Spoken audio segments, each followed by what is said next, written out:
Haiyuan calendar, January 1517. East China Sea, Ziliuobu village. Villa on the top of the mountain. The breeze blows on my face, and scattered leaves fall. A young man with long black hair, sharp chest muscles, and strong muscles in both hands. He is waving a blood-red sword. The boy looks about 15 or 16 years old, with a height of no less than 2 meters, a resolute face, and a strong body. His body is not that of a pure muscle man, but a leopard-shaped body, and the muscle lines of his whole body are very smooth.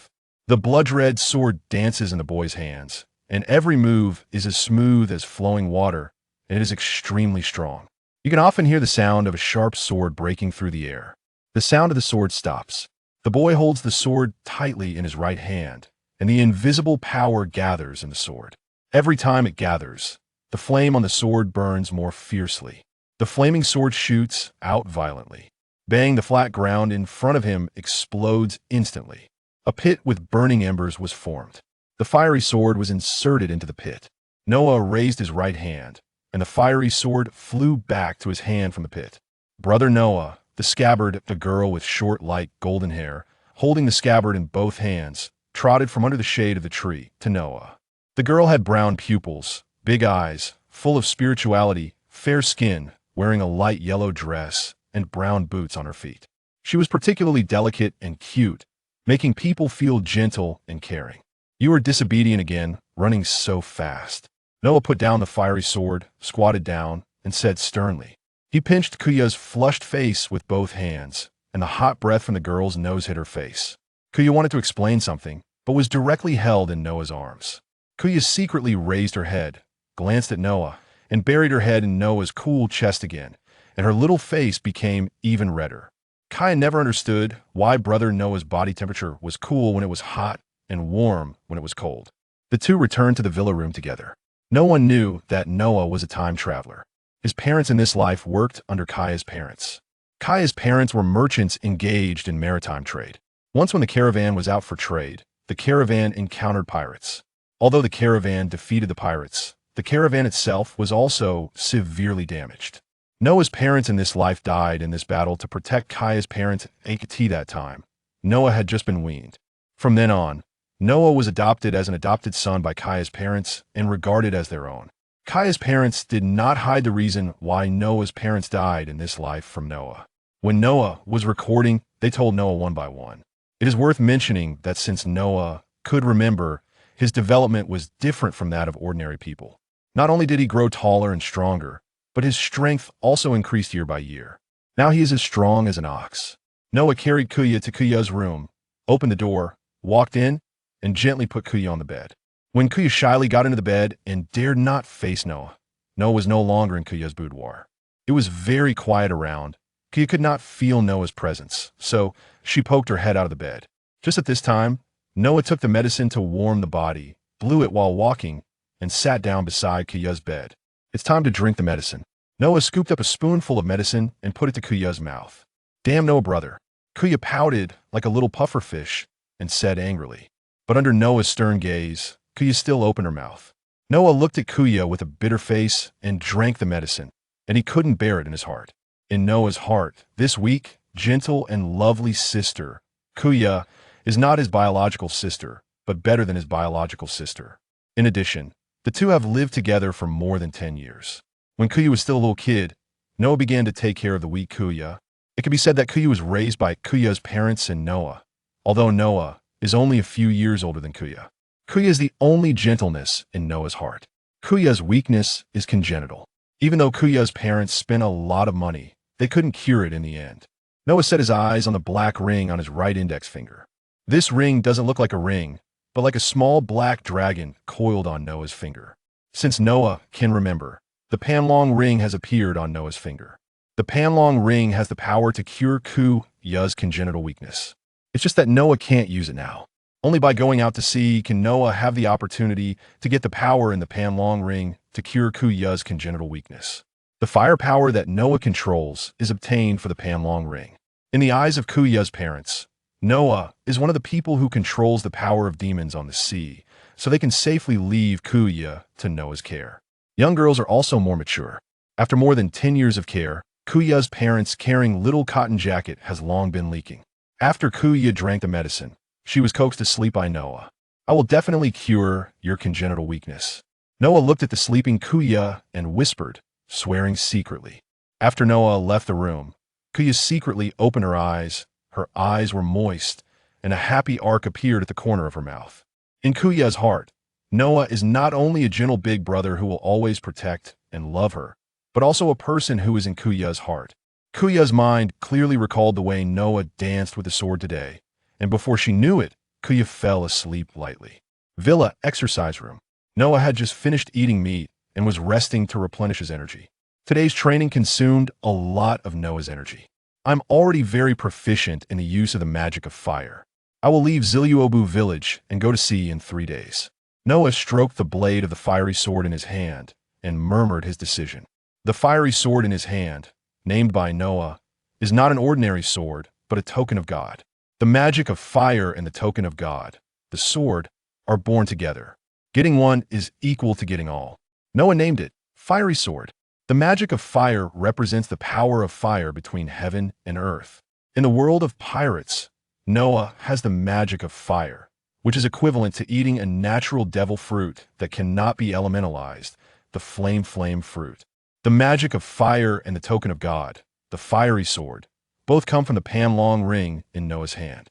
The Panlong ring contains 8 demonic spirits, 12 spells, and 10 ghost masks that escape from the world of Jackie Chan adventures. After being washed by the space turbulence and the rules of the world, masks, spells, and magic spirits have all become a kind of ownerless and unconscious power. Except for the magic spirit of fire, other powers are sealed in the Panlong ring. The way to unlock the seal in the Panlong ring is to sacrifice the devil fruit. Whether it is to completely cure Kuya's weakness or to enhance her own strength and ambition to dominate the world. Hunt the devil fruit ability users. Seize the devil fruit. Sacrifice the devil fruit. Get the power of the mask, magic spirit, and spells in the Panlong ring. This is Noah's main task in the pirate world. It's time for Noah to go to sea and leave Ziluobu village. Chapter 2. The Power of Magic, Masks and Talismans, all within my grasp. Noah gazed at the coiling dragon ring adorning his right index finger, his eyes radiating profound confidence and boundless ambition. Armed with 10 ghostly masks, an immortal shadow army, 8 forms of magical energy, and 12 talismans. He aspired to claim the throne of the strongest man in the world. Just as Whitebeard could occupy that seat, so too could Noah. Even the Void Throne, symbolizing the monarch of the world, held no barriers for him, as if him, the celestial dragon, could occupy it. Why not Noah? The Void Throne shall rotate, and next year it shall reside within my abode. One day Noah shall ascend as the world's strongest man, seated upon the Void Throne. His ancestors once proclaimed, build high walls, store ample grain, and delay your rise to power. Years ago, at Noah and Amp, Apos, S. behest, Koya and Amp, Apos, S. parents expended considerable wealth to bribe Colonel Mouse.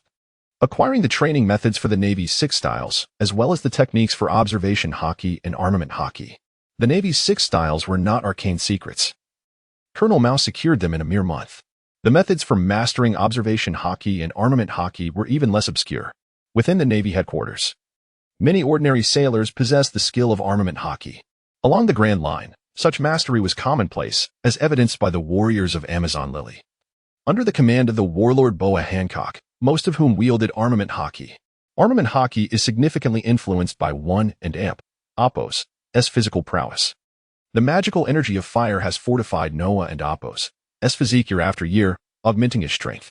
Consequently, within just 2 years, he mastered the techniques of covering and wrapping himself in armament hockey. The covering technique enhances both offensive and defensive capabilities by enveloping 1 and Apos, S. body in hockey, while the wrapping technique involves encasing 1 and Amp, Apos, S. weapon in hockey. Yet that is not all. Through years of diligent training, the exceptionally gifted Noah has adeptly mastered 3 techniques from the Navy and Amp, Apos, S. 6 styles, shave, finger pistol, and iron body. The shave technique allows for explosive bursts of speed by rapidly striking the ground multiple times in a fraction of a second, akin to teleportation. The finger pistol technique concentrates all bodily strength into a hardened fingertip, unleashing a strike with a force comparable to that of a bullet. This technique can effortlessly pierce through the human body.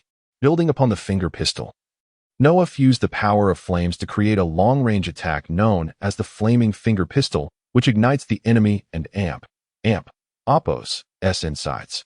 The iron body technique accelerates blood flow and muscle movement, granting one and Oppos' body the hardness of iron through rigorous training. The iron body can synergize beautifully with the power of fire. The magical energy of fire not only endows Noah with control over flames but also facilitates a transformation. Noah can metamorphose into a lizard-dragon hybrid, adorned with horns and green skin. In this form, Noah experiences a twofold increase in strength without any adverse effects, reminiscent of an ordinary person consuming a Zoan-type devil fruit. With this enhancement, the hardness of his iron body doubles. And even the techniques of shave and finger pistol receive significant boosts. These three techniques of the Navy and Oppos' 6 styles provide Noah with a formidable balance of offense and defense, explaining his decision to prioritize their mastery. Enumerating Noah and Oppos' powers, the fiery might of the magical energy, the three techniques from the Navy and Oppos' 6 styles, and armament hockey. Such a Noah is well equipped to navigate the treacherous waters of the Grand Line. He harbors a desire to challenge the likes of Crocodile and Gecko Moria, 2 of the 7 warlords of the sea. Noah never envisioned himself as a pirate, whether it be the Navy, the world government, or pirates. Each harbors devil fruits that pique Noah and Oppos' interest. Thus, he aims to become a bounty hunter, establishing a faction akin to the Cross Guild. As Noah pondered, the coiling dragon ring slipped from his grasp, descending to the ground. It emanated a dim glow, and a formation inscribed with eerie black runes materialized beneath it. This was the sacrificial formation, designed to offer a devil fruit and unseal the ring and Oppos' hidden powers. The coiling dragon ring is not merely a storage artifact. It is a sealing tool imbued with a sacrificial array. Regarding the sacrificial offering of a devil fruit, there are 2 methods. The first involves placing a complete devil fruit within the formation. The second entails incapacitating the fruit and Oppos' user and placing them within the formation to forcibly extract and sacrifice the fruit within them. However, such extracted fruits cannot be absorbed by others to become new users. Nevertheless, Noah could consume a devil fruit first and later exchange it for a more potent one using the sacrificial formation. Regardless of the method, once a devil fruit is sacrificed, it vanishes from the world of pirates forever. With 8 forms of magical energy, 10 ghostly masks, 9 shadow troops, 12 talismans, and the potential for devil fruit exchange, Noah wields formidable power. As the sacrificial formation dissipated, the coiling dragon ring returned to Noah and Oppos' hand. His thoughts shifted from grand ambitions to concerns for Koya, contemplating what would become of her should he leave Shirab village. Koya was frail, unable to accompany Noah on his maritime adventures. Even though he understood her yearning for the outside world, he could not bring himself to take her along. After much contemplation, Noah's gaze settled upon the divine artifact, the flame sword, in his possession. An idea sparked in his mind. Instead of seeking Koya right away, he chose to remain in the training room to further enhance his physique. Hours passed, and as Noah emerged from the training room, night had already fallen. Beneath the silvery moonlight, Koya sat on the grass outside the training room, gazing at the starry sky. As soon as Noah stepped out, he approached her with familiarity. He was training, while she patiently awaited him in the tranquil world outside. The warmth of being cherished was delightful, filling Noah and Oppos' heart with a sense of comfort. Noah sat beside Koya, and together they gazed at the stars, with Noah recounting tales while Koya listened intently. An hour later, "Let us go. I shall take you somewhere." Noah suddenly grasped Koya's delicate hand, his eyes searching for her approval. Without granting him time to seek her consent, Koya rose and followed him. Back at the villa, in Noah's training room, he led Koya inside, and as he pushed open the iron door, the room was illuminated. The flame sword stood at the center of the training chamber.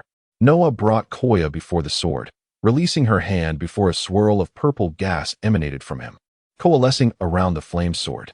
In an instant, the sword was enveloped in a layer of purple energy, the essence of fire magic.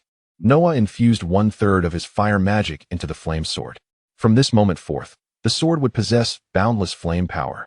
The divine artifact, the flame sword, is sentient. As its master, Noah knew it would protect Koya in his stead. Chapter 3: Leaving the Divine Token. Setting sail in 3 days. I shall depart.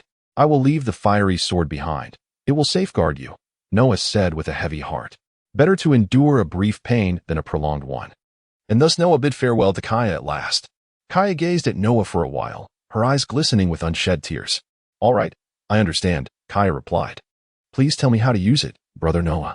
She added, attempting to sound brave as she approached the fiery sword to seek Noah's guidance. Noah was aware of Kaya and Apos' feelings, yet he had to leave Zilibu village and embark on his voyage. Straightening his posture, he took the radiant fiery sword, imbued with ethereal purple energy, and placed it into Kaya and Apos' hands. If you remain in the villa, you may keep it here. However, should you venture outside, you must carry it with you. The divine token, the fiery sword, possessed a spirit and was attuned to Noah and Apos' thoughts. If anything were to happen here, he would sense it, and it would protect Kaya. What a peculiar sensation, Kaya exclaimed as she held the fiery sword, feeling warmth envelop her entire being, and sensing the boundless flames contained within. Only with the fiery essence could the sword unleash the powers befitting a divine token. With it by her side, Noah could momentarily rest easy. Once he set sail and secured the demon fruit, offering it to the dragon ring to unlock its seals, he would obtain the magical essence or talismans that could ultimately cure Kaya and Apos' congenital frailty, allowing him to keep her close. For over a decade, Kaya had remained within the confines of the villa, nestled in the quaint Zilibu village. Noah understood her yearning for the world beyond. In 3 days, he would depart. During the intervening time, Noah stayed by Kaya and Apos' side, frolicking with her and exploring every corner of Zilibu village. Kaya reveled in the joy of their time together, seemingly oblivious to Noah's impending departure. Alas, time spent in bliss always slips away too swiftly. Before long, it was the eve of the 3rd day. At the seaside of Zilibu village, a ship with a dragon-shaped bow, triangular sails on its rear mast, and a central rudder lay anchored upon the waters. This vessel was named the Dragon Star. Crafted by Noah, the Dragon Star was a creation of his own design. The Golden Mary, however, was a mere figment. Zilibu village had never possessed such a ship, nor had anyone ever built it. Even the steward named Mary was not part of the villa. He was currently working in Kaya's parents' merchant fleet. The steward of the villa was a sturdy old woman, a trusted confidant of Kaya's mother. This marked Noah's transformation of the pirate world since his arrival. The villa's servants busily transported provisions and currency onto the ship. The Dragon Star also had a navigator and a helmsman aboard. In truth, Noah had long been preparing for this voyage, and Kaya's father was well aware of his intentions. The navigator and helmsman were veterans from Kaya's father's merchant team, left specifically for Noah when her parents returned last time. Soon, the servants completed their tasks as instructed by Noah. Set sail, Noah commanded. Yes, young master, they replied, and the Dragon Star commenced its journey, gradually departing from Zilibu village. Noah stood at the stern, gazing at the receding village. At the spot where the Dragon Star had just docked, Kaya approached. Her eyes fixed on the increasingly indistinct lights upon the sea, her gaze reddening. Miss, the seaside is too damp and cold. If the young master were to find out, he would undoubtedly worry and be upset, spoke the villa and Apos' steward, a half-gray-haired old woman whom Noah and Kaya affectionately called Old Ching. I cannot allow brother Noah to worry or feel distressed, Kaya replied, wiping away the tears that had silently fallen, her resolve strengthening. In truth, as long as you do not wish for the young master to sail, he will not. Old Ching, unable to bear Kaya's sorrow and the toll it took on her health, offered comfort. I shall not hinder Noah's progress, nor do I wish to cause him unhappiness because of my own feelings. I know that Noah does not belong here. He belongs to the open sea. One day, he will become the strongest on these waters. I will remain here, waiting for his return. With unwavering determination, Kaya turned away, her gaze more resolute than ever. Old Ching followed closely behind, her expression one of deep concern for Kaya. To Old Ching, Noah was a dragon that had finally taken to the sea. Golden scales are not meant to dwell in pools. They transform into dragons upon encountering the winds and clouds. Having been by Kaya's side for over a decade, their bond transcended mere master and servant. Old Ching, a woman rich in life experiences, understood Kaya's feelings for Noah. She too was acutely aware that if Kaya's frailty persisted, she would be unable to keep pace with Noah and Apos' ambitions. Old Ching wished dearly for Kaya and Apos' health to be restored, more than anyone else aside from Noah and her parents. Zilibu village had always been a tranquil place. Noah's departure stirred little commotion, merely prompting villagers to exchange a few words. After years of training, Noah was finally leaving Zilibu village to venture into the vast world. The majestic sea was the true home for those with ambition. This time at sea, Noah could finally unveil the aspirations that lay dormant within him.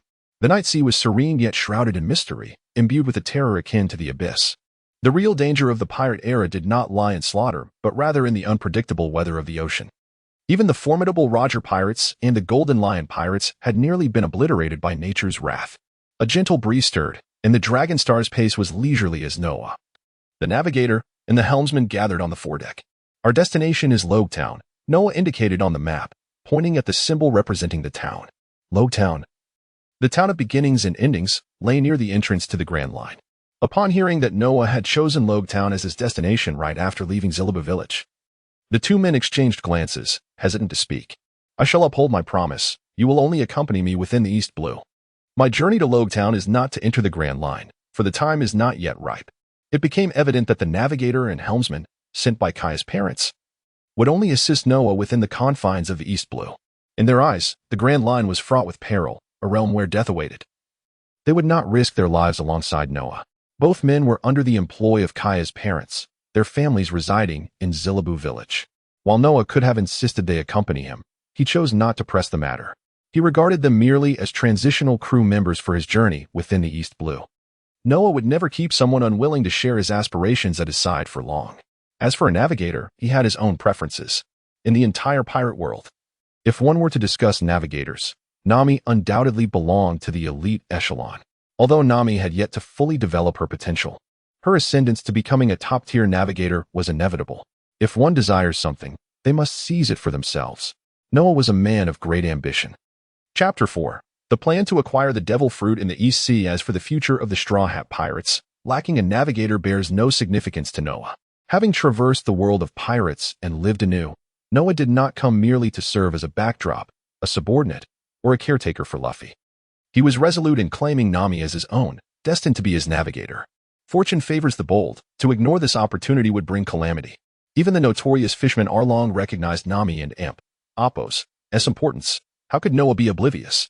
Presently, Nami, though still inexperienced, had already emerged as an exceptionally skilled cartographer within the fisherman pirate crew. The nautical charts she crafted were the very treasures Arlong coveted. Nami's maps not only recorded precise geographical coordinates but also documented ocean currents.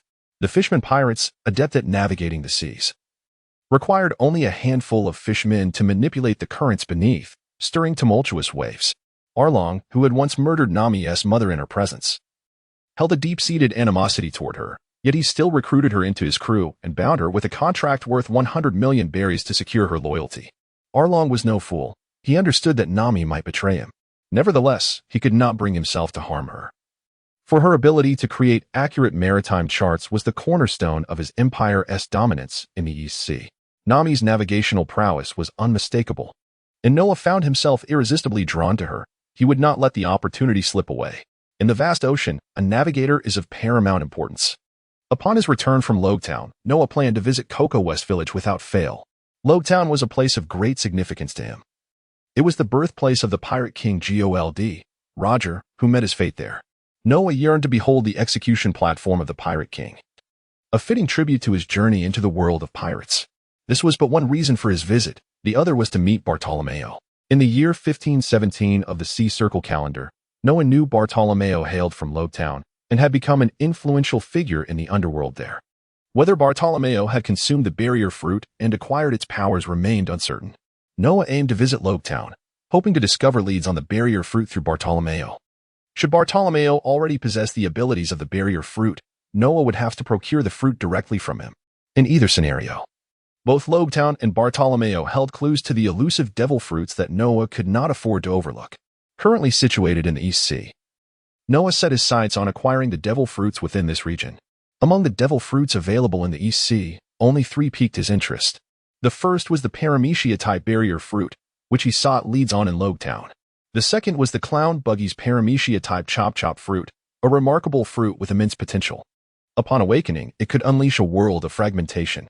The stronger the user, the greater the demonic energy contained within, enhancing the sacrificial effect. For instance, by sacrificing the Logia-type thunder fruit, the thunderous magic within his dragon ring would surely be unleashed. Buggy's devil fruit was already included in Noah's plans for acquiring devil fruits in the East Sea. After concluding his visit to Logtown, Noah would promptly seek out Buggy's crew, though he needed to strategize beforehand to avoid aimless wandering in the vast East Sea. In 1517 of the Sea Circle calendar, Buggy's crew was not currently in Orangetown. The third fruit was the Paramecia-type slip fruit, but Noah possessed scant information regarding it, especially since Irlita had yet to consume it. All three of these devil fruits were integral to Noah's plan. As for Luffy's sun god Nika fruit, even if Noah could immediately travel to Windmill Village to acquire it, he dared not take action against Luffy. He had his own designs concerning the sun god Nika. He would neither fawn nor malign. Such was Noah's approach to Luffy, the sun god Nika. Before Luffy set sail, specifically before the year 1520 of the Sea Circle calendar, Noah's singular ambition was to fulfill his plan to hunt for devil fruits in the East Sea. 3 years should suffice, with a considerable possibility of completion even ahead of schedule. After all, aside from the fire magic he wielded, he also commanded 3 forms of the Marine 6 styles and the armament Haki. With these skills, Noah could navigate most of the East Sea with confidence. Indeed, the East Sea is renowned as the weakest and most peaceful of all seas. Throughout Noah's journey aboard the Dragonstar toward Logtown, he encountered not a single pirate ship. The East Sea was a primary focus of the world government and the Marines, resulting in a scarcity of formidable foes. Furthermore, with Garp frequently vacationing in the East Sea, the presence of pirates was further diminished. Upon reflecting on this, Noah understood why the waters remained tranquil. As he approached the waters near Logtown, the calmness intensified. After 2 days of travel, Noah finally arrived at Logtown. The Dragonstar docked at the harbor, where the Marines were stationed. The moment Noah disembarked, he caught the attention of the soldiers due to the distinctive nature of his ship amidst the others.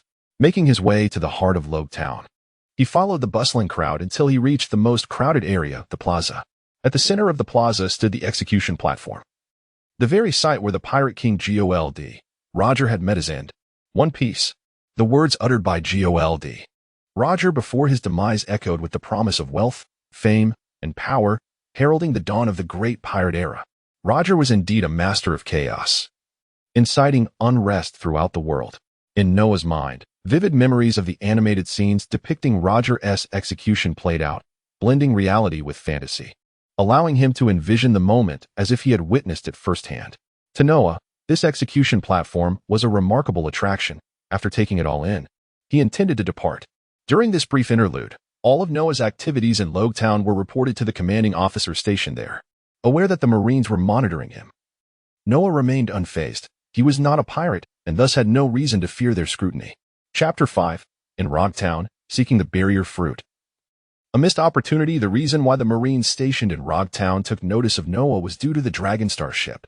The construction of the Dragonstar ship had consumed a significant amount of Noah's resources and materials, making its grand and luxurious appearance in the harbor of Rogtown stand out prominently.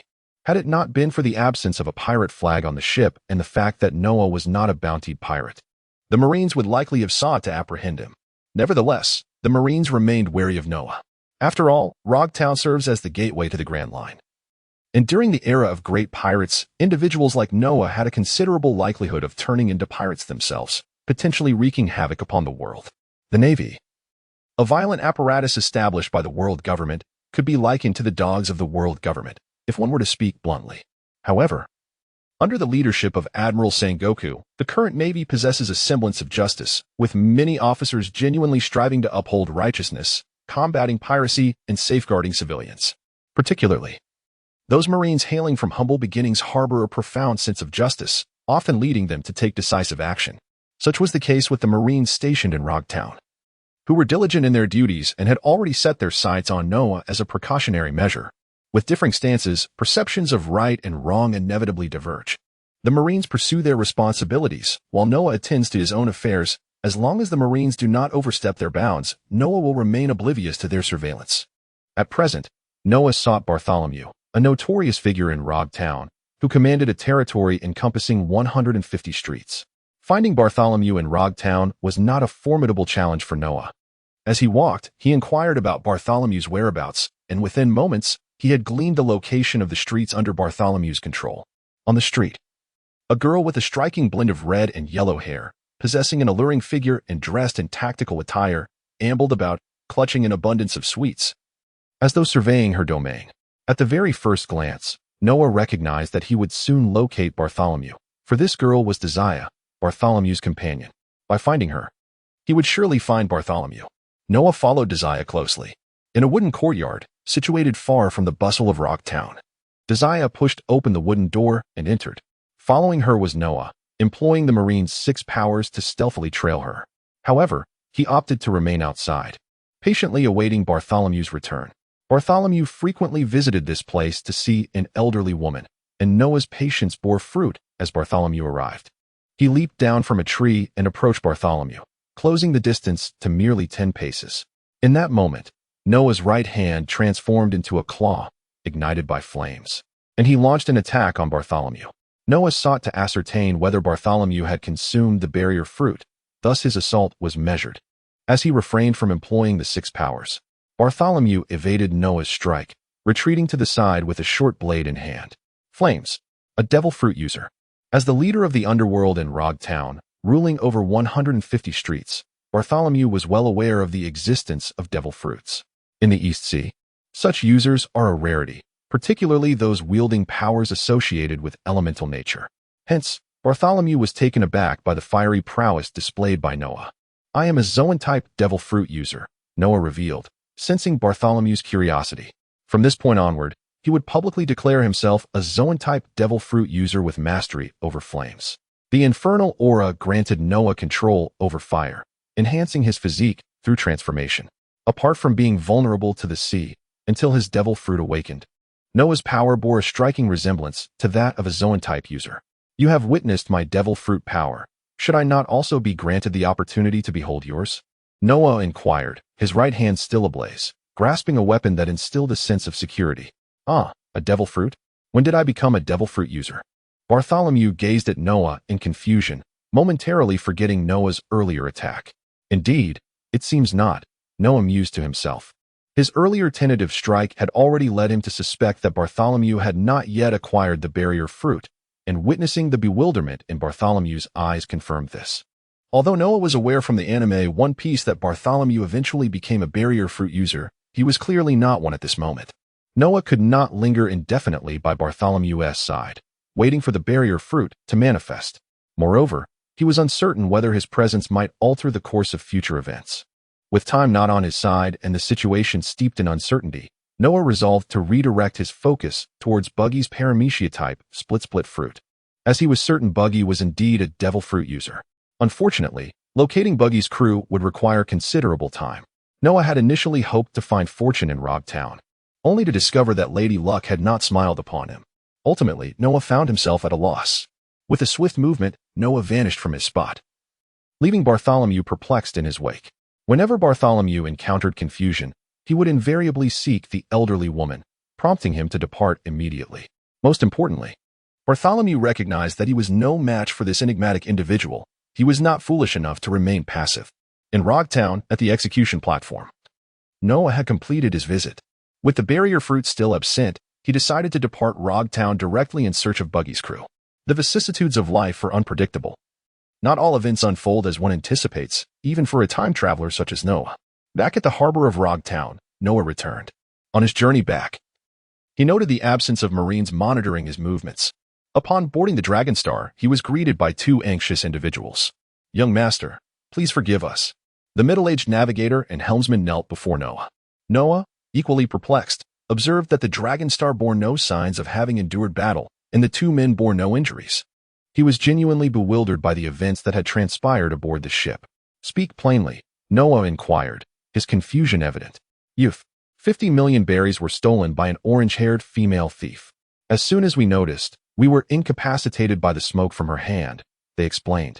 Upon hearing this, Noah displayed no rage. Instead, he fell into deep contemplation. Orange-haired, a female thief, EC. Could it be the notorious thief, Nami? Yet, Nami only pilfered treasures from pirates, did she not? Chapter 6. The Theft of 50 Million Berries in Nami and Apos. S-letter Noah still found himself perplexed. "Since you have seen the appearance of that thief, please describe her to me in detail." The 2 individuals dared not withhold any information. They spoke candidly and sketched her likeness, taking over 10 minutes. Now Noah could finally ascertain that this thief was indeed Nami. Do not worry. I know precisely where the 50 million berries will be, he declared.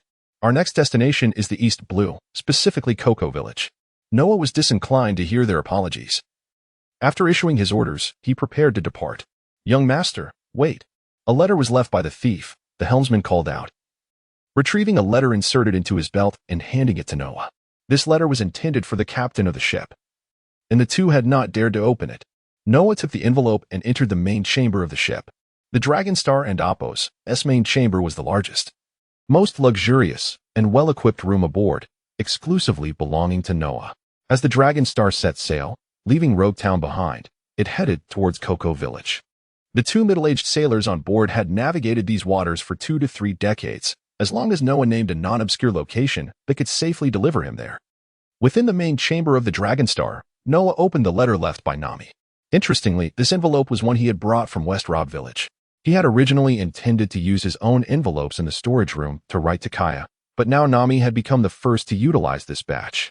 Noah perused the contents for 2 to 3 minutes. The message was straightforward and clear.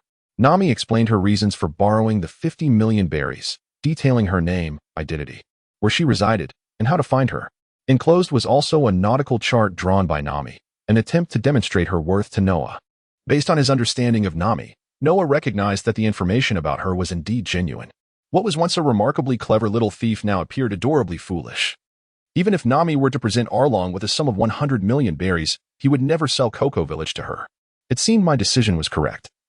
I truly must visit Cocoa Village, lest I suffer a significant loss.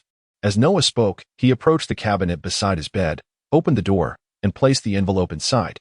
Should Nami fail to return the 50 million berries within the stipulated time frame, this letter would serve as her bond.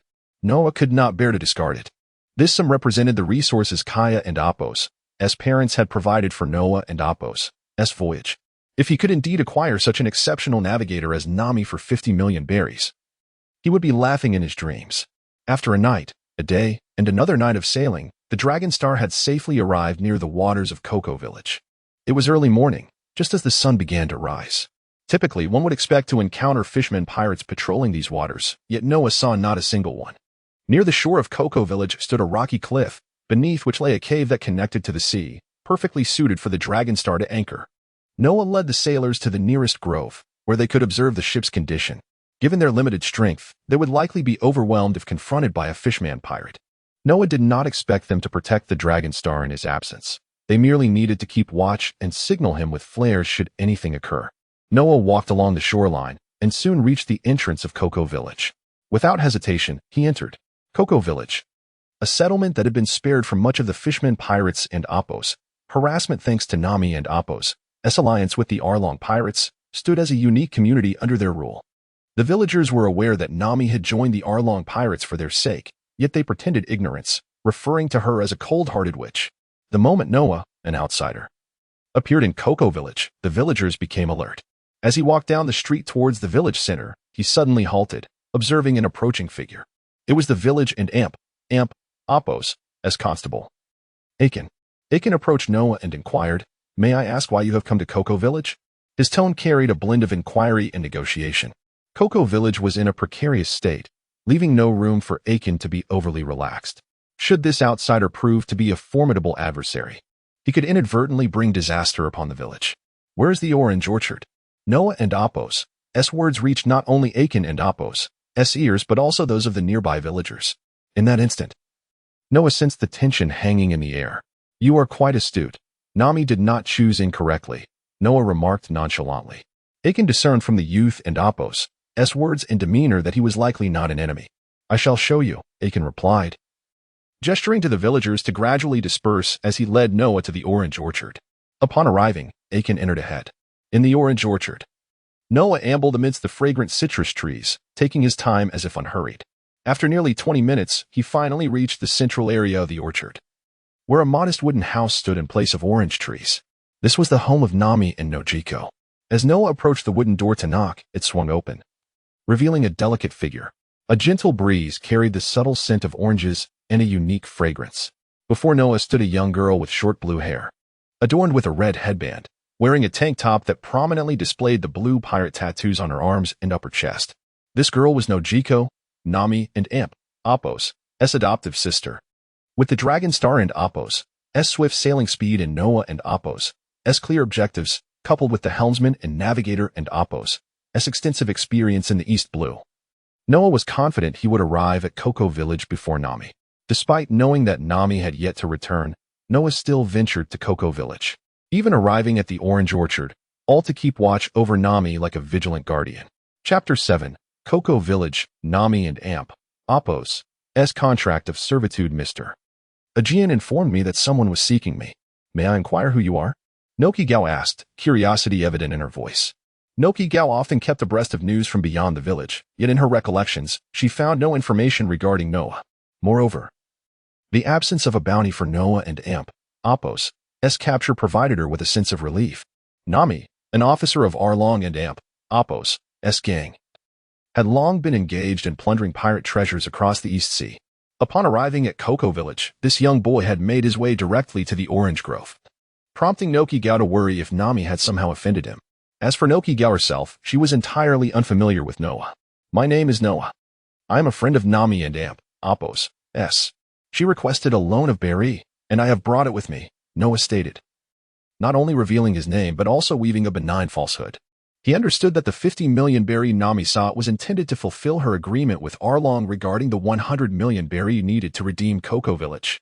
Should Nami still be short of that amount, Noah would indeed consider lending her the necessary funds. The 50 million berry Nami retrieved from the Dragon Star was in cash, serving as the operational funds for the ship.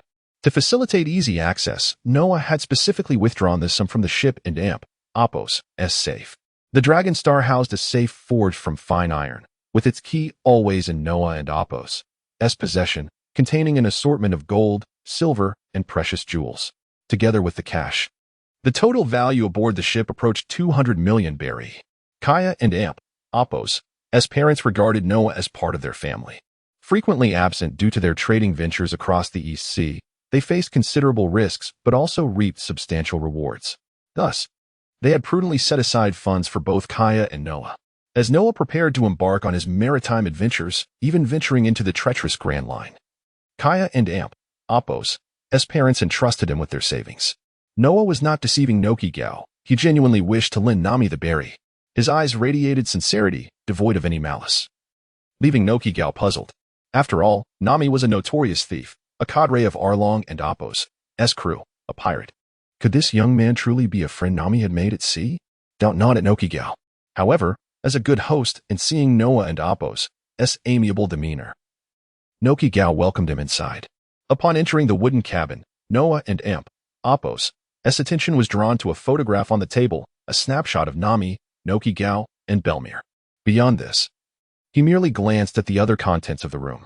Nami has not yet returned. You may need to wait a few days, Nokigao remarked, offering Noah a glass of cool water. I will remain near the Orange Grove. When Nami returns, please remind her to seek me out. I shall take my leave now. Noah replied, finishing the water in one gulp and placing the glass back on the table. He turned to depart with an air of nonchalance. As Nami and Apos' sister, Nokigao shared an incredibly close bond with her. If Noah wished to recruit Nami as his navigator, it was only prudent for him to meet Nokigao and establish a rapport. Noah and Amp, Apos' arrival had been sudden, and his departure was equally graceful. Nokigao did not believe such a youth could be a foe of Nami and Apos', unless he was concealing his true nature. Nearby, a woodland stream caught Noah and Amp, Apos' eye during his exploration of the Orange Grove. By the stream, he felled a few trees to construct a makeshift shelter, intending to reside there for the next few days. He also discovered a piece of blue stone, which he skillfully fashioned into a stone sword, matching the size and weight of his fire sword, using his haki and iron scraps. In the shade of the trees, Noah practiced his swordsmanship with the stone sword, harboring a premonition that his inaugural battle at sea was imminent.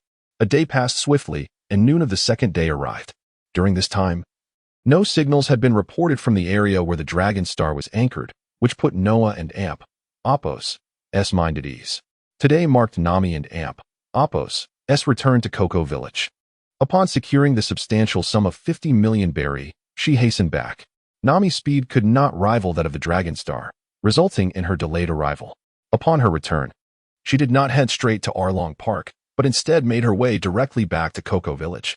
Buried within the orange grove lay the riches she had previously pilfered from pirates. Naturally, she intended to deposit the 50 million berry into the treasure vault there. Every time she had stolen millions, if not more, she would return to Cocoa Village and store the loot within the underground vault of the orange grove. Upon entering, Nami promptly descended to the vault to deposit the 50 million berry. She had been meticulously monitoring the vault and Apos' total, and upon placing the cash inside, it reached a sum of 80 million berry. This left her just 20 million berry shy of the 100 million berries she had agreed upon with Arlong, marking a significant step toward redeeming Cocoa Village. "Nokigao, what brings you here?" Nami asked, rising and turning to face her sister. At that moment, she had just finished concealing the vault once more. Nokigao had arrived mere minutes ago, having noticed the additional millions in the vault. In those fleeting moments, she had been pondering how to articulate her thoughts, hesitating to speak. When Nami acknowledged her presence, Nokigao finally spoke. "A young man visited the orange grove yesterday. He claimed to be your friend and was aware of your need for berry. He specifically came to borrow some from you. He is near the stream by the grove. If you wish to meet him, please inform me and Mr. A. Jin so we may accompany you." Nokigao's tone was grave.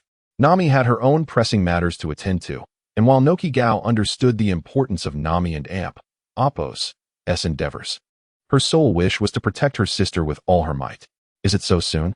Nami rose, her expression betraying no fear. From the moment she had borrowed the 50 million berry and left behind her contract of servitude along with her drawn sea chart, she had anticipated this day. What she did not foresee was its arrival being so imminent. The owner of the ship had come directly to Cocoa Village. Before borrowing the 50 million berry from the Dragon Star, Nami had assumed it to be a pirate ship unmarked by a Jolly Roger. However, after thoroughly inspecting every room aboard, save for the safe, she was convinced that it was not a pirate vessel, but rather a ship belonging to a wealthy young man on a leisure voyage. As a small-time thief, Nami had encountered countless pirate ships and seen many a pirate, and while her understanding was limited, she did grasp this notion. Yet, faced with the prospect of 50 million berry, she felt temptation stir within her, despite knowing it contradicted her principles as a thief. Thus, she had borrowed the funds and deliberately left her contract and sea chart behind. Chapter 8. Nami and Apos' decision. The contract of surrender takes effect. Nami harbored no regrets regarding her decision. She would rather endure a pain more excruciating than death than cease to exist. Despite being a member of Arlong and Apos' crew, even after witnessing the murder of Belmir by Arlong, Nami chose to serve him. Fear of death did not deter her. How could she be intimidated by someone like Noah, a stranger she had never met? For Noah, Nami felt nothing but indebtedness and remorse. Regardless of circumstances, she ultimately managed to forcibly reclaim Noah and Apos' 50 million berries. Nami did not wish her troubles to implicate Nojiko. "That person is my friend. We share a bond forged through peril on the high seas, as I once saved his life from pirates." Nami told a lie, fearful that further words would lead her deeper into error. As she mingled among various pirate crews at sea, Nami and Apos' demeanor betrayed no hint of her deception. However, she overlooked the fact that Nojiko possessed a woman and Apos' intuition, and moreover, she was Nami and Apos' sister. They grew up together, sharing their lives. Nojiko had already sensed that something was amiss between Nami and that young man. "I will meet him. Soon I shall redeem Kokoyashi Village from Arlong. Everything will be resolved." After uttering these words, Nami promptly departed, seemingly evading Nojiko. With a worried expression, Nojiko gazed at Nami and Apos' retreating figure before hastily leaving to seek out Mr. Aiken. By the stream near the orange grove, Nami walked along the water and Apos' edged towards a young man. Half a minute later, before Nami stood a 2-meter-tall youth, bare-chested, seated upon a stone, resting against a stone sword. The contours of the young man and Apos' upper body were sharply defined, resembling sinuous dragons coiling across his skin, embodying sheer muscular power. This young man was Noah. Beads of water glistened on his bare torso, remnants of his recent wash in the stream. Upon seeing Noah in this state, Nami felt no embarrassment. Instead, she sensed that he was extraordinary. His physique was even more robust than that of the 20 million berries bounty fisherman, Arlong. Nami suddenly realized that robust was an inadequate description, though his form was substantial. It conveyed an aesthetic of fitness. Nami and Apos' gaze lingered on Noah and Apos' body, making him feel somewhat disconcerted. prompting him to shift the conversation to the matter at hand. The 50 million berries are already in your possession. Since you claim it as a loan, let me assure you that I am indeed willing to lend you the amount. With this statement, Noah confirmed that the contract Nami left behind had truly come into effect. I am also willing to lend you more. I wonder if you have gathered the 100 million berries needed to redeem Kokoyasi Village. Noah revealed his purpose for coming to Kokoyasi Village, waiting for Nami and Appo's return. Indeed, Noah had come bearing money. It was merely a question of whether Nami was bold enough to borrow from him again. I still need 20 million berries. Knowing that Noah considered the 50 million berries a loan, Nami understood that the contract had indeed become valid. If she dared to borrow the 50 million, what was stopping her from seeking an additional 20 million? At worst, she would sell the remainder of her life to this young man. The terms of the contract stipulated that whatever amount Nami borrowed must be repaid in double. There were two methods of repayment, either by working under Noah or by repaying in berries. In either case, Nami would be bound to Noah, transforming this agreement into her contract of surrender. As long as she could reclaim Kokoyasi Village from Arlong and Appo's clutches, Nami was willing to pay any price. Grasping a sliver of hope in the abyss of despair, one clings tightly and does not let go. In Nami and Appo's eyes, the several million berries Noah offered were that glimmer of hope. She did not wish to delay further. The longer she waited, the more perilous Kokoyasi Village would become. She would not gamble on the mercy of Arlong and his crew, a band of ruthless pirates. Since Nami desired to borrow an additional 20 million berries, Noah was naturally inclined to lend it to her. For Noah, this was the closest he had ever been to Nami. Regardless of the outcome, Nami would temporarily serve under Noah. Noah and Appo's intention to recruit Nami as his navigator had taken its first step. The treasure worth 20 million berries lay within the vicinity of Kokoyasi Village, aboard the Dragonstar ship. Whenever you wish, I can provide it for you. Noah spoke while donning his shirt. Tomorrow, Nami replied. Let us not wait until then. I shall deliver the treasure worth 2 million berries to you tonight. Once you can redeem Kokoyasi Village, you shall become my navigator. With a swift motion, Noah disappeared from sight, leaving Nami pondering his departure. As she exhaled a soft sigh, she felt an unsettling tension. Though she was on the verge of fulfilling her financial agreement with Arlong to reclaim Kokoyasi Village, a sense of unease lingered in her heart. In the area where the Dragonstar ship was docked, Noah returned aboard with the middle-aged navigator and helmsman. As night fell, the Dragonstar ship set sail towards the nearest coastline to Kokoyasi Village. Noah, capable of carrying the treasure alone, approached the village entrance, where Nami awaited him. Having arrived early, in addition to Nami, Aiken was also present at the village entrance. With a thud, the wooden chest landed. Noah had delivered the chest to Nami and Aiken. The treasure lay within. Just as Noah prepared to leave, he suddenly paused and spoke. Arlong is obsessed with wealth, believing that money is the finest and most reliable thing. This is indisputable. However, do not forget that Arlong and Appo's nature is one of greed and brutality. He is also a racist, convinced that fishmen are inherently superior to humans, deeming any human resistance against fishmen a defiance of natural law. You must have all experienced this firsthand. With every word Noah uttered, Nami and Aiken and Appo's expressions grew increasingly somber.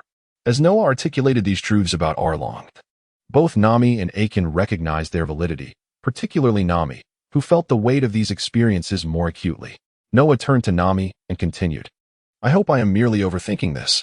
Noah arrived swiftly and departed just as quickly, employing one of the Marine and Appo's six styles, shave, which had almost become his mode of walking. At the village entrance, Nami opened the wooden chest Noah had brought. Even in the darkness, the golden glimmer within was dazzling. On board the Dragonstar ship, Noah stood alone at the bow, gazing towards Kokoyasi Village. With Noah and Appo's strength, defeating the Arlong pirates would be a straightforward task. Yet, Noah refrained from doing so. While he genuinely sought to recruit Nami, that did not imply he would grovel before her. What Noah desired was mutual necessity, attraction, and achievement, leading to both becoming significant figures in each other's lives. Nami and Noah were currently engaged in this process of mutual need. Noah did not believe that annihilating the Arlong pirates from the outset would ensure Nami and Appo's allegiance and genuine affection. Good things are worth the wait. It would be better for Nami to experience the journey herself. Regardless of the outcome, Noah would not allow Nami to perish in Arlong Park. Chapter 9. The scheme of Aaron and Captain Mouse this night was anything but tranquil. Noah, plagued by a sense of unease, finally uncovered the truth.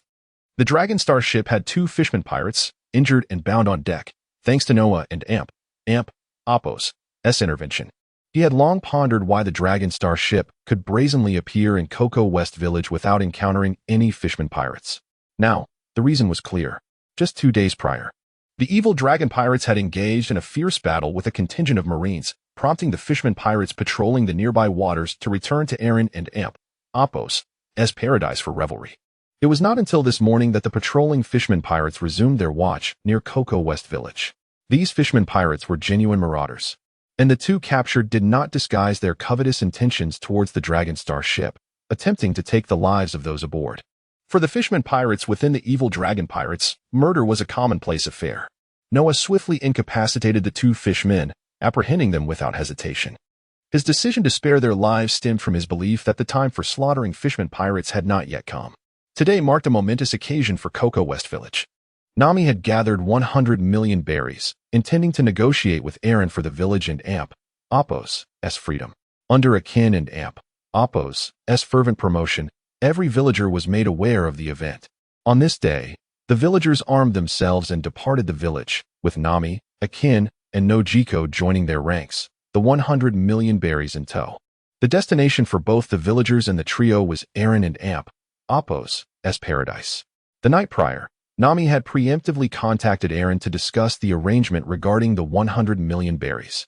In response to Nami's proposal, Aaron generously acknowledged it and assured her of his commitment to uphold the agreement. Unbeknownst to Nami, a guest had arrived at Aaron and Apos' paradise that day, the nefarious Captain Mouse.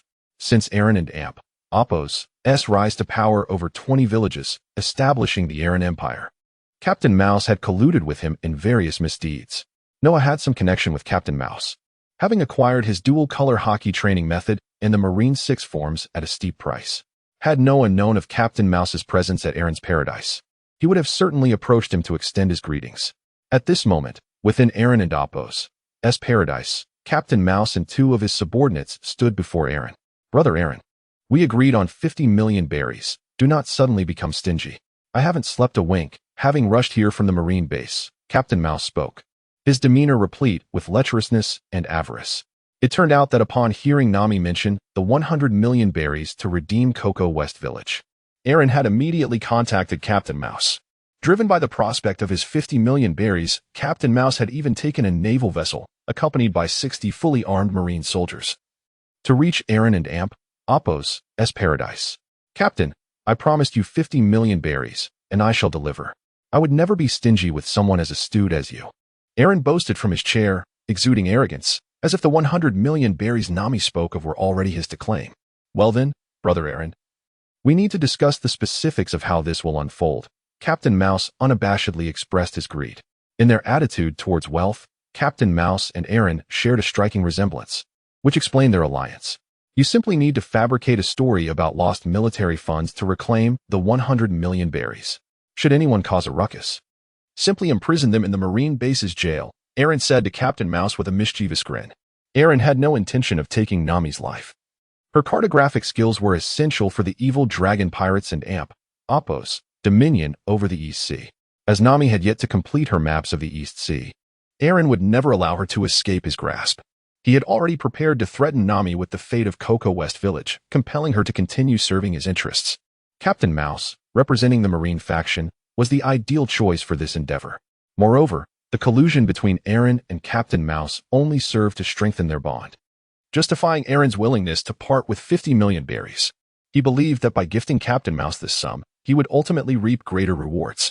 Unbeknownst to Nami, Aaron and Captain Mouse had ensnared her in a trap, and should she step into their web, she would be devoured without a trace.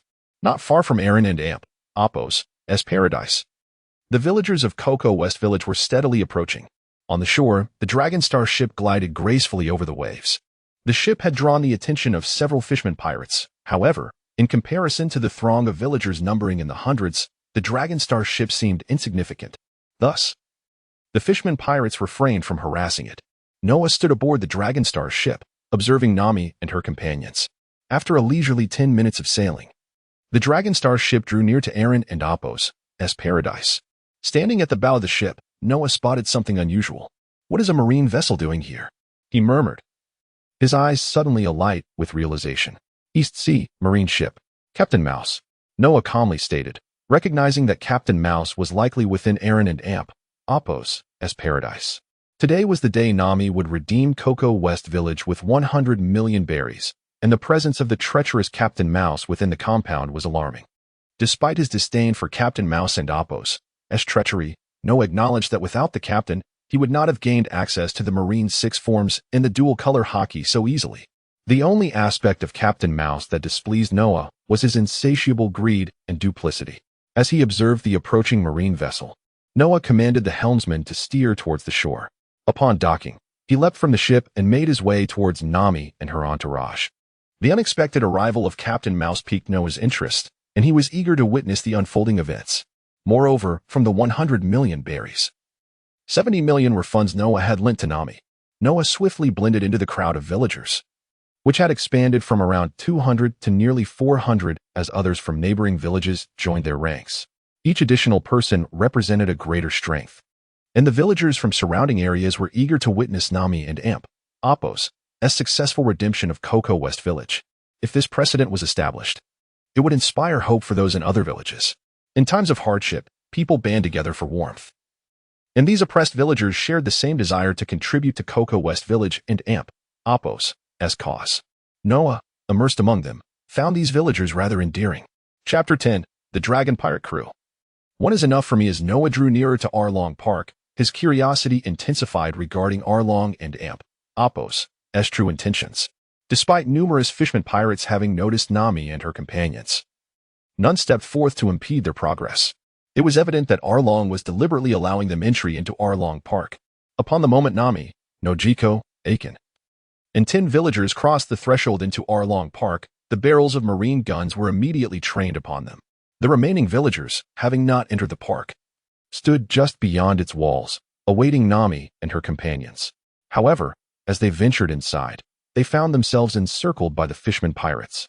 Though the villagers outnumbered the pirates 3-1, they remained paralyzed with fear, their anxiety palpable. The notorious reputation of the Dragon Pirate Crew, forged through the slaughter of innocents, instilled a deep-seated terror in them. Despite their trepidation, the villagers had arrived at Arlong Park, a testament to their lingering hope for salvation. Noah, no longer among the villagers, had stealthily infiltrated the park. Before him unfolded a scene where the Marines had cornered Nami and her group, while Arlong and Captain Mouse leisurely sitting nearby. Captain Mouse, feeling the intimidation had reached its peak, stepped forward from the ranks of the Marines. The day's events at Arlong Park would be resolved by Mouse, with Arlong and his cadre merely observing from the sidelines. The naval funds allocated to our branch have been pilfered. Return the funds, and I shall spare you and your ignorant villagers, he declared, his tone brimming with arrogance. His gaze fixated on the fallen berries and treasures. Nami, aware of the collusion between Mouse and Arlong, glared at him, her expression darkening. Ignoring the weapons aimed at her, she approached Arlong directly. Arlong, tell me, even if I provide you with 100 million berries, will you allow me to redeem Cocoa Village? Her voice was laced with indignation. My promise is only valid for fishmen and merfolk. Lowly humans cannot expect my word. As long as you continue to chart the seas for me, I will refrain from harming your village or your life, Arlong retorted coldly. Taken aback by Nami and Apos' swift accumulation of such a sum, he had not yet exhausted Nami's worth and had no intention of letting her leave the Dragon Pirate Crew or meet her demise. He would drain her value before turning against her and annihilating Cocoa Village. Arlong's thoughts were resolute. He would not allow one with a vendetta against him to live. Nami's heart sank as she absorbed Arlong's words, realizing how absurd her long-held beliefs were. Yet, the image of the villagers, both inside and outside the park, fortified her resolve. Alone and vulnerable, Nami braced herself against the encroaching darkness of her fate. I can return the 100 million berries, she declared through gritted teeth. But you must not harm those villagers. Her tone was unwavering. In the theater of war, the commander often capitulates first.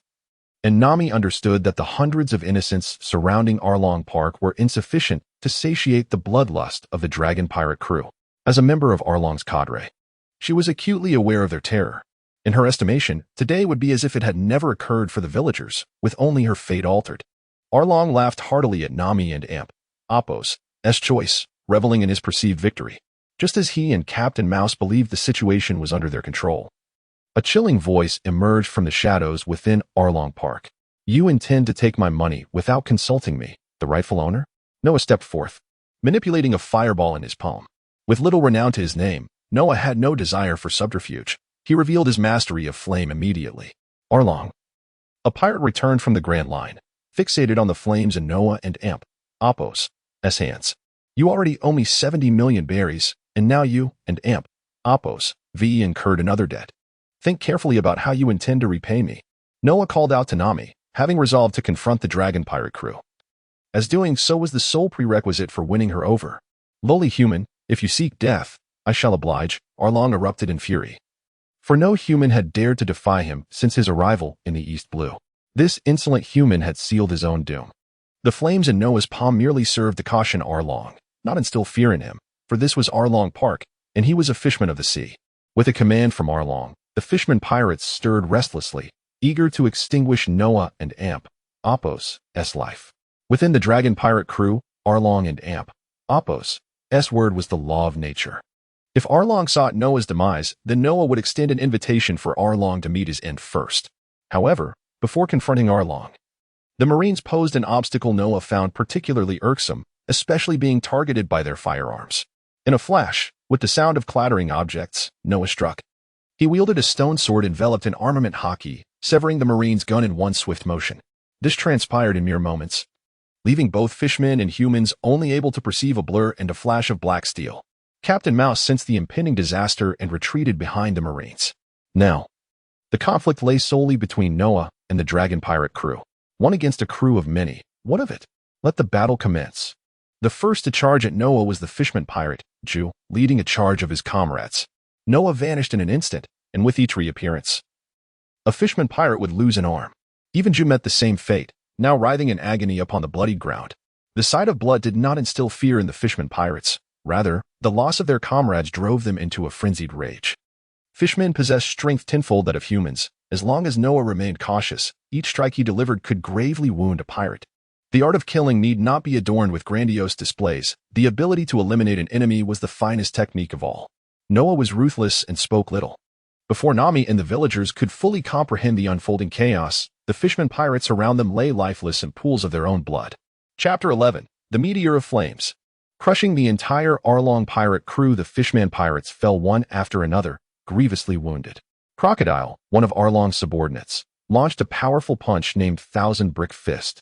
This name resonated with strength, and indeed, the force was formidable. Noah braced himself with the blade of his blackstone sword.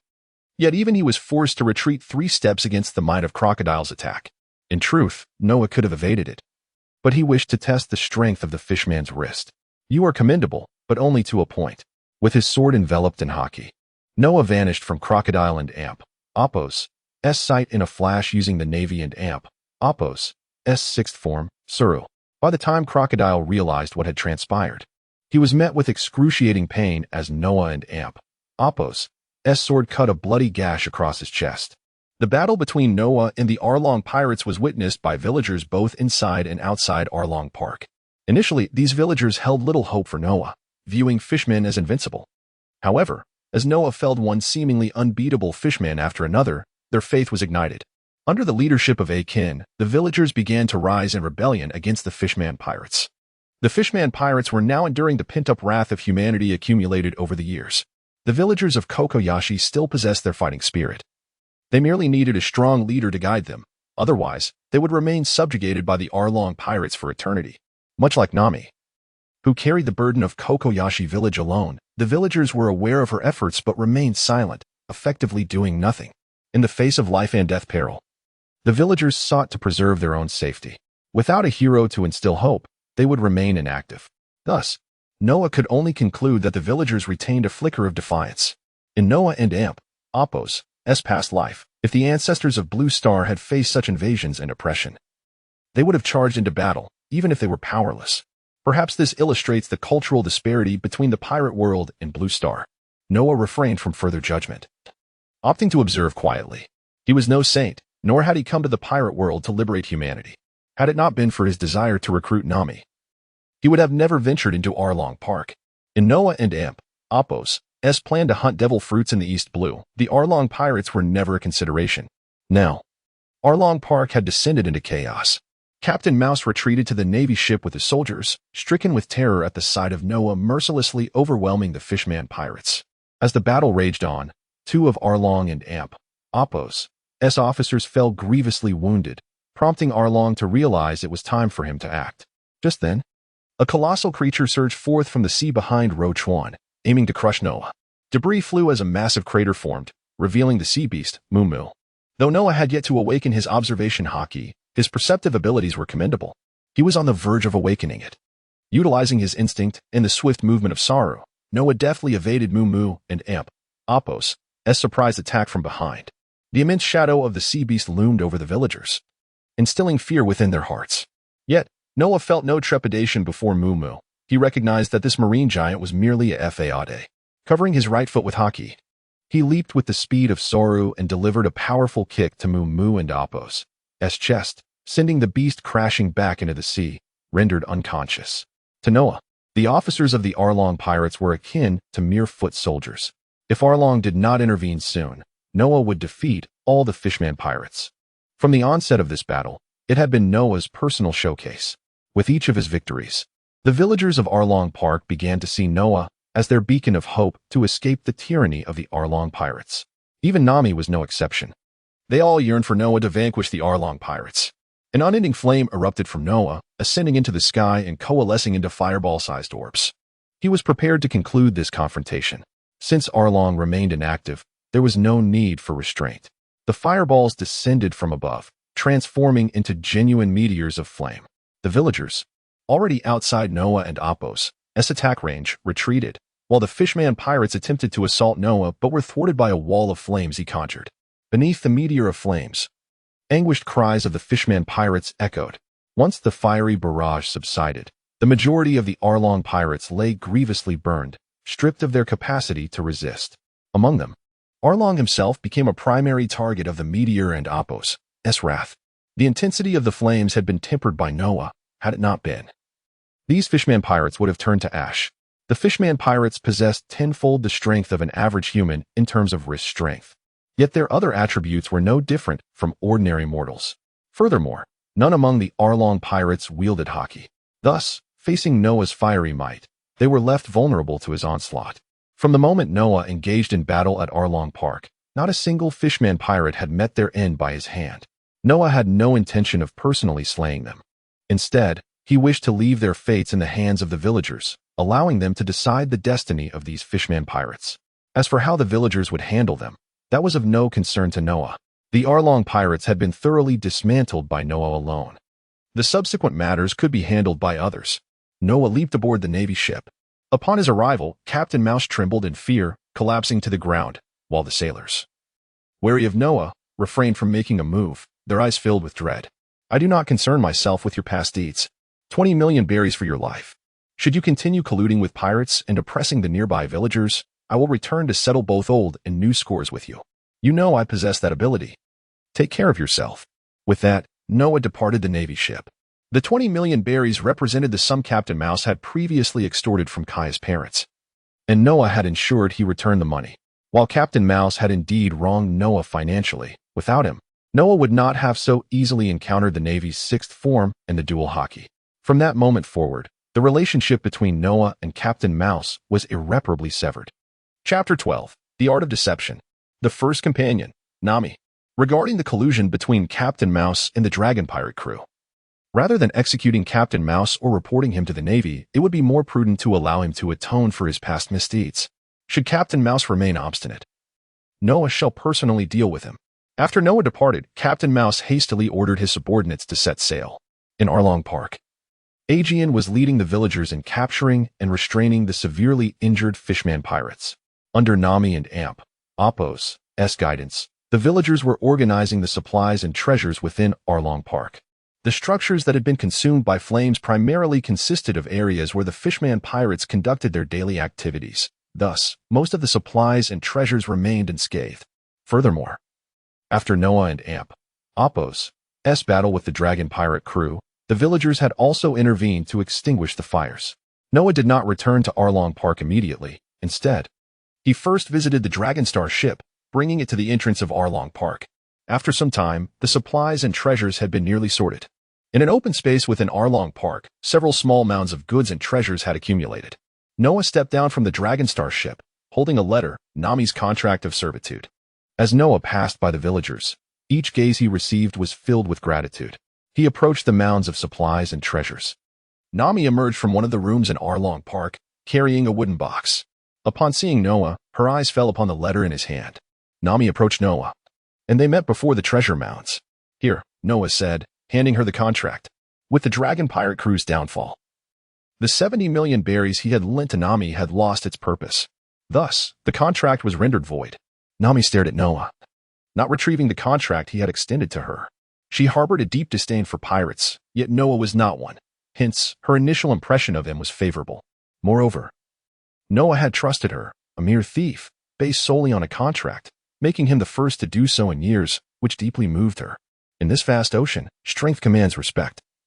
The formidable earned immediate admiration, and Noah's handsome visage and athletic build only intensified this allure.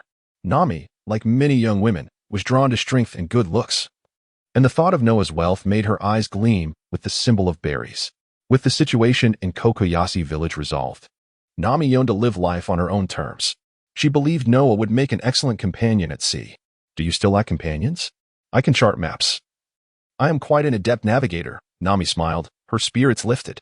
With the Dragon Pirate crew vanquished and Kokoyasi village liberated, Nami had truly become a genuine thief. This version of Nami was precisely what Noah cherished. I am not merely in need of a navigator. I also require a partner to manage finances. I wonder if you can excel in both roles, Noah jested. I suspect you are employing a strategy of feigned capture. Nami snatched the contract from Noah's hand, regarding him with suspicion. From the moment you presented me with that contract, I knew I wanted you, Noah replied with a carefree tone. He then produced a key to the treasure vault from his waist, taking Nami's soft, cold hand in his own and placing the key into her palm. The treasures aboard the ship are now entrusted to you. From this day forth, you shall be my companion. As Noah released her hand, Aegean approached him. Benefactor, I wish to bring the villagers from the neighboring settlements to judge these fishman pirates. Please grant your consent. Aegean referred to Noah as benefactor, representing not only his own gratitude but that of all the villagers present. Noah was not a pirate. He had not obliterated the Dragon Pirate crew for personal glory or to claim their treasures. His lack of ulterior motives made his kindness towards the villagers all the more profound, earning him Nami and Apos' trust and appreciation. Upon hearing Aegean and Apos' request, Noah found it an intriguing prospect. The Dragon Pirate crew has been defeated. The subsequent matters are for you to decide. Yes, benefactor, Aegean replied, retreating, believing Noah to be a good and trustworthy individual. Should Nami accompany such a person, it would indeed yield an excellent outcome. After Aegean departed, he left space and time for Noah and Nami. Noah merely smiled at Aegean's actions, saying nothing further. The allure of being enthroned at the side of beauty was also a desire of Noah's. As for Nami, he felt a certain admiration. Though it did not cross into the realms of love, his gaze held only appreciation. This very regard fostered Nami's willingness to become Noah's subordinate or partner. For a beautiful woman, being admired and complimented can bring joy, provided one does not evoke her distaste. Otherwise, one risks becoming a target of ire. Turning to Nami, Noah remarked, since you are now my companion, my navigator, and my steward, do remember to retrieve the 70 million berries you borrowed from me. After all, this sum is no longer solely mine. It is yours as well. Until tonight. With that, Noah swiftly vanished from Nami's sight. Now that Nami had assumed the role of navigator aboard the Dragonstar, the previous navigator and helmsman were to be returned to West Blue Village. Their presence had been temporary, their appointment a directive from Kokoyasi's parents. On the deck of the Dragonstar, Noah noticed the tension and fear in the eyes of the navigator and helmsman. Although Noah had recently triumphed over the infamous fishman Arlong and decimated the Dragon Pirate crew, an event that should be cause for celebration, these two felt only trepidation. This was merely the beginning. They could scarcely fathom the foes they might face should they continue to sail with Noah. Kokoyasi's parents' trade fleet had navigated the peaceful East Blue, minimizing encounters with large pirate crews, leaving these two mere navigators and helmsmen feeling apprehensive. They buried their fears deep within, recognizing their duty to follow orders. Noah understood their anxiety. From here, I shall take you directly back to West Blue Village. Your previous assignment is now officially complete. Upon hearing this, their eyes lit up with joy, though they concealed their excitement. Had it not been for Noah's keen perception, he might not have noticed their relief. Yes, young master. They both responded in unison. Chapter 13. The Emergence of Power, Temple of War, Black Dragon Flag. The scene returns to Arlong Park. Under the leadership of Aegean, the villagers meticulously categorize the supplies and treasures salvaged from Arlong Park. Subsequently, they will transport the sorted goods to the various villages that were once under the tyrannical rule of the dragon pirates. By the time they finish their distribution, night has fallen. A fire ignites, illuminating the darkness of the night and engulfing all of Arlong Park in its flames. The villagers observe the entire process from the ignition to the extinguishing of the fire. This blaze casts a crimson hue upon the sea. The captured fishman pirates, severely injured by Noah and now bound and imprisoned, watch in furious despair as their homeland is utterly annihilated.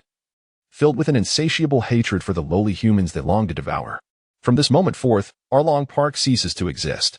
Meanwhile, the Dragonstar ship remains anchored at the entrance of Arlong Park. The villagers occasionally cast their gazes towards the ship. Noah stands on the bow, observing the transformations occurring in Arlong Park, with Nami by his side, her eyes reflecting a gentle affection. She understands Noah and Apos' reason for remaining on the deck throughout the day. He is there to protect the villagers, suppress the fishman pirates, and prevent any potential uprising. Even though they are securely restrained. Though Noah says nothing, Nami is fully aware of his intentions. A few villagers have also come to understand Noah and Apos' actions, spreading the word among their peers. As more villagers recognize Noah and Apos' dedication, their gratitude intensifies, with some kneeling to express their appreciation. Had the Dragonstar ship not been at sea, these villagers would have personally boarded the vessel to convey their thanks. On the Dragonstar, Noah turns to Nami, stating, "Once you conclude the trial of the dragon pirates, we shall depart. Both Nokigo and Mr. Aegean will require your farewells. And I mention this to afford you time for goodbyes." He adds, "As for the subsequent matters regarding the dragon pirates, I shall not partake. You may represent me in that regard." The villagers and Apos' gratitude, while heartfelt, holds little significance for Noah, who is not a revolutionary aiming to overthrow the world government or liberate humanity. For him, Nami is all that matters. Thus, he will not involve himself in the aftermath concerning the dragon pirates. His sole focus now is to suppress the captured fishman pirates. Unbeknownst to Noah, his indifference to the villagers' gratitude only strengthens their feelings of appreciation towards him. Perhaps this is the most subtle yet deadly form of pride. Nami's gaze towards Noah has evolved. She feels that aligning herself with him was the wisest decision she has ever made. "I understand, Captain," she says. The change in her address signifying her true partnership with Noah. The Dragonstar is not a pirate ship, and Noah is not a pirate.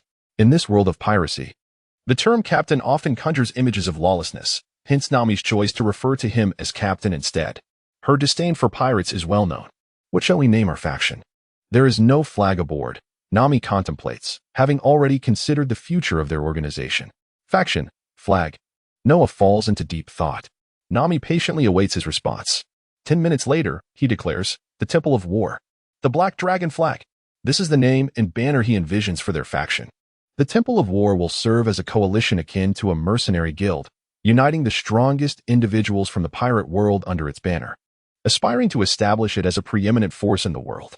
Why must Noah create the Temple of War and gather the strong? The answer lies within the Panlong Ring. The ring possesses a spirit that resonates with Noah and Apos' intentions, akin to a rudimentary artificial intelligence, functioning solely on a question-and-answer basis. The Panlong Ring seals away demonic energy, masks, and talismans, and once these seals are broken, its most crucial ability will be unlocked. This ability allows for the sacrifice of a sufficient number of devil fruits to initiate spatial traversal. Thus, Noah and Apos' aim transcends merely acquiring devil fruits. He aspires to assemble the mightiest faction in the pirate world, preparing for future battles across alternate worlds. The Black Dragon Flag was inspired by the Black Dragon Tian from Wu Gongji, as Noah yearns to become the strongest being in existence. He envisions planting the Black Dragon Flag in every corner of the pirate world and, one day, in realms beyond. Both the Temple of War and the Black Dragon Flag embody Noah and Apos' boundless ambition. It sounds quite formidable, I approve. Nami acknowledges the names of both the faction and its banner. The name Temple of War distinctly separates it from other pirate crews, pleasing Nami, who harbors an intense hatred for pirates, even after the downfall of the dragon pirates. I shall take my leave now, Captain. I will handle the aftermath concerning the dragon pirates, Nami states with a newfound vigor, her demeanor lively and charming. She disembarks, while Noah contemplates how to craft the Black Dragon flag. 2 days later, Noah sketches the flag of the Temple of War, the Black Dragon flag. During this time, the villagers have also concluded matters regarding the dragon pirates. Nami has returned to the Dragon Star once during these 2 days, bringing back the 70 million berries Noah had lent her, along with an additional 50 million berries. Of this sum, 30 million berries are Nami's own, while the remaining 20 million are a gift from the villagers to Noah, a contribution that Nami reluctantly accepts on his behalf. As Nami transports the treasures back to the Dragon Star, she informs Noah about the proceedings against the dragon pirates and hands him a recording snail that captures the villagers and Appo's trial of the dragon pirates. After a brief review of the footage, Noah places the recording snail in its designated spot aboard the ship. Once she delivers the recording, Nami departs from the Dragon Star. On the 3rd day, Colonel Mouse arrives, bringing with him 20 million berries for Noah. This naval officer's timing is fortuitous, as he is also there to settle the bounty for the dragon pirates. The total bounty for all dragon pirates officers reaches 45 million berries, with Arlong's bounty alone amounting to 20 million berries, culminating in a staggering 65 million berries. The naval base under Colonel Mouse and Appo's command lacks the funds to satisfy such a considerable bounty. Thus, he reports the annihilation of the dragon pirates and the associated bounties directly to the Navy headquarters. The 65 million berries will be dispersed by the headquarters. When Colonel Mouse departs, he takes with him several captured fishman pirates. While the majority of the remaining fishman pirates have been slain by the villagers, many of whom sought vengeance for loved ones lost to the fishman pirates. This blood feud cannot be settled without retribution. Among the slain fishman pirates is their captain, Arlong. Colonel Mouse's return to the naval base with a handful of fishman prisoners signifies the definitive conclusion of the dragon pirate saga. The moon shines brightly tonight, yet the moonlight feels particularly cold.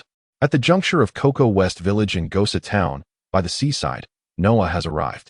Here stands a stone monument over 3 meters tall, inscribed with the words, Evil Dragon. Beneath these words are depicted scenes illustrating Noah and Appo's triumph over the evil dragon pirate crew.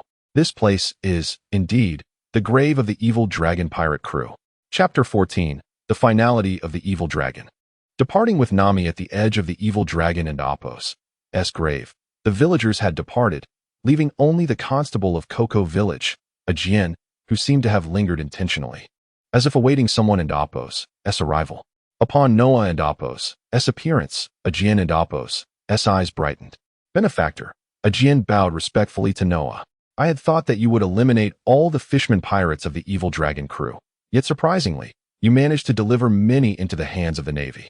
Noah's interest in this matter was piqued as he had specifically reviewed the footage from the transponder snail to ascertain the fate of a particular fishman pirate within the evil dragon crew. This pirate was none other than the cadre known as Xiao Ba, who had once saved the life of the king of the underworld, Rayleigh. Should Xiao Ba have perished at the hands of the villagers, it would have posed significant complications. However, since Noah had already dismantled the evil dragon crew and entrusted all the captured fishman pirates to the villagers for them to exact their vengeance, he felt no remorse for his decisions. Even if he were to confront Rayleigh, the former first mate of the pirate king, he harbored no fear. A man should possess a certain fortitude. To live in constant trepidation is the mark of a coward. Noah and Appo's concern for Xiao Ba was not born of fear, but rather a desire to prepare himself for an inevitable encounter with the formidable Rayleigh. Now that he had confirmed Xiao Ba and Appo's survival and that he had been taken by the Navy, Noah felt assured that a confrontation with Rayleigh was no longer imminent. At this stage, Noah had no intention of divulging the relationship between Xiao Ba and Rayleigh to a Jian, Nami, or Nojiko. We are not the Navy, merely powerless civilians. And we dare not take the lives of all fishman pirates, a Jian candidly admitted before Noah, acknowledging their limitations. The villagers harbored a deep-seated desire to eliminate every last fishman pirate from the evil dragon crew, yet for the sake of their own village and families. They ultimately only executed those whose crimes were egregious. Were it not for Noah and Appo's grievous assault on the evil dragon crew, these villagers would have been unable to avenge their own kin.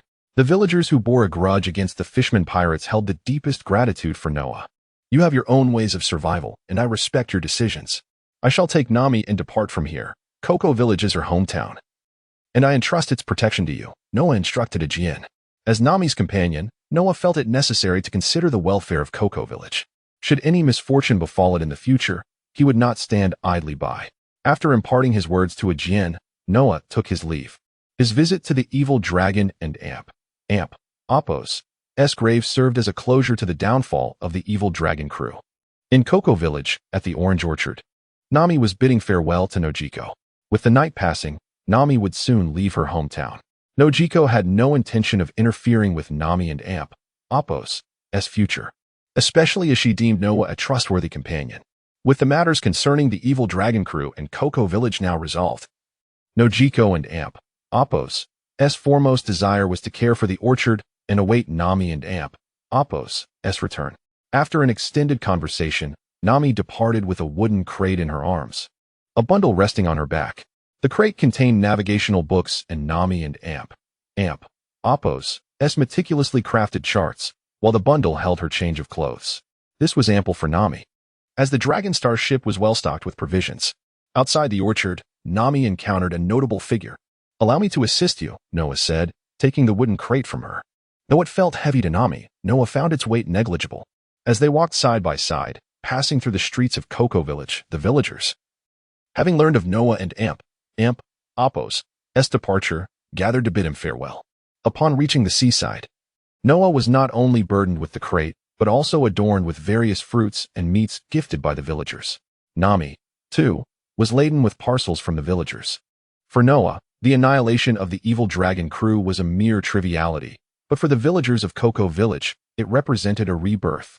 Once aboard the Dragonstar ship, Nami collapsed onto the deck, panting with exhaustion, her face flushed and drenched in sweat, revealing the budding contours of her figure. "I can't go on. The rest is up to you. I shall lie down," she declared, sprawled on the deck as if she were the captain and Noah merely her subordinate.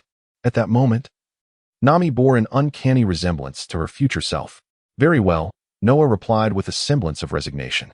The girl he had brought back, the navigator he desired, and the companion he cherished, he could only indulge.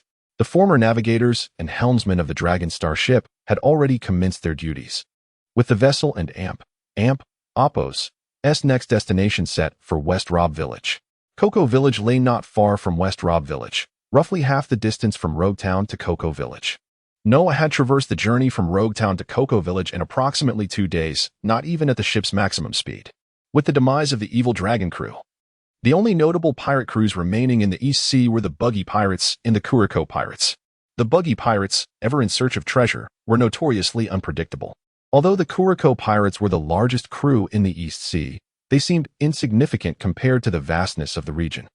During the return journey from Cocoa Village to West Rob Village, the Dragonstar ship encountered no sign of the Kuroko Pirates but did cross paths with several small, newly minted pirate crews. A slight show of force from Noah sent these fledgling pirates scattering. A day later, as the Dragonstar ship arrived at West Rob Village, it was just dawn. The original navigators and helmsmen quickly bid farewell to Noah. He rewarded each with 100,000 berries, acknowledging their considerable assistance during this time. "They seem unwilling to remain on your ship," Nami remarked, puzzled. "They were merely following orders. Since they wish to depart, I shall grant their request." "The Grand Line is not suited for them," Noah replied, harboring no resentment towards their departure. It was a parting on amicable terms. Chapter 15. Return to Syrup Village. "Come. This is my hometown. I shall introduce you to my family." Noah gently patted Nami on the shoulder before disembarking. The Dragonstar ship docked at the only official port in Syrup Village, a property owned by Kaya and Apos' parents. As soon as the ship arrived, members of a merchant caravan approached, the guards of the port. "Young master." 5 guards respectfully greeted Noah. "The Dragonstar is now in your care." "Yes, young master." After giving his instructions, Noah led Nami into Syrup Village. The news of Noah and Apos' return reached Kaya almost immediately, as she had instructed the port guards to inform her the moment he arrived. Noah did not linger. He took Nami directly to the villa, where his family, of course, referred to Kaya. At the mountaintop villa, Kaya stood at the entrance, eagerly awaiting Noah and Apos' return. A radiant joy was evident on her face. Though Noah and Apos' pace was initially slow, upon seeing Kaya waiting for him, he instinctively quickened his steps. As he drew within 10 paces, Kaya rushed toward him, leaping into his embrace. After years of being inseparable, this was Noah's first time away from Kaya, and after several days apart, her longing for him had intensified. Kaya had never truly understood the feeling of missing someone until now. The sensation of a day apart feeling like an eternity stirred within her a desire to remain by Noah's side forever. This separation had deepened Kaya's understanding of her own feelings. Unbeknownst to her, Noah had already become the sun in her heart. The guards, dressed in black, tactfully stepped away, unwilling to intrude upon this tender moment. After a long embrace, Noah gently pushed Kaya back, placing his hands on her shoulders, and tenderly wiped away the tears glistening at the corners of her eyes. "My dear, bright Kaya, why have you turned into a little crybaby?" Noah teased, observing her growing shyness. At that moment, Kaya noticed another presence beside Noah. "I'm Nami, your brother's companion at sea." Nami introduced herself to Kaya. Kaya responded softly. Nami's exuberance made Kaya feel somewhat bashful, especially since she had only ever encountered villagers from Syrup. Nami was a complete stranger to her. Nami was somewhat taken aback by Noah's delicate, shy sister. "Come, let me show you around," Nami said with familiarity, taking Kaya's small hand in hers. Since Nami recognized Noah, she naturally would extend warmth toward his family. Despite her apparent love for treasure, Nami was a genuine and kind-hearted girl. Noah extended his hand, bemused and helpless. The situation made it seem as though Nami was the one related to Kaya. After all, Nami and Kaya had only just met. "Is there anything else, Captain?" "It's perhaps best if you refrain from our private girl talk," Nami remarked with a cheeky grin as she led the somewhat stiff Kaya into the villa. "Well, this ISN and amp, Oppos, tea so bad," Noah thought, appreciating that Kaya could gain another friend. As Noah regained his composure, a black-clad bodyguard approached him. From the moment Noah arrived, he sensed something unusual about this bodyguard. Clearly, he had something important to report privately. "Young master, last night, someone attempted to infiltrate the villa. Our men spotted him, and several bodyguards were severely injured before he managed to escape." The bodyguard paused, then continued. "What intrigues us is that this individual appears to be Captain Clow of the Black Cat Pirates, who was recently executed by the Navy." Noah fell silent, contemplating the bodyguard's words. After a few seconds, he came to his senses. "Is he still in Syrup Village?" Noah inquired. "Yes, young master. He is currently in the western part of Syrup Village.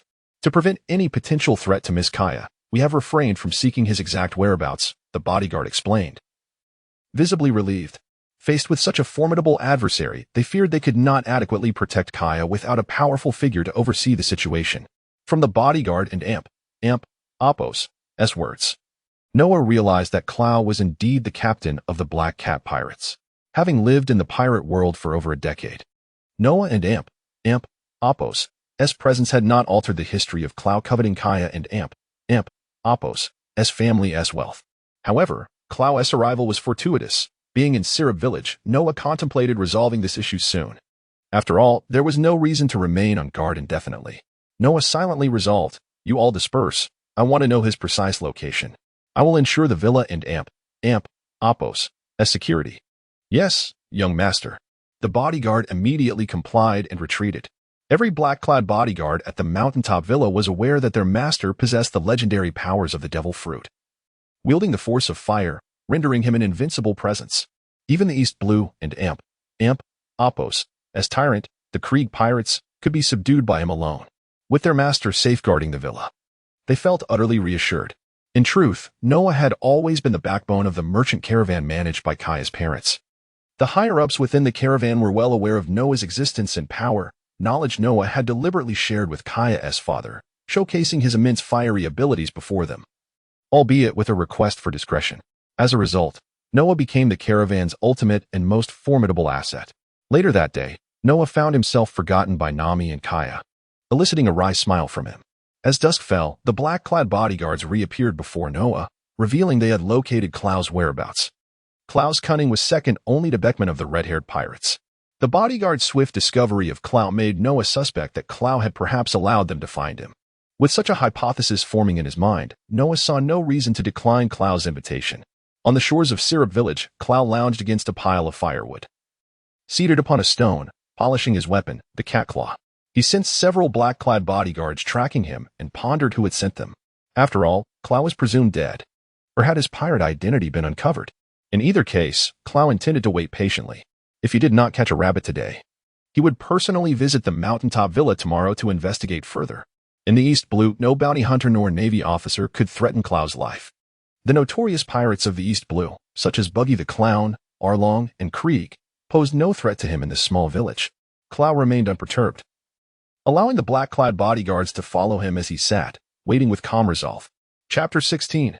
Ruthless Slaughter Under the Flames, Kuro's Demise Before Long. Noah, guided by the black-clad bodyguards, stood before Kuro. From the moment Kuro set foot in Syrup Village, the bodyguards had fixated on him. All of you, withdraw. Remember not to approach this area, Kuro commanded. Yes, young master, the bodyguards replied, bowing respectfully as they retreated. Kuro noted the admiration gleaming in their eyes towards the youth before him. A truly astute individual would never presume others to be foolish while considering themselves clever. Sensing an unease, Kuro donned his claw gloves, prepared to strike the young man at any moment. Captain Kuro of the Black Cat Pirates was already dead. This youth, who had been following him, could he possibly know of Kuro and Amp, Appo's pirate identity? This was the question that plagued Kuro and Amp, Appo's mind. Do you recognize me? Kuro asked.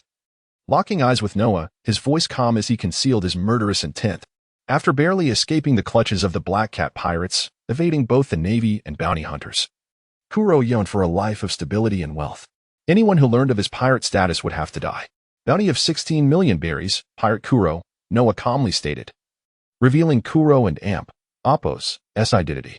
No sooner had Noah spoken than Kuro vanished without a sound.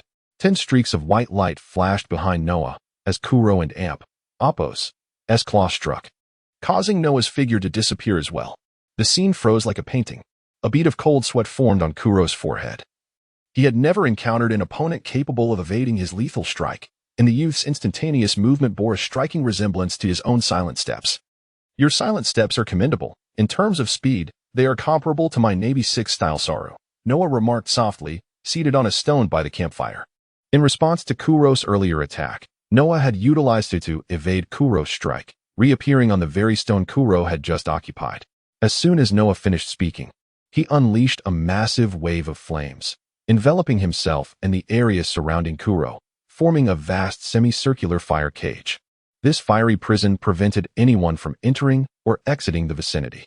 Kuro, exceedingly intelligent, recognized that the instantaneous movement of the silent steps was akin to his own and Amp, Appo's, Saru and Amp, Appo's. Should Kuro manage to flee into Syrup Village, the situation would become dire. Noah would not allow such a scenario to unfold, even if the probability was a mere 1 in 10,000. A natural devil fruit user. Kuro exclaimed in shock, his voice trembling.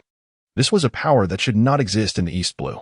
From the moment he beheld the flames, Kuro realized he had become a mere fish on someone else's chopping board. He adjusted his glasses, utterly astonished to find such formidable strength in a small village nestled at the foot of a mountain, and moreover, in the form of a boy. The way to break out of this dire predicament was to buy time, seeking a chance to strike back. Faced with the inescapable fire cage, Kuro chose to remove his claw weapons, surrendering his resistance in hopes of seizing an opportunity. As Kuro removed his claw weapons, a black sword beam hurtled towards him, slicing through the air. In an instant, Kuro's right hand fell to the ground, severed by Noah's blade. Agonizing pain coursed through Kuro's body as he gritted his teeth, fighting against the excruciating torment, refusing to fall. He had never anticipated that this youth would be so resolute in his slaughter, affording him not a single chance. A lion spares no effort even when hunting a rabbit. Noah's cold words echoed in Kuro's ears. You must die. You covet the Kaya family's treasures, and your existence threatens Syrup Village, Kaya, and me. Noah's words were icy and unyielding. Kuro, in his self-reflection, lamented his own caution. I truly regret my hesitation. Had I been more reckless and engaged you directly, perhaps I could have exchanged a few blows and had a slim chance of escape. Yet, in the end, my prudence led me to disarm, resulting in the loss of my right hand. Now, I doubt I could withstand even a single strike from you. The once proud intelligence Kuro cherished now felt like a cruel joke as he paled from blood loss and agony. Your intellect is impressive, second only to Ben Beckman, the vice-captain of the red-haired pirates. Had you possessed the same exceptional strength as Beckman, you would undoubtedly become a significant force in the latter half of the Grand Line. The New World. Alas, you have chosen to abandon the life of a pirate, shunning the seas. Even in the face of his defeated adversary, Noah sincerely praised Kuro. You are the first to understand me so well. We are alike. I know you will not allow me to escape. Thank you for your compliments before my demise. From the moment I became a pirate, recklessly taking lives, I should have anticipated this outcome. With a swift motion, Noah and Appo's armament hockey-imbued fiery sword pierced Kuro and Appo's heart, extinguishing his life force. You had to die, Noah asserted, extracting the blood-soaked sword from Kuro's chest. Kuro was correct. Noah would indeed kill him. The mere presence of a threat was reason enough for Noah to eliminate Kuro. Noah would not seek justification for his actions. His reasoning was brutally straightforward and devoid of sentimentality. The world of pirates operated on such principles. If one could not adapt to the bloodshed inherent in this realm, one should remain hidden in a desolate corner and survive as best as possible. Not all pirate crews operated like the Straw Hat Pirates, carefree and unconcerned with the outside world. Not all pirates were adventurers like Luffy. In truth, since Luffy's tumultuous escape from Impel Down, he had become a true pirate. Noah possessed his own moral compass, discerning good from evil. Perhaps one day he would confront the Sun God, King Luffy, and strip him of his devil fruit powers. It was not beyond the realm of possibility. With the bloodstained sword in hand, Noah made his way towards the sea. As the fire cage gradually dissipated, the flames converged upon Kuro's lifeless body. By the time the flames had reduced Kuro to a pile of white ashes, Noah had already departed. Kuro, the captain of the Black Cat Pirates, with a bounty of 16 million berries in the East Blue, had transitioned from feigned death to true demise, vanishing entirely from this world. Remember, do not disclose what transpired tonight, Noah instructed, having captured a voyeur he had already noticed lurking in the shadows of the jungle. This individual was none other than Usopp, who habitually cried out about pirates in the village, a notorious liar. The villagers of Syrup had grown accustomed to Usopp's fabrications, treating his daily tales as a sort of alarm clock for work. Perhaps this was yet another tale of the boy who cried wolf. As long as it did not impact Syrup Village, the Kaya family, or Noah himself, he would not concern himself with whether Usopp lied or not. Noah and Usopp shared only a few fleeting encounters. Usopp had witnessed Noah's fire cage ensnaring an individual, and when it dissipated, that person had been consumed by flames, reduced to ashes. At this moment, Usopp's legs trembled.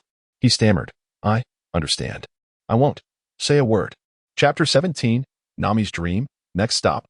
Orangetown. Usopp's timid disposition was not unexpected to Noah. After advising Usopp, Noah departed, returning to the villa atop the hill. The village of Syrup was serene, as if nothing had transpired. Upon entering the villa, Noah was greeted by a warm scene.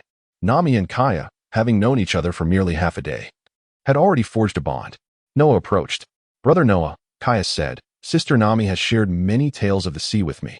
As she spoke, she handed Noah a skewer of roasted meat. Noah accepted the skewer with one hand and joined the barbecue gathering with Nami and Kaya. Nami inhaled the fragrant air and caught a whiff of blood on Noah, sensing the faint aura of danger surrounding him. Noah noticed the change in Nami's gaze and subtly signaled her not to mention it in front of Kaya. Both understood the unspoken message in each other's eyes. For the remainder of the evening, Noah kept Kaya company, recounting his experiences upon the sea. As the night grew cooler, Noah escorted Kaya back to her room. He then stood quietly at the Villa and Appo's entrance, overlooking the entire village of Syrup. After some time, a bodyguard in black approached Noah. "Young master, we have not detected any pirate ships in the waters surrounding Syrup Village." "In that case, withdraw," Noah commanded. The bodyguard had been sent on Noah and Appo's orders to scout for the Black Cat Pirates, but found no trace along the coast. Fortunately, the night was clear, making it easier for the bodyguard to search. Following Noah's orders, the bodyguard retreated, and those still searching along the shore would soon return to the villa. Noah had suspected that Kuro was alone and had not disclosed his whereabouts to the Black Cat Pirates. However, he remained uneasy, prompting him to send the bodyguard to search the coast. Now, Noah could finally relax. He had already sent the original navigator and helmsman of the Dragon Star back to Syrup Village, where Kaya had met them. Thus, it was indeed time for Noah to depart. Leaving would ultimately lead to better reunions. Only by obtaining a powerful devil fruit more swiftly could Noah unlock the power within the Dragon Ring and remedy Kaya's innate frailty. He planned to leave Syrup Village the following day. On the next day, before dawn, Noah penned a letter and entrusted it to the Villa and Appo's as caretaker, Granny Ching, before departing with the drowsy Nami. At the port of Syrup Village, the Dragon Star set sail with the morning light. The ship had no helmsman, only Noah, a man of great strength, taking on that role. With Nami guiding the way and planning their voyage, Noah need only exert a little effort. The wind was favorable, allowing them to sail smoothly without much control over the ship in Appo's direction. On the deck of the Dragonstar, 10 orange trees had been planted, brought aboard by Nami when she left Cocoa Village. Nami wished to alleviate her homesickness, while Noah recognized oranges as an essential resource for those at sea. The decision to bring the orange trees was mutual between them. "What is your dream?" Noah softly inquired, observing Nami as she pruned the orange trees. "I wish to create a world map," Nami replied without hesitation. "Oh, and I have a lot of money." Her eyes sparkled at the thought of the treasure. These two aspirations were intertwined in Nami and Appo's heart. If Noah had asked her a month prior, her foremost dream would have been to redeem Cocoa Village. "Since you wish to draw a world map, let us sail the East Blue for a while. You can sketch the map, and I shall ensure your safety," Noah proposed. "Really?" Nami exclaimed, suddenly close to Noah, their faces nearly touching. "Don and Appo's, tease me," she scolded, glaring at him. "More genuine than gold," Noah replied with a hint of exasperation, gently pushing her away with a finger on her forehead.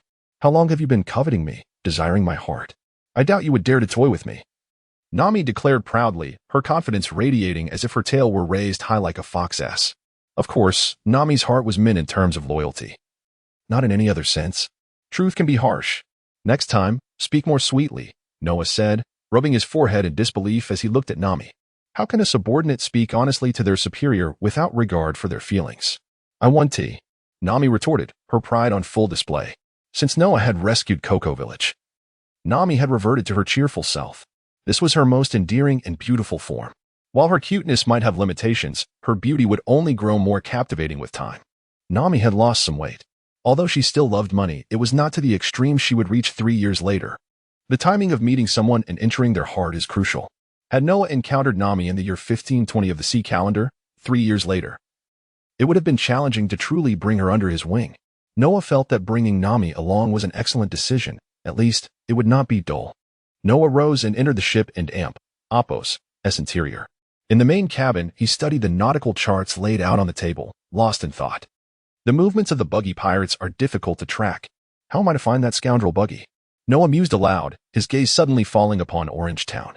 Noah knew that Orange Town was not yet the buggy pirates and Appo's base. However, he conceived a method to draw the buggy pirates to him without actively seeking them out. Orange Town, a flourishing port city, was populous with efficient maritime traffic and swift information flow. Noah simply needed to widely circulate the treasure map he possessed and showcase his wealth, thereby allowing him to wait for the buggy pirates to come to him. With the allure of the treasure map and ready riches, Buggy would undoubtedly be unable to resist. Having figured this out, Noah exited the main cabin and communicated their next destination to Nami, in the East Blue. If Noah could capture the 2 devil fruit users from the buggy pirates, he would have accomplished a significant portion of his plan to hunt for devil fruits. With the remaining time, he could enjoy sailing the East Blue alongside Nami. The rest of his plans for hunting devil fruits would require luck and time, which could not be forced. Chapter 18. The Buggy Pirates. The distance from Silab Village to Orange Town is not great, as both places are situated on the same large island. In merely half a day and Appo's time, the Dragonstar ship arrived at Orange Town. True to its reputation as an outstanding port city, Noah immediately sensed the vibrancy of Orange Town upon disembarking. It is hard for Noah to fathom that, without his intervention in the future, this flourishing locale might devolve into a desolate city devoid of inhabitants. The arrival of the Dragonstar ship captured the attention of many. The news of the demise of the Dawn Krieg pirates had already spread for several days. Yet the dissemination of this information had been significantly hampered by the deliberate actions of Captain Mouse. His efforts were concentrated on the East Sea, while outside of it, he sought to use the situation to his advantage for a promotion within the Navy. In his scheme, Noah would gain notoriety and a bounty, while Mouse would earn accolades and advancement at the Marine headquarters. If Noah were to become aware of Captain Mouse and Appo's machinations, he would undoubtedly express gratitude. For Noah had no desire for fame. He preferred to cultivate his strength discreetly, awaiting the moment to emerge only when he possessed formidable power. After all, he was not invincible. Prudence was essential. In Orange Town, Noah and Appo's presence aboard the Dragonstar ship merely piqued curiosity, failing to draw significant attention. The ship required a guardian, a task Noah entrusted to Nami while he attended to matters within the orange orchard. With 30 million berries in hand, Designated as promotional funds for treasure maps and riches, Noah intended to create an air of intrigue. Rather than revealing that the treasure map was in his possession, he claimed it resided with an individual in Orangetown. Over the subsequent days, Noah quietly engaged in promotion at the Orangetown port. 5 days later, a fervor for treasure hunting swept through the town. Noah strategically divided the 30 million berries into 10 treasure locations, guiding individuals to find them according to the treasure maps. Thus, the townsfolk became aware of a hidden treasure of immeasurable worth buried nearby, accessible only through the treasure map. Having accomplished his objectives, Noah now awaited the fruits of his labor. Every 7 days, he would revisit Orangetown, providing clues to the treasure and the ultimate prize.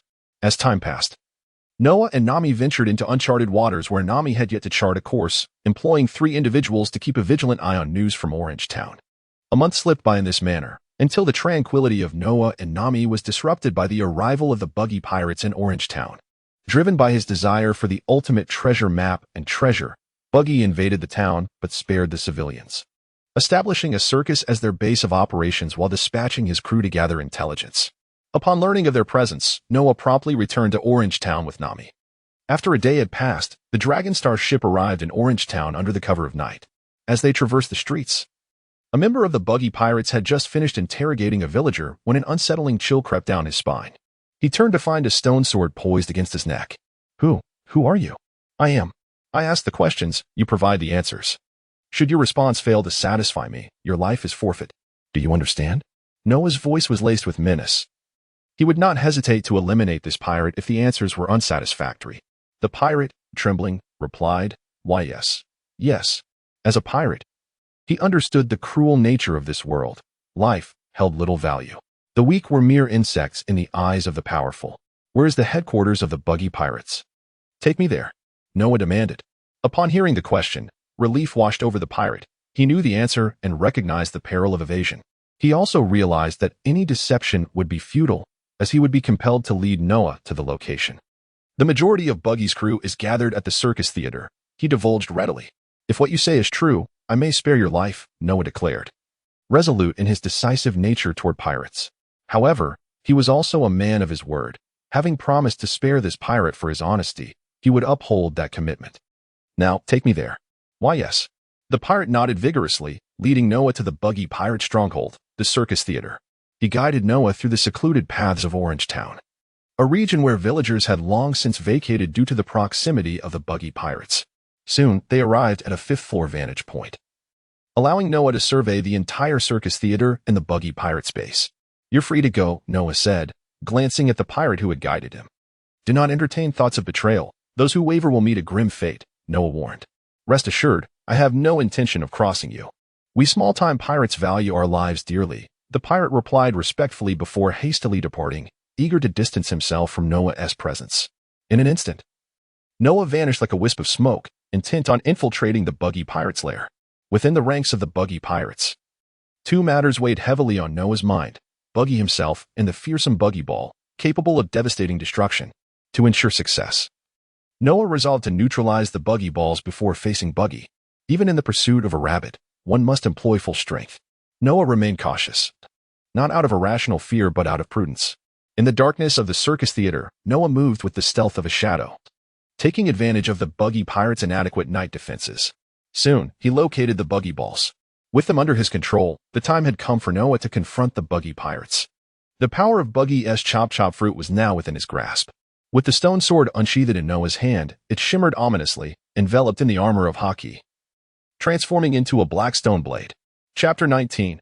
A blow too feeble. A voice rang out. How audacious to dare intrude upon the territory of the buggy pirate crew.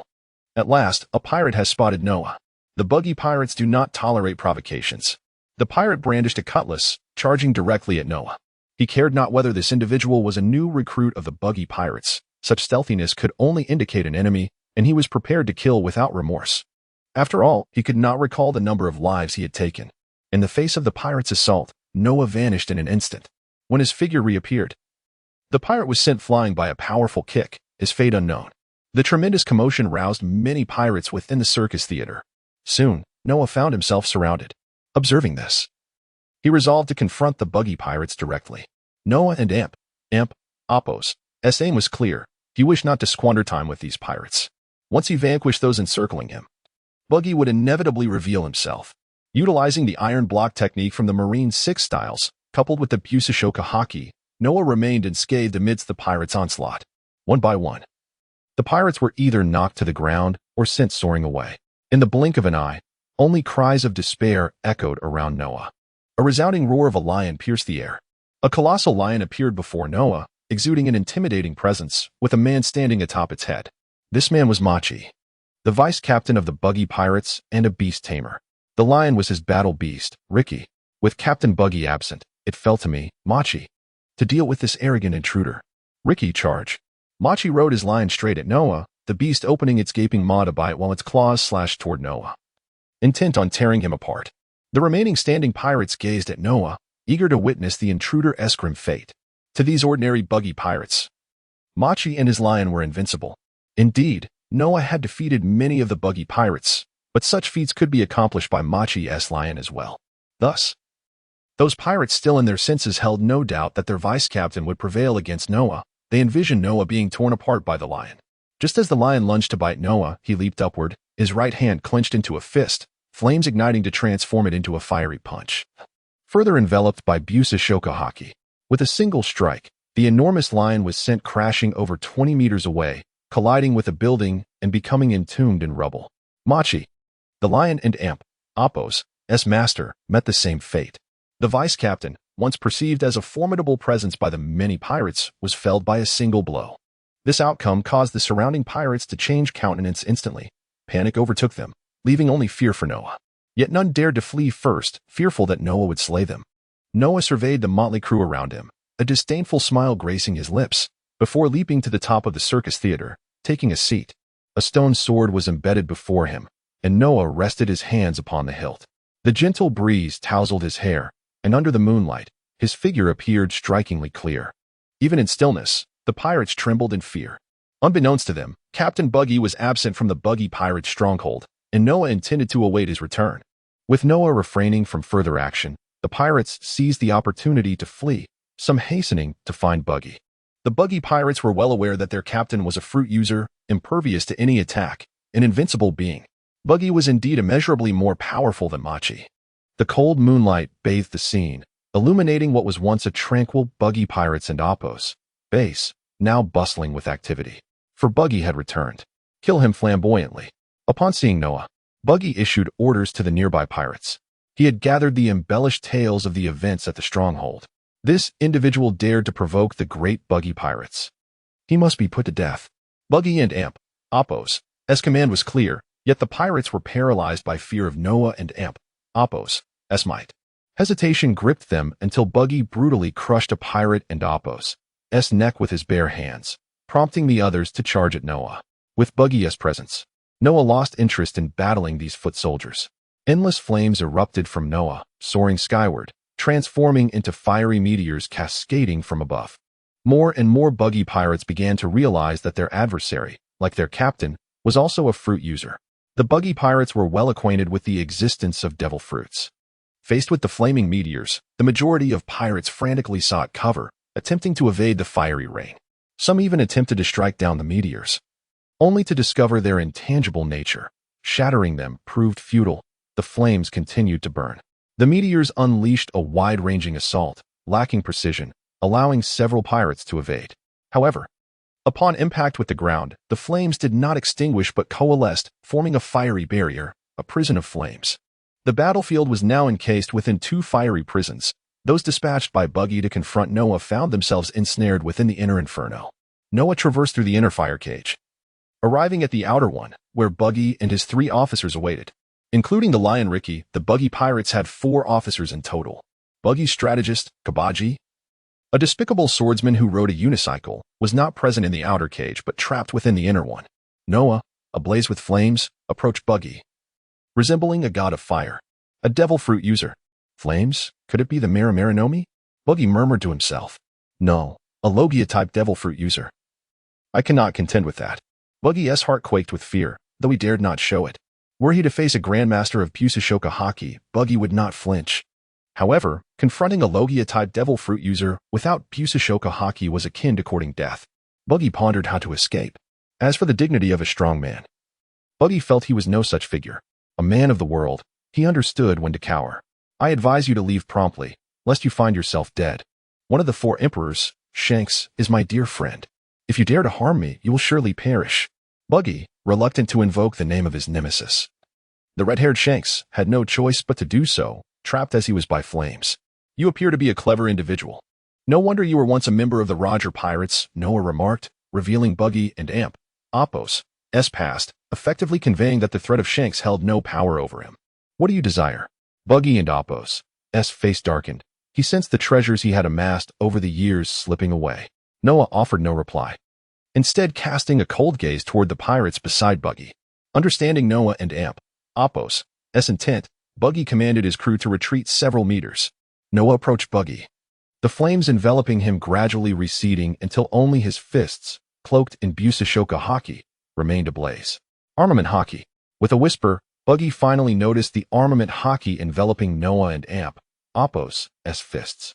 A sigh of relief escaped Buggy and Amp, Apos' lips. Fortunately, he had recognized the situation in time, or he would have faced dire consequences. I desire your devil fruit, Noah declared, fixing his gaze upon Buggy, articulating his true intention. Chapter 20, The Horse Talisman. Just as Noah articulated his intentions and Buggy was momentarily distracted, Noah suddenly struck. Buggy had no time to react as a fiery spear, imbued with haki, pierced through his chest. With a single hand, Noah lifted the gravely injured Buggy. I am taking your Captain Buggy with me. If you wish to save him, come to the port of Orangetown, Noah proclaimed. As he raised his hand, the flames of the fiery prison gradually dissipated. By the time the members of Buggy and Amp, Apos' crew turned their gaze towards Noah, he had vanished without a trace. Noah swiftly navigated through Orangetown with Buggy in tow, arriving shortly at the seaside forest near the port. Beneath the shade of the trees, Buggy lay unconscious on the grass after receiving a punch from Noah. The dragon ring detached from Noah and Amp, Apos' hand, soaring into the air as a sacrificial array materialized. Buggy was ensconced within this array, which began to siphon the essence of his devil fruit. A phantom of the Chop Chop fruit coalesced within the sacrificial formation. This essence, lacking a physical form, could not be consumed to grant its powers anew, yet it embodied the source strength of the Chop Chop fruit. Upon completion of the phantom and Amp, Apos' condensation, it was absorbed by the dragon ring. Henceforth, the pirate world would no longer know the Chop Chop fruit. With the sacrificial array fading, the dragon ring returned to Noah and Amp, Apos' grasp. He sensed the seal within the ring loosening, revealing newfound power. Gazing at the unconscious Buggy, Noah produced a vial of healing powder and poured it over Buggy's chest wound. Subsequently, he carried the injured and unconscious Buggy back to the Dragonstar ship. He placed Buggy carelessly on the deck, leaving Nami to keep watch. In the main chamber of the Dragonstar ship, Noah removed the dragon ring, which floated in the air, emanating a dim glow. Closing his eyes, Noah and Apos' consciousness connected with the spirit of the dragon ring. The spirit, akin to artificial intelligence, communicated with Noah, albeit with limitations in its responses. It sifted through Noah and Amp, Apos' memories of the One Piece world, responding to inquiries about the Paramecia-type Chop Chop fruit. This particular fruit would grant Noah access to the horse talisman among the 12 charms, but it could not unlock any magical energy. Furthermore, Noah found that other powers within the dragon ring remained inaccessible to him. The horse talisman emerged as Noah's primary choice, possessing the ability to heal. The horse talisman could eliminate all external influences on its bearer, cure ailments, and restore damaged inanimate objects to their original state. While it may not completely cure Kaya and Amp, Apos' congenital frailty, it could certainly alleviate her myriad health issues stemming from her weakness. The optimal remedy for her condition would be to provide Kaya with magical energy, which could enhance and transform her physical attributes without adverse effects, endowing her with formidable strength. In the East Sea, aside from the Sun God Nika fruit and the Flame fruit, no other devil fruits could unbind magical energy. The horse talisman stood as Noah's best option at this juncture. With it, he could keep Kaya close and protect her, as her significance in Noah's heart was paramount. With a mere thought, the horse talisman manifested in Noah and Amp, Apos' hand.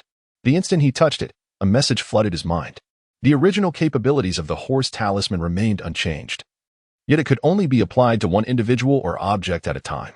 Noah murmured to himself, absorbing the information imparted by the talisman. All charms could be seamlessly integrated into one's body with the aid of the dragon ring, which also possessed the ability to extricate them when necessary.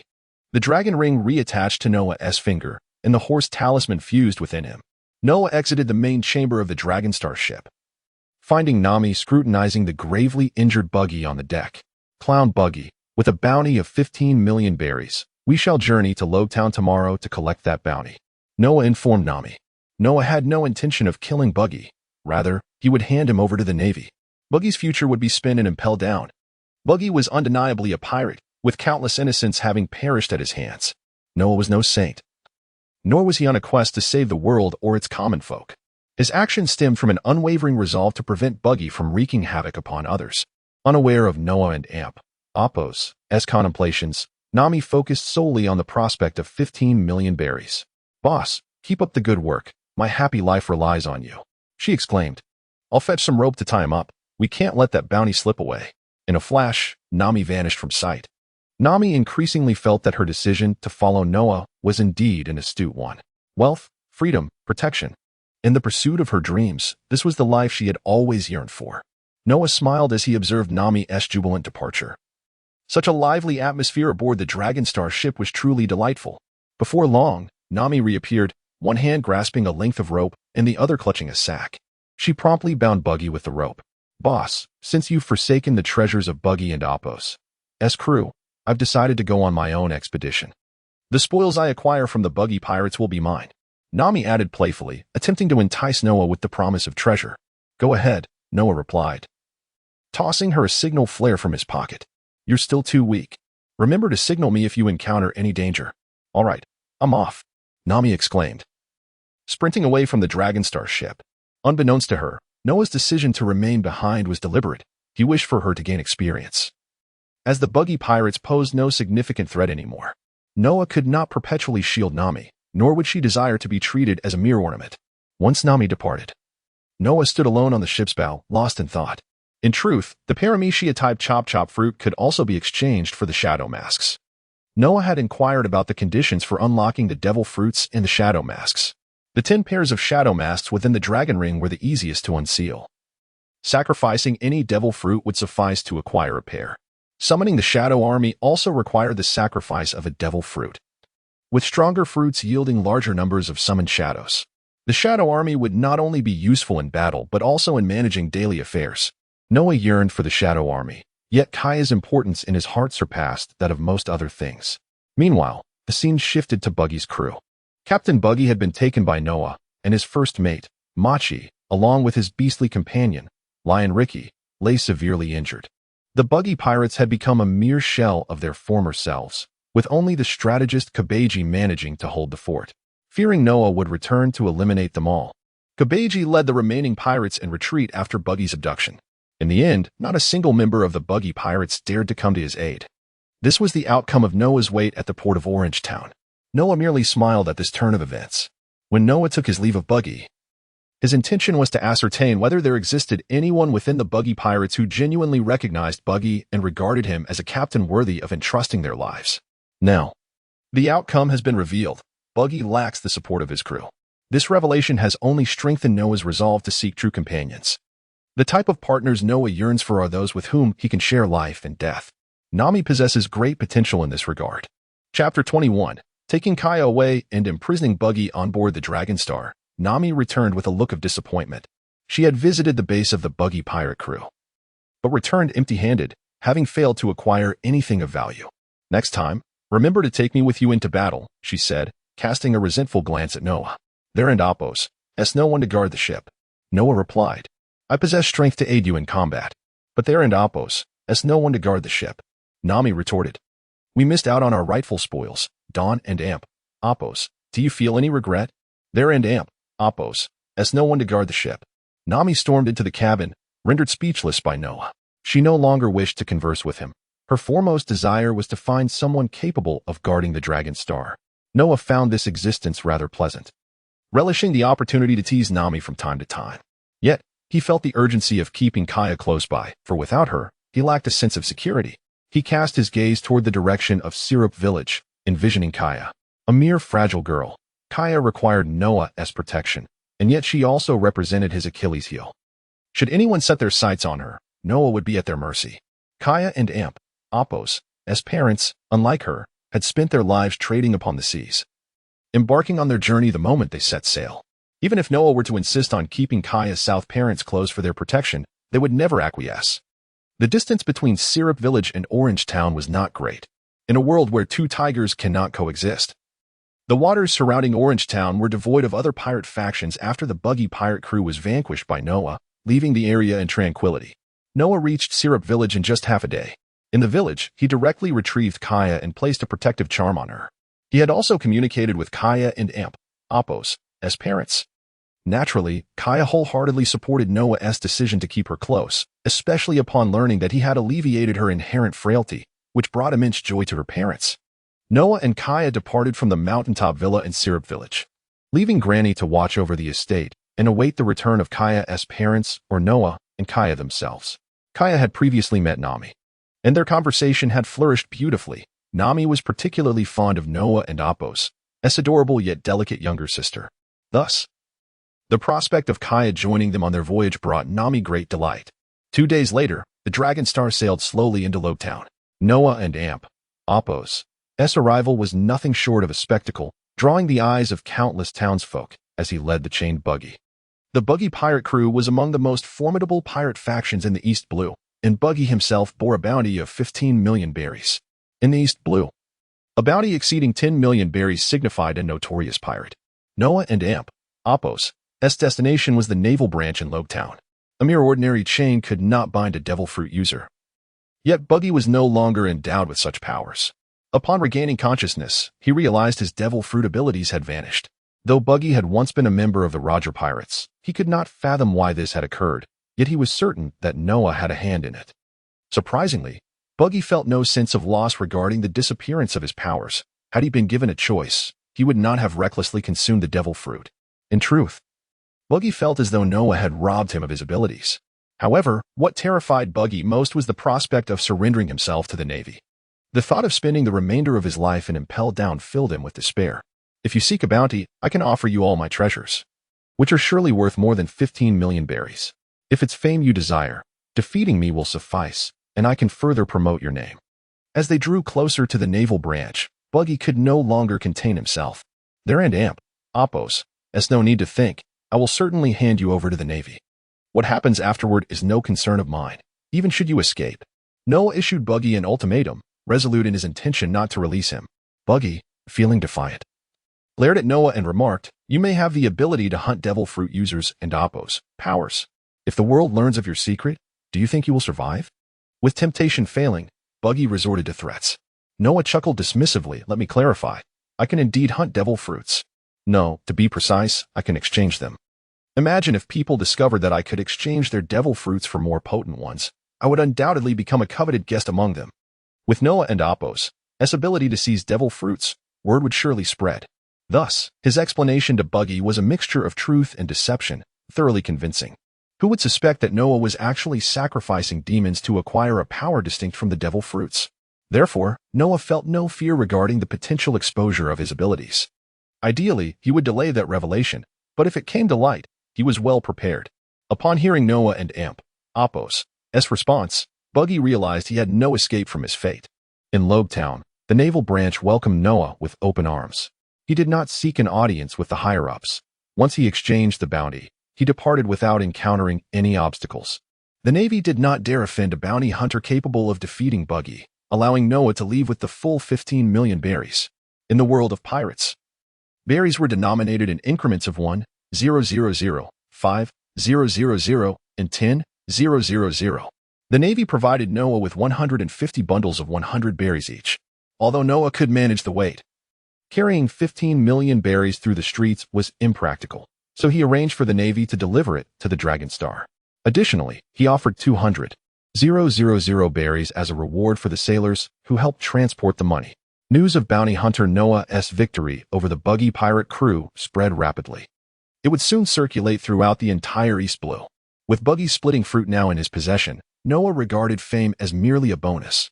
Unbeknownst to him, the naval higher-ups in Lobetown promptly reported the fall of the buggy pirate crew to Navy HQ. Buggy had once been a member of the Roger Pirates and was now a close associate of the Yonko Shanks. This information was well known to the higher-ups. which prompted their immediate notification of the buggy pirate crew and Apos' demise. Chapter 22. An encounter with the Dr. Noah strolled along the streets of Rogue Town, clutching several small trinkets, the majority of which were gifts for Koya and Nami. He was currently making his way back to the Dragonstar ship. The chatter of pedestrians filled the air around him. Have you heard? A peculiar individual has arrived in Rogue Town these past few days. This person inquires about a strange, unheard of illness at every hospital or clinic, offering a substantial reward. Several hospitals and clinics have been dismantled for reasons unknown by this formidable figure. You're just learning this now? I've also heard that the symptoms of this illness manifest as crystalline formations resembling gems on the face, and they cannot be exposed to light. Upon hearing these words, Noah instinctively halted. Jade Scales disease, Bartholomew Kuma, Bonnie, he murmured, connecting the dots. It suddenly dawned on him that in the year 1517 of the Sea Circle calendar, significant events were indeed unfolding. During this year, Kuma would traverse the seas in search of a remedy for Bonnie, encountering comrades from the Revolutionary Army along the way. Guided by Dragon, Kuma would then head to Egghead Island in pursuit of Vegapunk, who Dragon believed possessed the means to cure Bonnie's Jade Scales disease. As fate would have it, Vegapunk indeed held the solution, yet at that time, he was working under the world government. The ensuing developments included the harsh conditions imposed by Saint Saturn upon Kuma, which entailed becoming one of the 7 warlords of the sea, undergoing mechanical modification, and erasing his consciousness. Ultimately, Kuma acquiesced to all of Saturn's demands. Consequently, Bonnie and Apos' affliction was cured, while Kuma descended into true darkness. This encapsulates the tragic life of Bartholomew Kuma. At this moment, none of this had yet transpired, and Noah possessed the capacity to alter the course of events. The talisman he held bore the power to heal all ailments. Its restorative abilities could certainly cure Bonnie and Apos' Jade Scales disease. Noah was unwilling to witness Kuma and Apos' tragedy unfold once more, which motivated his desire to treat Bonnie. Another reason lay in Noah and Apos' ambition to acquire Kuma and Apos' Paramecia type, Pawpaw fruit. This powerful devil fruit rivaled the strength of the Zoan type, mythical beast, Fish fruit in its azure dragon form. Such a potent entity, when sacrificed, could unlock the seal within the dragon ring, granting access to a source of magical energy. The spirit within Noah's mind, having accessed memories from Blue Star, responded to his inquiries about the Pawpaw fruit, revealing that it could indeed bestow upon Noah a share of magical energy. Upon receiving this insight, Noah swiftly reached a decision. This magical energy could entirely rectify Koya and Apos' congenital frailty and bestow her with formidable strength. The Pawpaw fruit was an opportunity he did not wish to forfeit. Should he miss this chance, acquiring another devil fruit capable of yielding magical energy would demand immeasurable time and effort. Kuma was currently in Rogue Town, and Noah approached passers-by to inquire about Kuma's whereabouts, gradually closing in on his location. Kuma had been fervently seeking a cure for Bonnie, his quest characterized by boldness. Given the extreme rarity of Jade Scales disease, it was virtually unheard of. Without such audacity, Kuma would struggle to find a remedy for Bonnie. Moreover, as Bonnie aged, her condition became increasingly precarious. She would not survive beyond the age of 10. For Bonnie's sake, Kuma was prepared to pay any price. In a modest clinic in Rogue Town, Kuma sat motionless at the entrance, awaiting the return of the physician. Even though he was aware that the likelihood of this clinic and Apos' owner being able to treat Jade Scales disease was slim, he refused to relinquish any glimmer of hope. Noah approached Kuma directly, stating, "I can cure the Jade Scales disease that manifests as gem-like formations on your face. Is what you say true?" Kuma exclaimed, appearing before Noah in an instant. The speed of his movement caught Noah off guard, making him acutely aware of the vast chasm between himself and the true titans of the Grand Line. While Noah and Apos' strength was nearly invincible in the East Blue, he was merely a capable newcomer in the Grand Line. In response to Kuma and Apos' urgent inquiries, Noah affirmed, "I can indeed treat Jade Scales disease. Let us discuss this elsewhere." He extended an invitation to Kuma, wishing to keep their transaction discreet from prying eyes. Subsequently, Noah led Kuma back to the Dragonstar ship. The arrival of a stranger on the Dragonstar ship drew the attention of Nami and Koya. However, seeing that Noah and the unfamiliar individual appeared to have matters to discuss, they refrained from emerging from the vessel. "My name is Noah. I am currently a bounty hunter. I can assist you in curing Jade Scales disease. The conditions are, I will extract the devil fruit from within you, and you will join the crew of this ship." Noah stated his terms plainly and directly. Bonnie was of paramount importance to Kuma in the future. He would be willing to surrender himself entirely to the world government for experimentation or become one of their subordinates in order to heal Bonnie's affliction. Comparatively, Noah and Apos' conditions were trivial next to the demands of the world government. Noah genuinely wished for Kuma to become a part of his crew, believing him to be the most trustworthy individual in the entire pirate world. If Kuma were willing to join Noah as a companion, he would be a partner whom Noah could entrust with his life. Thus, Noah spoke to Kuma with sincerity and directness. "Extract my devil fruit." Kuma was taken aback. Having roamed the seas for so long and read numerous texts, he had never encountered anyone capable of extracting a devil fruit from another and Apos' body. As for joining the ranks of the youth before him, Kuma felt no resistance, as long as Noah could truly cure Bonnie and Apos' jade scales disease. He would willingly give his life if that was what it took. "I accept your terms, provided you can heal Bonnie and Apos' jade scales disease." Without a moment and Apos' hesitation, Kuma acquiesced to Noah's proposal. After years of searching for a remedy for Bonnie's affliction, he was on the brink of madness. And Noah and Apos' appearance was an opportunity he would not let slip away. Moreover, Noah and Apos' earnest demeanor and unwavering gaze conveyed a deep-seated confidence. Kuma's keen observation skills allowed him to sense Noah's genuine resolve to cure Bonnie. "Let us proceed directly to treat the patient afflicted with jade scales disease. The longer we delay, the more perilous the situation becomes," Noah urged. Kuma was indeed deserving of Noah and Apos' decisive action, and the urgency to heal Bonnie was paramount. Chapter 23.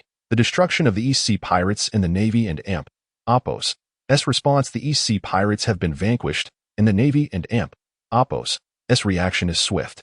Kuma has temporarily allied himself with Noah, awaiting the moment when Noah will cure Bonnie and Apos' green jade scales disease, at which point Kuma shall become Noah and Apos' companion.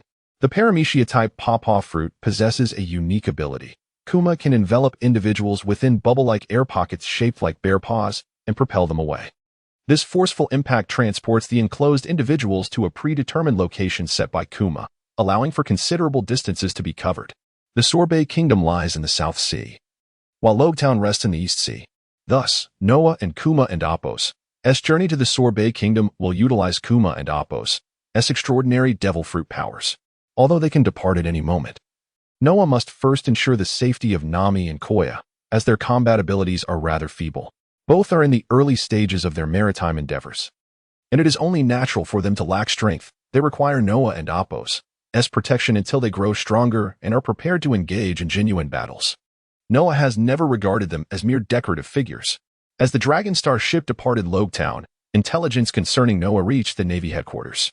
The news that a single individual had obliterated both the Buggy Pirates and the Dragon Pirates was bound to capture the attention of the Navy headquarters, especially considering that such events transpired in the East Sea, a region that has been deliberately suppressed by the world government and Navy, rendering it the most peaceful yet weakest sea. However, Noah does not identify as a pirate, but rather as a bounty hunter who has dismantled the Buggy Pirates and Dragon Pirates. It is this distinction that has led the Navy headquarters to adopt a favorable stance towards Noah. The highest authority within the intelligence department of the Navy headquarters is Vice Admiral Suru. Ultimately, the reports regarding Noah reached her hands. Suru, a user of the Wash Wash fruit, champions the ideal of pure justice. After perusing the information on Noah, she perceives him as a commendable individual. The dossier on Noah consists of two parts, one from Colonel Mouse and the other from the Navy branch in Logtown. Colonel Mouse and Apos' report is replete with accolades for Noah, portraying him almost as an embodiment of justice. Yet, he also notes his own collaboration with Noah in dismantling the Dragon Pirates, driven by fear of Noah. Though he harbors ulterior motives, the report from the Logtown Navy branch offers a more mundane evaluation of Noah. Regardless of the source, neither report categorizes Noah as a pirate or an enemy of the world government. Suru set aside the report and moved to the window, gazing towards the East Sea. Karp is nearing the East Sea. Perhaps you should go and see that young man. Suru has made her decision. A newcomer wielding the power of flames is certainly worthy of her attention, and she desires to cultivate Noah within the Navy ranks. The maritime situation grows increasingly dire, necessitating the Navy to recruit additional strength. With her decision made, Suru promptly contacted Karp. Not far from Logtown, near the shores of Reverse Mountain, Noah discovered a secluded spot where the sea meets the forest. The Dragonstar ship anchored here, utilizing Kuma and Amp, Apos, Devil Fruit ability. Noah and Kuma can reach the Sorbet Kingdom in the South Sea within half a day. The treatment for Bonnie will only require a few minutes.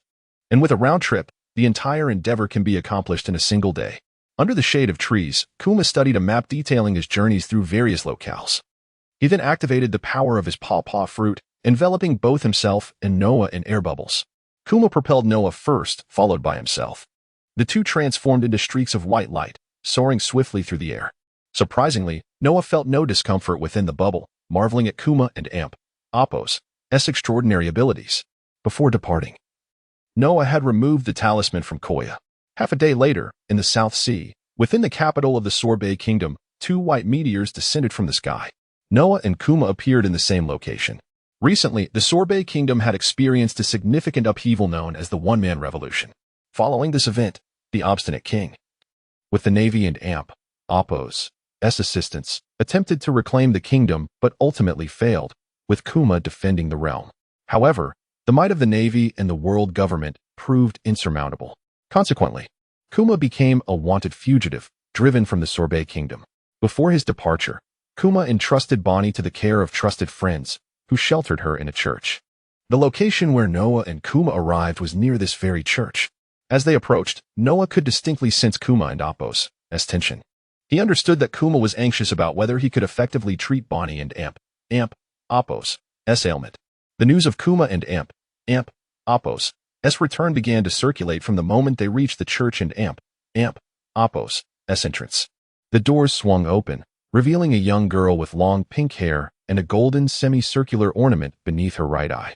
Most strikingly, her face bore a gem, which in the eyes of outsiders radiated brilliance and added an air of nobility and mystery to her. Yet, to Kuma and Bonnie, the gem was a harbinger of doom. A healer had once declared that Bonnie, afflicted by the green jade scales disease, would not survive past the age of 10. Now, in the year 1517 of the sea calendar, Bonnie had reached the tender age of 7, her life already counting down. As Noah gazed at Bonnie, he couldn't help but think of Koya. In certain aspects, they bore a striking resemblance. "Father," Bonnie exclaimed, rushing into Kuma's embrace. Kuma held her tenderly, his face radiating affection. Despite knowing Bonnie's adoptive father, from the moment he laid eyes on her, Kuma had regarded Bonnie as his own daughter. For her sake, he would do anything. Noah, unwilling to disrupt this tender scene, remained quietly by Kuma and Apos' side. At that moment, Bonnie finally noticed Noah, the outsider. Kuma gently set Bonnie down, crouching to stroke her head. "Let us first treat your green jade scales disease. We shall attend to everything else afterward." Without hesitation, Noah spoke, simultaneously retrieving the talisman from within himself. Noah possesses the unique ability to manipulate talismans, integrating them into his own body to bestow their powers upon others, or extracting them from others at will. This extraordinary capability bolstered Kuma and Apos' confidence in Noah and Apos' ability to heal Bonnie. Trust is fundamental. If one cannot trust, they should not engage. Utilizing his formidable observation haki, Kuma sensed no malice emanating from Noah, thus placing his faith in him. The talisman soared from Noah and Apos' hand towards Bonnie. She instinctively raised her hand to shield herself. But it was futile. The talisman seamlessly merged into her body. Chapter 24, Healing Bonnie. The return of the bear. The gems adorning Bonnie's face were rapidly fading, and within moments, they had completely vanished.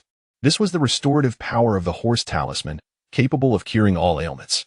"I will wait for you outside." Noah suddenly spoke to the bear before vanishing in an instant, granting them both the time and space they needed. 2 hours later, the bear approached Noah alone. Having learned from the healer that Bonnie and Apos' jade-scaled illness had been entirely eradicated.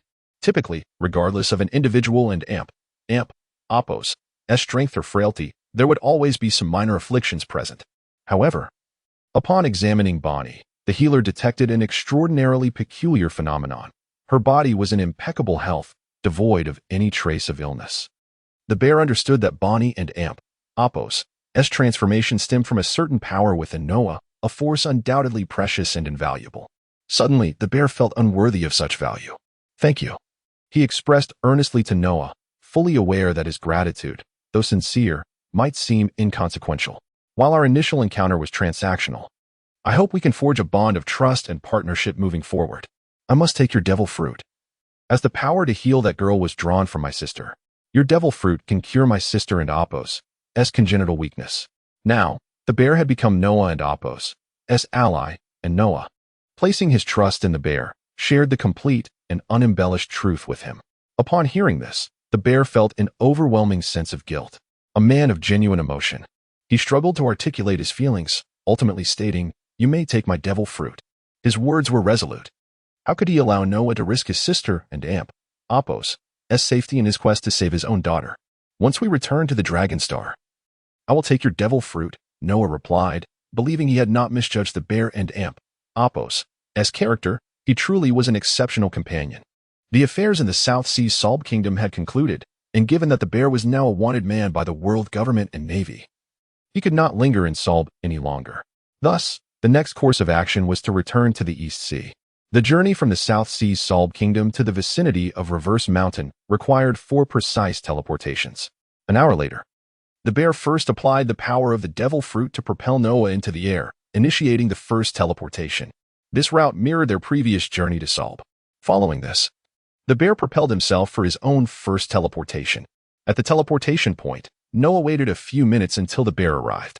However, to Noah and Apos' surprise, he saw Bonnie in the bear and Apos' embrace. He had not anticipated that the bear would bring Bonnie along instead of leaving her in Solb under the care of friends. The side effect of the bear and Apos' devil fruit allowed even the 8-year-old Bonnie to teleport without issue. Noah refrained from further commentary as they proceeded with the subsequent teleportations.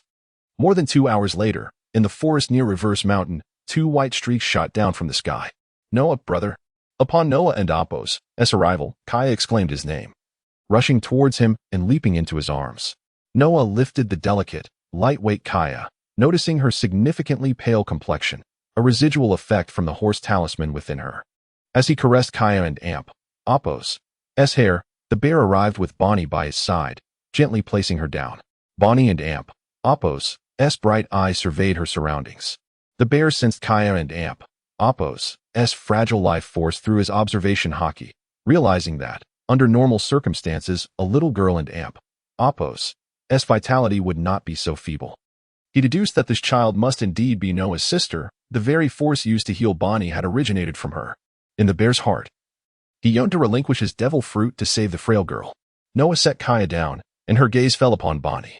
When Noah had informed Kaya of his intention to use the horse talisman to heal Bonnie, Kaya, aware that Bonnie and Apos' jade-scaled illness would claim her life by the age of 10 while her own ailments were merely minor, had readily agreed without hesitation. Noah shared Bonnie and Apos' story with Kaya, while the bear recounted Noah and Apos' sister and Apos' plight to Bonnie. Bonnie, a remarkably astute little girl, quickly deduced Kaya and Apos' identity. "This is my sister, Kaya." Noah introduced her formally, solidifying Bonnie and Apos' and the bear and Apos' certainty that the girl before them was indeed Noah and Apos' sister. The bear regarded Kaya with gentle eyes, and Bonnie mirrored his sentiment. Bonnie dashed over to Kaya, taking her hand and saying, "Thank you, Sister Kaya." Noah and the bear exchanged glances, after which the bear departed from the scene. Noah returned to the Dragon Star, retrieving a large package filled with bandages and medical supplies prepared for the bear. Ultimately, Noah needed to forcibly incapacitate the bear to claim his Paramecia-type bouncy fruit through the sacrifice of the devil fruit. This substantial package had been assembled by Nami. Before his departure, Noah had informed Nami of his plans and provided her with various instructions. Nami, sensing the commotion from Noah and Apos' return, had refrained from appearing immediately, as she was busy ensuring the completeness of the medical supplies she had prepared. The more she interacted with Noah, the more mystique surrounded him, igniting her curiosity. In the nearby grassy forest, Noah arrived to find the bear waiting for him. As soon as Noah appeared, the bear spoke, "Let the extraction of the devil fruit commence." With the bear having mentally prepared himself for the ordeal, Noah wasted no time. Covering his hands with armament hockey, Noah directly engaged the bear. It took Noah half an hour to forcibly extract the Paramecia-type bouncy fruit from the bear and complete the sacrificial process. Upon finishing the sacrifice, Noah did not immediately redeem the demonic energy within the dragon ring, but instead focused on cleaning and bandaging the bear's wounds. The bear, wishing to keep Bonnie unaware of his condition, had chosen this secluded location for the extraction. As a member of a special race, his robust constitution meant that even when gravely injured, he would likely awaken within 2 to 3 days, with his wounds healing significantly. The world of pirates is one steeped in bloodline and heredity. The bear and Apos' unique heritage and formidable strength allowed him to endure. However, his resilience paled in comparison to that of the sun god, Nika, and Monkey D. Luffy.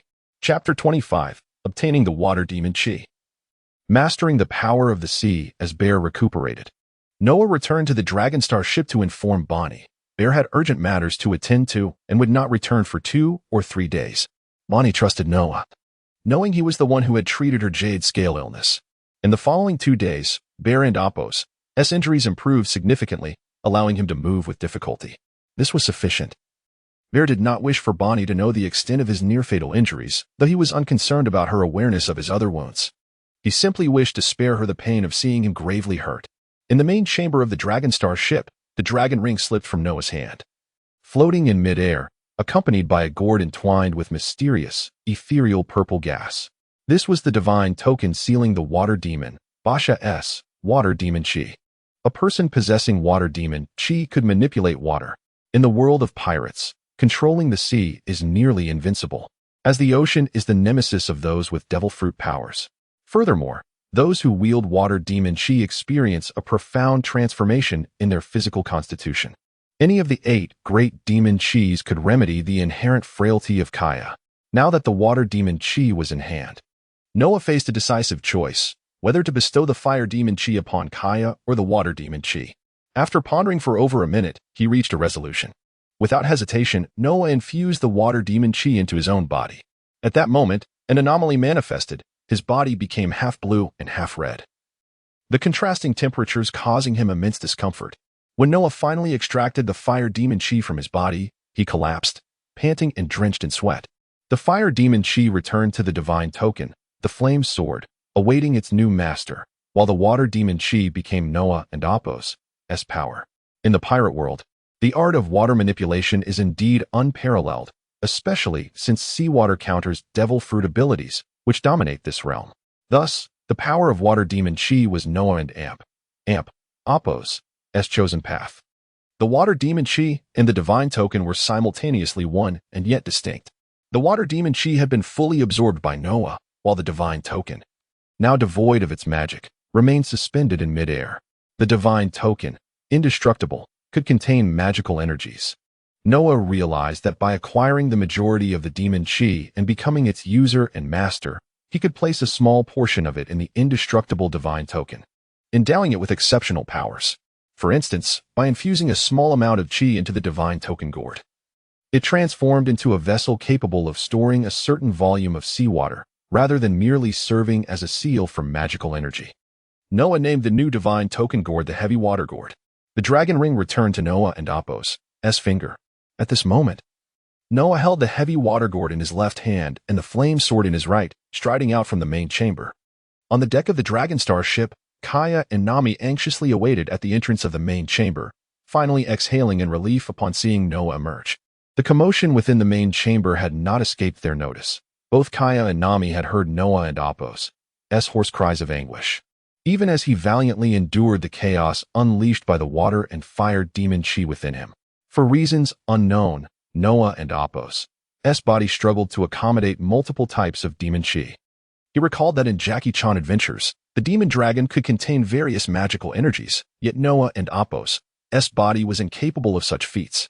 The only solution lay in obtaining the power of the talisman within the dragon ring. Noah approached Kaya, fastening the Heavy Water Gourd to his waist, then offered the Flame Sword to her. Do not speak. Simply feel the power within the Flame Sword, he gently instructed. Under Noah and Apos' guidance, Kaya shifted her focus from him to the Flame Sword. As she accepted it, she sensed its power, but this time, she felt an unusual affinity toward the weapon. Divine tokens inherently possess a spirit. From the moment they were liberated from the dragon ring's seal, they behaved like infants, recognizing Noah as their master. Under Noah's command, The flame sword had previously protected Kaya for a time, making her the second outsider to connect with its spirit. Noah could communicate simply with the flame sword and Apos as spirit. And from this moment forward, Kaya would be its master, as Noah had already informed the sword and Apos as spirit of this arrangement. Thus, Kaya felt a sense of closeness to the flame sword. With Noah's control, the majority of the fire demon chi merged into Kaya's body. Understanding Noah's intentions, Kaya welcomed the infusion of fire demon chi without resistance. After 5 minutes, the fire demon chi completely integrated into Kaya, becoming her own power. Moreover, it was at this moment that Kaya and Apos' frailty was fundamentally remedied. The process of Kaya merging with the fire demon chi was witnessed by Bear, Nami, and Bonnie simultaneously. Nami and Kaya had already developed a sisterly bond, and she felt joyous, knowing that Noah was remedying Kaya's inherent weakness. Bonnie shared the same sentiment. Had she not been concerned about interrupting Kaya, she would have rushed to her side. Bear and Apos' thoughts mirrored theirs, though he pondered more deeply. Suspecting that Noah sought his devil fruit to exchange for this power, Bear was quite curious about the strength Noah bestowed upon Kaya. However, his curiosity was merely that. And if it were an inconvenience to him, he would not dwell on it. Kaya was currently familiarizing herself with the flame power within her. Suddenly, a burst of fire erupted from her hands, and she gazed curiously at the flames. Then, it dawned on her. Noah, brother, did you give me your power? Kaya asked urgently. This was the first time Noah had seen Kaya exhibit such seriousness and anger. Gently, he stroked her head and replied, Indeed. I have given you my power, but I have also gained new strength. To demonstrate this, a flowing water dragon manifested above Noah's upper body. Upon seeing the water dragon, Kaya finally felt relief. She would never wish for her brother Noah to harm himself in order to heal her weakness. Noah placed his hand on Kaya's shoulder, giving it a gentle pat, and then looked at her. You may go and play with them. I have matters to discuss with Bear. Okay. Understanding and perceptive. Kaya did not press further, turning to run toward Nami and Bonnie. As the three of them made their way to the rear deck, only Noah and Bear remained on the bow deck. Your devil fruit has completely vanished from this world. It will not reappear. When I acquire other devil fruits in the future, I will grant you a power akin to that which Kaya and I possess. Bear possessed formidable combat talent, and his current strength was impressive. Noah knew that even without the Paramecia-type bounce fruit, Bear and Apos' combat prowess surpassed his own. Do not worry about me, my lord. I am already satisfied knowing you are healing Bonnie. Bear addressed Noah, acknowledging him as his leader and becoming his subordinate. Unlike Nami, who regarded Noah as a leader in a more casual manner, Bear and Apos' recognition of Noah as his lord indicated a deeper allegiance, positioning himself as Noah and Apos' subordinate henceforth. Upon hearing the Great Bear refer to him as the Lord of the Hall, Noah felt an overwhelming sense of joy, his delight evident upon his countenance. With the addition of the Great Bear, although the War God Hall was modest in size, it had become thoroughly well-equipped. In the future, when Noah departs from the Dragonstar ship, it will finally have someone capable of safeguarding its home. Chapter 26, The Sudden Appearance of the Revolutionary Army in Recent Days. An event related to Noah transpired in the East Sea. Karp arrived in Rogue Town, but unfortunately, he could not locate Noah there, nor did the naval branch in Rogue Town possess any information about him. Consequently, Karp spent merely a day in Rogue Town before embarking on a vacation. As for the instructions from Crane to probe Noah, Karp chose to temporarily disregard them. He held Noah in low regard. In comparison to his leisure, Noah was of little significance. Karp's inquiries about Noah were sufficient to consider Crane and Apos' directive fulfilled.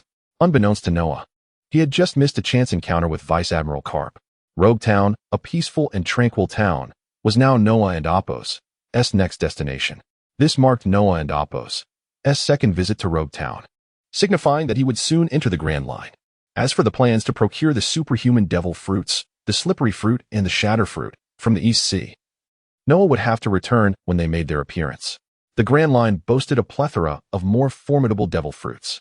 Among Noah's recollections were the sand fruit of Crocodile and the shadow fruit of Gecko Moria. The Dragonstar ship sailed at a leisurely pace, and the port's marines quickly took note of the black dragon flag that symbolized the vessel. While aboard, Noah observed that several marines seemed to be waiting specifically for him. Sensing no hostility from them, he paid them little mind.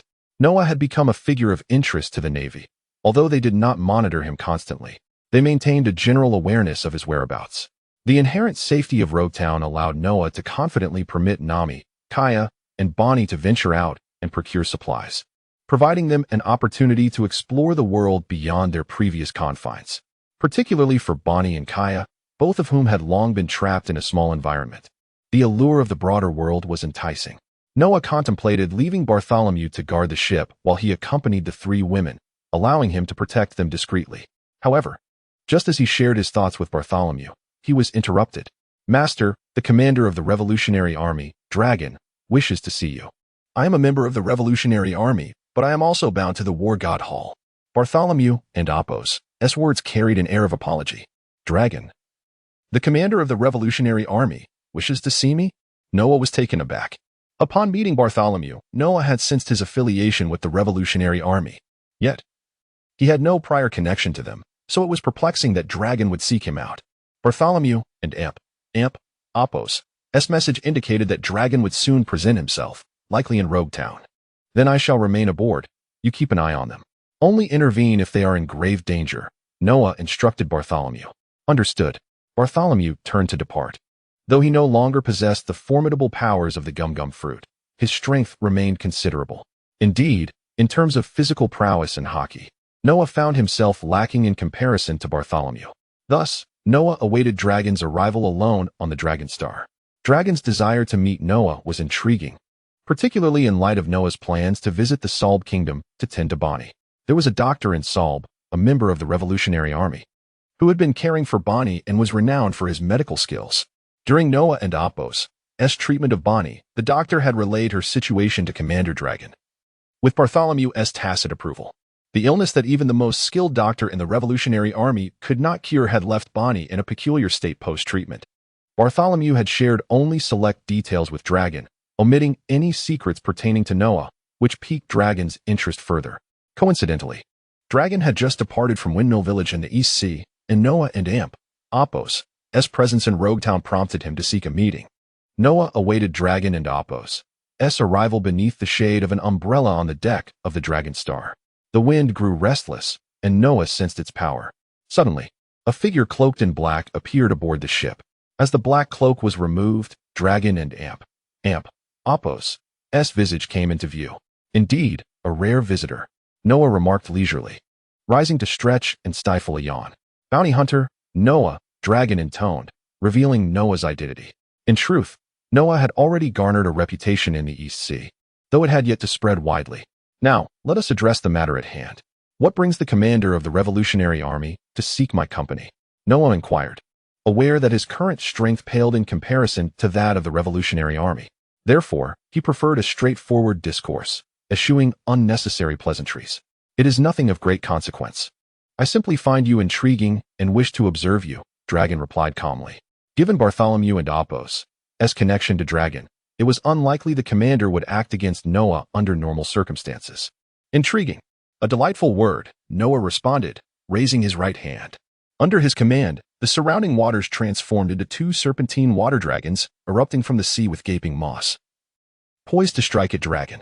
The ocean posed a significant threat to those with devil fruit abilities. As Noah demonstrated his control over the sea, Dragon's perception of him shifted instantaneously, not from fear, but from admiration. Water indeed countered devil fruit users, and while Dragon himself wielded a fruit associated with hurricanes, the presence of a tempest rendered him unfazed by the sea. As long as his stamina was intact, he was impervious to defeat by the ocean. For a powerhouse like Dragon, the only function of the sea was to serve as a constraint. "Bartholomew has aligned himself with you. Treat him well. He is a commendable individual, a partner worthy of trust," Dragon remarked before dissipating into a gust of wind. Chapter 27. The first half of the Grand Line. The sudden appearance and disappearance of the dragon instilled in Noah a profound sense of helplessness. 4. Whether the dragon manifested or vanished, Noah remained oblivious to its presence. Perhaps only upon awakening his observation hockey would he be able to perceive the dragon's silhouette. It appeared that the urgency to acquire a devil fruit must be heightened. This feeling of impotence was quite disheartening. Noah's resolve to grow stronger was further solidified. Although he gained little from his encounter with the dragon, he could at least ascertain that the dragon's devil fruit ability was indeed related to the wind. Had he not previously encountered the dragon, he would have merely speculated. Now, he held certainty. Contemplating the power of the wind, Noah recalled the Gale, one of the 8 great demons, whose abilities were also wind-related. The demonic aura within the dragon ring required a Logia-type devil fruit, or a formidable Zoan or Paramecia type, to be exchanged. Among the pirates in the first half of the Grand Line, only Crocodile and Enel came to Noah's mind as Logia-type devil fruit users. During the following hours, Noah remained aboard the Dragon Star ship, refraining from venturing outside. After half a day, as night fell, Kaya, Nami, and Bonnie returned, having procured numerous items, with Bartholomew Kuma trailing behind them, carrying the supplies. Kuma's towering physique and immense strength made the task of transporting these goods effortless for him. On board the Dragon Star ship, Kaya placed her acquisitions on the deck and immediately dashed into Noah and Appo's embrace. Standing at 2 meters tall, Noah effortlessly hoisted Kaya onto his shoulder. The magical energy of fire had transformed Kaya's frail body, curing her congenital weakness. She was now in excellent health and considerably stronger. Today's shopping excursion had brought her immense joy, and throughout the day, she had been leaping with delight. In this moment, she could indulge in her desires, for Noah no longer had to worry about her. The closeness between Noah and Kaya did not go unnoticed by Nami and Bonnie, who exchanged knowing smiles before retreating into the ship's interior. They were already plotting to tease Kaya once she entered. After a tender moment, Kaya willingly departed from Noah's side. Kuma first stowed the supplies in the storage room before rejoining them, sensing that Noah had something to discuss. In the ensuing moments, Noah sought guidance on awakening his observation haki. Having someone instruct him was certainly preferable to gleaning knowledge from a book, though Noah's observation haki had yet to awaken. It was imminent. With Kuma's mentorship, the timeline for its awakening would surely accelerate. Kuma contemplated various matters, yet he could not predict that Noah and Appo's request was for him to assist in awakening his observation haki. Yes, my lord, Kuma replied, acknowledging Noah and Appo's request without hesitation. Currently, Kuma identified himself primarily as Noah's subordinate within the War God Temple, with his role in the Revolutionary Army taking a back seat. The War God Temple held greater significance in Kuma's heart than the Revolutionary Army. However, he knew that if the future necessitated his involvement with the Revolutionary Army, he would be unable to comply. Prepare to set sail, Noah declared as he entered the ship's cabin. Kuma served as the helmsman aboard the Dragon Star ship, and the ship's departure was contingent upon both him and Nami, the navigator. The role of helmsman was undoubtedly more taxing than that of navigator, without substantial strength and stamina. One could hardly fulfill such a demanding position. Nevertheless, for Kuma, being the helmsman was well within his capabilities. The Dragon Star ship set sail from Rogue Town. During their time in the town, the Marines had not pursued Noah and his companions. The ship's subsequent journey would lead them into the first half of the Grand Line. Noah had initially assumed that acquiring devil fruits in the East Blue would consume a significant amount of time. Yet he was surprised to find that he had only spent a few months before departing the East Blue. The only disappointment lay in the absence of news regarding the Paramecia-type sliding fruit and the barrier fruit. Thus, Noah had effectively left the East Blue ahead of schedule. To transition from the East Blue to the Grand Line, they would need to traverse Reverse Mountain. However, if they could navigate the doldrums, they would reach the first half of the Grand Line more swiftly, avoiding the treacherous ascent of Reverse Mountain altogether. Crossing Reverse Mountain posed considerable danger. Had Noah not possessed the power to manipulate water, he would have lacked the confidence to safely reach the first half of the Grand Line. With the ability to control water, the greatest risk lay in the potential destruction of the Dragon Star ship, but the lives of those on board would remain unharmed. With the assurance provided by his water magic, Noah felt significantly more at ease regarding the voyage ahead. The Dragon Star ship safely arrived in the first half of the Grand Line. Despite encountering various perils along the way, Noah had adeptly resolved them, albeit at the expense of considerable stamina. This region of the Grand Line, governed by the Navy and the world government, was notably more tranquil. Noah addressed Kuma, who had spent the past year traversing the pirate world in search of renowned physicians. Coupled with Kuma's devil fruit ability to teleport, he had visited many places within the pirate realm, including the first and second halves of the Grand Line. Upon entering the first half of the Grand Line, Noah and Appo's first destination was the Little Garden. If Kuma could pinpoint its exact location, it would certainly facilitate their journey. Little Garden was home to the giant pirates, Dory and Bragi, both members of the giant race. In the world of pirates, aside from the Seraphim created by Vegapunk in the future, Noah held a keen interest in the giants. Should circumstances permit, He would genuinely wish to study the giants in depth, for their immense size and strength were eternally captivating. As the navigator of the Dragonstar ship, Nami had purchased a simplified nautical chart of the first half of the Grand Line before departing Rogue Town. This chart now rested in Noah and Amp, Apos, hands. Rogue Town served as the gateway from the East Blue to the first half of the Grand Line, where one could gather extensive information about the region. "We shall visit Little Garden," Noah said, pointing to the chart and Amp, Apos' designation for the location and handing it to Kuma. "My lord, while the giants there are not malevolent, we must remain vigilant," Kuma cautioned, having previously visited Little Garden. As Noah and Amp, Apos' subordinate, Kuma was naturally concerned for Noah. "The Dragonstar ship, and the War God Temple, considering all potential dangers. It seems you have indeed visited Little Garden," Noah remarked. "Yes, my lord," Kuma affirmed. "Then lead the way. I desire to meet those giants and forge a friendship." Chapter 28. The Discourse of All Realms. Since the Master has given instructions, it is only natural for Bear to comply directly. Following this, Noah departed from the deck and ventured into the ship and Amp, Apos' quarters to inform Nami of their destination. Nami had never traversed the first half of the Grand Line and was currently preparing her tools for charting the seas.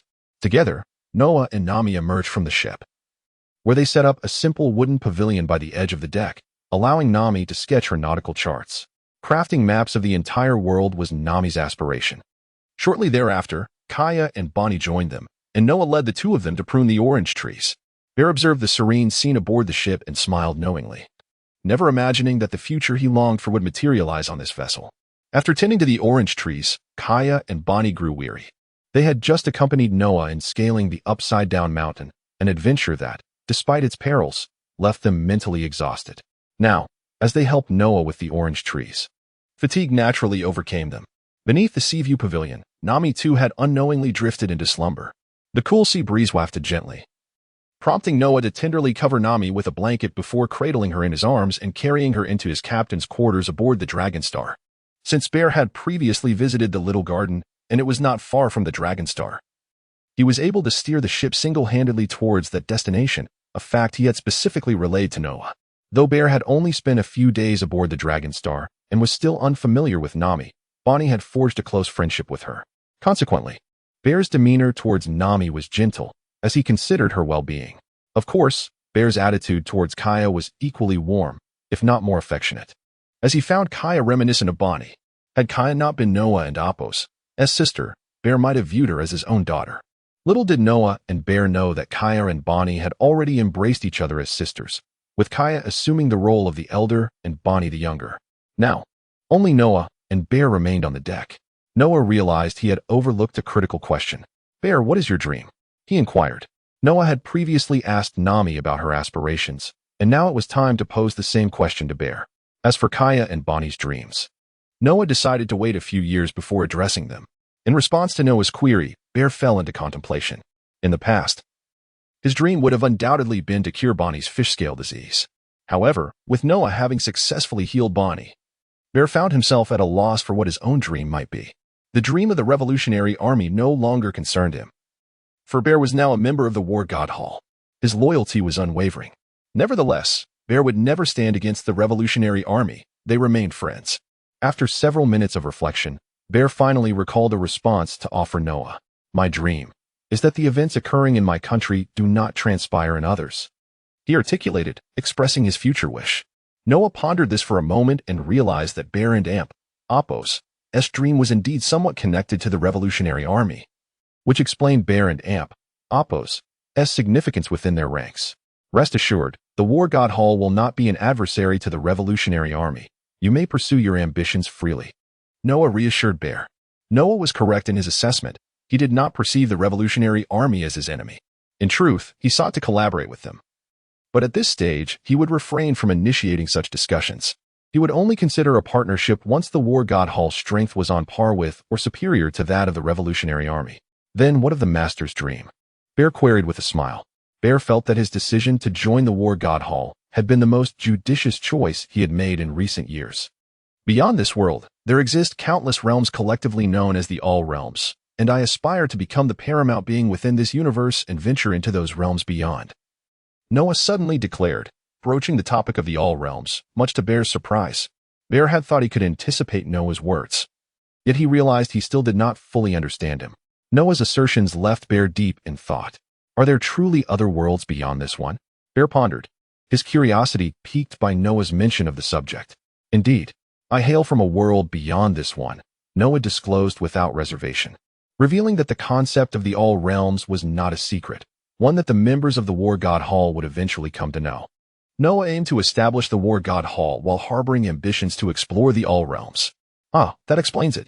Bear seemed to grasp why Noah was able to seize others' devil fruits and heal Bonnie's ailment. Nevertheless, Bear was still astonished that Noah would confide such matters to him. Noah sensed the trust emanating from Bear's expression. Do you not think I am deceiving you? Noah jested. No, I believe you, Bear affirmed with conviction. Then we must strive to grow stronger. I will take you to see the worlds beyond this one, Noah declared, his gaze fixed on the spiral dragon ring. Today, Noah had spoken of the All Realms because the spirit of the spiral dragon ring had imparted a revelation to him. If Noah could unlock all the seals within the spiral dragon ring, he would gain access to the time-space gate contained within, enabling him to traverse worlds. This gate not only allowed Noah to journey between realms but could also transport others for a limited time. Perhaps, one day in the future, Noah could lead the War God Hall into the All Realms. This newfound potential of the spiral dragon ring fueled Noah and Apos' determination to acquire more devil fruits. In truth, Noah should have inferred the spiral dragon ring and Apos' ability to facilitate world travel from the moment he arrived in the pirate world. Otherwise, how could he have entered that realm? Noah snapped back to the present, emerging from his reverie regarding the spiral dragon ring. Master, do you intend to recruit those two giants? Bear inquired. Indeed. But it will be challenging. Let us not feel pressured. We shall approach our visit to the little garden with an open mind, Noah replied. He would not force the issue regarding the two giants. Their presence would be welcome if it came to pass. Bear observed that, as he grew more acquainted with Noah. He recognized him as an exceptional individual, one who surpassed the majority of people in these vast seas. Furthermore, Bear discerned a hint of the revolutionary army and Apos' spirit within Noah. Very well, Bear concluded his thoughts and responded to Noah. Chapter 29, the first half of the Grand Line, Little Garden. The giant's little garden is not far from the Dragonstar ship. In Noah's memory, it serves as the second island where the future Straw Hat pirates will land before entering the first half of the Grand Line. Little Garden, a colossal island that preserves the landscape of prehistoric times, is where the Dragonstar ship has now arrived. You all stay on the ship. I will go take a look, Noah asserted, his understanding of Dongli and Brogy solely stemming from his memories on Blue Star. The power of the giants is perilous. Noah did not wish his impulsiveness to leave the Dragonstar ship unguarded, risking the safety of Nami, Bonnie, and Koya. I want to go too, Koya declared firmly. Stepping up to Noah, he gazed at her for a moment, finally sighing, for he knew he could not dissuade her.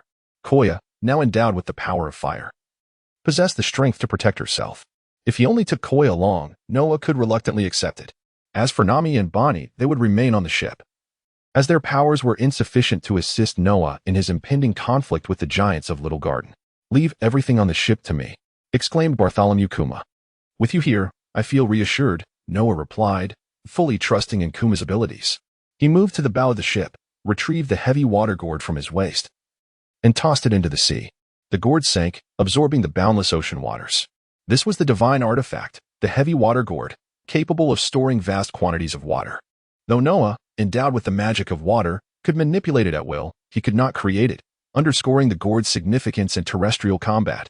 If a battle were to occur at sea, Noah would stand upon the water's surface, the ocean itself becoming his strength. Koya stood beside Noah, clutching the flame sword.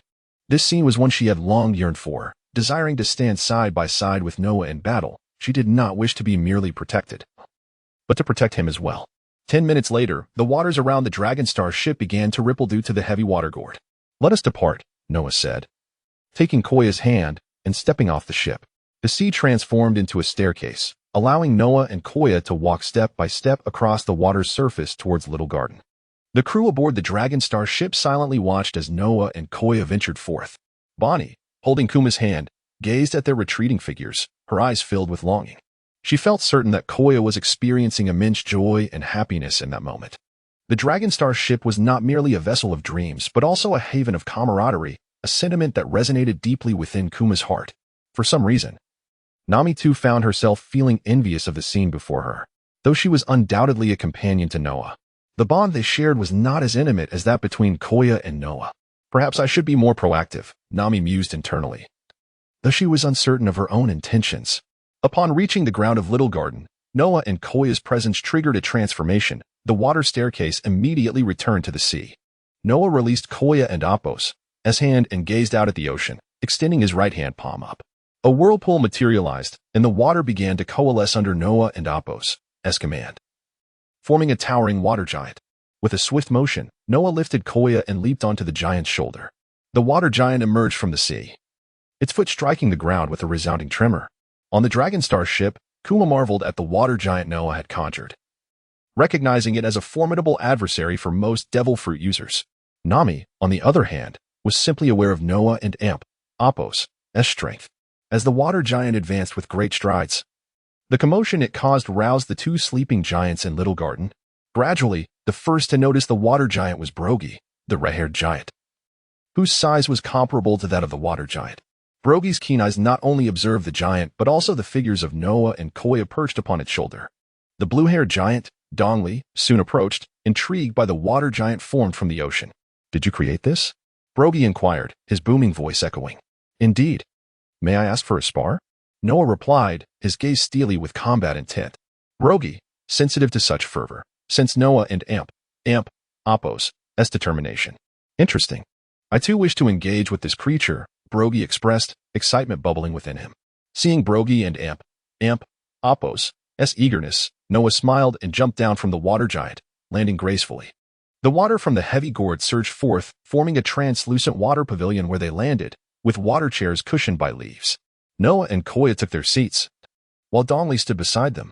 Meanwhile, the water giant, under Noah and Apos' deft control, engaged in battle with Brogy, who relished the opportunity to fight without restraint. As the water giant and Apos' attacks only resulted in minor injuries. In truth, in a genuine life-or-death duel, no sane person would confront the water giant directly. Instead, they would aim for Noah, the one controlling it. "Hey, what is your name?" "In all my years, I have never encountered a devil fruit user capable of commanding the sea," Dongli inquired, curiosity piqued. Deep down, he entertained a wild speculation. Could Noah be Poseidon, one of the ancient weapons? However, understanding the improbability of such a notion, he quickly dismissed it from his mind. "Noah, as for my abilities, they are simply as you see now," Noah replied, choosing not to elaborate further. He preferred to let others speculate about his power over the sea, leaving interpretations to their imagination. Chapter 30. Harvest. The friendship of the giant tribe Eastly and Brogy, the power to command the sea and Apos' waters, is indeed a formidable force in the world of pirates. Should Noah ever acquire the ability to control the entirety of the ocean's waters, he would undoubtedly become the strongest in this realm.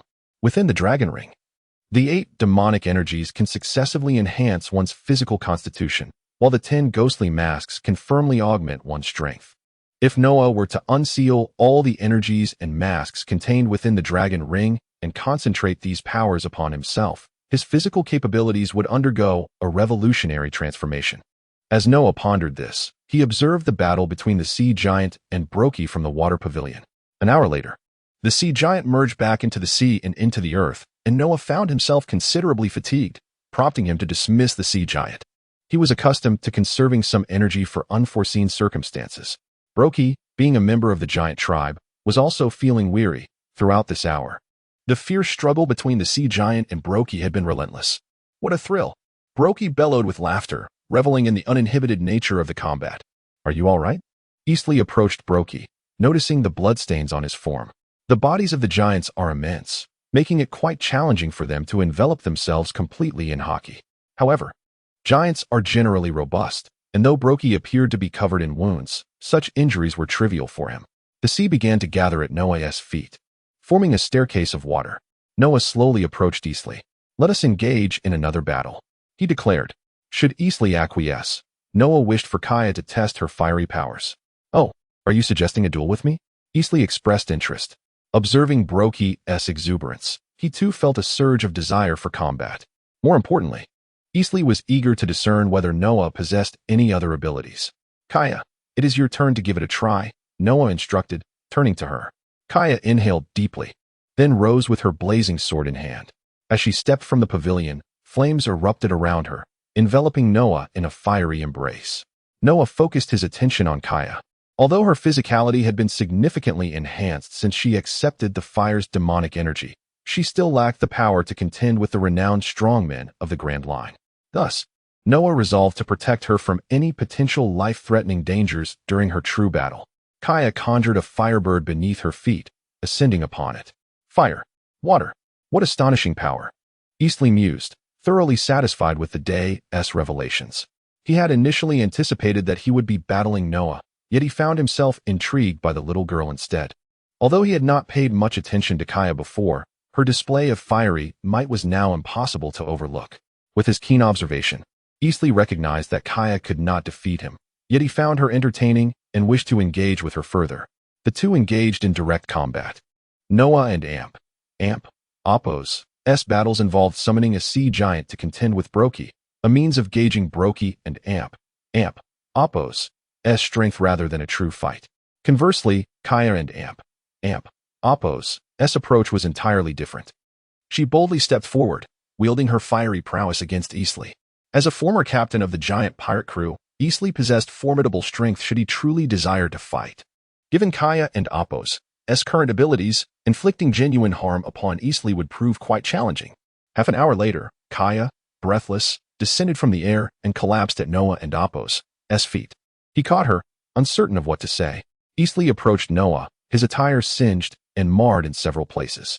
Such a resilient little girl, he remarked, commending Kaya. My sincerest apologies for the intrusion today. Noah expressed his heartfelt gratitude to Eastleigh and Brokey. To show his appreciation, he proposed a banquet that evening. Noah desired not only to verbally thank Eastleigh and Brokey for their guidance, but also to manifest his gratitude through action. The giants, Eastleigh and Brokey, were willing to engage with Noah simply because they found him entertaining. Indeed, that was the sole reason. For Eastleigh and Brokey, who had spent decades in the little garden, such companionship was invaluable. If they found joy in it, they would disregard most other matters. Who would have thought there would be a banquet? Come, let us hunt for our feast, Eastleigh exclaimed, rallying Brokey to capture the large game within the little garden. While they hunted, Noah did not remain idle. He departed for the seaside and leapt into the water. After a little over 10 minutes, Noah resurfaced, bringing with him a sizable fish comparable to Eastleigh. As for Kaya, Noah had ensured she took the time to rest, for her fiery powers would be crucial for the forthcoming banquet. With the trials of the little garden concluded, the Dragonstar ship arrived. In the following hours, Bartolomeo, Bonnie, and Nami came down to assist. The evening's festivities commenced at the edge of the forest by the island shore. As night fell, the banquet began. Eastleigh and Brokey tended to the roasting meat while Noah and the smaller folk sprinkled seasonings. 3 hours later, all preparations were complete, and the feast officially commenced. Noah engaged in conversation with Brokey, while Eastleigh conversed with Bartolomeo. Brokey, having embarked on his piratical journey a century prior, was a man of many tales.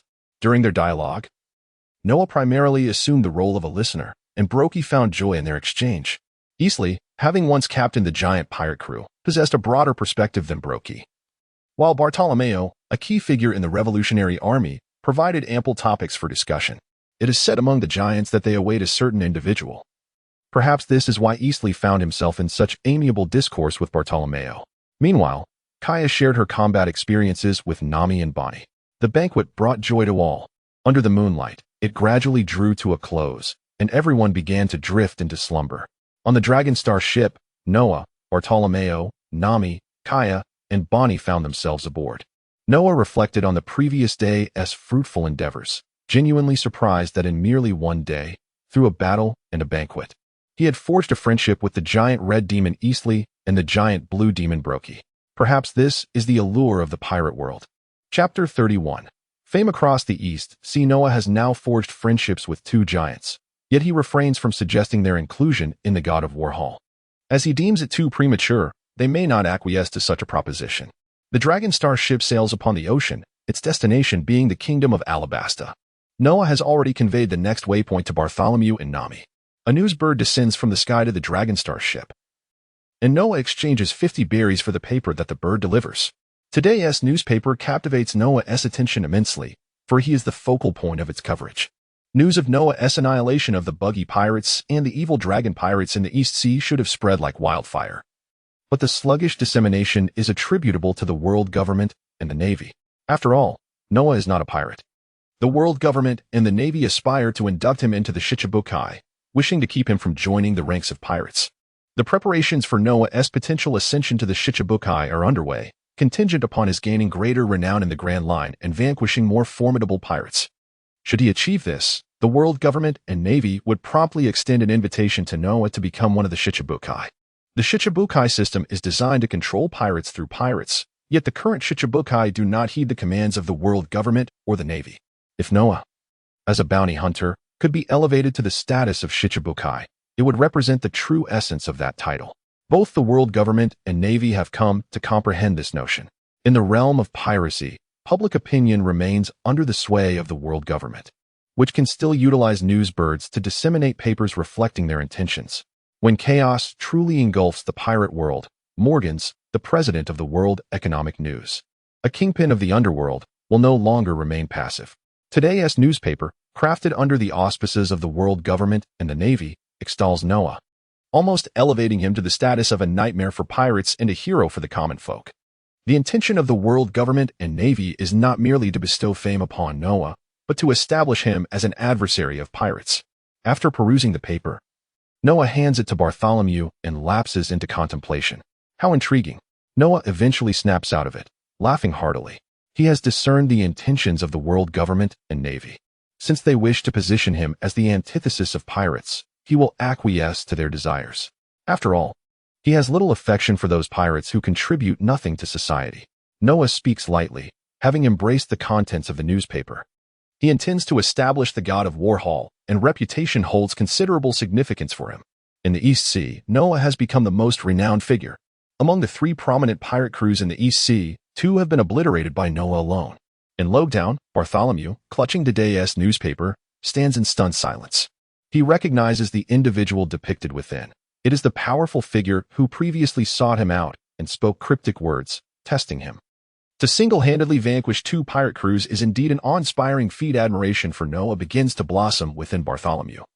And he anticipates that once Noah establishes a greater reputation in the Grand Line, he will surely gain a devoted young follower. In the uncharted waters of the East Sea, 3 days prior, Ace embarked on his journey and encountered news of Noah in today's newspaper. On his fire-breathing vessel, Ace sets down the paper. The East Sea offers little challenge. It seems prudent to hasten his entry into the Grand Line. How could the era of great pirates unfold without me? Ace murmurs, brimming with confidence regarding his future. In Windmill Village, Garp is in a foul mood, troubled by the fact that his grandson Ace has become a pirate. He has also learned of the contents of today's newspaper and finds it astonishing that, having just arrived in the East Sea, the very person he was advised to check on has already ventured into the initial leg of the Grand Line. In the tavern of Windmill Village, Luffy listens to the discussion surrounding Noah's prowess, his yearning to set sail as a pirate intensifying. The fact that Noah is not a pirate is lost on Luffy. In truth, many overlook this detail, with only those in positions of power or those with ulterior motives paying heed. In the East Sea, in Cocoa West Village, a community saved by Noah, the villagers seldom seek news from beyond their village, as mere survival is paramount in the realm of piracy. However, 2 individuals stand as exceptions, Ajin and Nokigo. In the Orange Orchard, Nokigo holds the newspaper, smiling as he gazes toward the sea. Ajin takes the news to spread it far and wide. Noah saved Cocoa West Village, and he holds a special place in the hearts of its villagers, who regard him as their benefactor. In the first half of the Grand Line, on the sea, aboard the Dragonstar ship, the contents of today's newspaper have reached everyone on board. Brother Noah, I too wish to be magnificent like you and become a great hero, Kai exclaims, bouncing towards Noah, clutching her flame sword. Ever since Noah cured her of her congenital weakness, Kaya has grown increasingly lively.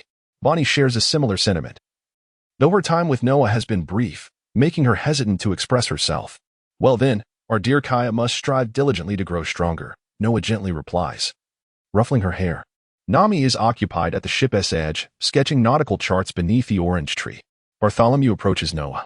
Master, are we heading to the kingdom of Alabasta for the Shichibukai member crocodile? Bartholomew inquires. In truth, he has brought this question to Noah with an answer already in mind. Since Noah has begun hunting for his own devil fruit, Bartholomew has surmised that Noah's future destinations would likely correlate with the abilities of those who wield devil fruits. Indeed, Crocodile, being one of the Shichibukai, presents an opportunity for me to gain both fame and fortune by defeating him. Advantageous for both myself and the god of war Hall, Noah articulates the rationale for their journey to Alabasta. Bartholomew has visited Alabasta and encountered Crocodile, albeit only briefly. Their connection seems peculiar, as Bartholomew is a key figure in the Revolutionary Army, and Crocodile has ties to the same organization. Bartholomew has heard the king of the mermen mention Crocodile in passing, yet he has not delved into the details. Crocodile is a Shichibukai, and while Noah seeks to vanquish him for fame and fortune, the Shichibukai system is a construct of the world government. Bartholomew does not fear the world government, but aims to ensure that Noah comprehends the implications of his ambitions. It is of no concern should I defeat Crocodile. I can take his place among the Shichibukai. I trust the world government would not reject my offer, Noah states calmly. Chapter 32. 8,000 Water Swords. The annihilation of pirate ships. Noah remained oblivious to the fact that the world government genuinely harbored intentions of elevating him to the ranks of the 7 warlords of the sea. This notion was not only present, but fervently embraced.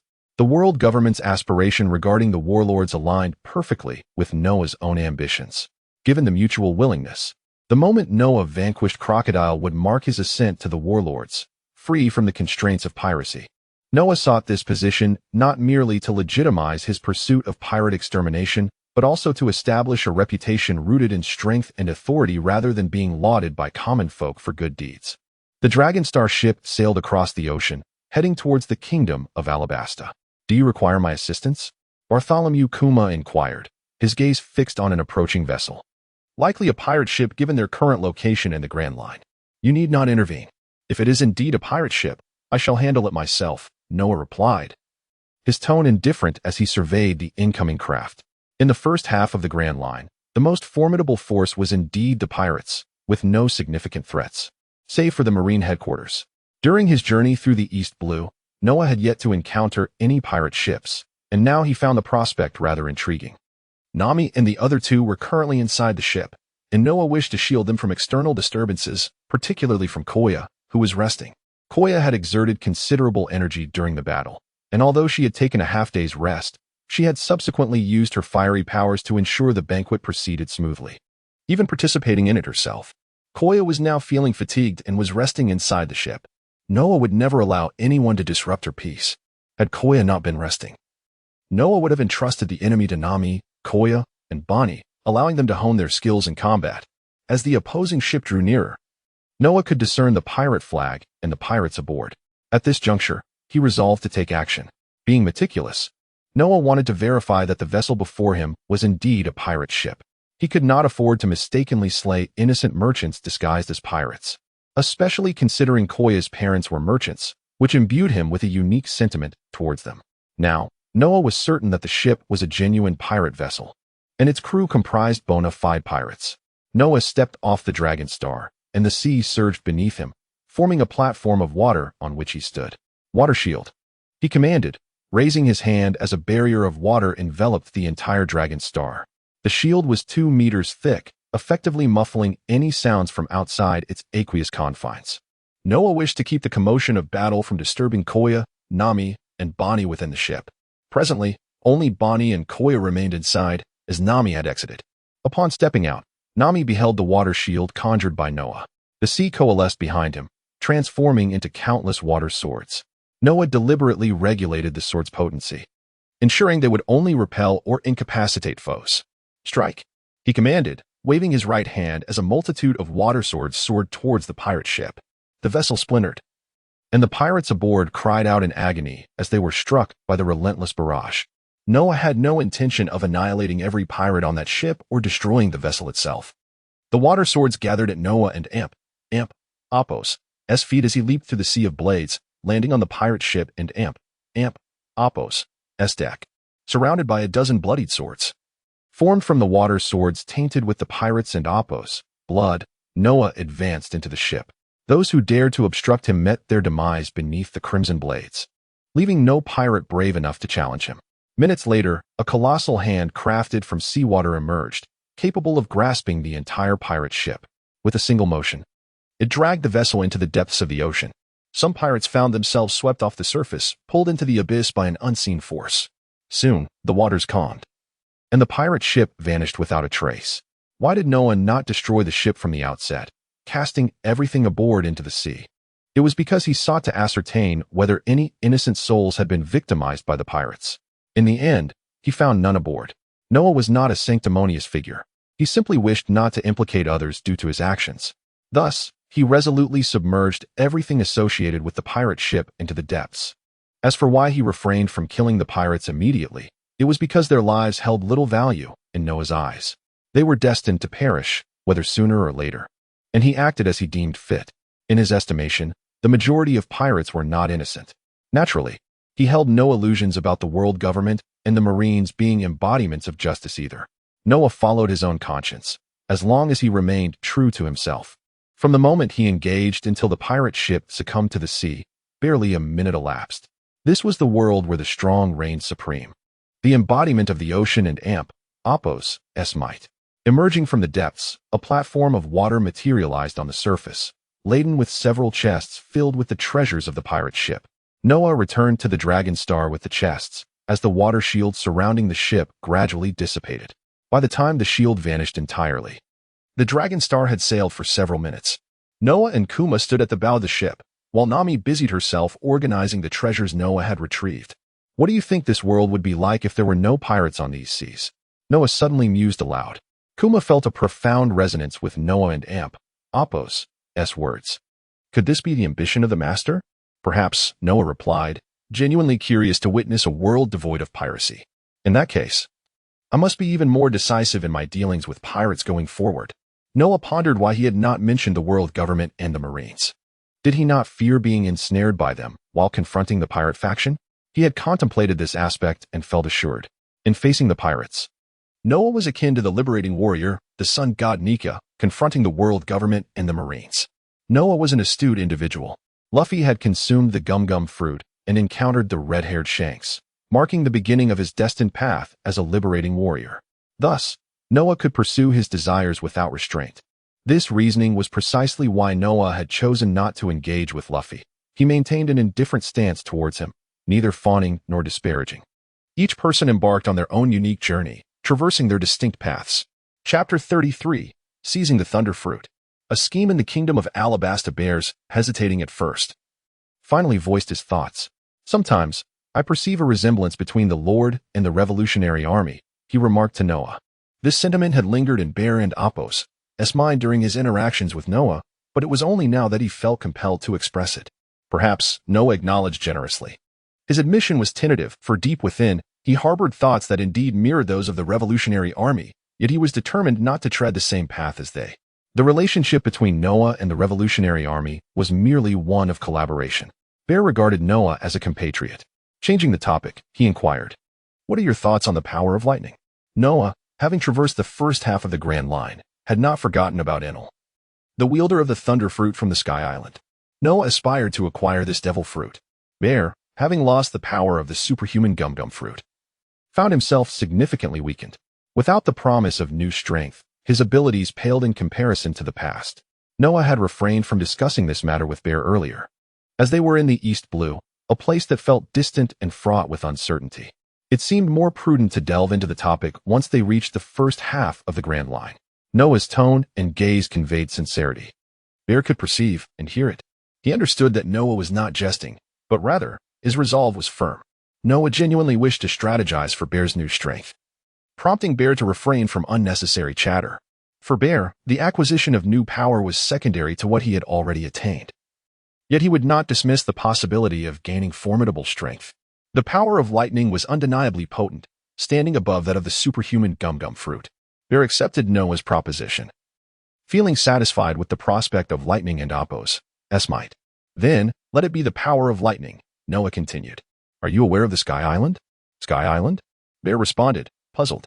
Despite his extensive travels, he only knew it as a legendary place, one that might not even exist. Suddenly, a thought struck him. Bear recognized that Noah was not one to speak idly. If he mentioned it, the Sky Island might indeed be real. Perhaps Noah intended to bestow upon him the power of lightning from that very mythical isle.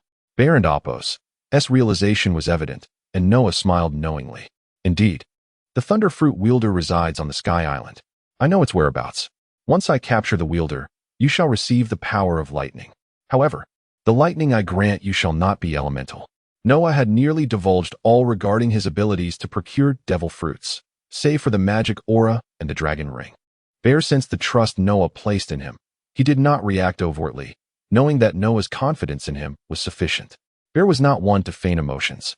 He chose not to inquire about the details of capturing the devil fruit wielder, understanding that some matters were best kept unspoken.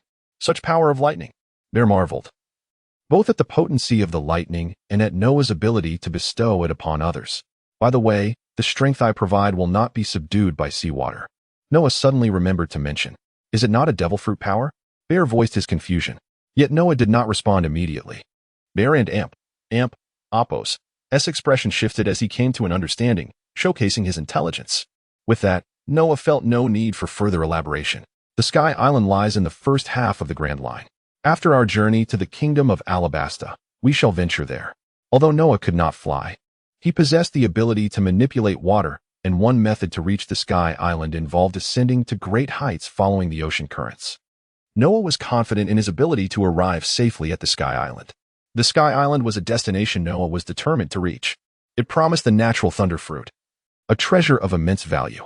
Together, we shall face life and death, Bear declared, solidifying his commitment. To have you by my side is worth more than an army. Noah marveled, acknowledging Bear and Apos' esteemed position in his heart. In the pirate world, Bear was among the few men Noah yearned to have as allies or subordinates.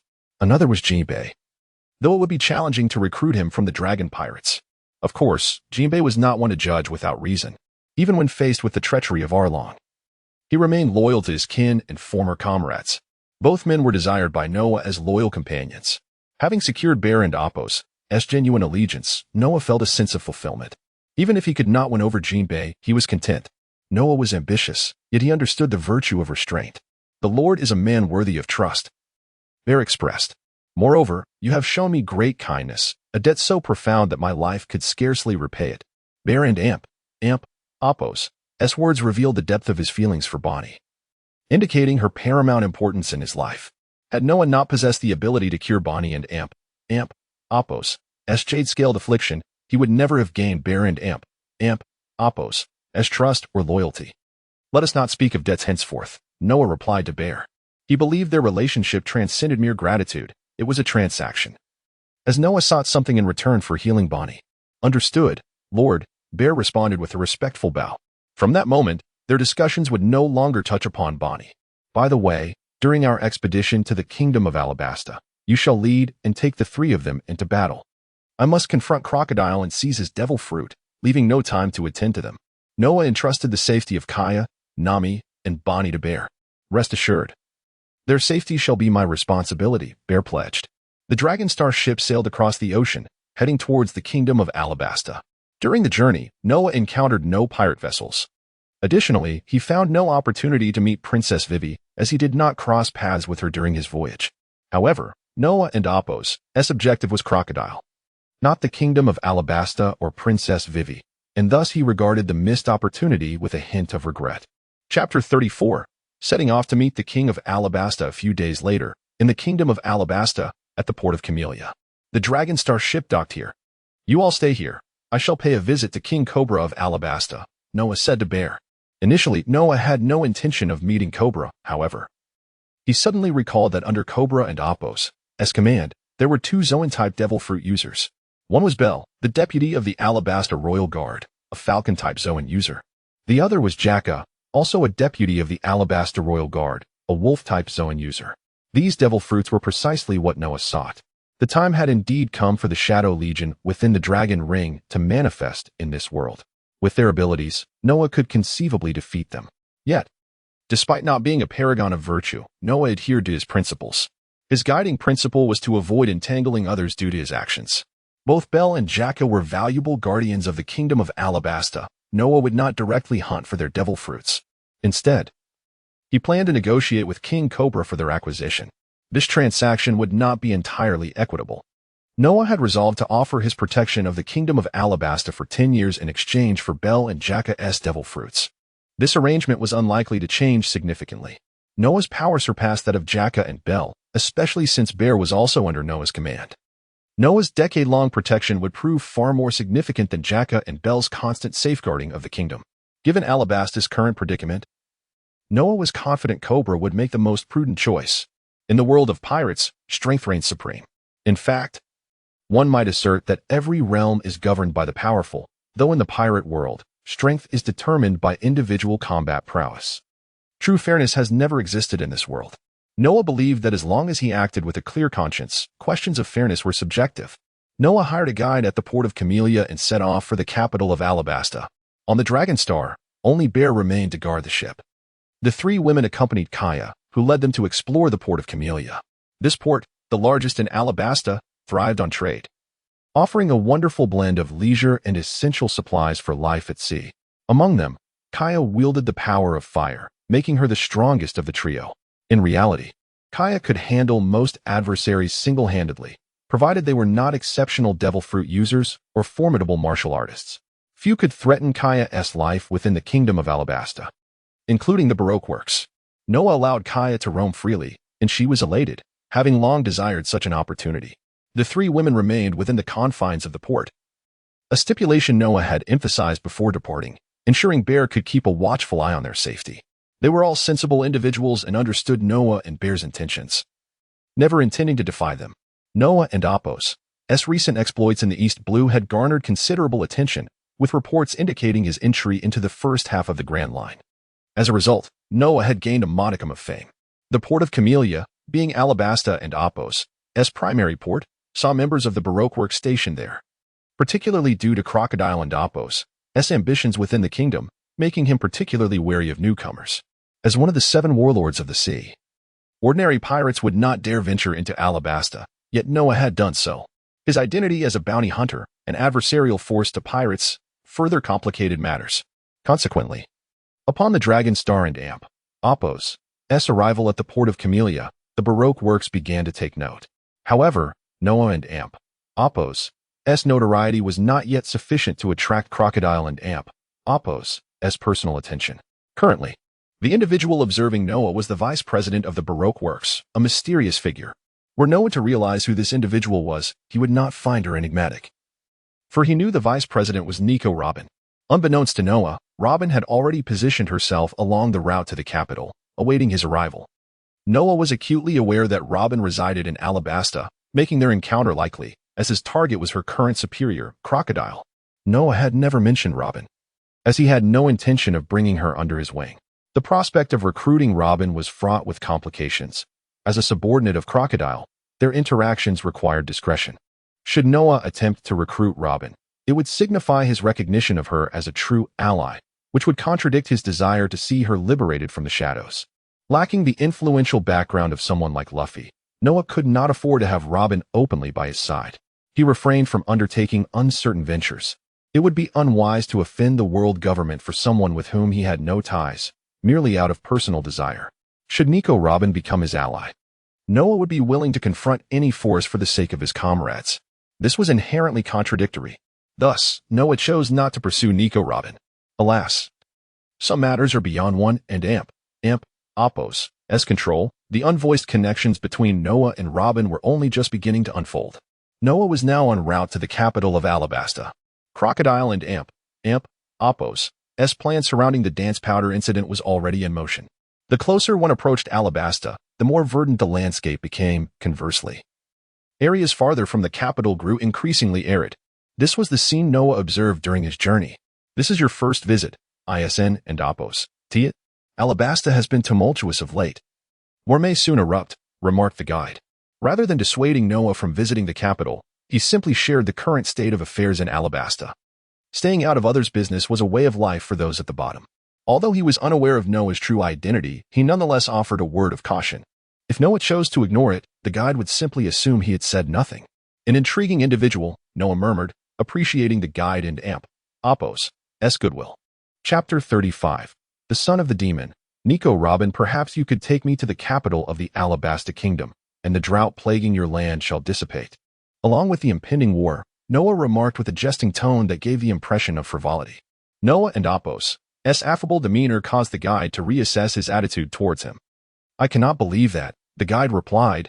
"It is a pity that the great hero Crocodile is a pirate, one of the notorious 7 warlords of the sea. He cannot meddle in the affairs of our kingdom. Otherwise, we would not be facing such calamities." The guide and Athos' eyes brimmed with admiration when he spoke of Crocodile. Indeed, in the eyes of the people of Alabasta, Crocodile was regarded as a true hero. "Oh, I did not realize that Crocodile held such high esteem in your hearts," Noah inquired curiously. As a traveler from another world, he had witnessed the adventures of Luffy, not Crocodile, and his knowledge of the latter was merely superficial. "I shall share with you the tales of our great hero," the guide began, recounting the events from several months prior when pirates invaded the port of Konoha. The moment the guide began to speak of Crocodile and Athos' heroic deeds, his spirit seemed to soar. While Noah was aware of the sinister machinations behind Crocodile and Athos' facade, he refrained from contesting the guide and Athos' praises. Half an hour later, through the guide and Athos' narration, Noah gleaned much about Crocodile and Athos' contributions to the Alabasta kingdom. Particularly in the vicinity of the port of Konoha, the people held him in the highest regard. The Alabasta kingdom was divided into 2 continents, Crocodile and Athos' stronghold lay on the eastern road, while the capital, ruled by Cobra, was located on the western continent. If the western continent sang praises of Crocodile, one could only imagine the reverence he commanded in his own territory. Had others overheard the accolades bestowed upon Crocodile, they might genuinely believe him to be a paragon of virtue, were it not for Noah and Athos' unique circumstances as a traveler. He too might have been swayed to see Crocodile as a hero of the kingdom. The admiration was palpable, especially among the citizens of Alabasta. Indeed, Crocodile had purportedly done much for the kingdom, yet the truth remained that these deeds were mere illusions. Thus, the notion of balancing his merits with his transgressions was unfounded. He was, at his core, a true pirate. In a serene forest, Noah and the guide took a moment to rest beneath the shadows of the trees. "You may leave me here," Noah instructed, glancing at the map of the Alabasta kingdom in his hands. He understood that his journey ahead would not be without turbulence. The guide, who had proven to be a commendable companion, had already received his reward in advance back at the port of Konoha. "Thank you very much." The guide expressed his gratitude. "Take care as you proceed." As he departed, he reminded Noah to remain vigilant. For the Alabasta kingdom was on the brink of chaos and war could erupt at any moment. Noah merely smiled in response. Once alone, he took a brief respite before resuming his journey. As he ventured forth, he consulted the map while inquiring with villagers along the way. The closer he drew to the capital of Alabasta, the more vibrant the surroundings became. Whenever Noah needed directions, the villagers were more than willing to guide him. Employing one of the Navy and Athos' styles known as Saru, Noah traversed the terrain with remarkable speed. After 3 hours of travel, he reached the summit of a hill. Moments later, he was roasting meat atop the peak, accompanied by a robust horse he had purchased during his journey. Contrary to popular belief, Alabasta was not solely a desert. There were indeed areas conducive to travel by horseback. With the aid of the horse and his swift movement, Noah estimated that he could reach the capital of Alabasta within half a day and Athos' time. However, he soon realized the necessity of developing the ability to fly. Since departing from the ship, a stone sword had hung at his side. Suddenly, Noah and Athos' expression hardened. With a swift motion, he unsheathed the stone sword, the blade glimmering in the light as he executed a newly honed strike. He turned to see a hand severed by the luminous blade, yet instead of blood, it disintegrated into petals. Noah and Athos' gaze shifted deeper into the forest. "Come forth, Nico Robin," he called, having recognized the identity of his pursuer. Initially oblivious to who trailed him, the transformation of the hand into petals revealed the presence of Nico Robin. Noah had presumed that by wishing to avoid an encounter, she would not appear before him. Yet there she stood, cloaked in shadow. Nico Robin, curious about how Noah could so readily discern her identity, stepped into view. Only she and Crocodile were privy to her circumstances in the Alabasta kingdom. "Be on your way. I am here in search of Crocodile, not you," Noah declared, issuing a firm dismissal. At this stage, he had no intentions toward Nico Robin and wished to remain uninvolved with her affairs. It was imperative for one to understand oneself. Noah was acutely aware of the might of the world government and the Navy and had no desire to engage with matters pertaining to the Void Century, a taboo that he dared not breach.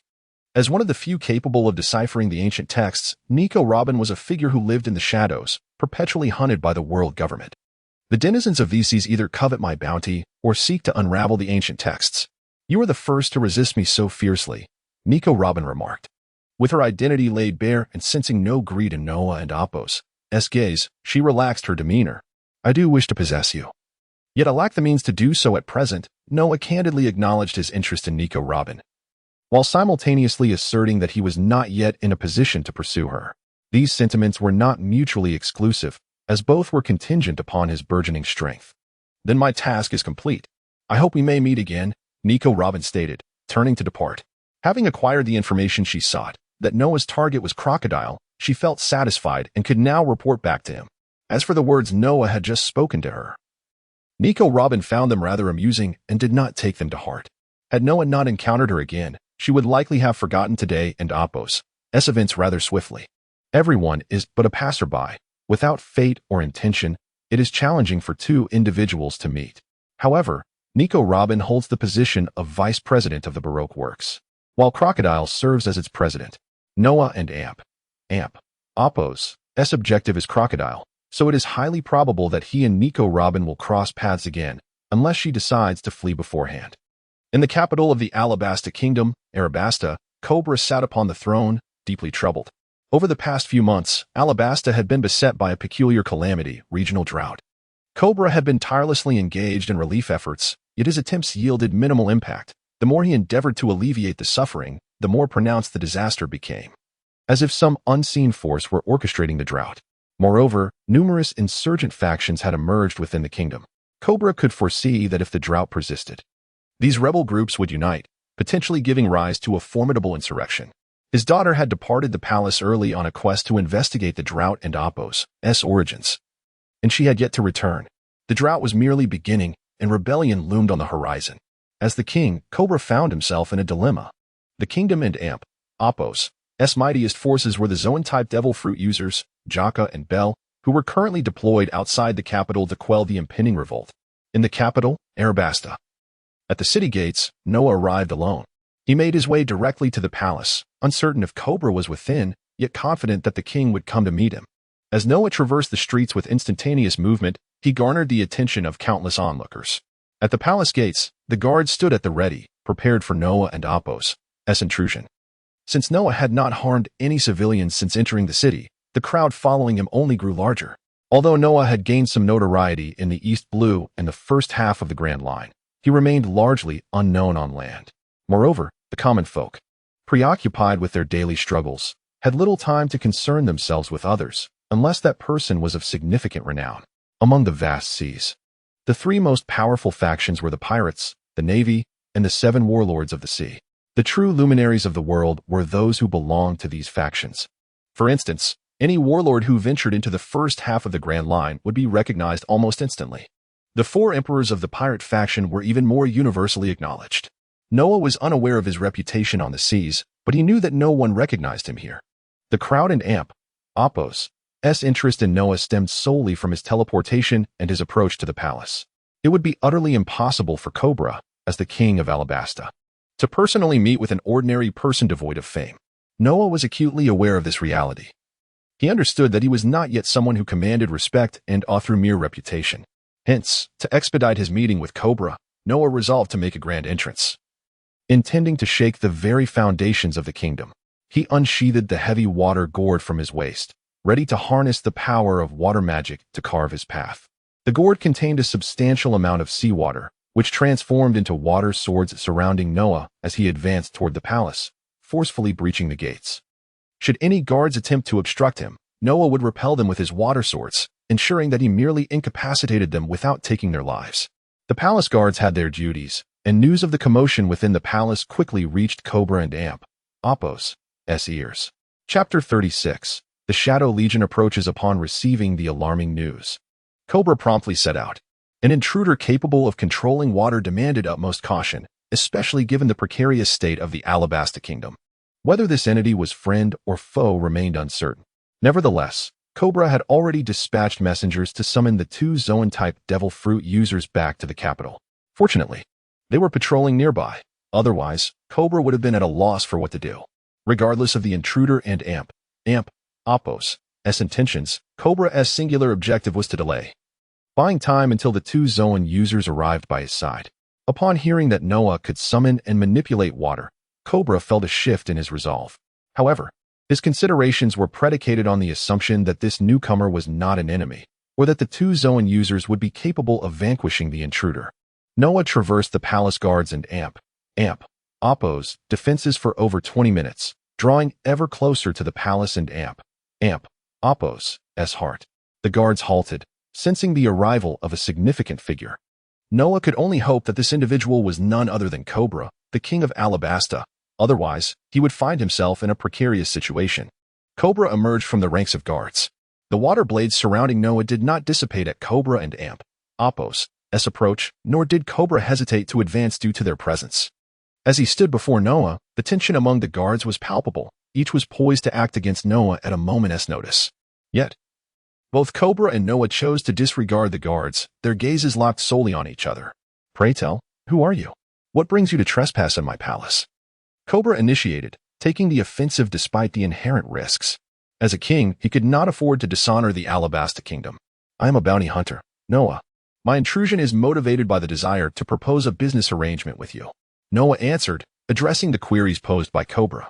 "A bounty hunter, hunting pirates." Cobra mused internally, suddenly recalling Crocodile, who had seized the city of Rain Base on the western continent of Alabasta. However, a realization dawned upon him: Crocodile was no ordinary pirate. He was one of the 7 warlords of the sea, both a pirate and yet not. What kind of business could this young Noah wish to engage in? Cobra, a man of discernment, recognized Noah and Appo's formidable prowess the moment he beheld the water blades. The reason for his ignorance of Noah and Appo's identity likely stemmed from the latter and Appo's recent emergence in the world. Furthermore, Noah was not a pirate, but rather a bounty hunter. Coupled with the absence of malevolence emanating from Noah, Cobra felt a wave of relief wash over him. He waved his hand, and the palace guards gradually withdrew, understanding that even together they stood little chance against this young man named Noah. Rather than risk futile sacrifices, it was wiser to allow the guards to retreat entirely. "Please." Cobra extended an invitation to Noah, eager to engage in dialogue and to discern the purpose of Noah and Appo's visit. With Cobra's invitation, Noah could hardly refuse. It was precisely what he desired. In the palace garden, Cobra led Noah to a serene setting, where silence enveloped them as they walked. By the poolside, a maid brought forth fruits before quietly departing. Noah noted that Cobra was treating him as an esteemed guest, prompting a newfound respect for the king's character. Despite the looming threat, Cobra maintained an intriguing demeanor. "What is your opinion of this kingdom?" Cobra inquired, seemingly veering away from the topic of Noah and Appo's intentions. "Your reign over Alabasta is commendable. The people here live better than many in the outside world. It is merely unfortunate." Noah's tone shifted, leaving his statement hanging in the air. "Indeed, the current state of Alabasta is far from my vision. I am powerless to alter it. As though a great hand manipulates our nation as fate." Cobra's unspoken implications were clear. He was astute enough to suspect the underlying causes of the drought and turmoil. Yet, speculation remained mere conjecture without the evidence to confront Crocodile, a formidable warlord. Alabasta was a member nation of the world government, a superpower with substantial influence. Given the gravity of Crocodile and Appo's ambitions, any overt actions could only be conducted in secrecy. Were it not for these complexities, Crocodile could have easily overthrown Alabasta without the need for subterfuge. Noah, aware of Crocodile and Appo's schemes, recognized that acquiring his devil fruit would align him with Cobra and Appo's interests. Thus, a potential collaboration emerged, where both could benefit from their union. "You cannot contend with Crocodile, but I can. The terms are simple. I require the devil fruits of your 2 subordinate users." Noah did not divulge his limits, leaving Cobra to contemplate his decision. Noah and Appo's directness astonished Cobra. The request for the devil fruits was peculiar indeed. Could Cobra truly afford to relinquish such invaluable assets? He was gambling, wagering that his nation and Appo's strength could weather this impending crisis. Once he exposed Crocodile's conspiracy, he would rally the support of the world government's allied nations against him. "Since you have chosen your path, consider this matter unspoken." "You are a commendable king," Noah remarked, rising to depart. Given Noah's capabilities, why not seize the devil fruits of Bel and Gaka directly? It was because they were not ruthless pirates, but rather heroes safeguarding a kingdom. Noah was no paragon of virtue, yet he would never usurp the powers of individuals like Bel and Gaka, had they been pirates or villains. He would have acted without hesitation, forgoing any negotiations with Cobra. Missing out on these two devil fruits did not trouble Noah. The Baroque works held numerous other devil fruits for him to pursue. Thus, his next target would be the fruits within Baroque works, aside from Crocodile and Nico Robin. Mr. 1. Das Bones, the most formidable chief commander of the Baroque works, possesses the extraordinary ability of the Supa Supa no Mi, a fruit of the superhuman category. Miss Doublefinger, Pola, wields the powers of the Supa Supa no Mi, a fruit of the superhuman category as well. Mr. 2, Bonclay, also known as Mr. 2, is endowed with the remarkable ability of the Clone fruit, a superhuman fruit. Mr. 3, Galdino, is the user of the Wax fruit. Miss Merry Christmas, Dorothea. This elderly woman possesses the powers of the Mole fruit, an animal type. Mr. 5, Jimp, is the wielder of the Bomb fruit. Miss Valentine, Machida, commands the abilities of the Wait fruit. Should these devil fruits fall into the hands of Noah, a monumental shift in power will ensue. The downfall of Baroque works will herald the arrival of the Shadow Army into the world of pirates. Chapter 37, Mastering the Sea. Easily overcoming the devil fruit user, just as Noah had taken a few steps, he looked up to see a shadow approaching from the sky. As he focused his gaze, he discerned it to be a black falcon. Noah recognized it as Bel, the vice-captain of the Alabasta Kingdom, and Amp, Oppos, Esgard, a Zoan-type devil fruit user with the power of a falcon. He was also the reason for Noah and Amp, Oppos' visit to the palace. However, since Noah and Cobra had not reached an agreement, Bel was no longer a target for Noah and Amp, Oppos' pursuit of the devil fruit. At this stage, Noah was indeed not prepared to hunt for his devil fruit. Noah had conceived a new plan. The capital of Alabasta Kingdom was quite distant from Rainbase. The journey from Canola Flower Port to the capital had consumed a considerable amount of Noah and Amp, Oppos' time, and he was reluctant to waste any more time walking. Thus, he decided to have Bel guide him. Noah needed his aerial abilities. However, since he did not have a prior rapport with Bel, he had to devise an alternative approach. Noah halted his steps, watching as Bel drew closer in the air. As a Zoan-type devil fruit user, Bel possessed keen eyesight and quickly recognized Noah. He was already aware that Noah was the intruder in the palace. Consequently, Bel flew directly towards Noah. With the wind rising, a shadow descended before Noah. Bel transformed back from his devil fruit beast form, appearing before Noah in human form. Noah unslung a heavy water gourd from his waist. "Be cautious, for I am about to make my move," he warned. After regaining his composure, Bel initiated an attack against Noah. Water surged from the heavy gourd in Noah's hand, swiftly forming a suspended, horizontal waterfall above them. Bel, however, did not pay heed to the water overhead. Instead, he launched his assault directly at Noah. Unbeknownst to Bel, the water was seawater, a natural nemesis to devil fruit users, particularly those without the ability to utilize hockey against it. Noah anticipated Bel's attack, but chose not to act. The seawater cascaded down, coalescing before Noah into several water shields. Bel, unperturbed, dismissed the notion that such water could impede him. Since the intruder had directly engaged him, Bel naturally exerted his full strength against Noah. Bel was a seasoned warrior, familiar with the trials of combat and war. He was not a benevolent soul. When it was time to strike, he would certainly do so. But something felt amiss. Upon contact with the water shields, Bel realized that while they could not halt him, the moment he made contact with the water, he felt his strength waning. If not for his commendable physical condition, he might have collapsed to the ground. Struggling to regain his footing, he managed to extricate himself from the seawater. "This is seawater. How can you control it?" Bel finally grasped the gravity of the situation. Yet it was too late. He discovered that he was already surrounded by seawater. In the Grand Line, as vice-captain of the Alabasta Kingdom's Guard, Bel was well versed in the intricacies of devil fruits. He had even perused the devil fruit compendium. However, he had never encountered a devil fruit that could manipulate seawater. Do not forget, seawater can counter all devil fruits, rendering their users weak and powerless upon contact. Noah did not respond to Bel's bewilderment, but instead commanded the seawater to advance towards him. The water transformed into serpentine water dragons. Bel attempted to evade the water dragons, but the sheer number made it impossible for him to escape unscathed. Perhaps if he had possessed observation hockey, he might have stood a chance. Before long, Bell found himself ensnared by the water dragons. The commotion from Noah and Bell's confrontation attracted Cobra, who hurried over, concern etched upon his face as he assessed Bell's condition. Once he confirmed that Bell was uninjured, he breathed a sigh of relief. Noah had already informed Cobra that his purpose for visiting the palace was to assist Bell and Gaka. Under the circumstances, how could Cobra not be worried? With Cobra and Apos' arrival, Noah decided to retract all the seawater back into the heavy gourd. Having demonstrated his capabilities, it was time for Noah to articulate his intentions. I would like to request your subordinate's assistance. I wonder how King Cobra feels about that? Noah inquired. Cobra, as the king, had the authority to command Bell, who would not defy Cobra's orders.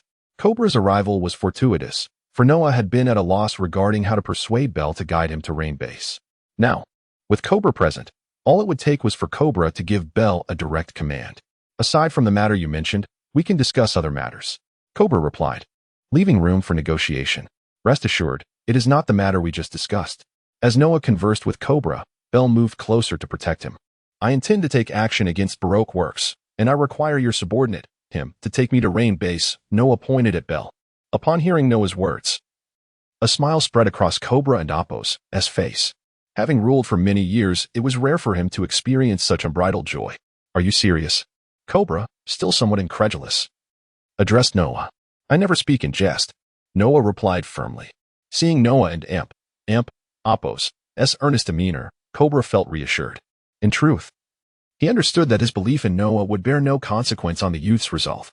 Therefore, Cobra chose to trust Noah's statements.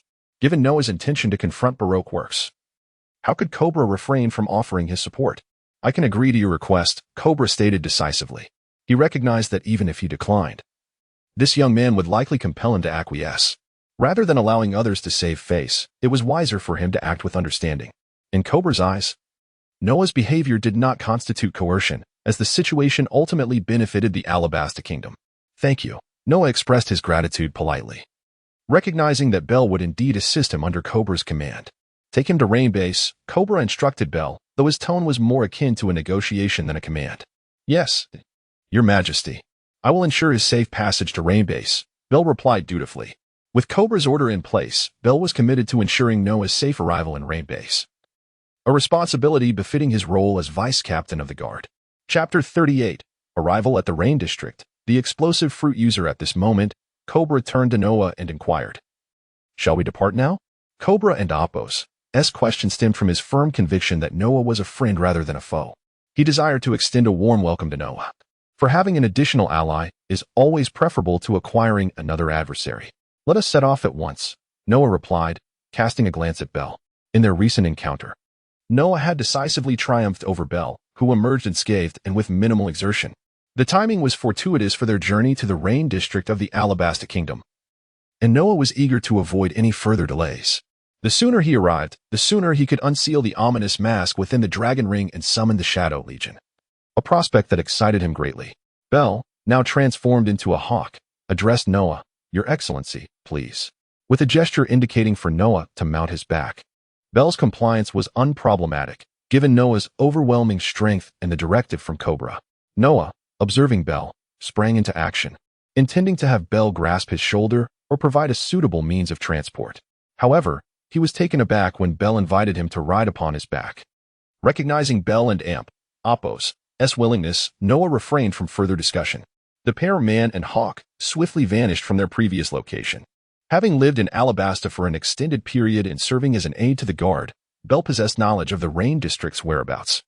Noah contemplated retrieving a map but was informed by Bell of the necessary directions, prompting him to stow the map away.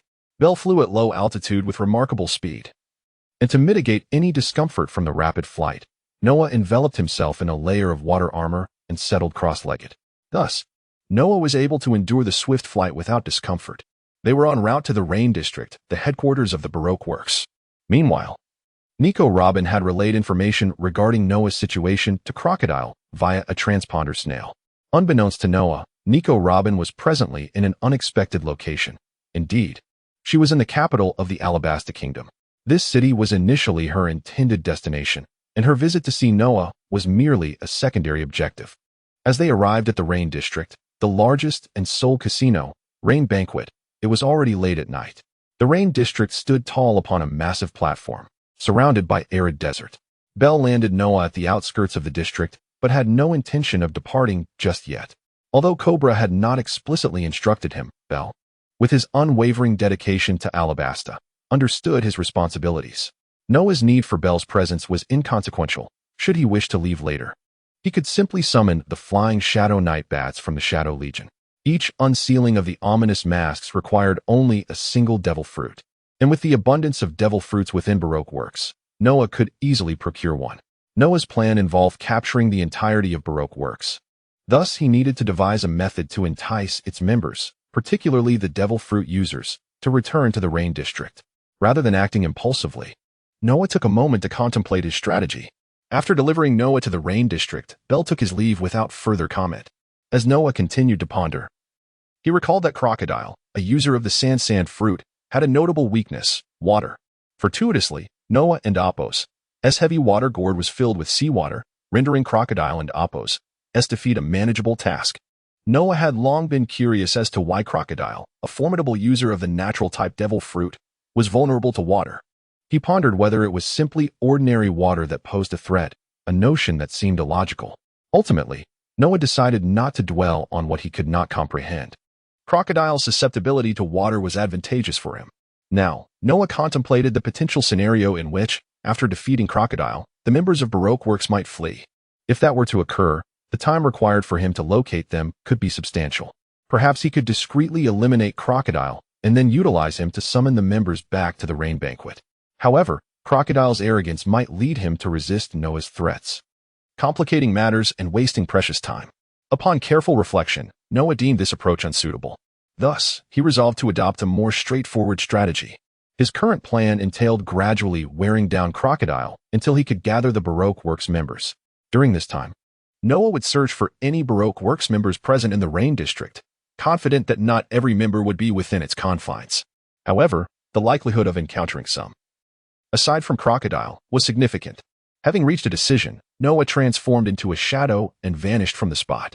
Upon entering the Rain Banquet, Noah found himself amidst the bustling atmosphere of the casino, a stark contrast to the arid surroundings of Alabasta. Observing the patrons, he discerned that they were predominantly nobles from the kingdom. It was evident that while disasters may befall a nation, such calamities primarily impacted the lower classes. The nobility continued their lives unabated. In the world of pirates, the opposing forces at sea were pirates and the navy. Within each kingdom, the conflicting factions were the nobility and the common folk, with the former exerting oppressive dominance over the latter. This was the true nature of the pirate world. Noah wandered through the Rain Banquet for half an hour before finally identifying a target, Mr. 5, known as Jim, an explosive fruit user. Noah noted that Jim was overseeing the casino's operations. As he took note of Jim, it was clear that Jim was likewise aware of Noah's presence. A figure wandering aimlessly through the casino, seemingly searching for someone, could hardly escape Jim's scrutiny. At that moment, Jim stood in a position from which he could survey the casino when a fellow member of Baroque Works approached, delivering a newspaper before retreating. This newspaper contained information about the pirate hunter who had recently appeared at Oil Camellia Harbor. Initially, Jim had only intended to observe, to see when Noah would depart. But the hunter had come to him, leaving Jim with no choice but to act. With the newspaper tucked away, Jim fixed his gaze upon Noah, who continued to meander below. The atmosphere of the casino would soon shift. Once Noah exited, Jim would strike, transforming the ignorant pirate hunter into a mere corpse. Chapter 39, The Magic of Water and the Clash of Powers. Noah and James are intricately plotting against one another. James seeks the life of this pirate hunter, while Noah covets James' superhuman ability, his explosive fruit. At this moment, the Rain Banquet, along with the entirety of Rainland, is devoid of Crocodile's presence. This absence is due to Crocodile not being in Rainland or at the Rain Banquet, which is precisely why James is tasked with guarding the casino, typically. It is Crocodile himself who oversees it. What, then, occupies Crocodile and Apos' attention? He is currently in the eastern continent of the Alabasta Kingdom, diligently working with the Baroque Works executives to utilize the dance powder. The matter of the dance powder is pivotal to Crocodile's subsequent plans, necessitating his direct involvement in its application within Alabasta. With Crocodile absent from the Rain Banquet and having taken the Baroque Works officials with him, coupled with Nico Robin's journey to the capital of Alabasta, only James remains in Rainland as a representative of Baroque Works. Fortunately, Crocodile entrusted the protection of the rain banquet to Jaime, a user of the superhuman explosive fruit, rather than sending a non-devil fruit user. Otherwise, Noah would find himself at a loss. In the grand tapestry of fate, circumstances align in mysterious ways. Yet, Noah finds himself lacking in strategy, particularly in the deployment of intelligence. The War God Hall has indeed been established, yet its membership remains scant. Noah has contemplated the creation of an intelligence department, aspiring to enlist a particular individual, Violet. At this juncture, the intelligence department exists solely in the realm of aspiration. For Noah, the immediate priority is to unseal the dragon ring and summon the undying Shadow Legion. As the night deepens and the wind grows colder, Noah exits the casino, rain banquet, traversing the secluded streets. Unbeknownst to him, Jaime follows closely behind, a fact of which Noah soon becomes aware. Upon reaching an open space, Noah acknowledges it as an ideal battleground. He speaks and turns, standing in quiet anticipation for Jaime's arrival. Jaime and Apos' motivation for shadowing Noah stems from his desire to avoid the destruction of the rain banquet. As a user of the superhuman explosive fruit, he is acutely aware of the potential devastation his abilities can unleash. Even if Noah were to depart, it would matter little. Rainland is firmly under Baroque Works and Apos' dominion, rendering the ignorant pirate hunter unable to escape. Before long, Jaime approaches Noah alone. His choice to come unaccompanied is deliberate. The destructive nature of his devil fruit powers poses a risk to his allies. Ignorant pirate hunter, we had intended to spare your life, but it seems you have sought us out. You shall perish for your folly and arrogance. Baroque Works is not yours to covet. With a menacing aura surrounding him, Jaime finishes his declaration, nonchalantly picking at his nose. Observing this, Noah grips the heavy water gourd at his waist. It is disheartening to witness such a powerful devil fruit being employed in such a distasteful manner. Noah refrains from commenting, cognizant of Jaime's method of wielding the explosive fruit. Booger cannon. In mere seconds, Jaime mutters, activating his devil fruit ability to launch his own nasal discharge as an explosive projectile, resulting in a tremendous detonation. Rather than simply throwing a bomb, Jaime opts for this repugnant approach. Simultaneously, Noah raises his hand, summoning seawater from the heavy gourd, transforming it into a colossal hand that intercepts the explosive projectile. Around Noah, seawater coalesces into a circular water shield.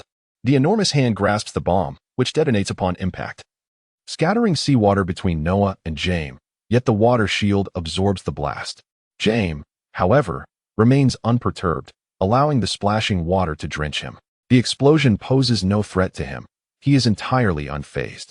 It appears that my control over seawater in this pirate world is indeed extraordinary. This individual mistakenly believes the water I command is mere water, not seawater, Noah observes, surprised yet inaudible to Jaime. Suddenly, Jaime senses a peculiar sensation in his body. This water is toxic, he exclaims in alarm, realizing that contact with the liquid has rendered him somewhat weakened. As a devil fruit user, he cannot fathom that someone could control seawater, thus assuming Noah's water is poisonous, a logical conclusion within his limited understanding. Understanding the urgency of resolving the conflict, Jaime intensifies his efforts. His breaths become pronounced as he prepares to unleash another combat technique, known as air blast, converting the very air he exhales into explosive projectiles. Feeling that one attack is insufficient, he charges toward Noah, executing a punch called Explosive Fist, intent on swiftly eliminating him. Noah, aware of Jaime and Apos' intentions, chooses not to flee. Instead, he wishes to test the strength of his own physique. The magical power of water manifests within him, and in an instant, Noah and Apos' form transforms, his body enveloped in a brilliant blue hue, his abdomen white, legs morphing into a tail, tendrils sprouting from either side, and a dorsal fin adorning his back. This metamorphosis bears a striking resemblance to the water demon, Basha, from the 8 Great Demons. Furthermore, crucial parts of Noah's body are enveloped in armament haki, complemented by scales that cloak him, rendering him akin to a warrior clad in dark armor interspersed with blue. Jaime, witnessing Noah and Apos' transformation, chooses to press forward with his attack. In a heartbeat, the ground and space surrounding Noah erupt in a series of explosions. Amidst the cacophony, a 50-meter radius around Noah is reduced to rubble. As a superhuman explosive fruit user, Jaime remains impervious to the devastation. However, he gradually retreats from the dust-laden explosion zone. The magnitude of Jaime and Apos' explosion reverberates throughout Rainland. capturing the attention of countless onlookers. Yet, most are deterred by fear of Baroque works, choosing not to investigate further. Wary of the potential consequences of being caught in the crossfire, James' explosive capabilities are no secret within Rainland. Any inquisitive soul can readily discover the truth. His notoriety has been amplified by the frequency of his interventions at the Rain Banquet in recent days, where explosions have become commonplace. As James surveys the aftermath of the explosion, an unsettling premonition washes over him. Moments later, under the moonlight, the dust from the explosion begins to settle, revealing the full extent of the devastation. The explosion zone now resembles a deep pit, several meters in depth. Chapter 40. The Shadow Legion, Night Bat. Jim's eyes widened as he gazed into the depths of the pit. As the dust settled, the pirate hunter, Noah, who should have been obliterated, came into view not far from him. Noah utilized one of the Navy's 6 styles, the shave, to instantaneously appear before Jim. At that moment, Noah had shed the aura of water magic, yet he wielded a black stone sword enveloped in armament haki. I am fully aware of your devil fruit powers. Do not entertain the notion of lunging at me for a full-body explosion. The moment you attempt that, I will survive, but you will not. The black stone sword in Noah's hand was the quickest means to eliminate Jim. Noah had no need for a deceased devil fruit user. He required a living one. Once a devil fruit user perished, their fruit would vanish and reappear at any corner of the world, rendering Noah unable to claim it. Thus, unless absolutely necessary, Noah would not slay a devil fruit user before seizing their power. Noah's words served as a veiled threat to Jim. However, if Jim were to leap with abandon, Noah would not hesitate to cripple him. For a true pirate, Noah bore no psychological burden in striking. His words plunged Jim into contemplation. Yet, in that instant, Jim detonated the air around him, reaching an unprecedented speed and instantly closing the distance to Noah, aiming to embrace him for a self-detonation. Fortunately, Noah had been prepared, and his prior warnings were not mere bluster. As Jim lunged to grasp Noah, Noah thrust the black stone sword into Jim and vanished from sight. Once Jim's explosion subsided and the dust settled, Noah discerned Jim's condition. Jim's self-detonation had indeed spared him from harm, yet Noah's black stone sword had penetrated his chest, inflicting a grievous wound. Armament haki countered the powers of devil fruit users, and as Jim collapsed, Noah approached him, finding him lying in a pool of blood. Jim had gambled everything on defeating Noah with his explosion, disregarding any attacks from Noah, leaving himself utterly defenseless. Yet, in the end, Noah had evaded the assault. He would dodge unless he had no choice or wished to test something. Avoiding attacks was always his priority. The explosion Jim triggered was of considerable magnitude. Had he wisely employed his devil fruit abilities and honed his martial skills, including the mastery of haki, he would undoubtedly have emerged as a formidable force upon these seas. It is time to depart, Noah mused, lifting Jim and making his exit. The battle had generated considerable noise, and the ensuing silence would inevitably attract attention. Noah needed a tranquil environment to seize Jim's devil fruit. Despite Jim's grievous injuries, Noah harbored no fears that his departure would lead to Jim's demise. In the pirate world, individuals possessed robust physiques, and even when injured, survival was far from improbable. Notably, those of repute in the pirate realm boasted even greater resilience. Severe injuries often merely resulted in unconsciousness. Noah transported Jim to an abandoned warehouse. The next phase involved initiating the process of seizing the devil fruit. He would first induce a state of near death in Jim, activating the sacrificial array within the dragon ring. 15 minutes later, the dragon ring returned to Noah's hand, revealing a vision only he could perceive. The image displayed 10 phantom masks and several talismans, from which Noah could choose. With clarity of purpose, he selected the mask representing the General Bat, Night Bat. The mask materialized from the air, gradually becoming tangible as it descended before Noah, who grasped it firmly. Having traversed 2 worlds and the rift of time and space, the phantom mask had lost its former consciousness. This meant that when Noah donned the mask, he would assume the form of the Phantom General, unencumbered by external influences, allowing the mask to genuinely become part of his power. Furthermore, Noah could bestow the mask upon others, transforming them into the Phantom General and summoning the Shadow Legion. Among the masks was one of Terrace, which, if worn by Noah, would grant him supreme authority over the 9 Shadow Legions and enable him to strip others of their masks in close proximity. Thus, the Phantom Mask was an invaluable tool for Noah in creating his subordinates. Two additional significant aspects of the Phantom Mask were revealed to Noah by the spirit of the Dragon Ring. First, each time Noah unsealed a mask from the Dragon Ring, his own physique would grow stronger. Upon acquiring the Bat Mask, Noah immediately sensed a surge of power. Secondly, by simply keeping the Phantom Mask close, he could summon the Shadow Legion without wearing it. When he donned the mask and became the Phantom General, his physical strength would double. However, each individual could wear only one Phantom Mask, including Noah himself. Armed with this knowledge, Noah and Apos' objective was to summon the Shadow Knight Bats.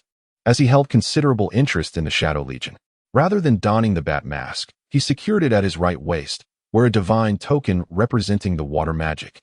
The heavy water gourd was also affixed. Subsequently, with a wave of his hand, whirlpools of shadows manifested on the ground around him. The Shadow Knight Bats emerged from the darkness, kneeling before Noah.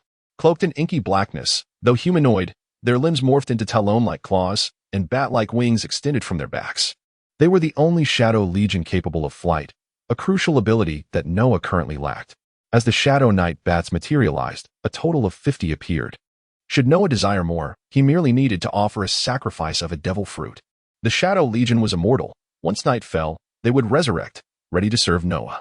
Such an alluring legion was no wonder Noah had long coveted them. Noah summoned the Shadow Knight Bats not to unleash carnage in the rain, but to satiate his curiosity. After all, this was the Shadow Legion he had yearned for. With Jim and Apos' devil fruit now seized, Noah's next step was to ascertain any information about the Baroque works from Jim.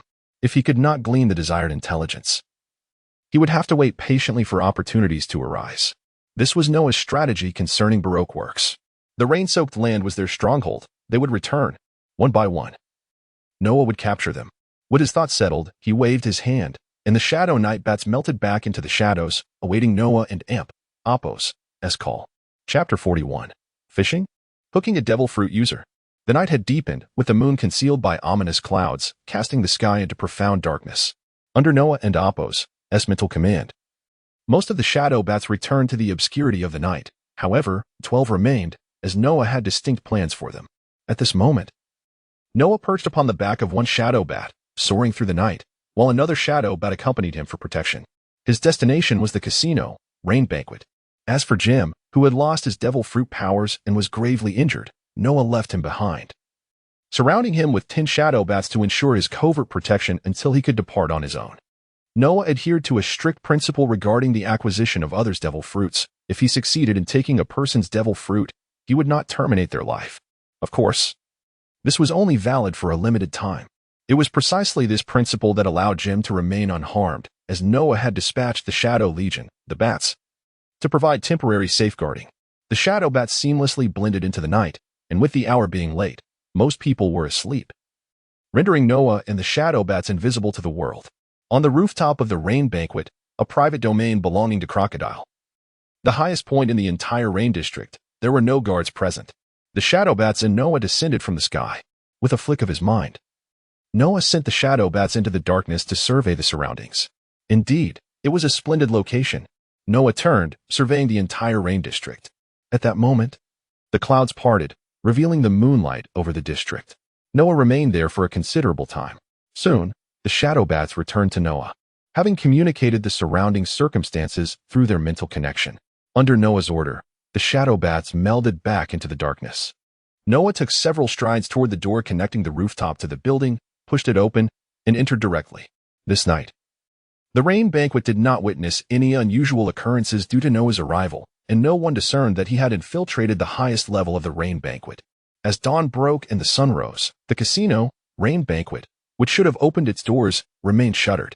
The ordinary members of the Baroque Works were unable to locate Jim, the key operative overseeing the casino. Many had ventured outside in search of him.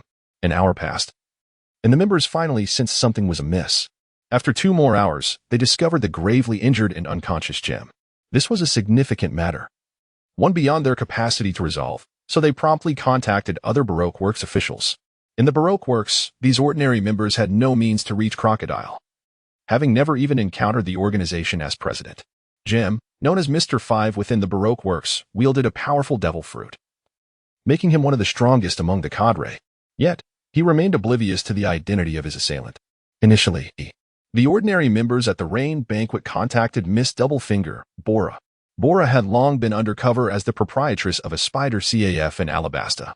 Upon receiving the news, she immediately relayed it to Mr. 1, Des Bones, the closest operative in the Rain district.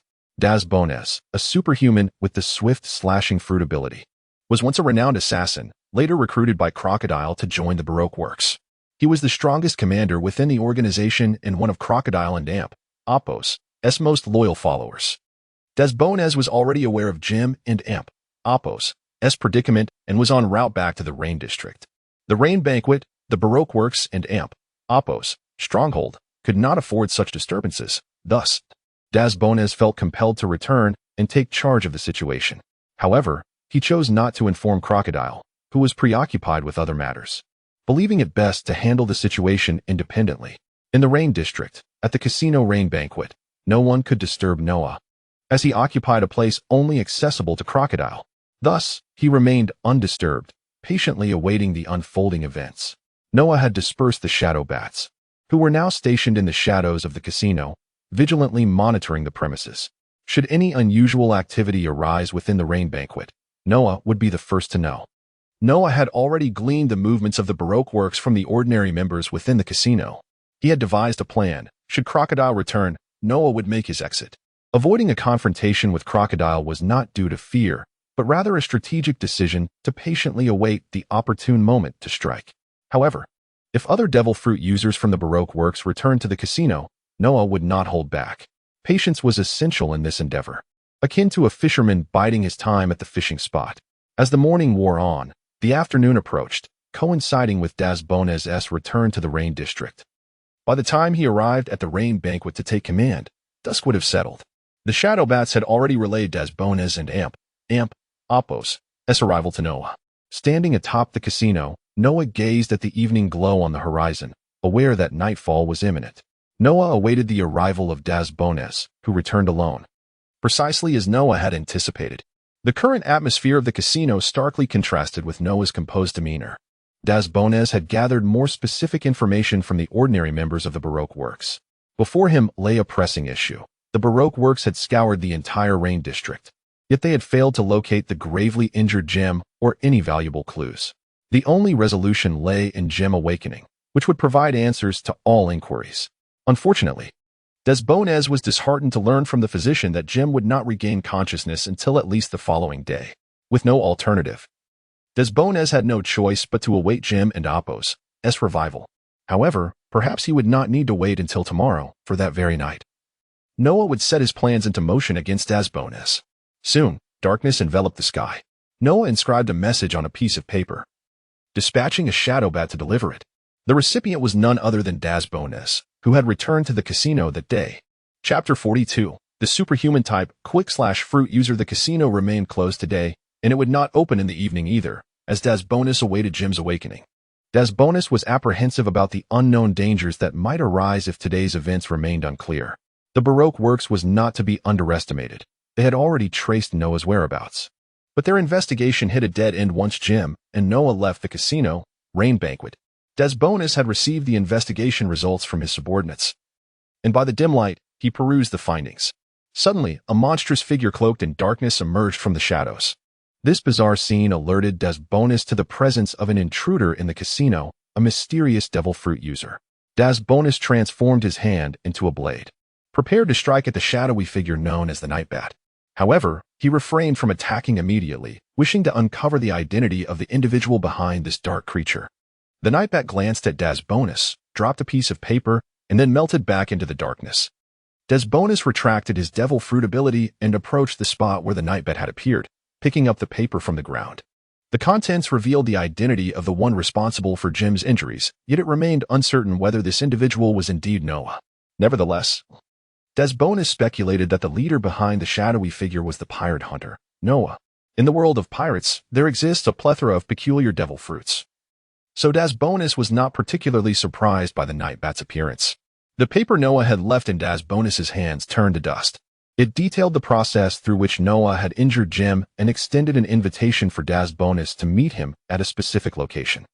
The choice was now in Des Bones and Oppo's hands. It was up to him whether he truly wished to discover who had harmed Jim and who was targeting Baroque Works. As the strongest commander of Baroque Works and the most trusted ally of Crocodile, Dasbonus naturally accepted Noah's invitation. After leaving the casino, Rain Banquet, Noah also departed from the casino's upper levels. Both men were within the casino. Had Dasbonus been bolder, he could have directly confronted Noah. However, Dasbonus and Ampos' unwavering loyalty to Crocodile kept him from ascending to the upper levels without permission. The meeting place Noah designated was at the city gate in the rain-soaked grounds. Although Noah arrived early, he did not show himself, but instead waited quietly in a shadowy corner for Dasbonus. Upon arriving, Dasbonus promptly dismissed the guards at the gate. He had come alone, without any Baroque Works members. Understanding Jim and Ampos' abilities and strength, Dasbonus knew that his opponent had already defeated Jim, thus, bringing along ordinary members would be futile. This was the reality of the pirate world. In battles of the strong, the weak found it nearly impossible to intervene without facing dire consequences. At the city gate, silence prevailed, with Dasbonus standing alone. Noah emerged from the shadows, teleporting to stand before him. Their eyes met, and Dasbonus spoke. "You had the opportunity to kill Jim, but chose not to, and instead, you lured me here. Pirate Hunter Noah, what is your true intention?" Dasbonus sought clarity regarding Noah's motives, for the actions of a pirate hunter did not align with his behavior, which hinted at ulterior motives. As for his own safety, the fate of Jim indicated that he would merely sustain serious injuries, but would not perish. Dasbonus's thoughts revolved around allowing this intruder to boast and reveal his intentions while he awaited Crocodile's return, confident that the invincible Crocodile would defeat this intruder. After all, Crocodile was a Logia-type devil fruit user and one of the 7 warlords of the sea. Dasbonus believed he could surely vanquish Noah. As long as Dasbonus did not return to the casino, someone would report the happenings to Crocodile, who would then take action himself. Dasbonus also harbored his own thoughts, believing that the intruder, Noah, was not worthy of meeting Crocodile yet. Since Dasbonus inquired about his purpose, Noah, being quite courteous, replied, "You shall learn of my intentions tomorrow." Although Noah responded, he did not divulge his true motives. He drew his stone sword and, as he did, armed Haki enveloped the blade, transforming it into a black stone sword. Moreover, seawater surged from the heavy water gourd, swirling around Noah. The ghostly mask, Shadow Mask, hung at his waist, restless. Shadows of night bats materialized from the ground, rising into the air behind Noah. 50 shadowy figures emerged, tasked with preventing any interference in the impending battle between Noah and Dasbonus. This was Noah and Ampos' preparation for combat. Observing this, Dasbonus activated his own devil fruit ability, entering his slashing form. With the powers of the superhuman type quick slash fruit, Dasbonus's body became impervious to blades and projectiles. Now, entering his slashing form again, his body's resilience increased further. However, this came with a drawback. He could not move freely and would become a living target. Noah, perplexed, wondered if Dasbonus was truly so arrogant as to stand still and endure his attacks. Thus, Noah had no intention of holding back. Grasping the Blackstone sword, he utilized the Marine 6 styles and Ampos' instantly appearing before Dasbonus and thrusting the sword towards him. The clash of metal resonated through the air as the Blackstone sword collided with Dasbonus and Ampos' impervious form. "Your devil fruit ability is quite impressive," Noah commended. Realizing his strike could not penetrate Dasbonus and Ampos' defenses. However, this did not imply that Noah was incapable of overcoming Dasbonus. Holding the sword in his right hand, he transformed his left hand into a palm, coated in armed Haki, and struck the hilt of the black stone sword with tremendous force, sending Dasbonus flying. Chapter 43, Securing the Tiger Talisman. Although Dasbonus's ability derived from his devil fruit renders Noah incapable of breaching his defenses with mere swordplay, Noah resorts to unleashing shockwaves. When subtlety fails, brute force prevails. Dasbonus is hurled against the city wall, creating a substantial breach. Nearby, ordinary members of the Baroque Works, poised to assist Daz, are intercepted by the Shadow Bat. Yet, some among them, undeterred by fear, engage the Shadow Bat in combat. The Shadow Bat, capable of flight and possessing a versatile attack style, proves difficult to contain for these ordinary members. It is only when they brandish firearms that the Shadow Bat sustains injuries. Indeed, the Shadow Legion is immortal, but their immortality requires a cooldown period. Noah harbors no desire for the Shadow Legion to fully return to the Abyss. Their true strength lies in their boundless numbers and invulnerability. Currently, with only 50 Shadow Legion members at his disposal, Noah struggles to unleash their full potential. Each Devil Fruit can unlock a ghostly mask, granting access to 50 Shadow Legion members. By wielding an unsealed ghostly mask and offering it as a sacrifice, Noah could summon hundreds of Shadow Legion members, at the very least. Should he sacrifice a natural-type Devil Fruit to the ghostly mask, it is conceivable that 2,000 Shadow Legion members could be summoned. The more Devil Fruits Noah acquires, the more formidable the Shadow Legion becomes. And one day he shall command tens of thousands of them. At that juncture, the Shadow Legion will truly embody their namesake. The Dragon Ring contains demonic energy, talismans, and ghostly masks. Only the ghostly mask can be further sacrificed to summon additional Shadow Legion members. The powers of demonic energy and talismans are fixed and cannot be enhanced further. Currently, with merely 50 Shadow Legion members, Noah can only employ them in a supportive role, lacking genuine combat efficacy. Thus, he must harness the power of water magic.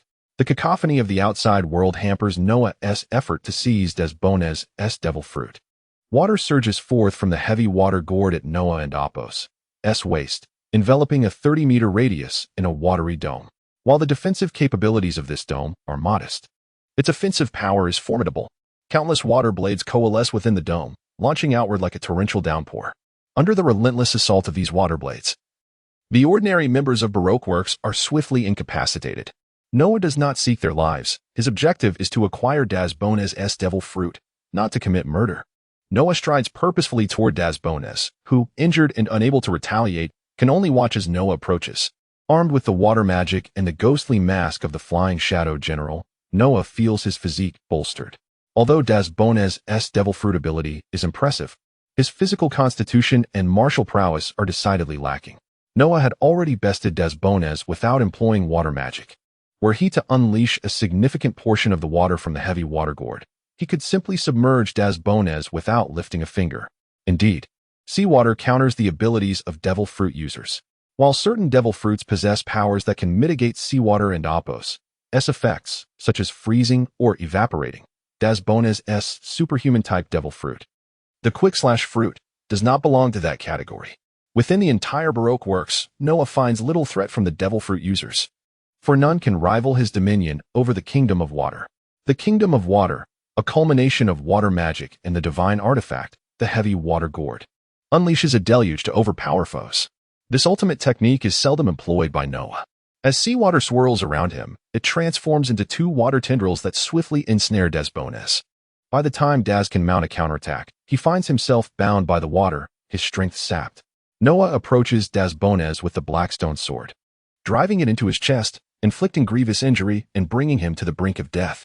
The dragon ring detaches from Noah and hovers above the severely wounded Desbones as the sacrificial array activates. Minutes later, an ethereal Devil Fruit materializes from Desbones. Absorbed by the dragon ring, Noah acquires a new Devil Fruit. Closing his eyes, he communes with the spirit of the dragon ring, selecting powers while being guided on which are exchangeable and which are not. He discards the demonic energy and opts for the talisman instead. Before long, the dragon ring returns to Noah's grasp, revealing the Tiger Talisman. This talisman, imbued with the power of yin and yang, harmonizes the conflicting forces within its bearer, enabling a seamless operation of diverse powers. Although Noah possesses the Flying Shadow Mask, he refrains from donning it, as doing so would create discord between the mask and Apos' power and his own water magic. As he summoned the Shadow Legion, Noah already bore the backlash of wielding two conflicting powers. This urgency to confront Desbones stemmed from his pressing need for the Tiger Talisman to regulate the energies within him. Fortuitously, Desbones' superhuman-type Quick-Slash-Fruit allows for the exchange of the Tiger Talisman. Otherwise, Noah would have to wait considerably longer to utilize the ghostly mask. The Tiger Talisman holds significance. While it is not offensive in nature, it is crucial for Noah. Thus, he can exchange Desbones' Devil Fruit for the Tiger Talisman. With the Tiger Talisman secured, Noah has now claimed two Devil Fruits from Baroque Works. Remaining are Mr. 2 Bon Clay's superhuman-type Mimic Fruit, Mr. 3 Galdino's superhuman-type Wax Fruit, Miss Valentine's superhuman-type Float Fruit, and, of course, Crocodile's Devil Fruit. As for Nico Robin and Apos' Devil Fruit, Noah has yet to decide whether to pursue it. Chapter 44. Arousing Princess Vivi and Amp. Apos. S. interest. Noah indeed harbored intentions of recruiting Nico Robin. However, at this stage, he refrained from taking action. The devil fruit bestowed upon Nico Robin significantly enhanced her chances of survival in the shadows. Noah recognized that he currently lacked the strength to safeguard her, yet the desire to recruit her lingered in his mind. Hence, he arrived at a resolution. He would not pursue Nico Robin and Amp, Apos, S. devil fruit for himself. This was Noah and Amp, Apos, S. determination. Nevertheless, given Robin and Amp, Apos, S. astuteness, she likely would have already fled before Noah could confront Crocodile. Regardless of whether Nico Robin would depart prematurely, Noah resolved not to seek her devil fruit. As the water barrier gradually dissipated, the dark silhouette of the night bat melded seamlessly into the darkness. By the time the ordinary members of the Baroque works approached the vicinity, Noah had already vanished. He now found himself atop the roof of a chamber, not far from the battlefield where he had just clashed with Daz Bones. Someone had been lurking there moments ago, but that observer had since departed. Noah was aware of the presence watching him, and had even glimpsed the individual, yet he remained unperturbed by the intrusion. The watcher was none other than Bel, the one who had guided Noah to the rain-soaked land. Bel had now taken flight. Since Cobra desires to know my actions, let him find out. Noah murmured as he observed Bel and Amp, Apos, S. departing figure. Then, Noah and Amp, Apos, S. form vanished, utilizing the Navy and Amp, Apos, S. 6 styles, specifically the shave for instantaneous movement. This method also served to hone his agility and endurance. Though Noah had not left the rain-soaked land, he chose to wander within the city rather than attending the rain banquet. In Noah and Amp, Apos, S. estimation, Crocodile would soon return, and the conflict with Baroque works was nearing its conclusion. Meanwhile, the scene shifted back to Daz Bones, who had been taken back to the rain banquet for treatment. Both the banquet and the rain-soaked land had descended into tranquility, a calm before the storm. In the capital of the Alabasta Kingdom, Alyabarna, within the palace, Bel returned from the skies. He completed his journey back to the palace in nearly 2 hours, and it was now deep into the night.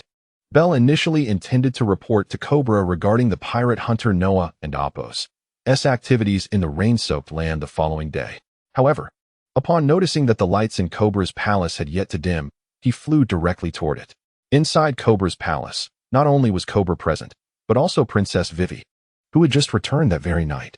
Father, through my investigations, I have discovered that the calamities befalling the Alabasta Kingdom are likely connected to Baroque works, Vivi stated, employing the term likely as she lacked concrete evidence. Nonetheless, she was convinced that the drought plaguing Alabasta was indeed tied to Baroque works. Vivi had returned with the hope of enlisting Cobra and Apos' assistance in infiltrating Baroque works to gather proof. Cobra remained silent for a moment in response to Vivi and Apos' words. You have finally realized, he sighed. Originally, Cobra had intended to keep this information from Vivi, wishing to shield her. Yet, her independent departure and investigation had led her to the truth. Father, you knew all along, Vivi exclaimed, her anger palpable. She could not fathom why her father had not disclosed this sooner, asserting that she could have assisted him in the kingdom of Alabasta. I am already a capable princess of Alabasta. This matter is one we cannot intervene in for now, Cobra replied. His reasoning was intricately linked to Noah. The emergence of Noah had disrupted Cobra and Amp, Apos' plans, necessitating a re-evaluation of strategy. The foundation of this new strategy hinged on understanding Noah and Amp, Apos' current actions. Thus, until Bel and Amp, Apos' return, Cobra refrained from taking further action. Why? Vivi questioned, perplexed. Cobra pondered whether to divulge information regarding the pirate hunter Noah. Just then, Bel entered, pausing at the entrance. As he prepared to bow, Cobra interrupted him. Bel, has anything transpired in the rain-soaked land? Cobra and Amp, Apos' interruption indicated his eagerness to learn of Noah's movements. Vivi also took note of Bel and Amp, Apos' presence. With a sense of urgency, Cobra indicated that he had matters to address, prompting Vivi to refrain from continuing her previous discussion. Bel glanced at Vivi, then back at Cobra, and upon receiving a nod from Cobra, he began to speak. The pirate hunter, Noah, has consecutively targeted the executives of Baroque works. Their most formidable commander has already been defeated by him. Furthermore, he appears to possess additional strength. It appears Baroque works has encountered a formidable adversary. Strangely, however, This pirate hunter has only incapacitated the organization and Appos, S members without delivering lethal blows. Bell succinctly conveyed his findings to Cobra. Thus, the pirate hunter Noah and Crocodile are adversaries. Their battle is beyond our interference. I have a premonition that a confrontation between them is inevitable. Begin preparations for the army. Once Noah triumphs over Crocodile, we will swiftly act against the brewing rebellion within the kingdom. Cobra articulated his strategy. Understood, Bell acknowledged, departing without further inquiries. However, Cobra's plan lacked a crucial element. What if Crocodile were to defeat the pirate hunter Noah? Could Cobra truly harbor such confidence in Noah's victory? The answer was a resounding no. Cobra selectively overlooked this possibility, not because he was certain of Noah's triumph, but rather because he was gambling. A win would yield universal satisfaction, while a loss would merely maintain the status quo. Vivi attentively absorbed the conversation between Cobra and Bell. Though she did not grasp the entirety of the situation, she discerned its critical aspects. Presently, her interest was solely piqued by the pirate hunter Noah. As Cobra's daughter, he could perceive her thoughts through her expressions and demeanor. Realizing he could not deter Vivi, just as he had failed to prevent her previous investigation, Cobra accepted the inevitability of her curiosity, despite having only met Noah once. Cobra's discernment led him to believe that Noah was not a malevolent individual. Should Vivi seek out the pirate hunter Noah, he felt assured that she would not face significant peril. If you wish to venture to the rain-soaked land, then let Gaka accompany you. With his protection, I shall feel more at ease. Cobra would not impede his daughter. The fledgling had grown and was ready to explore the world beyond. The only measure Cobra could take was to provide his daughter Vivi with as much protection as his abilities allowed. Chapter 45. The disappearance of devil fruit powers. Vivi could hardly fathom that her father would permit her to venture out. She had initially intended to sneak away as she had done previously. All right, I understand, Vivi replied, her heart brimming with joy upon receiving approval from Cobra, which affirmed her actions. Father, I shall prepare to leave, she declared, readying herself to depart. Cobra waved her off, saying, go ahead. As Vivi took several steps away, Cobra suddenly cautioned, be careful, no matter what. His concern for his daughter was palpable. I know, Vivi smiled in response. The feeling of being acknowledged is truly delightful, especially when the recognition comes from a loved one. Instead of embarking on her journey that very night, Vivi decided to set out the following morning. The next day, in the morning, the gravely injured Jim awoke. With Daz Bonus also severely wounded and unconscious, Jim now found himself in charge of the rain-drenched territory. He faced a critical decision, whether to report the situation to Crocodile. In the midst of his contemplation, Jim felt an urge to test his devil fruit abilities. However, a wave of panic washed over him as he exclaimed, where are my devil fruit powers? It had been years since Jim had felt such anxiety. 10 minutes later, Jim confronted a devastating realization. His devil fruit powers had vanished. My devil fruit abilities cannot simply disappear without cause. He pondered, a suspicion forming in his mind. Could it be him? The pirate hunter Noah? A nagging intuition suggested that his suspicion might indeed be correct. Nevertheless, Jim needed to confirm one crucial detail. From his subordinates, he learned that Daz Bonus, too, lay in severe injury and would likely awaken in 2 days. Jim needed to ascertain whether Daz Bonus had also lost his devil fruit powers. If that were the case, he could be certain that the pirate hunter Noah had seized his abilities. This was a significant matter. Moreover, there was another issue of greater importance. Noah and Appos' control over the toxic waters. Those poisonous waters felt to Jim as if he were encountering the sea itself. Yet, he found it hard to believe that the pirate hunter Noah could manipulate seawater, a fundamental law in the pirate world. Thus, he refrained from pursuing thoughts of the sea any further. Since Noah had not sought to harm either himself or Daz Bonus, Jim resolved to wait, just 2 days. It was rare for Jim to engage in such contemplation. In the past, he would have simply resorted to explosive measures. Yet now, he found himself incapable of doing even that. Unbeknownst to Noah, Jim was plotting. Meanwhile, Noah intended to remain in the rain-soaked territory for another 2 or 3 days, observing the reactions from the casino and the rain banquet. Regardless of the Baroque works and Appos' responses, Noah was certain they would not let matters rest. He believed Crocodile would be keenly interested in his ability to strip devil fruit powers from their wielders. Crocodile was a man of ambition, and Noah was confident he would seek him out, whether directly or through trusted subordinates. Today, Noah strolled through the rain-soaked streets, observing the lives of the townsfolk. Far away, in the eastern continent of the Alabasta Kingdom, At the port of Camellia, Nami, Kaya, Bonnie, and Kuma found themselves aboard the Dragonstar ship.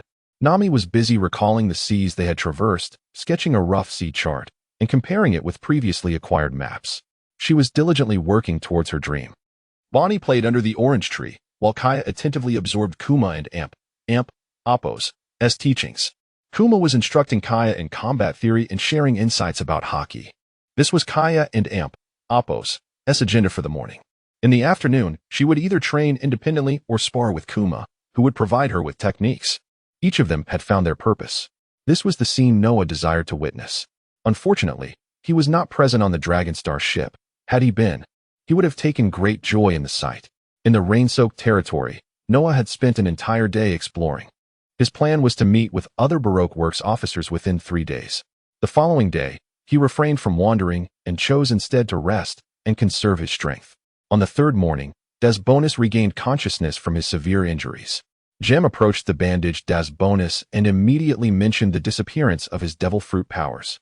Now, feel your devil fruit powers, Jem urged Dasbonis. When you mentioned it, I had already sensed mine, and like yours, they have vanished. Dasbonis and Appo's expression darkened. In the pirate world, strength was paramount. He had once wielded the power of the devil, but now it had been stripped away. How could he not be enraged? Dasbonis had once been a notorious assassin, having made many enemies. If they learned of his lost powers, his situation would become dire, leaving him to survive only under Crocodile and Appo's protection, unless he could acquire a new devil fruit. For individuals like Dasbonis and Jem, their reliance on their devil fruit powers was profound. Losing them rendered them nearly powerless. There was another pressing concern for Dasbonis. Would Crocodile still value and trust him after losing his strength? In mere moments, Dasbonis pondered numerous thoughts. Suddenly, clarity struck him. No, I should not dwell on my own situation. I must inform Crocodile of this matter first. Dasbonis looked towards Jem, who had overheard his words. Jem promptly retrieved a Den Mushi to contact Crocodile. Both shared the same thought, but Dasbonis, as the strongest commander of Baroque Works and Crocodile and Appo's most trusted ally, had significant decisions to make, requiring collaboration with Jem. Before long, Jem returned with the Den Mushi and handed it to Dasbonis. This communication was of utmost importance, as it would involve both Dasbonis and Jem reaching out to Crocodile, the leader of Baroque Works. Chapter 46. The Casino Rain Banquet. The onset of carnage minutes later. In a city on the eastern continent of the Alabasta Kingdom, atop a tall building, Crocodile sat on a sofa, lost in contemplation. Dasbonis and Jem had just reported the events that transpired in the Rain District to him. Crocodile and Appo's right index finger gently tapped on the tabletop. The ability to seize another and Appo's devil fruit. What a startling surprise that pirate hunter Noah has given me, he mused. He continued to ponder. Merely taking someone else and Appo's devil fruit would incite fear, but the capacity to strip others of their powers and bestow them upon another would be an unfathomable force. It could rival the 3 ancient weapons I seek in the Alabasta Kingdom, particularly Pluton. Crocodile muttered to himself, then fell silent. An idea began to form in his mind. The possibility of extracting someone and Appo's devil fruit and transferring its power to another was one he could not ignore. However, there was the toxic water. Crocodile voiced his greatest apprehension regarding the pirate hunter Noah. He understood that water severely weakened his own devil fruit abilities. Crocodile had resolved to take action against Noah, but he needed a strategy to counter the poisonous water. How should I resolve this dilemma? He pondered aloud, yet no solution came to him. A few moments later, Crocodile snapped back to reality. No, time is of the essence. By the time I devise a solution, that pirate hunter may have already departed the Rain District. Crocodile expressed his concern, for despite Dasbonis and Jem and Appo's speculation that Noah seemed inclined to challenge him, he remained anxious that Noah might escape the Rain District. Better to be overly cautious than to regret it later. The method by which this pirate hunter wields the ability to deprive others of their devil fruits must be secured. Most importantly, I cannot allow anyone else to learn of this power. The longer I wait, the more people will become aware. Crocodile continued his soliloquy. In light of this, the simplest and most direct approach must be employed. Overwhelm him with numbers, Crocodile concluded. With this final decision, he transformed into sand and departed. After Crocodile and Appo's exit, All ordinary members of Baroque Works on the western continent of Alabasta mobilized towards the Rain District. Of course, Crocodile did not expect these common members to engage in combat. Their sole purpose was to form a perimeter. In this way, even if pirate hunter Noah attempted to flee, Crocodile would swiftly ascertain his movements, regardless of the outcome. Crocodile was determined to return to the Rain District. The ordinary members of Baroque Works were advancing towards Rain District, and Princess Vivi was also heading there. Originally, it was supposed to be Gaka accompanying Vivi, but after discussions between Belle and Gaka, Belle ended up escorting Princess Vivi to the Rain District. Since Vivi was traveling by flight, she would undoubtedly arrive at the Rain District before the members of Baroque Works. In a hotel near the Casino Rain Banquet, Noah leaned against the window, observing the establishment. The casino had not ceased operations despite Noah and Appo's confrontation with Dasbones and Jem. Seeing this scene, Noah surmised that Crocodile was likely returning. Although Noah intended to strike against Baroque Works, he did not wish to involve the innocent civilians surrounding the casino without cause. With a sudden movement, Noah vanished from his spot, making his way towards the casino. Some members of Baroque Works recognized Noah as the one who had defeated their commander and officers just days prior. Increasing numbers of ordinary members emerged, armed with firearms. Faced with the barrels of hundreds of guns, Noah felt no trepidation. Today is the day. It is time to act.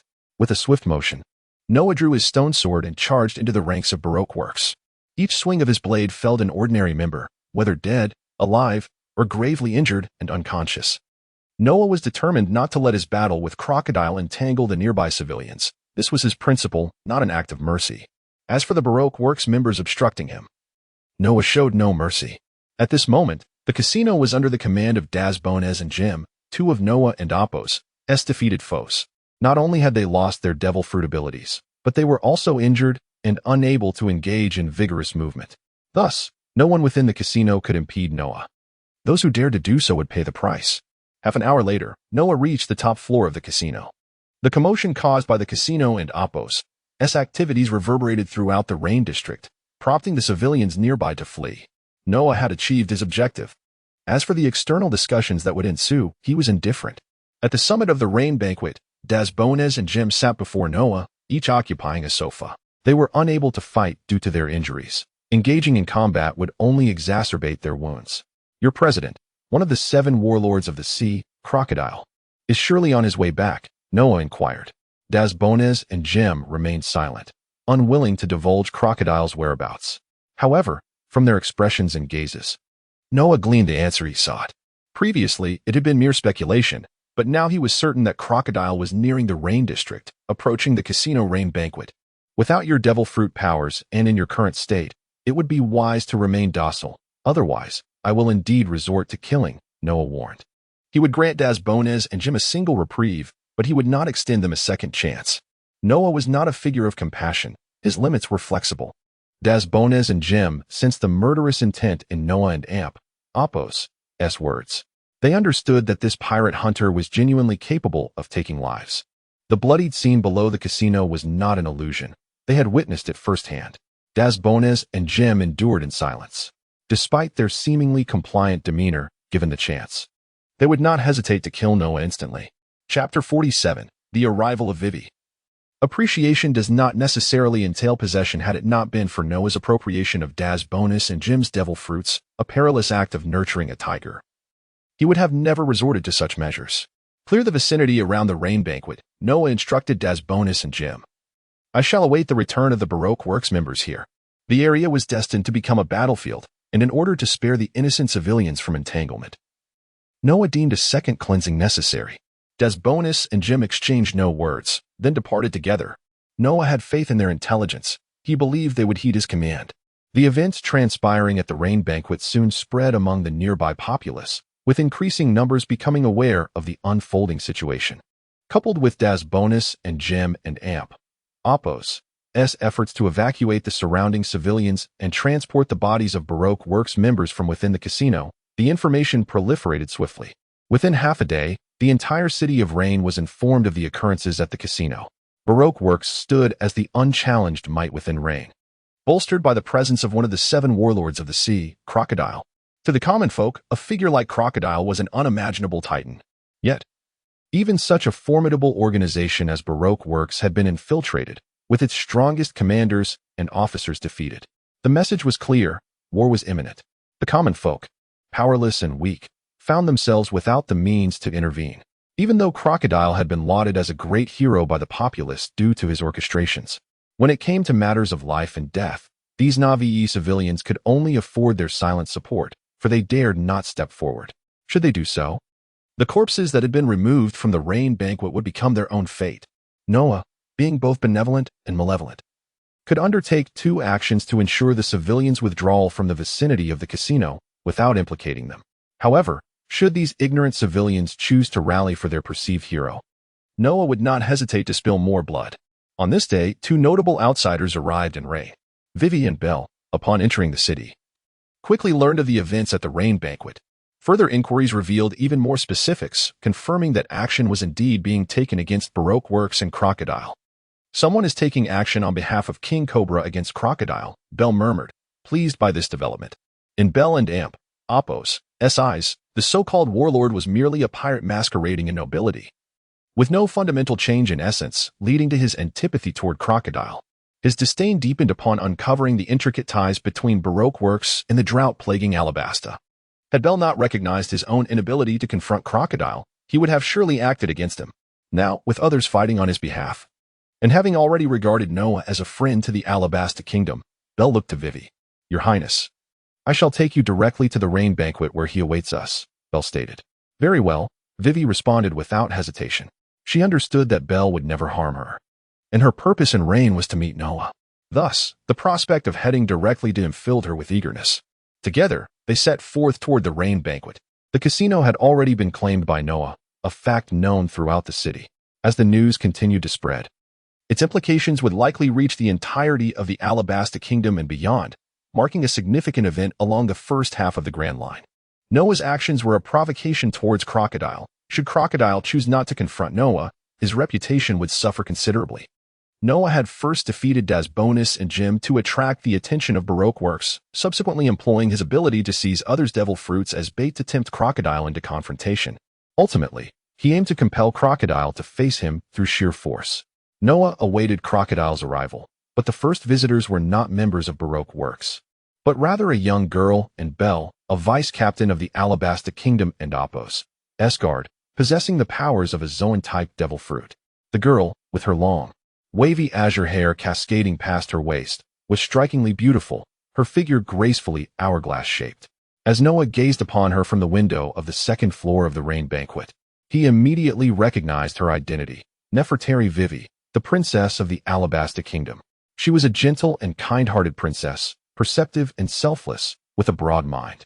Not only that, but she possessed a commendable courage. Despite her youth, she understood the importance of protecting her nation and embraced the responsibilities of her royal status. For the sake of Alabasta, she was unafraid of self-sacrifice and willing to infiltrate the inner workings of her kingdom. Additionally, she was a loyal friend, ready to defend those she cared for. She was a remarkable young woman, and Noah regarded her with admiration, wishing to cultivate a friendship. However, he had no intention of claiming her as his own. Appreciating her did not equate to possession.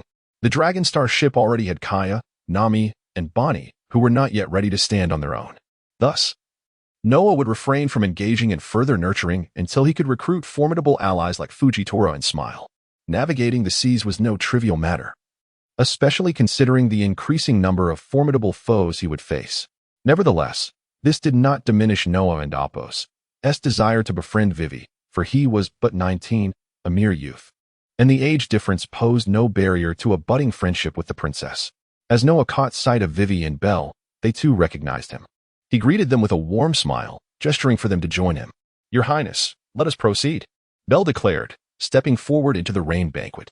Vivi cast a curious glance at Noah before following Belle inside. Chapter 48. The devil fruit delivered to your door. Noah was on the second floor of the rain banquet casino. Thus, Vivi and Belle quickly found themselves at Noah and Apos' room, which had its door ajar. The room was furnished luxuriously, with sofas, recliners, fruits, and delicacies adorning the space.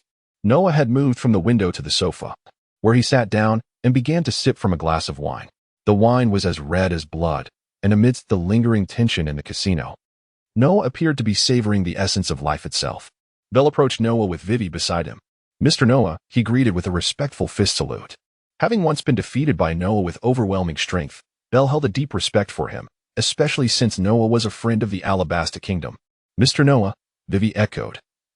Influenced by Bell's demeanor, though she refrained from the formal salute. I believed you would not return after your last departure. To my surprise, you have come back. And with company, Noah remarked, his gaze shifting to Bell. He held a favorable impression of Bell, the guardian of Alabasta. His attention then turned to Princess Vivi. Before Noah could inquire further, Bell interjected, This is the Princess of Alabasta, the daughter of King Cobra, Princess Vivi. Princess Vivi. Although Noah had long recognized her and was aware of many details regarding her, he feigned surprise at this revelation. What brings a princess of a nation before me? Especially in such perilous times, where a grand battle is imminent. Curiosity piqued, Noah awaited Vivi and Apos' explanation. At that moment, Vivi spoke up. You have declared war on Baroque works and Crocodile. Regardless of the outcome, I must express my gratitude. Her words were sincere. Noah had accomplished what she could not. Even if Noah and Apos' duel with Crocodile was driven by ambition, Vivi felt compelled to thank him for his actions. If you require my assistance, do not hesitate to ask. I will do everything in my power to help, she continued. Vivi had come to the rain banquet primarily to aid Noah in his struggle against Crocodile. That will not be necessary. You cannot interfere in my battle with Crocodile. Noah declined her offer. Even with Vivi's strength, coupled with Bell's Zoan-type devil fruit abilities, their combined power would be insufficient against the formidable Crocodile, a wielder of a Logia-type devil fruit. As Vivi was about to respond, Bell interjected once more. Your Highness, I have some private matters to discuss with Mr. Noah. May I request your leave? Bell had ulterior motives for bringing Vivi to Noah, and at that moment, Vivi felt a sense of unease as Bell was typically open with her. Very well, Uncle Bell. Vivi cast a gentle glance at Noah before exiting the room. Closing the door behind her, she would wait outside for Bell to finish. Inside the room, only Noah and Bell remained. Bell had learned from King Cobra that Noah had previously sought to negotiate a deal with him. Cobra was unwilling to trade Gaka and Bell and Apos' devil fruits with Noah. A decision made for their own good. Only Bell and Cobra were privy to this matter. Concerned about Noah and Apos' potential threat to Gaka and Bell, Cobra had informed Bell of the transaction and Apos' details, intending to caution them against Noah. However, Bell chose to keep this information from Gaka, as his intent was to negotiate with Noah. I can offer you my devil fruit. What will you provide in return? Bell stated his purpose directly. Noah was taken aback. He had not anticipated that Bell and Apos' visit was for this reason. I do not know you well enough to understand your desires. Speak plainly of what you seek.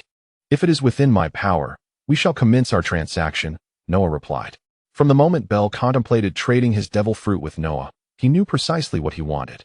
I require you to establish your base in the Alabasta Kingdom for 1 year, and to protect the kingdom under your banner for 3 years without conditions. Bell was aware that his demands were excessive yet voiced them nonetheless. In the first half of the Grand Line, the auction price of ordinary devil fruits was merely in the hundreds of millions. Bell's own devil fruit, if auctioned, would fetch no more than 200 to 300 million berries. His request for protection under Noah and Apos' banner was akin to pirates safeguarding a village under their flag and collecting fees.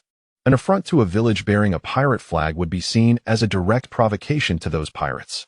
This meant Noah would be expected to safeguard the Alabasta Kingdom unconditionally for 4 years. While Bell and Apos' conditions might seem unreasonable to others, they were acceptable to Noah. Establishing his faction, the War God Hall, required a base, and the Alabasta Kingdom was a fitting choice.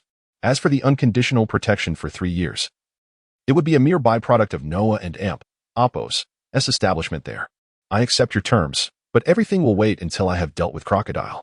Moreover, some matters will require the decision of your King Cobra. You alone cannot decide this, Noah clarified, ensuring he did not overlook other considerations despite Bell and Apos' straightforwardness. Satisfied with the preliminary agreement, Bell prepared to leave. He was pleasantly surprised by Noah and Apos' willingness to comply. Now, he only needed King Cobra and Apos' consent to initiate the devil fruit exchange with Noah. As for his own devil fruit, Bell cared little, provided it was for the benefit of the Alabasta Kingdom. Chapter 49, The False Princess Vivi. After Bell departed, he took Princess Vivi along with him. Initially, Vivi was reluctant to leave, as she had matters to discuss with Noah. However, Belle informed her that a large-scale battle was imminent in the vicinity and that leaving was Noah and Apos' directive. Ultimately, Vivi had no choice but to accompany Belle, though she vowed to seek out Noah again. The first to arrive at the Rainy Casino was not Crocodile, but rather Mr. 2, Bon Clay. As a Paramecia-type devil fruit user with the power of imitation, he could touch another's face with his right hand and instantly transform into an exact replica, mirroring their appearance, physique, and voice flawlessly. This transformation had no time limit, and he could recall the faces he had touched in the past, allowing him to change forms even in the absence of the original. Such a formidable ability enabled Bon Clay to infiltrate enemy ranks with ease. As the first member of the Baroque Works to arrive at the Rainy Casino, he witnessed Vivi and Belle exiting. Shortly after Vivi stepped out, she encountered an elderly woman, whose right hand gently caressed Vivi and Apos' face, reassuring her not to worry. They parted ways amicably, but unbeknownst to Vivi, the old woman touched her own face with her left hand and transformed into Bon Clay and Apos' likeness. Although Bon Clay had not previously recognized Vivi, he was aware of Belle, the vice-captain of the Alabasta Kingdom and Apos' guard. With his understanding of the royal family, he surmised Vivi and Apos' true identity, given that she could freely exit the casino. Bon Clay resolved to disguise himself as Princess Vivi and infiltrate the establishment to gather intelligence on the invaders. 20 minutes later, Vivi re-entered the Rainy Casino. This time, she did not rush to find Noah but took a moment to locate his room on the second floor.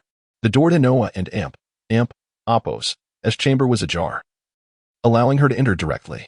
Bon Clay, familiar with Noah and Apos' background, approached him. "Mr. Noah," Vivi spoke with deference, a tone that surprised Noah, as her demeanor had shifted from their previous encounter. Though he found it peculiar, he harbored no significant suspicion. He speculated that her return was likely tied to the affairs of Alabasta, given her patriotic nature. "I wish to understand your purpose here, Mr. Noah. If our royal family can assist you, we shall do so to the best of our abilities.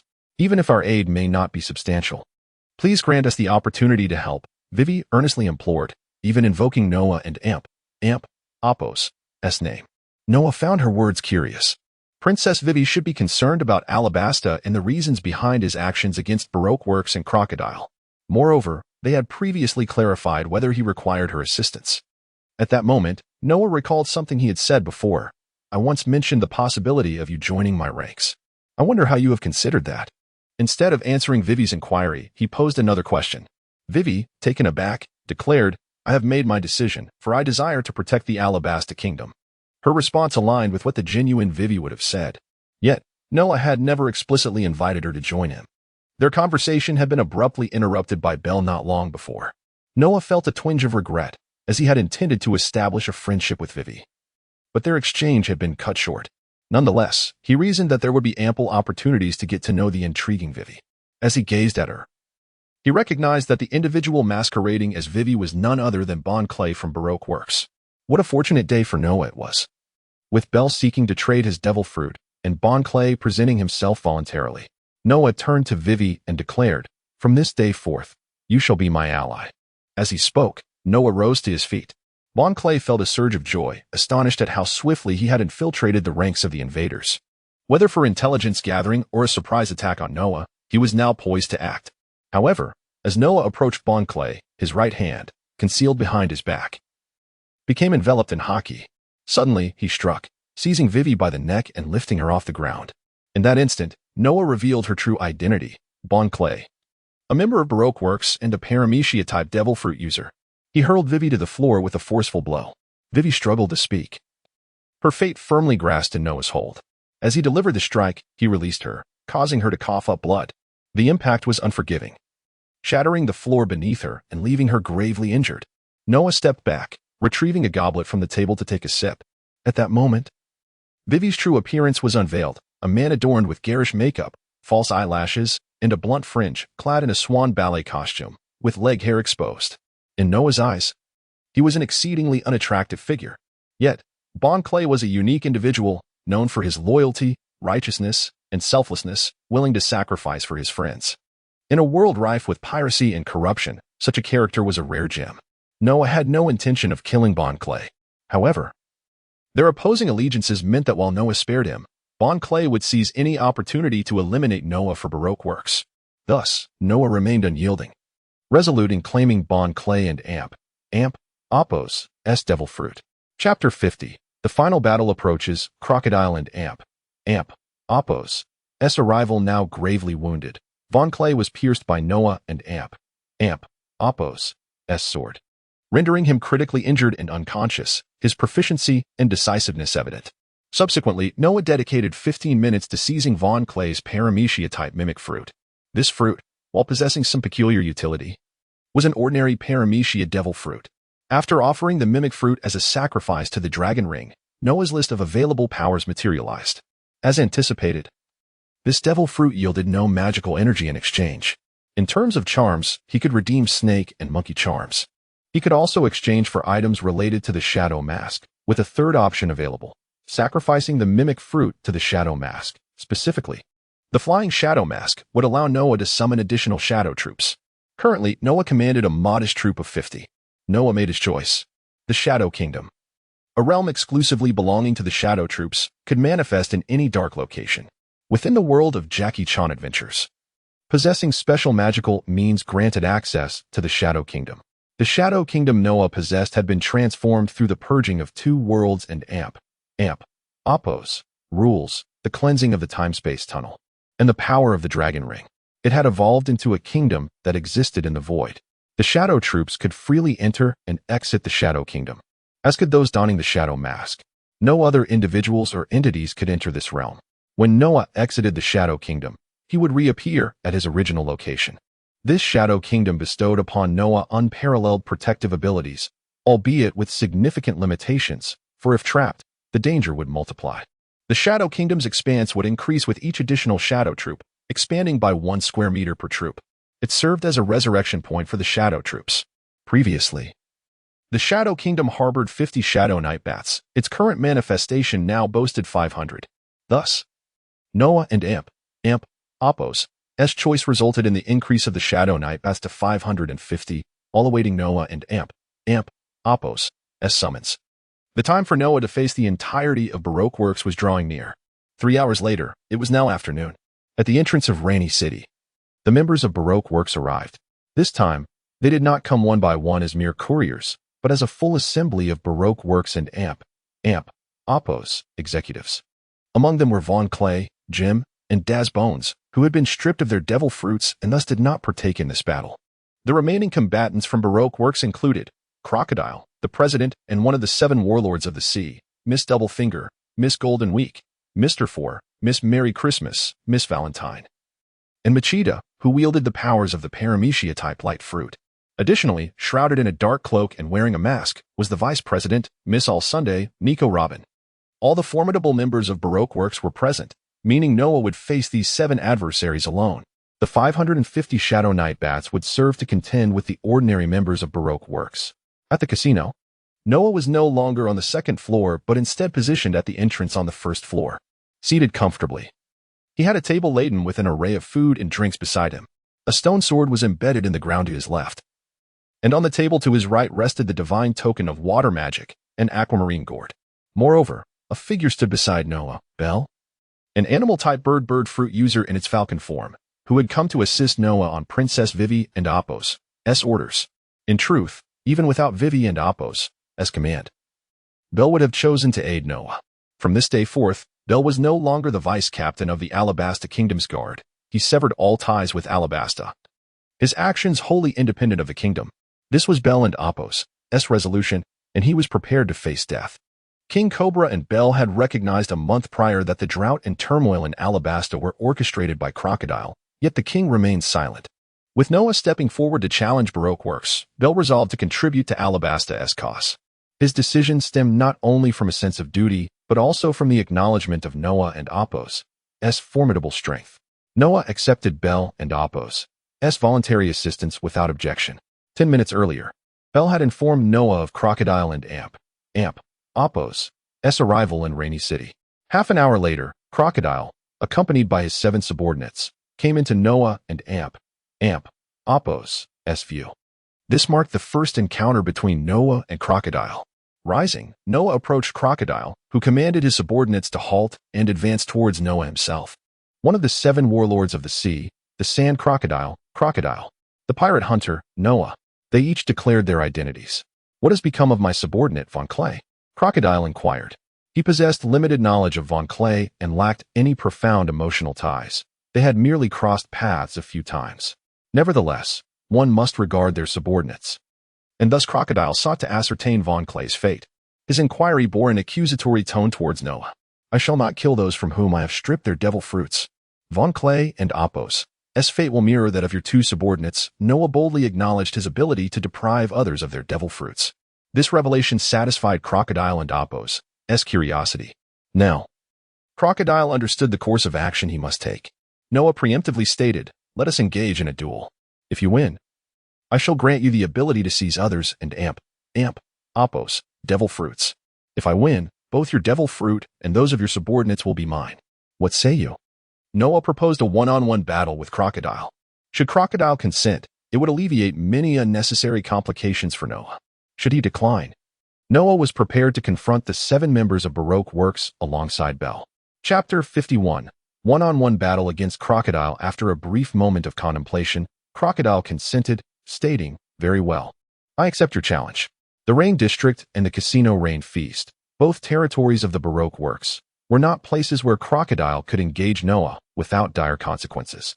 Their clash could potentially devastate the entire casino and much of the Rain District itself, given that Noah had openly declared war against him. Crocodile had no choice but to respond. To refuse would imply that he feared Noah. Jim and Daz Bones had already shared with Crocodile crucial combat data regarding Noah, as well as intelligence about the ability to deprive others of their devil fruits. Through their accounts, Crocodile understood that in order to strip someone of their devil fruit, Noah would first need to defeat the user and inflict severe injury upon them. Crocodile was also acutely aware that his greatest concern in facing Noah lay in the toxic water, which he would endeavor to evade. Other aspects, such as the use of armament hockey, did not particularly trouble him. Although Crocodile lacked proficiency in armament hockey, he was skilled in martial arts and possessed the powers of a Logia-type devil fruit, allowing him to hold his own against Noah. While armament hockey could indeed counter devil fruit abilities, this counteraction was not absolute. For instance, while one could use hockey to grasp a Logia user in their elemental state, the range of a Logia user and Apos' intangibility was vast and not easily confined by mere physical touch. Understanding this, Crocodile did not believe he would be outmatched by Noah. He had once challenged one of the 4 emperors, Whitebeard, and had fought to a standstill against Douglas Bullet, a formidable member of the Roger Pirates, known as the Devil's Heir, who was regarded as a monster even by his own crew. All of these accolades and strengths were predicated on the knowledge that his adversaries were unaware that water could undermine Crocodile's abilities. Although he was not adept in armament hockey, he was proficient in observation hockey. Otherwise, he would not have been qualified to challenge the likes of Whitebeard or to hold his ground against Douglas Bullet. The reason Luffy, a novice, was able to defeat Crocodile after countless struggles was primarily due to his use of water, which was effective against Crocodile's devil fruit powers. Had Crocodile not possessed such an unusual weakness, he would not be a target of Noah and Apos' ambitions. Now, Noah and Crocodile had reached a consensus to engage in a one-on-one battle, to be fought just outside the Rain District. The geographical positioning of the city was unique. It stood atop a high plateau, surrounded by desert, a terrain where Crocodile thrived. However, since Noah sought to strip Crocodile of his devil fruit, he was undeterred by this fact. Outside the Rain District, Noah and Crocodile confronted each other in the desert. Nearby, Vivi and Bell were concealed, observing the showdown, while members of the Baroque Works also gathered to witness the event. The crowd continued to swell as more spectators arrived at the city walls and gates. Noah intended to exploit Crocodile and Apos' vulnerabilities in their confrontation. It is only natural to strike at an opponent's weaknesses, especially when one and Apos' life is at stake. Crocodile was no benevolent figure. He was an ambitious pirate. Should Noah suffer defeat, Crocodile would not show him mercy. It is essential to remember that Noah had already claimed the devil fruits of 3 users within Baroque Works and had repeatedly provoked Crocodile. As one of the 7 warlords of the sea, Crocodile could not allow a newcomer like Noah to challenge him without consequence. Otherwise, anyone might feel emboldened to provoke him. Crocodile was a shrewd and ambitious man. Should he be given the opportunity to learn from Noah how to seize devil fruits, he would certainly eliminate Noah. Thus, this battle was a matter of life and death for Noah. In a fight of such gravity, hesitation would be folly. Noah had no choice but to engage with all his might. In this encounter, he planned to utilize the Kingdom of Water against Crocodile. The seawater stored within the heavy water gourd would be unleashed in its entirety.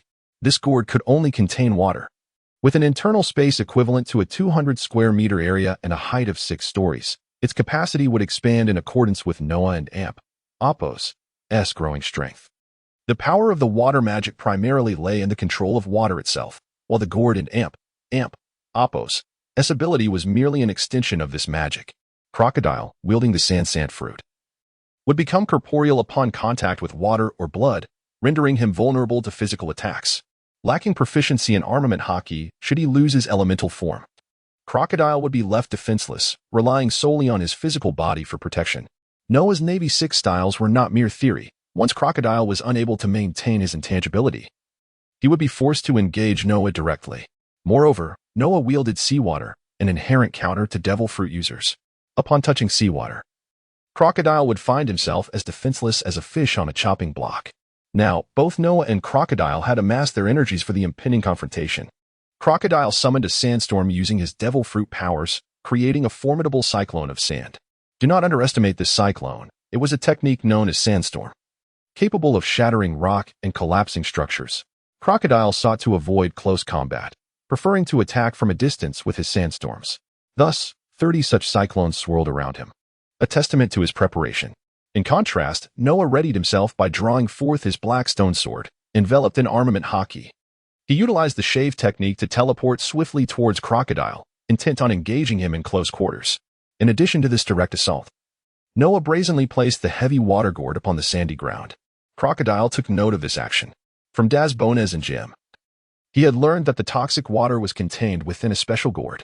Now, with Noah placing the gourd on the sand, Crocodile found it perplexing. Yet he understood that it favored him. Since Noah had seemingly abandoned the use of the toxic water, Crocodile felt emboldened, convinced that Noah was destined for defeat. However, one must ponder. If Noah was fully aware that water could counteract Crocodile's devil fruit, why would he choose to place the heavy water gourd on the sand instead of wielding it directly? Chapter 52. Defeating Crocodile, the Power of the Water Wall. In truth, Noah placed the heavy water gourd upon the sandy ground specifically to invoke the realm of waters. He could not commence the battle with an overwhelming display of power. Should Crocodile evade his initial strike or discern the toxic water as mere seawater and tactically retreat, it would pose a significant challenge. Noah's intent has never been to vanquish Crocodile for fame or fortune, but rather to seize the natural sand fruit from him. To Crocodile, Noah's choice to eschew the toxic water rendered him less cautious about engaging Noah in close combat. Crocodile unleashed the sandstorms he had conjured towards Noah. Yet Noah deftly evaded each assault. The swiftness of Noah's movements garnered Crocodile and Apos' begrudging respect. Defeating his subordinates did not signify true strength. Yet the martial prowess Noah displayed through the Marine 6 styles was enough to command Crocodile and Apos' attention. Crocodile was aware of the Marine 6 styles, however. Pirates traditionally disdain learning from the Navy, resulting in a dearth of pirates who possess such skills upon these waters. Like many others, Crocodile scoffed at the notion of mastering the Marine 6 styles. This disdain extended beyond pirates, as most non-Navy individuals similarly neglected to study the techniques. While the Marine 6 styles are not esoteric secrets, the detailed training methods are primarily disseminated among the Marines at the Navy headquarters. Furthermore, the difficulty of mastering the Marine 6 styles means that the majority of basic Marines remain uninformed. As Crocodile exhausted his sandstorms, Noah found himself mere steps away from the formidable foe. With a swift strike of his sword aimed at Crocodile, the blow was deflected by Crocodile and Apos' golden hook. The two combatants opted to remain locked in a contest of strength, sparks flying as their weapons clashed. A minute elapsed when a glint of cold light surged towards Noah. Yet he was prepared, narrowly avoiding the blade concealed within Crocodile and Apos' hook. This sudden attack abruptly concluded their contest of strength. Such is the nature of life and death battles, where ambushes are not only expected but deemed necessary. During their standoff, the heavy water gourd had sunk into the sand beneath their feet. A 20-meter radius underground area had been corroded by seawater, steam rising from the sandy surface. The moment was ripe. It was time to strike. As Crocodile prepared to execute his desert sunflower technique, he noticed an anomaly in the sand. Certain grains were beyond his control. The desert sunflower technique manipulates the movement of sand dunes to create quicksand that ensnares enemies, a method so lethal it is known as the sand coffin without a tombstone. Capable of burying foes alive. Upon perceiving Crocodile's intention to command the yellow sands, Noah preemptively summoned the full might of the heavy water gourd. Within 2 seconds of Crocodile and Apos' realization, columns of water shot skyward around them, reaching heights of approximately 20 meters. Crocodile instantly comprehended the gravity of the situation. He had fallen into Noah and Apos' trap. As he attempted to escape, Noah swiftly closed the distance between them. In truth, Crocodile's reflexes should have allowed him to evade Noah's approach, yet he was momentarily distracted. Noah, having maintained his focus on Crocodile, seized this fleeting opportunity. A slight miscalculation had led to a decisive turning point in their confrontation. Noah lunged at Crocodile, thrusting his sword towards him. Crocodile attempted to evade, but Noah found himself at the edge of the water wall. What had once been a column of water now transformed into a formidable wall. This water wall, integrated with the ground, formed a 3-dimensional sphere. At that moment, Crocodile was unequivocally defeated. The heavy water gourd broke through the sand, landing in Noah's grasp. To construct this water wall, Noah had released all the seawater contained within the gourd, resulting in a wall several meters thick. Crocodile had no hope of escape. Noah turned to Crocodile and declared, "Enjoy the baptism of seawater." With that, Noah stepped into the water wall, allowing it to envelop him. The realm of waters signified Noah's dominion over all the seawater from the heavy water gourd. Now, he needed only to observe as the water wall contracted, submerging Crocodile entirely. Within the water wall, Crocodile was aghast. The seawater had seeped around his feet, instilling an unsettling sensation. He realized that this was no toxic technique, it was seawater. "I never imagined I would meet my defeat in this manner," Crocodile lamented, staring at the several-meter-thick wall of seawater in disbelief. For Crocodile, this was an absurd battle, marking the first time he felt his devil fruit was utterly useless. Crocodile had lost his ability to command the yellow sands, as they were now tainted by seawater. The natural elemental transformation was inconsequential, for he found himself surrounded by the imposing water wall. As for how Noah could manipulate seawater, or why it could counter his powers, those questions were now irrelevant. Crocodile faced a genuine dead end. However, he was not one to concede easily. He approached the water wall, allowing the seawater to engulf him. Exhausted, Crocodile struggled to swim against the tide. Observing his efforts, Noah teleported directly to Crocodile's position within the water wall. Armed with his hockey-imbued stone sword, Noah advanced. Within the water wall, Noah became one with the water, the blood staining the liquid as he thrust his sword into Crocodile's chest. He followed with 2 more powerful strikes, and soon, Crocodile succumbed to unconsciousness amidst the crimson waters. Noah hoisted the grievously injured Crocodile and entered deeper into the water wall. The yellow sands, now soaked in seawater, resembled a soft bed.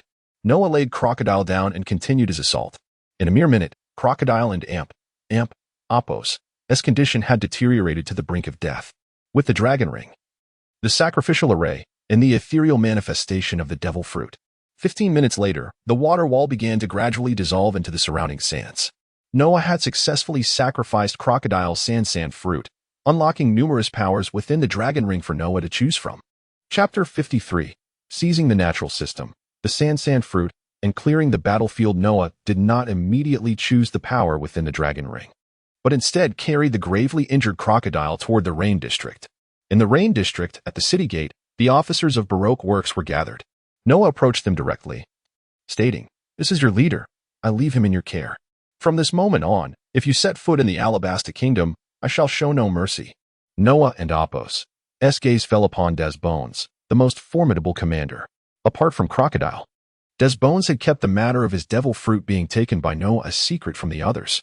Desbones stepped forward, showing no fear of Noah potentially striking him down. For Desbones, the priority was not Baroque Works or avenging Crocodile, but rather secretly ensuring Crocodile's safety. He understood that his boss, Crocodile, had lost his devil fruit to the pirate hunter before him, and with Crocodile now gravely wounded and unconscious, his safety was paramount. In Baroque Works, Desbones trusted only himself. He took Crocodile from Noah's grasp and departed without waiting for the other Baroque Works officers. Noah, as before, would not immediately slay those from whom he had taken a devil fruit. Among the remaining officers, he was only interested in 2 individuals. Seeing Noah disregard them, The other Baroque Works officers quickly prepared to leave, fearing that Noah might also retain them. In their eyes, Noah was a powerful being capable of defeating even their leader, Crocodile, one of the 7 warlords of the sea. Furthermore, as a pirate hunter, how could they not be afraid? Noah focused his attention on Nico Robin and Miss Valentine. Should they attempt to flee, he would act without hesitation. Both women were not foolish. They would not gamble their lives on a whim. Thus, they followed Noah into the Rain District, making their way to the casino, Rain Banquet. Vivi, wishing to approach Noah, was halted by Belle. Belle suggested waiting a moment before seeking out Noah, and after hearing the rationale, Vivi acquiesced. In the Rain District, news of Crocodile and Apos' defeat spread rapidly. While many recognized Crocodile, one of the 7 warlords, they were unaware that he was the head of Baroque Works until now. The common folk and Apos' reactions were of little concern to Noah, who had achieved his desire for the devil fruit. However, unbeknownst to him, Morgan's people were present in the Rain District. Morgan's, a user of the animal-type bird fruit, albatross form, was one of the underworld's kings and the president of the World Economic News Agency. His primary business was to gather news and publish newspapers. In the pirate world, anyone of notoriety attracted Morgan's and Apos' attention, and the 7 warlords were a significant force alongside the navy, not only in the Rain District, but Morgan's also had numerous agents in Dressrosa, where another warlord, Don Quixote da Flamingo, resided. Morgan's knew that only by deploying such operatives could he obtain the grand stories he sought. The news of Noah defeating Crocodile had already reached Morgan's. In the latter half of the Grand Line, within the central region of a certain island, Morgan's held a printed scene depicting Noah's victory over Crocodile. This image captured the moment at the Rain District city gate, with Noah hoisting the gravely injured Crocodile. To think, a warlord had been vanquished. The 7 warlord system proposed by the world government had been challenged. It remained a mystery how the world government and its violent arm, the Navy, would respond. The more chaotic, the better. I shall ensure this news spreads across the globe. This sea must become lively, or else where will I find my grand stories? Morgan's mused, a plan forming in his mind. Currently, the World Economic News Agency was not under the constraints of the world government and the Navy. Morgan's could publish whatever he wished. However, the agency did cooperate with the world government, which had long dispatched spies to capture Morgan's. Yet, Morgan's was exceptionally clever and well-informed, and to date, no spy had even caught a glimpse of him. This task had been a long-standing one for the world government, as they sought to control the narrative of this world. Morgan's and Apos' objective was to vigorously promote the tale of Noah and Apos' triumph over Crocodile, which coincidentally aligned with Noah and Apos' intentions. However, Noah would not learn of this for another 2 to 3 days, as the newspapers detailing his overwhelming victory would take time to circulate worldwide. Fortunately, Noah had been cautious.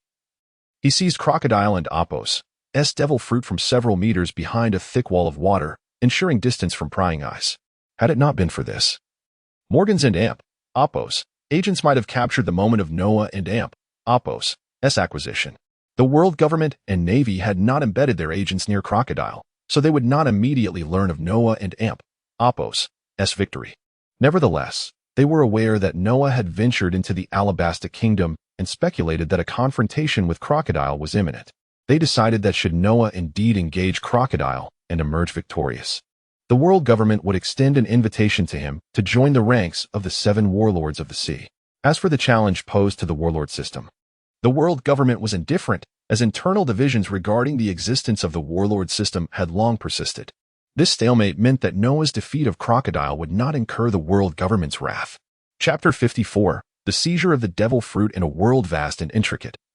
Where the balance of power is paramount, Noah's triumph over the pirate Crocodile as a bounty hunter poses no dilemma. Likewise, Noah's emergence as the new warlord of the sea, vanquishing the former warlord Crocodile, further contributes to equilibrium upon these turbulent waters. The inclusion of Noah serves to stabilize the prevailing maritime dynamics. Indeed, the world government possesses the capacity to impose its will across all pirate factions, yet it refrains from doing so. It can be asserted that as long as one does not engage in acts that threaten the world government's dominion, they will largely remain untroubled.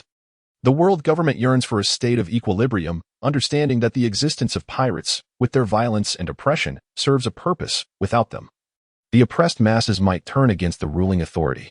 Thus, While the world government permits the existence of pirates, it maintains a careful watch to ensure they do not overstep their bounds. For 8 centuries, the world government has mastered the art of maintaining balance. In their eyes, Noah represents a tool to uphold the warlords of the sea system. However, should the world government become aware of Noah and Apos' ability to seize the powers of others and Apos' devil fruits and his command over the seas, their intentions toward him would shift from mere balance to something far more complex. The prospect of acquiring the powers of a devil fruit user would undeniably pique their interest. Nonetheless, it is highly plausible that the world government possesses their own means to appropriate the powers of devil fruit users and redistribute them to others. This is not mere speculation but a conviction held firmly by Noah, albeit unconfirmed, as he has yet to bear witness to such phenomena. Yet, the future archangel serves as undeniable evidence. This lack of concealment regarding his ability to commandeer devil fruits stems from Noah's confidence. However, should the world government discover Noah's control over the seas, matters would become considerably intricate. They would undoubtedly employ their resources to unravel the mystery of his abilities. Noah has already demonstrated this power on 2 individuals, and with the passage of time, his exposure is inevitable. He requires the strength of the sea and is unconcerned about potential revelations. Hesitation is not in Noah's nature. At the Rain Banquet Casino, Noah escorted Nico Robin and Machida inside. During their return, the gaze of the majority of the common folk was fixated upon Noah. He had become a figure of public intrigue, albeit not all with benevolent intent. Due to Noah's silence on Crocodile's true nature, many still regarded him as a hero. Aware of this perception, Noah chose not to intervene, for his purpose was not to rule the kingdom of Alabasta. He sought only absolute power, devoid of the need for popular support. Within the casino, Noah entered the same chamber he had previously occupied. Approaching the sofa, he perched upon its armrest. Nico Robin and Machida exchanged glances, eager to discern Noah's intentions. Yet, before they could inquire, Noah swiftly incapacitated Machida with a sudden strike, leaving her unconscious. With no outsiders present, Noah addressed Nico Robin directly. "You're the child of the devil, and I am most curious about you." He revealed her identity, having refrained from doing so in front of others previously. Recognizing her cover was blown, Nico Robin felt no further need for concealment. Removing her mask, she revealed her fair complexion, delicate features, and statuesque figure, exuding an air of gentleness. Their eyes met, reflecting mutual intrigue. Nico Robin had long dwelled in the shadows of the underworld, having allied with various factions, yet always ending up alone. She was astute enough to grasp that Noah, the bounty hunter before her, must have an interest in the historical texts. However, despite her assumptions, she perceived that Noah's motives were not driven by the allure of her substantial bounty. Noah stepped closer, his gaze fixed on Nico Robin, circling her as if to fully appreciate her presence. She, once an ethereal figure in his mind, now stood before him as a tangible reality. His curiosity was palpable. Few women in the pirate world captured his attention so.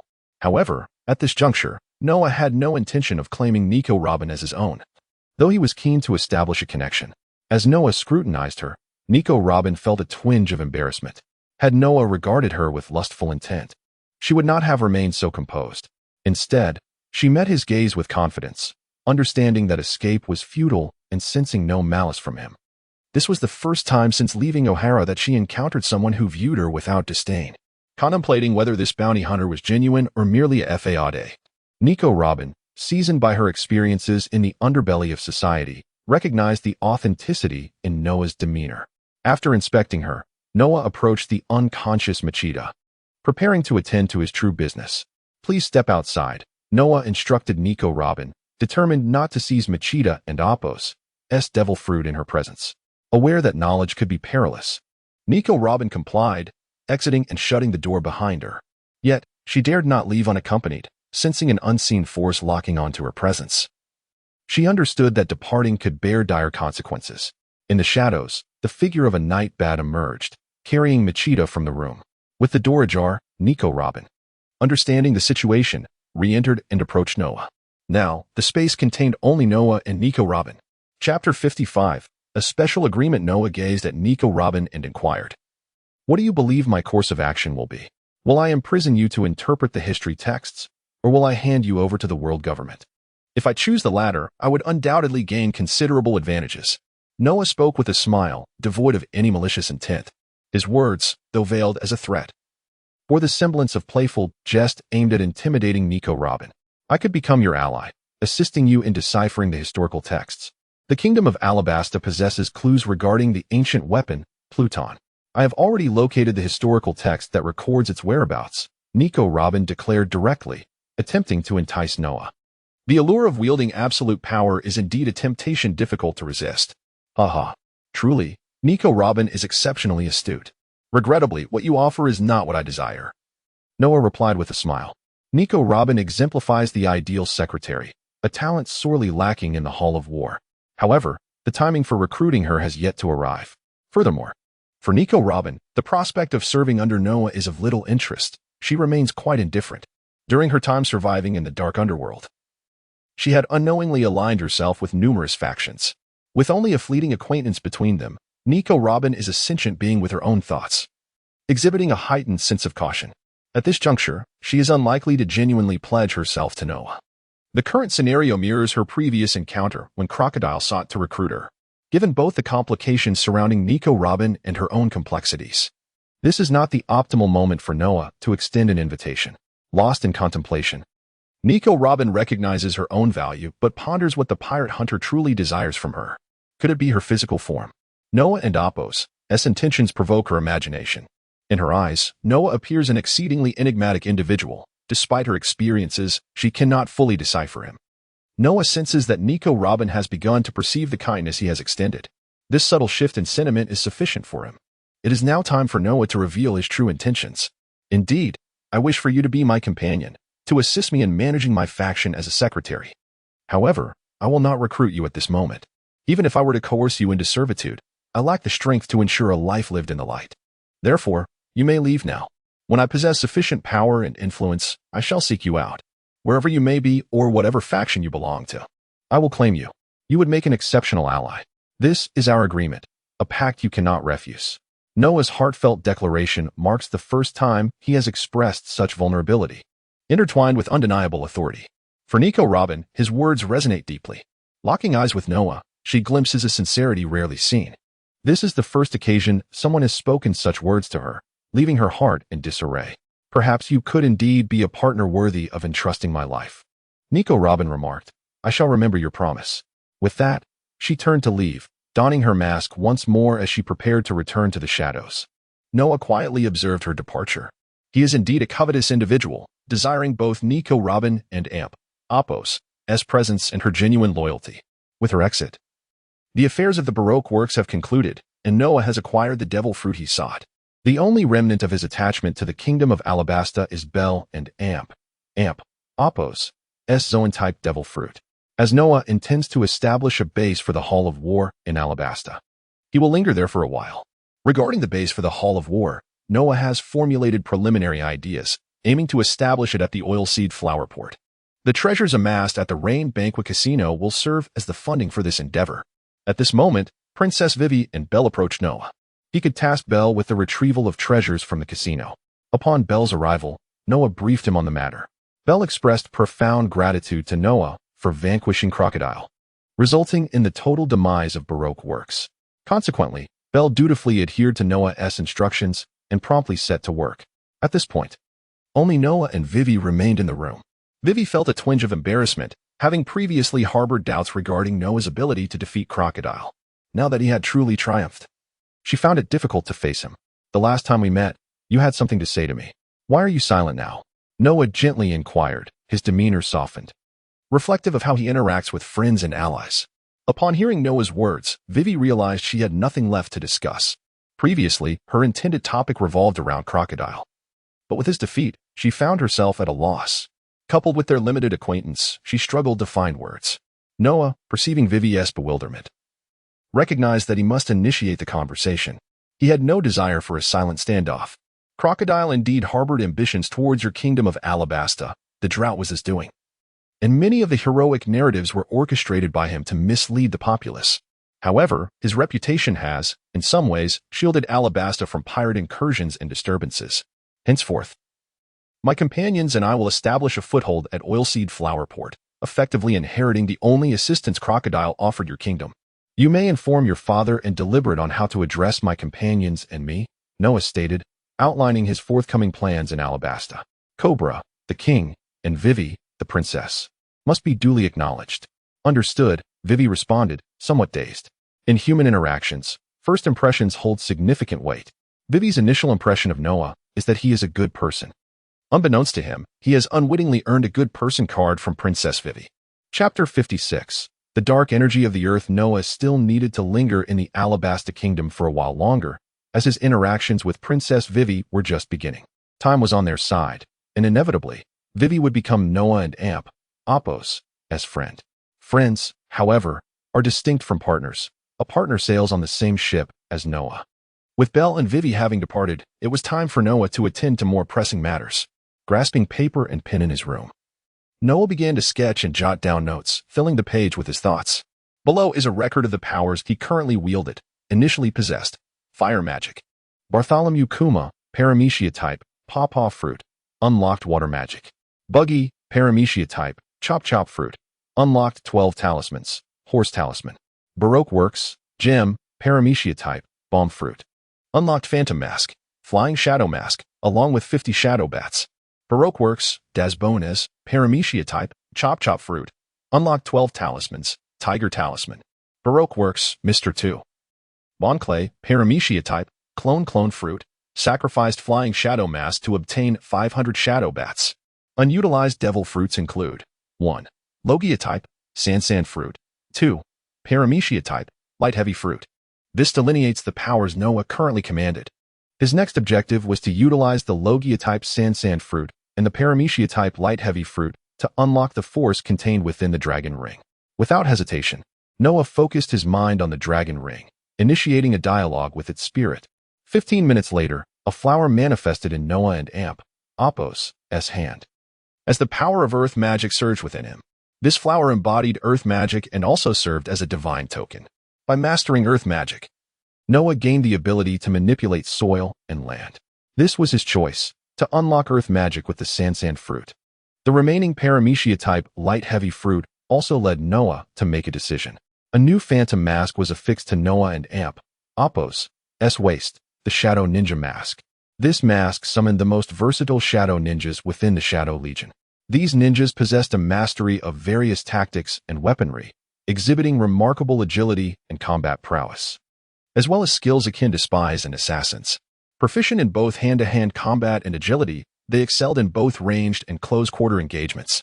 In terms of combat, Shadow Ninjas could also serve as dutiful attendants in daily life, exhibiting great attentiveness. Had Noah not coveted the flight capabilities of the Shadow Bats, the first mask he would have unlocked would have been the Shadow Ninja mask.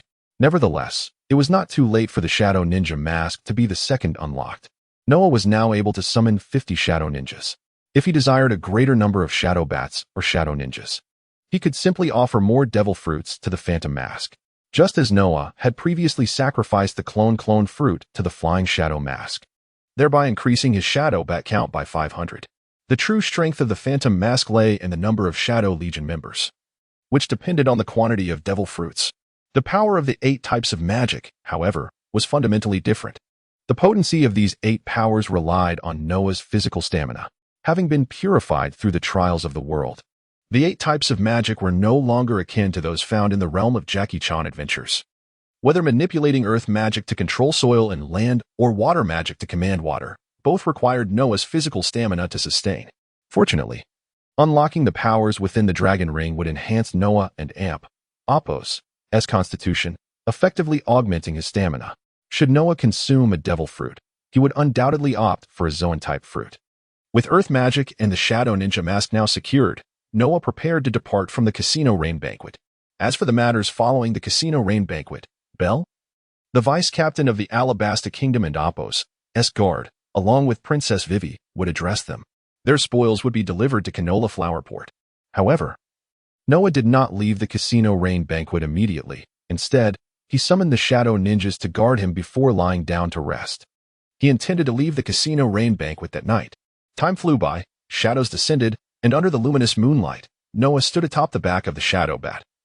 Departing from the Casino Rain Banquet, as Noah and Amp, Apos' figure grew distant, Vivi and Belle watched him leave. Vivi had conveyed Noah and Amp, Apos' words to her father, Cobra. From now on, Vivi would serve as the bridge connecting the Alabasta Kingdom to Noah. At Canola Flower Port, aboard the Dragon Star ship, Kaya leaned against the ship and Amp, Apos, railing, gazing westward. "When will you return, Brother Noah?" she whispered. For several nights, Kaya had stood here, lost in thought, yearning for Noah and Amp, Apos' presence. Nami lounged beneath the orange tree, and curiously, she too felt a twinge of longing for Noah. No, I don't miss him," she shook her head. "I fear losing this stable and happy life," she murmured to herself. Meanwhile, Kuma sat on the deck with Bonnie, recounting stories. Suddenly, he paused, looking up at the night sky. Moments later, the silhouette above became increasingly distinct. The shadow bats flapped their wings above the Dragon Star ship, gradually descending. Noah leaped from the back of the shadow bat. Just as he set foot on the deck of the Dragon Star, a figure leapt into his embrace. Inhaling Kaya's delightful fragrance, Noah wrapped his arms around her tightly. It had been days since they last saw each other, and he deeply missed her. Noah and Kaya had grown up together. In the past, Kaya had always suppressed her affections for Noah, but now that her innate frailty had been completely healed and she had gained formidable fiery powers, she no longer restrained her feelings. "All right, my little crybaby," Noah gently pushed Kaya away. "From now on, I won't call you sister, and you won't call me brother, all right?" Kaya, no longer content with being just a sister, expressed her desires. "Of course," Noah replied, playfully pinching Kaya's nose, then teasingly pinching her cheeks. With her frailty cured, Kaya radiated health, her skin now fair and rosy. Noah and Apos' playful actions made her blush, and she hurriedly ran away, conscious of the presence of others and fearing she might act inappropriately. "Ha," Noah chuckled, watching her retreating figure. Once Kaya and Apos' silhouette had completely vanished, Noah approached Kuma, who had also risen. Meanwhile, Nami and Bonnie had begun to examine the shadow bats. Chapter 57. Returning to Nami, Kaya, Bonnie, and Bartholomew. Kuma the shadow bat made its debut before Nami and Bonnie, eliciting their intense curiosity. The scene shifts back to Noah and Kuma. As Noah approached Kuma, the latter rose from the deck. "We shall linger here at Canola Flower Port for a while and establish my stronghold, the War God Hall," Noah declared. "The royal family of Alabasta will assist us in this endeavor. You must take care of these matters," he instructed Kuma. "Understood, Master," Kuma replied. Having spent several days aboard the Dragon Star, he longed to disembark and take Bonnie out for some leisure. Noah's proposal suited Kuma's desires perfectly. Yet there was no need to rush. They could wait until the Alabasta representatives arrived before proceeding. Noah reasoned that with the support of the Alabasta Kingdom, the construction of the War God Hall would expedite significantly. Patience is key, he mused, as he needed to await the arrival of Alabasta's forces. "By the way, I will be on watch for the next few days," Noah concluded before departing from Kuma and Apos' side and heading inside the ship. Kuma comprehended Noah and Apos' intention. He was granting Kuma a reprieve. Bonnie had been persistently asking Kuma to take her out to play, and now he could finally indulge her. Upon returning to the captain and Amp, Apos' quarters of the Dragon Star, Noah summoned the Shadow Ninja to guard the corners before settling down to rest. He chose not to recall the Shadow Bat from the deck, allowing Nami, Kaya, and Bonnie to explore their curiosity. As the night wore on, the Shadow Bat would merge into the shadows and return to the Shadow Kingdom. Time swiftly passed, and night turned into day. Noah remained in slumber, having set his sleeping hours until noon or afternoon. Last night, someone had visited the captain and Apos' quarters to see Noah. Had it not been for the orders Noah had given to the Shadow Ninjas, they would have attacked the visitor. This person was none other than Kaya, who had been worried about Noah. She gazed at him sleeping for a while before dozing off beside him. When morning arrived, Kaya woke and departed the captain and Apos' quarters. Kuma took Kaya, Nami, and Bonnie ashore. Kaya and Bonnie were both inquisitive about the world outside, eager to explore, while Kuma played the role of their benefactor, providing funds and carrying their belongings. Nami, however, had a specific purpose. She intended to procure navigational supplies such as sea charts, log poses, and eternal poses. Meanwhile, all remained tranquil aboard the Dragon Star, but the Alabasta Kingdom was anything but peaceful. Noah had vanquished the so-called hero in the eyes of the common people, leading many foolish citizens to seek his downfall. It was unclear how news of Noah's presence at Canola Flower Port had spread, yet numerous citizens were already en route to confront him.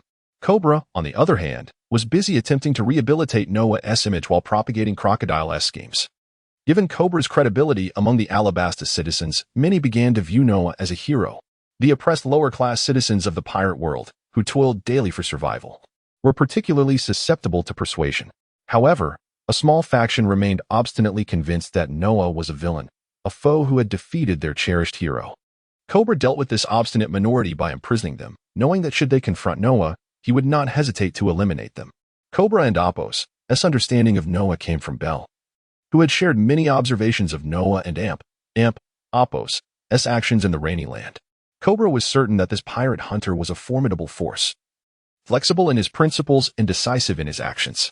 Throughout the day, Cobra remained preoccupied with these matters. At Canola Flower Port, Noah had originally intended to sleep until noon or afternoon, but he succumbed to sloth and slept into the evening. He was roused by the tantalizing aroma of roasted meat wafting from outside. A lively feast was underway aboard the Dragon Star, in the Alabasta Kingdom's royal palace. Bell returned with Vivi. The tasks Noah had entrusted to Bell had been fulfilled, and he had dispatched the spoils to Canola Flower Port, originally Bell's responsibility. Vivi and Apos' involvement had expedited the process. Upon arriving at the palace, they made their way directly to Cobra and Apos' chamber. Although Bell could fly, he typically refrained from soaring above the palace grounds. The doors to Cobra and Apos' palace were ajar, allowing them to enter freely. Vivi and Bell had previously communicated with Cobra during the Rainy Festival through a transponder snail. Vivi informed Cobra of Noah and Apos' intention to establish a foothold at Canola Flower Port. Bell had much to recount, detailing Noah and Apos' exploits in the Rainy Land, including the intricacies of his battles with members of the Baroque works. However, at that time, Vivi and Bell had only provided a cursory overview. Now, standing before Cobra, they were prepared to elaborate in detail. A pirate hunter is far superior to a pirate. To me, the 7 warlords of the sea and pirates are indistinguishable. I have no objection to Canola Flower Port becoming Noah's base of operations. Our foremost priority is to address the internal threats to the Alabasta Kingdom. Entrusting external security to a pirate hunter stronger than Crocodile serves our interests well, Cobra articulated, revealing the fundamental rationale behind his acceptance of the proposal. Cobra's decision was met with approval from both Vivi and Bell, who recognized that the safety of the Alabasta Kingdom was paramount. "Father, let me handle our connection with Noah," Vivi proposed, driven by curiosity about Noah and a desire to observe him closely. Cobra regarded her for a moment before acquiescing to her request. He then instructed Vivi to prepare for the establishment of the base Noah had described. In the room, only Cobra and Bell remained. Chapter 58, The Position of the 7 Warlords of the Sea. As Bell made his way to meet Noah, he resolutely informed Cobra of his decision to engage in a transaction with Noah. Bell's unwavering conviction left Cobra with no choice but to watch him depart. Having already embarked on his journey to see Noah, Bell reached the port of Oilseed Flower in just over half an hour, given its proximity to the capital of Alabasta. However, he chose not to approach Noah that night, preferring to wait until the following morning, as he did not wish to disturb Noah in the late hours. As night faded and dawn broke, it marked the 3rd day since Noah and Apos' victory over Crocodile. The Grand Line was sure to be bustling with activity, as the newsbirds disseminated newspapers across the world, chronicling Noah's triumph over one of the 7 warlords of the sea. The first to receive this news was a member of the world government in Mariehwa, the Holy Land. There, a celestial dragon known as Topman Vacheli, one of the 5 elders, perused the day and Apos' edition, dressed in a deep green suit, bald, and sporting a distinctive mustache. He was marked by a prominent birthmark on his forehead. As the Justice Warlord, he oversaw the system of the 7 warlords of the sea. Aware of Noah's past exploits in the East Blue and his potential intentions towards Crocodile and Alabasta, Topman Vacheli had long since resolved that should Noah defeat Crocodile or achieve similar feats to elevate his renown across the Grand Line, he would advocate for Noah's induction as a new warlord. From that moment, Topman Vacheli ceased to monitor Noah closely. If he heard no news of Noah's fame or learned of his demise, he would simply disregard Noah's existence. Now, however, the awaited news had arrived, prompting Topman Vacheli to set his plan into motion. With Crocodile defeated, Topman Vacheli saw no reason to concern himself with him any further. The prospect of appointing Noah as a new warlord outweighed any potential issues surrounding Noah and Apos' challenge to the system. Topman Vacheli had already communicated his intentions to the other 4 elders, who expressed no dissent. Thus, he was free to act upon his will. In a world where power is revered, Noah had proven himself worthy of the attention of the five elders. Departing, Topman Vacheli instructed CP0 to arrange for Noah's invitation to become a warlord. CP0, an organization directly under the Celestial Dragons, was renowned as the strongest shield of their kind and the most formidable intelligence agency in the world. Topman Vacheli, as a member of the Five Elders and the Justice Warlord, commanded CP0 with ease. This time, he dispatched Stussy, known as the Queen of Pleasure Street and a prominent figure in the underworld, to approach Noah. The reasons for selecting Stussy remain known only to Topman Vacheli. However, one thing is certain: from this day forward, Noah and Apos' actions would attract the attention of the world government and Apos' intelligence network. Unbeknownst to Noah, Topman Vacheli sought to extend an invitation for him to become a new warlord. Had Noah been aware, he likely would not have declined such an offer. A saying once circulated in Blue Star, leveraging the resources of the government for personal gain. Noah, too, yearned for the title of warlord to pursue his ambitions. Nevertheless, as a man of principles, he would not overreach. Assisting the world government in quelling piracy seemed an acceptable compromise. On the deck of the Dragon Star, several individuals lay sprawled. Kaya had unknowingly fallen asleep upon Noah. He was not the first to awaken. Kuma had risen a few minutes earlier and was now preparing a hangover remedy for Kaya, Nami, and Bonnie, while Noah and Kuma himself had no need for such concoctions. Gently shifting Kaya aside, Noah observed the port of Oilseed Flower, which was gradually coming to life. Though docked at Oilseed Flower, the Dragon Star was anchored at the outskirts, a fair distance from the shore. Half an hour later, Kaya and the others began to stir.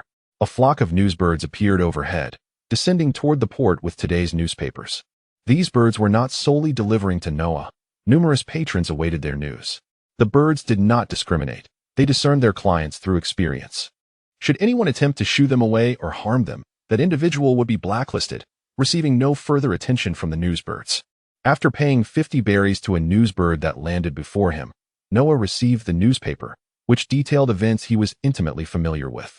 He marveled at Morgan's keen information network. The leader of the World Economic Journal truly lived up to his reputation as a kingpin in the underworld. If only Noah could wield such influence over public opinion. Lost in contemplation, Noah recognized his own ambition. His desires were unique. He would only pursue them if he could bear the consequences. For instance, while he harbored a longing for Nico Robin, he ultimately allowed her to go free. Now, with a burgeoning interest in mastering the narrative of the world, he saw a path forward. The existence of Morgan, the head of the World Economic Journal, indicated that public discourse in the pirate world could indeed be controlled by an individual. Why could that individual not be Noah? Thus, he found a fitting side quest within his overarching goal of seizing the devil fruit and becoming the world's strongest. Chapter 59. A formal arrival at Camellia Flower Port, the stronghold of the war god temple. After perusing the newspaper, Noah placed it on the shelf outside the cabin, designated for daily publications. The shelf already housed numerous newspapers. The Longxing ship subscribed to a single newspaper, which was then returned to the shelf for others to read. Shortly thereafter, Dexiang picked up a newspaper from the shelf. A voracious reader, he made it a daily routine to read the newspaper to stay informed about the world beyond. Minutes later, having finished reading, Dexiang returned the newspaper to the shelf and approached Noah, who was leaning against an orange tree, gazing at the approaching coastline. The Longxing ship had raised its sails, with the wind blowing favorably towards the shore, allowing for a smooth voyage. While Dexiang and Kuya had previously visited Camellia Flower Port, this marked Noah's first official landing there, representing the War God Temple's inaugural presence in the port. On the shore, Belle awaited Noah, eager to discuss their impending transaction.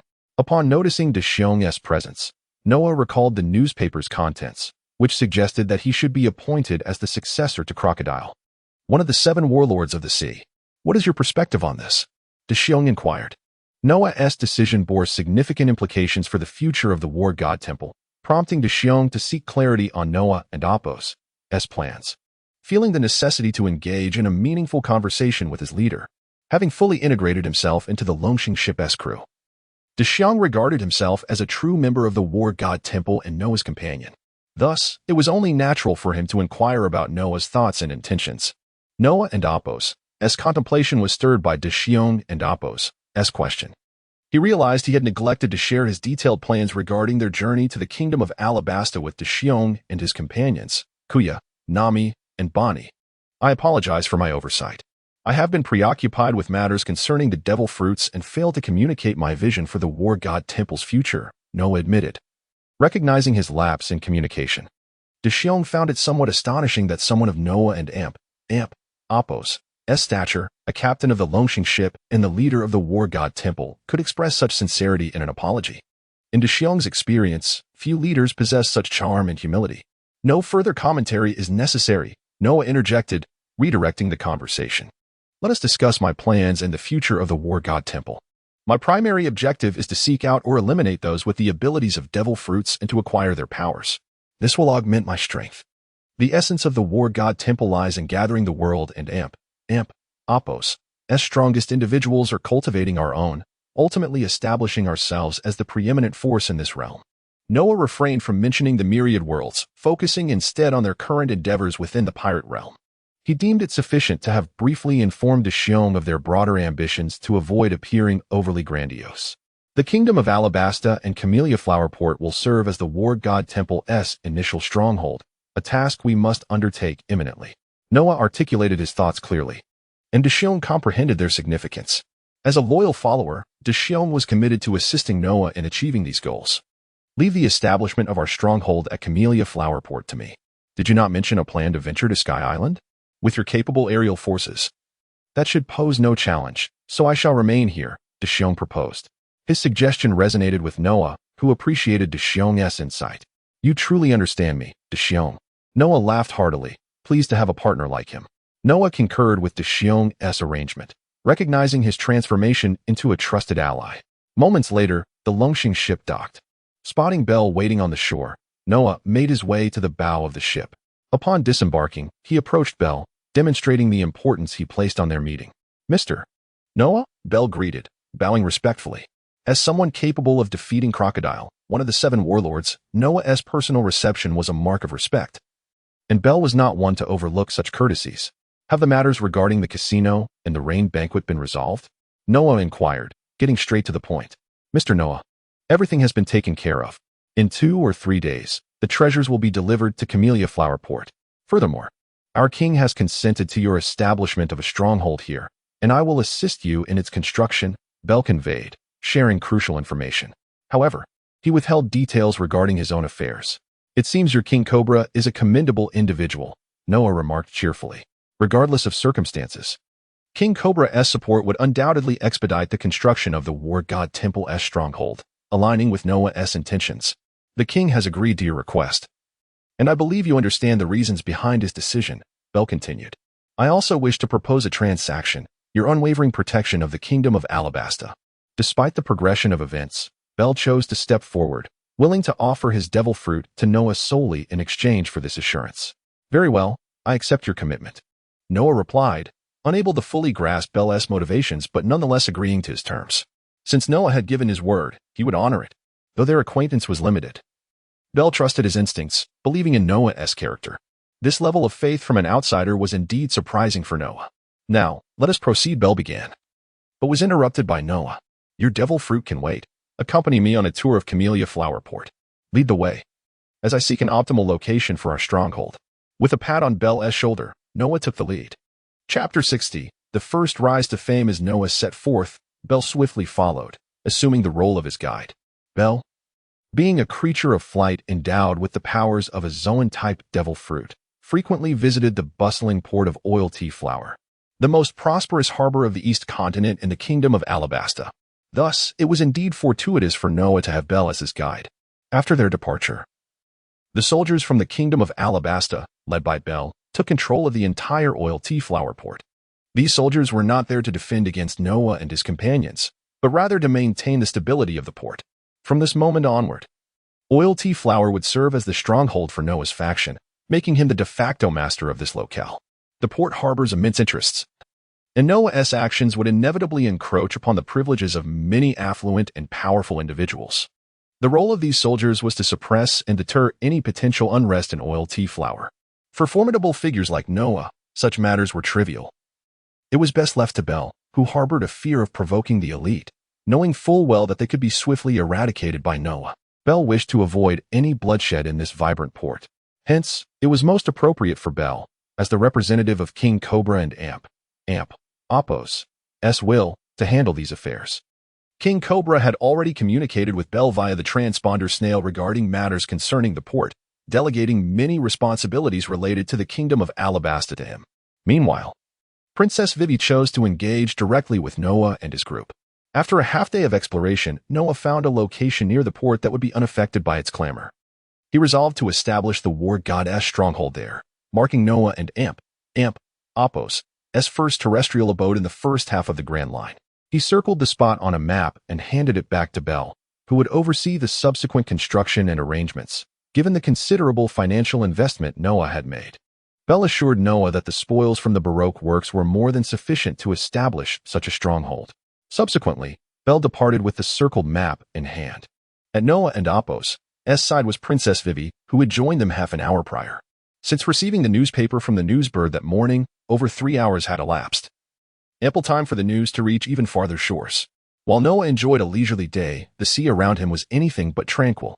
In the latter half of the Grand Line, the New World, the Moby Dick was anchored in a certain sea area. This vessel belonged to the Whitebeard pirates, captained by the formidable Edward Newgate, known as Whitebeard. The Whitebeard pirates, founded by Edward Newgate, boasted a crew of over 600 members, divided into 16 divisions, each led by a remarkably powerful captain. In the New World, the Whitebeard pirates were also affiliated with 43 subordinate pirate crews, totaling around 50,000 men. Currently, the Whitebeard pirates stood as the strongest pirate faction on the seas, primarily due to the unmatched strength of their captain. Despite Whitebeard's advancing age, none dared to challenge his might. Nowadays, he often resided on the Moby Dick, recuperating from the injuries sustained in battle. Typically, no other vessels from the Whitebeard pirates would anchor near the Moby Dick, as each division captain possessed their own ships, aside from a few ordinary crew members. Only Whitebeard and Marco, the first division and Apos' captain and ship and Apos' doctor, remained aboard. Today, it was Marco who presented the newspaper to Whitebeard, as its contents were particularly intriguing. Former warlord of the sea, Crocodile, who once dared to challenge Whitebeard, had been defeated by a novice. Such an amusing turn of events prompted Marco to share the news with Whitebeard, who let out a hearty laugh. The day's report was of great interest to him, heralding the arrival of a new contender on the seas. According to the newspaper, the world government indicated that this pirate hunter would become the new warlord of the sea. As a pirate hunter inherently opposed to piracy, his ascension to such a position would undoubtedly incite greater chaos amongst the pirates. Marco's remarks stemmed from the newspaper's focus on Noah, highlighting his decisive annihilation of the dragon pirates and the buggy pirates, firmly establishing him as an adversary of piracy. This was precisely aligned with the world government and Apos' narrative. Conversely, information regarding Noah's activities in the Kingdom of Alabasta was notably scarce. Those from Baroque works who had their devil fruit powers seized by Noah were reluctant to divulge such information, fearing for their lives should their secrets be revealed. With numerous enemies and their reliance on their own devil fruit abilities, they dared not expose the truth. Furthermore, interest in the Kingdom of Alabasta was limited, particularly in the city of Rainbase. However, as time progressed, it would not be long before the world government and other interested parties would uncover Noah's combat data and his ability to seize the powers of others. Meanwhile, Whitebeard had taken notice of Noah due to his victory over Crocodile, while Marco's attention was drawn by the government's intentions to elevate Noah, a pirate hunter, to the rank of warlord of the sea. The focal points of interest regarding Noah reflected why others were similarly intrigued. Yet, for some, their interest extended beyond mere curiosity. In the East Sea, at Logue Town, a place Noah had visited thrice, a devil fruit user had emerged just days prior. This individual, Bartolomeo, possessed the barrier fruit of the Paramecia type. Having crossed paths with Noah before, Bartolomeo held a strong impression of him. Now, clutching today's newspaper, Bartolomeo gazed longingly towards the sea, resolved to follow in Noah's footsteps. He hastily made his way toward a wooden house, having firmly decided to set sail. Before embarking, however, he felt compelled to consult the all-knowing old woman. Chapter 61, The Queen of Joy Street. Stussy, representatives of the world government have arrived. Noah remains unaware that he has garnered an ardent admirer, Bartolomeo, who is on his way to pledge allegiance. Should Bartolomeo truly arrive before Noah and seek to join the War God Temple, Noah would undoubtedly be elated. The War God Temple is an organization established by Noah, which will encompass many of his subordinates. The Dragonstar ship serves as Noah and Apos' private abode. Not all members of the War God Temple are permitted to reside aboard the Dragonstar or to sail alongside Noah. Such arrangements are not peculiar within the pirate world. The Whitebeard pirates exemplify this, with each division commander possessing their own vessel.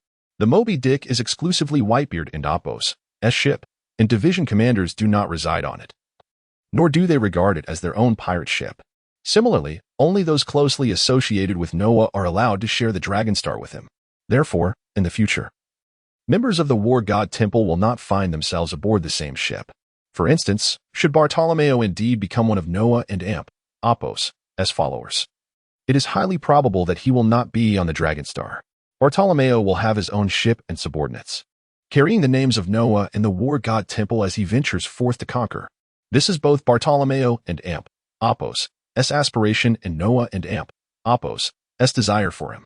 Noah cannot treat everyone with absolute equality, for each individual is distinct. True equality would result in the greatest inequality.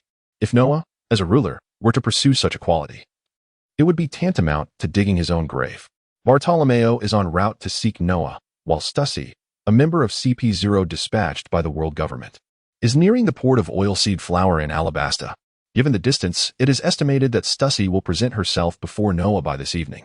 Noah has a busy day ahead. Accompanied by Kuma, Koya, Bonnie, and Nami, he traverses the Oilseed Flour port, meeting with officials of various ranks under the guidance of Bel. From this day forth, Noah shall assume the mantle of authority over this city. Cobra and Apos' sole request of Noah is that the enforcement power remains with the kingdom of Alabasta. To this, Noah readily agrees, resulting in no discord between them. There are matters Cobra dares not broach, which Noah himself graciously addresses, henceforth. A portion of the revenue generated by Oilseed Flour Port will be allocated to the kingdom of Alabasta, the amount of which will be determined by Noah and Apos' discretion. On this day, the inhabitants of Oilseed Flour Port learned of a significant change. The port has acquired a new master and has undergone a name change to Celestial Pivot. The name Celestial Pivot is derived from the Northern Dipper. This implies that there will be 6 more cities serving as strongholds for the War God Temple in the future, to be named Tianshan, Tianji, Tianquan, Yuheng, Kaiyong, and Yaoguang. The port of Oilseed Flour has ceased to exist from now on. It is solely the War God Temple Celestial Pivot located within the kingdom of Alabasta. Is Noah and Apos' action excessive? The answer is no, had it been excessive. Cobra would not have consented to Noah and Apos' terms, nor would he have facilitated the construction of the city. The deeds of Crocodile were far more egregious than Noah and Apos'. In comparison, Noah emerges as the more favorable option. Moreover, this is fundamentally a transaction. Noah receives what he desires and must naturally pay the corresponding price. Noah is committed to safeguarding the kingdom of Alabasta for at least 5 years. Furthermore, he will soon become one of the new warlords of the sea, taking on the identity of a pirate hunter. One final point. Noah holds no interest in the governance of the kingdom of Alabasta. As long as he is not provoked, he will remain uninvolved in its internal affairs. Thus, Cobra and Apos' transaction is indeed advantageous for him. With nothing pressing on this day, Noah continues to explore the entirety of Oilseed Flour Port, or rather, Celestial Pivot, until the establishment of the War God Temple stronghold is complete. Noah will not seize Bel and Apos' Devil Fruit. Once Bel has fulfilled his task, Noah will claim the Devil Fruit as per their agreement. Unbeknownst to them, night has fallen. Noah, Kuma, Koya, Bonnie, and Nami have purchased a courtyard and moved in. Under the glow of the streetlights, a figure appears at the courtyard gate, knocking gently. This figure is a stunning woman with short, golden curls, azure eyes, and vibrant red lipstick, elegantly attired in a pink dress with a white shawl, adorned with a white hat embellished with flowers, and perched in blue high heels. She carries a handbag, exuding grace. It is hard to fathom that such a woman is one of the rulers of the underworld, the Queen of Joy Street, and also a member of CP0. Provided Noah does not deliberately conceal his whereabouts, the world government can easily ascertain his location. Stussy, utilizing CP0 and Apos' intelligence network, has directly located Noah and Apos' residence. The door opens, revealing Bonnie. Little sister, I have come to find your brother Noah. Is he home? Stussy speaks with gentle politeness. Ah, you're looking for Brother Noah? P.S. here. I'll go tell him, Bonnie replies, darting inside. Between the courtyard gate and the house lies a modest garden, and soon, Bonnie and Apos' figure vanishes from Stussy and Apos' sight. Bonnie and Apos' affectionate reference to Noah as Brother Noah is unique, aboard the Dragon Star. Only she has ever addressed him in such a manner.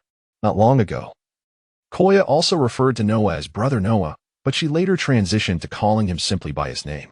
Despite this, Koya and Apos' tone remains tender when speaking to Noah. Before long, Noah appears before Stussy. Upon observing her, he discerns her identity as a representative of the world government. Noah refrains from mentioning the myriad identity she possesses, focusing instead on her primary affiliation. I did not expect you to recognize my identity so readily. This is quite astonishing, Stussy remarks, her surprise genuine. For this is Noah and Apos' first encounter in the first half of the Grand Line in his initial meeting with her. Yet, he could discern her identity at a glance. In Stussy and Apos' eyes, this indicates Noah and Apos' intelligence. Her earlier response serves to affirm the truth of Noah and Apos' assertion. Let us dispense with the pleasantries and address the reason the world government seeks me. Though Noah harbors suspicions, they remain mere conjectures. He requires Stussy to validate whether his assumptions hold any merit. Chapter 62, Becoming a Warlord of the Sea. Next stop. Sky Island. Will you not invite this guest in for a moment? Stussy inquired with a smile. Let us not linger. Let's go, Noah replied, passing by Stussy and heading toward the street. He was aware of a CAF nearby that operated both day and night, and he decided to take Stussy there for a brief respite. Sister Kaya, Noah has taken away that beautiful woman. Bonnie looked up at Kaya beside her. Don and Apos, speak nonsense. Your brother Noah has important matters to attend to, Kaya said while affectionately ruffling Bonnie's hair. That person must be from the world government, Bartholomew Kuma suddenly remarked. At this, Kaya quietly exhaled in relief. At the CAF, Noah had reserved the rooftop area exclusively for himself and Stussy. He opted not to indulge in coffee, but instead observed Stussy as she drank elegantly. Setting her cup down, Stussy turned her gaze toward Noah. The implication is an invitation for you to become a new warlord of the sea in the capacity of a bounty hunter. Stussy, having gathered intelligence on Noah, suspected that this bounty hunter preferred directness. Hence she articulated her purpose without delay. I accept, Noah responded succinctly. He had contemplated the notion of becoming a warlord of the sea long before, knowing that even if the world government did not extend an invitation, he would seek the position himself. Now that the government had preemptively invited him, he readily acquiesced. Stussy had never encountered someone who agreed so swiftly to such a proposal. Perhaps this individual had already anticipated the world government's intentions, she mused. If that were the case, then Noah the bounty hunter was indeed quite formidable. Stussy realized that her knowledge of Noah was still insufficient, prompting her to deploy additional operatives to gather more information. As a member of CP0, she wielded authority over several ordinary members and personnel affiliated with the world government. Moreover, as one of the rulers of the underworld, she was confident in her ability to uncover more about Noah. Well, I shall take my leave and return to my duties, Stussy remarked to Noah. Completing this task so quickly, she felt it was time for some leisure, especially since she had spotted a delightful beauty salon nearby. Until we meet again. Noah stood and addressed Stussy before turning to depart. By the way, I'll cover the bill here, Noah added, pausing momentarily before exiting. Within seconds, he vanished from Stussy's sight. What a generous man, Stussy yawned, stretching her lithe form. Moments later, Noah returned to the courtyard, where Kuma, Bonnie, Nami, and Kaya were gathered. They were precisely present, as Noah had something significant to share with them. Since you're all here, I shall speak plainly. I will become a new warlord of the sea in the capacity of a bounty hunter. Kuma nodded in acknowledgement, having suspected as much. Nami, however, stared at Noah in disbelief. She could hardly fathom that just a few months after joining Noah and Apos' crew, she would find herself as a subordinate of a warlord. Having sailed the seas previously and encountered many pirates, Nami was acutely aware of the prestige associated with the warlords of the sea. In this vast ocean, the strongest forces were the pirates, the navy, and the warlords, each vying for dominance. Where there is power, there is wealth, fortune seemed to beckon her, leaving Nami at a loss for words to describe her emotions. As for Bonnie and Kaya, their understanding of the warlords was limited, and they remained silent. content to listen intently until Noah finished speaking to pose their queries. Having conversed with Noah several times, Kuma was aware of his motivations for becoming a warlord and thus refrained from further inquiry. Now that Noah was to become a warlord, it was time to enlighten Kaya and the others about his true intentions. To this point, they had only a vague grasp of Noah and Apos' undertakings. This night was the moment for revelations. There were certain matters he withheld from them, namely, Noah and Apos' identity as a traveler from another world. Information regarding the dragon ring and its powers. Aside from these two secrets, he had shared much of his story with them. Kaya finally understood the origin of her fiery powers. It was a sacrificial offering of Kuma's devil fruit. Bonnie learned that her jade-scaled affliction had been cured by Noah through a sacrifice of a devil fruit.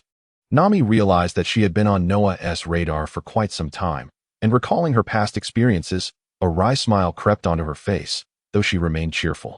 Noah's words dispelled many of Kuma's lingering questions. For the five of them aboard the Dragon Star, this night was extraordinary. Kuma, Kaya, Nami, and Bonnie resolved in their hearts to stand by Noah through thick and thin. They vowed to keep the evening's revelations secret, as if they had never heard them. Gradually, Noah had succeeded in solidifying their allegiance. Why was Kaya not included in this resolution?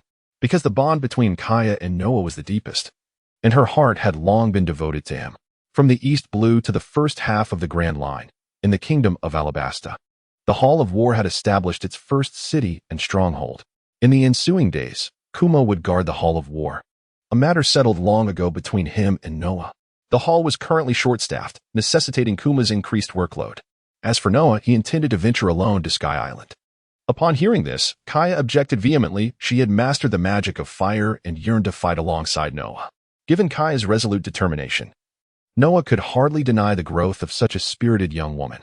Thus, he decided to take Kaya with him on the journey to Sky Island. Bonnie also wished to accompany them. However, her youth precluded her from joining, as the real Bonnie was not the capable user of the time fruit. Consequently, both Noah and Kuma forbade her from going. Nami, though curious about Sky Island and eager to visit, ultimately chose to remain behind. The thought of managing her newfound city and strategizing how to amass her beloved wealth took precedence. Chapter 63, Controlling the Land. Mountains as walls. Noah's journey had been firmly decided, yet before departing from the celestial city, there remained one crucial task: the construction of a colossal wall. With the power of the earth at his disposal, it was time for Noah to put it to use.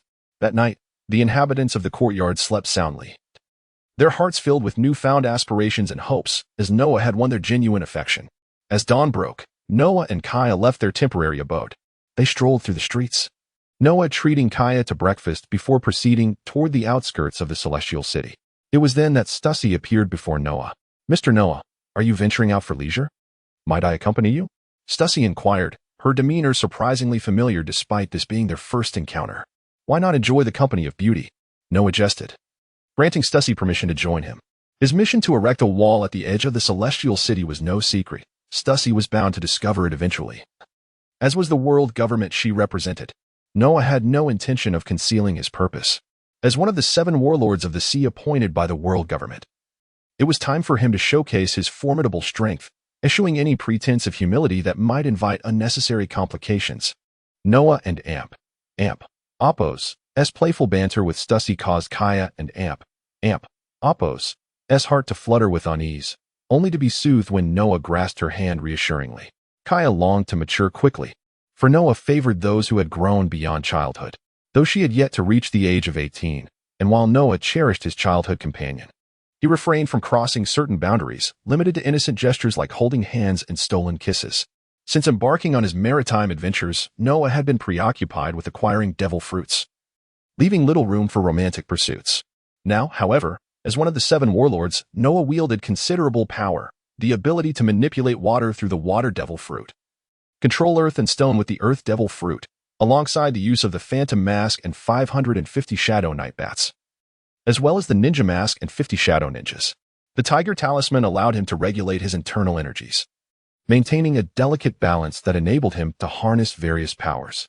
With such strength, Noah felt less urgency than before. He had once promised Bartholomew Kuma a share of his powers, intending to grant him the Earth Devil Fruit, but Kuma had declined. Sharing his powers with others did not imply a role as a caretaker. Noah and Apos' S desire to empower Kuma stemmed from their deep bond, akin to family. Especially after acquiring Kuma and Amp, Apos, S superhuman meatball fruit. Strengthening Kuma would in turn fortify the War God Hall, thereby enhancing Noah and Amp, Apos, S own strength. Accordingly, Noah planned to bestow similar powers upon Nami and Bani, as the War God Hall represented his influence. During this time, an event of significance had unfolded. Ace had consumed the Flame fruit, earning the moniker Fire Fist. Noah anticipated that Ace would soon venture into the first half of the Grand Line. His presence had indeed altered the course of history. With Noah and Amp, Apos, S defeat of the Dragon Pirates and Buggy and Amp, Apos, S crew in the East Blue, the seas had grown increasingly tranquil, prompting Ace to hasten his journey. Time passed swiftly. And before long, Noah, Stussy, and Kaya found themselves on the outskirts of the Celestial City, once a vibrant port known for its canola flowers. The Celestial City lay to the south by the sea and was bordered to the north by an expansive forest, where they now stood. Stussy, puzzled, wondered why Noah had brought her and the young girl to this place. With her keen intellect, she did not believe Noah and Apos' intentions were malevolent. Please step back a bit, Noah instructed, surveying Stussy and Kaya. Kaya turned away, deliberately ignoring Stussy. Her disdain for Stussy was palpable, yet Stussy chose to disregard this animosity and approached Kaya nonetheless. Before long, they reached the base of a grand tree, where Kaya leaned against the trunk, gazing toward Noah and Amp, Apos' direction, while Stussy casually leaned against the tree beside her. What do you think he and Amp, Apos' up to? Stussy whispered. Kaya offered no reply, treating Stussy as if she were invisible. Seems you have no clue either, Stussy continued. Just as she was about to further provoke Kaya, the ground began to tremble. Stussy looked up to witness the once flat forest rising dramatically, transforming into small hills, which soon formed a straight line resembling a miniature mountain range. It was not merely a mountain range. It appeared more akin to a wall. It must be Noah and Amp, Apos' doing, Stussy exclaimed. The power to manipulate land. Kaya, already aware of Noah and Amp, Apos' intent, was nonetheless awestruck by the spectacle before her. So this is what he meant by controlling earth and stone, she murmured inwardly. After 12 arduous hours of labor, Noah completed the monumental task of erecting the mountain-like wall by midnight. However, he was utterly exhausted, his energy thoroughly depleted without any pretense of concealment. The sole defense he had prepared for himself was to rest within a swirling vortex of shadows, which connected to the Shadow Kingdom, allowing him to retreat at a moment and Amp, Apos' notice. Cautious by nature, Noah knew that with his energy spent, it was wise to have contingency plans. Kaya, by his side, examined the ninja mask with great interest, while Stussy, a member of CP0, sat on a stone by the campfire, her gaze fixed on the resting Noah. An hour prior, Stussy had briefly stepped away but soon returned to Noah and Kaya. You possess the ability to seize devil fruits, even from those who wield their powers, Stussy remarked calmly. Having uncovered Noah and Amp, Apos' greatest secret through the world government and Amp, Apos' investigations. Chapter 64. Stussy departs, setting course for Sky Island. The world government has reigned over the world for 800 years.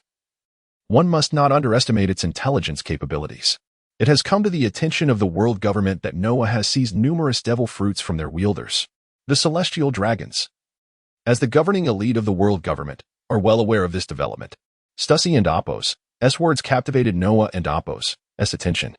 He was astonished at how swiftly the world government had learned of his actions, and that she would be so candid with him. Noah remained seated, his gaze fixed upon the starry sky, revealing nothing of his emotions to Stussy. However, his demeanor conveyed a crucial insight to her. He did not seem to harbor any intention of concealing this secret. Stussy found herself increasingly intrigued by Noah. He was the most fascinating individual she had encountered as a member of CP0. By the way, what did the 5 elders say? They want to strip me of my warlord position, will they? Noah asked with a smile. Your warlord title will be publicly announced tomorrow, with the condition that a member of CP9 will join your ranks. Stussy disclosed the decision made by the 5 elders. Unfortunately, as one of the rulers of the underworld and the Queen of Pleasure Street, with obligations to the world government, Stussy could not fully integrate herself into Noah and Amp, Apos' circle. Stussy was not merely a pawn of the world government. She carried an identity unknown to them, driven by her own motives and lacking true loyalty to the organization. With Stussy and Amp, Apos' affirmation, Noah felt a sense of relief. He had been concerned that the world government might reconsider his status as a warlord upon uncovering his significant secret. The timeline was set shortly after Ace and Apos' entry into the Grand Line, with several years remaining before Luffy set sail. The current identity of warlord was Noah and Apos' most advantageous role in the pirate world. Originally, the warlords were chosen from among pirates. Yet Noah and Apos' emergence prompted the world government to explore alternative possibilities, as their current selections had proven disappointingly inadequate. Noah and Apos' position as a warlord was attained through his identity as a pirate hunter, which was particularly significant to him, as he bore no desire to become a pirate. Now that Stussy had assured him of his imminent warlord status, Noah felt at ease. He was indifferent to which CP9 member would come under his command. At that moment, an idea struck him. Stussy was from CP0, so what was she still doing with him? "You are not CP9. You ought to leave," Noah stated bluntly, issuing an eviction to Stussy. Upon hearing Noah's intent to dismiss Stussy, Kaya perked up immediately. Had Noah not remained silent, she would have expelled Stussy long ago. Men truly can be heartless. "I came here to deliver news," Stussy feigned indignation. Meanwhile, Kaya clenched her teeth, baring her small fangs at Stussy while shaking her fists. Noah chose not to respond to Stussy, instead gazing gently at Kaya. Stussy, observing the pair before her, resignedly stood to depart. "Hey." Stussy suddenly turned back after taking several steps, calling out to Noah, "We shall meet again." However, her farewell was met with a small stone thrown by Kaya. Stussy exited Noah and Kaya's line of sight. "My lord is truly the best," Kaya nestled into Noah's embrace, blushing shyly. By calling Noah my lord instead of brother, Kaya signified her desire to redefine their relationship beyond that of siblings. Noah was indifferent to how Kaya chose to address him, as long as she was happy. With his warlord position secured and his strength reaching his current aspirations, Noah could finally breathe a sigh of relief. That night, he held Kaya close as they slept. The shadowy ninjas continued their vigilant watch from the periphery. In the company of Kaya, Noah allowed himself some leisure, engaging in light activities, yet refrained from taking any significant steps. After spending time with Kaya, he closed his eyes and drifted into slumber, leaving Kaya nestled in his arms, flushed and glistening with a light sheen of sweat. This was the first time Noah had treated Kaya in such a manner, and it was something she had longed for. Filled with both excitement and trepidation, the following day, Noah departed with Kaya, heading directly towards the Dragonstar ship. A closer observation would reveal a deepening intimacy between Noah and Kaya. On board the Dragonstar ship, Kaya busied herself preparing for their journey, while Noah set about constructing a small vessel resembling a submarine. This craft would be towed into the skies by the shadowy night, serving as their transport to Sky Island. Sky Island lay a staggering 10,000 meters above the sea, and the prospect of ascending directly on the back of night posed significant risks. Thus, Noah opted for this alternative method. Additionally, he needed to monitor the weather conditions in the waters below Sky Island before their ascent. With all preparations complete, they were ready to depart. Noah intended to pilot the Dragonstar ship himself. The preparations they were making were to facilitate their imminent arrival at Sky Island. After half a day's effort, the shipwrights within the city of Tianshu, following Noah's instructions, successfully completed the construction of the small submarine-like vessel. This petite craft could accommodate only 3 individuals, accounting for its swift assembly. Its most distinctive feature was its exterior and interior entwined with iron chains, making it essentially a submarine built from chains. Noah returned this small vessel to the Dragonstar ship and set sail. Possessing the ability to manipulate seawater, navigating the ship was a simple task for Noah. The waters surrounding Sky Island were not far from the Alabasta Kingdom. Noah estimated that, given the speed of the Dragonstar ship under his command, they could reach the vicinity of Sky Island in just a little over half a day. To avoid any navigational errors, Noah maintained a record pointer and a map of the first half of the Grand Line aboard the Dragonstar ship. These items had been procured by Nami in Tianshu, formerly known as Oil Tea Flower Port. After the Dragonstar ship had traversed a considerable distance from the Alabasta Kingdom, a circular curtain of water formed around the vessel. This was Noah and Apos' method of concealing the Dragonstar ship's presence upon the vast sea. In the vast expanse of the ocean, without proximity, it would be nearly impossible to detect the Dragonstar ship, which blended seamlessly with the waters. As a result, the world government and Apos' intelligence operatives, who initially aimed to track the Dragonstar ship, found themselves losing the trail shortly thereafter. Chapter 65, Becoming a Warlord of the Sea, the reactions of the 6 warlords. The departure of Noah marks the beginning of tumultuous times across the seas. A new day has dawned, and the news of Noah and Apos' ascension to the ranks of the warlords of the sea has reverberated throughout the world. Newsbirds are tirelessly delivering the papers across the globe. In a certain sea area of the first half of the Grand Line, there exists a solitary island. Crocodile has erected a wooden hut by the seaside forest. It appears that a few former members of Baroque Works had accompanied him, but Crocodile has since abandoned them. Trusting only in himself, devoid of the safety provided by the Sansan fruit, Crocodile finds himself lacking in security. Today's newspaper lies open in his palm. Once a cold, intelligent, and composed ambitious figure, Crocodile now finds himself engulfed in anger.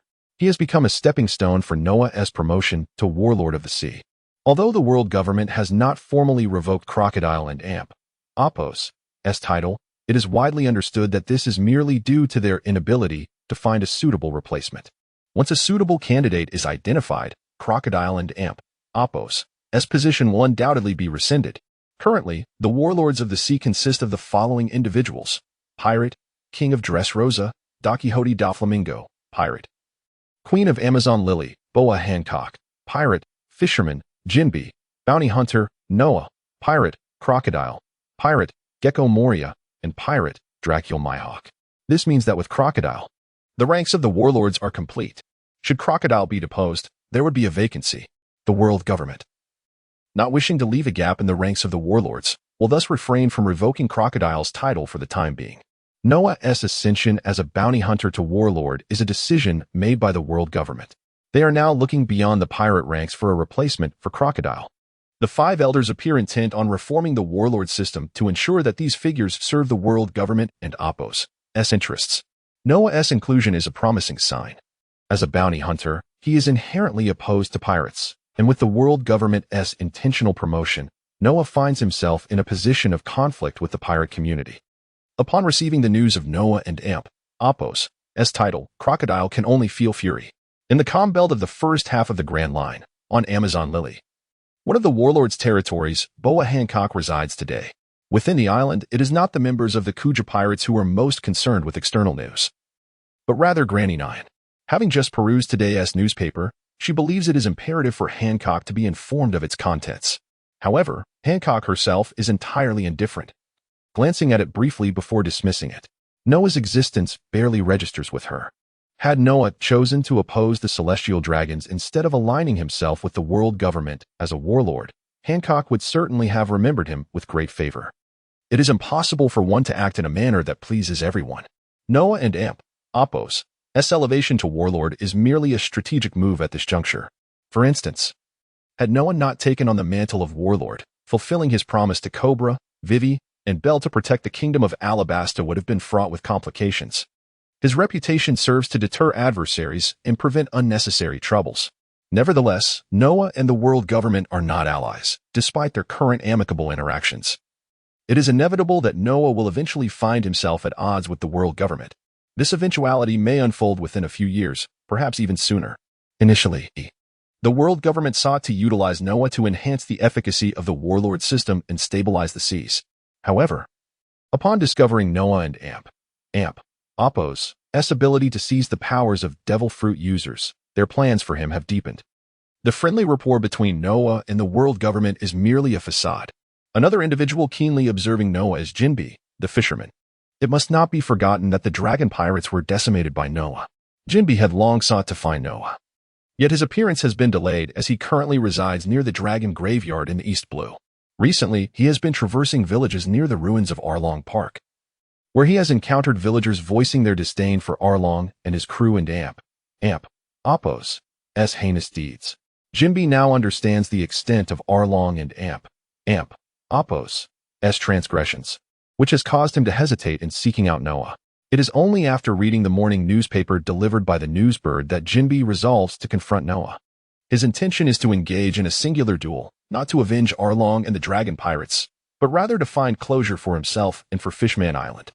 This closure does not equate to revenge. Among the warlords, Doflamingo and Apos' relationship with the world government is particularly noteworthy. Doflamingo is aware of Noah and Apos' ability to claim the powers of others. Consequently, he has sent emissaries to make contact with Noah, intent on securing that power for himself. As for the identity of Doflamingo and Apos, envoy, Noah will learn of it upon his return to the kingdom of Alabasta. The world government's CP9 operatives sent to Noah's side differ fundamentally from those sent by Doflamingo, as their objectives diverge. CP9 is dispatched to monitor Noah's movements, not to exploit his ability to seize devil fruit powers, a capacity the world government already possesses. Doflamingo's subordinates are solely interested in Noah's unique ability. The remaining two warlords, Gecko Moria and Dracul Mihawk, exhibit no interest in Noah. Mihawk is simply indifferent, while Moria is wholly disinterested in the affairs of the outside world, preoccupied solely with his army of zombies. The six warlords have varied reactions to Noah and Apos' recent induction, with some responses aligning and others diverging. As for the pirates among the four emperors, they merely acknowledge the presence of Noah in these waters. Noah has undeniably entered their field of vision. Chapter 66, Kaya and Apos' choice. Noah has indeed attained a measure of fame. From this moment forth, many individuals will join Noah and Apos' faction, the War God Temple. It is high time for new members to be welcomed into its ranks. The War God Temple is distinctly different from the Dragonstar ship. To join the War God Temple does not equate to boarding the Dragonstar ship.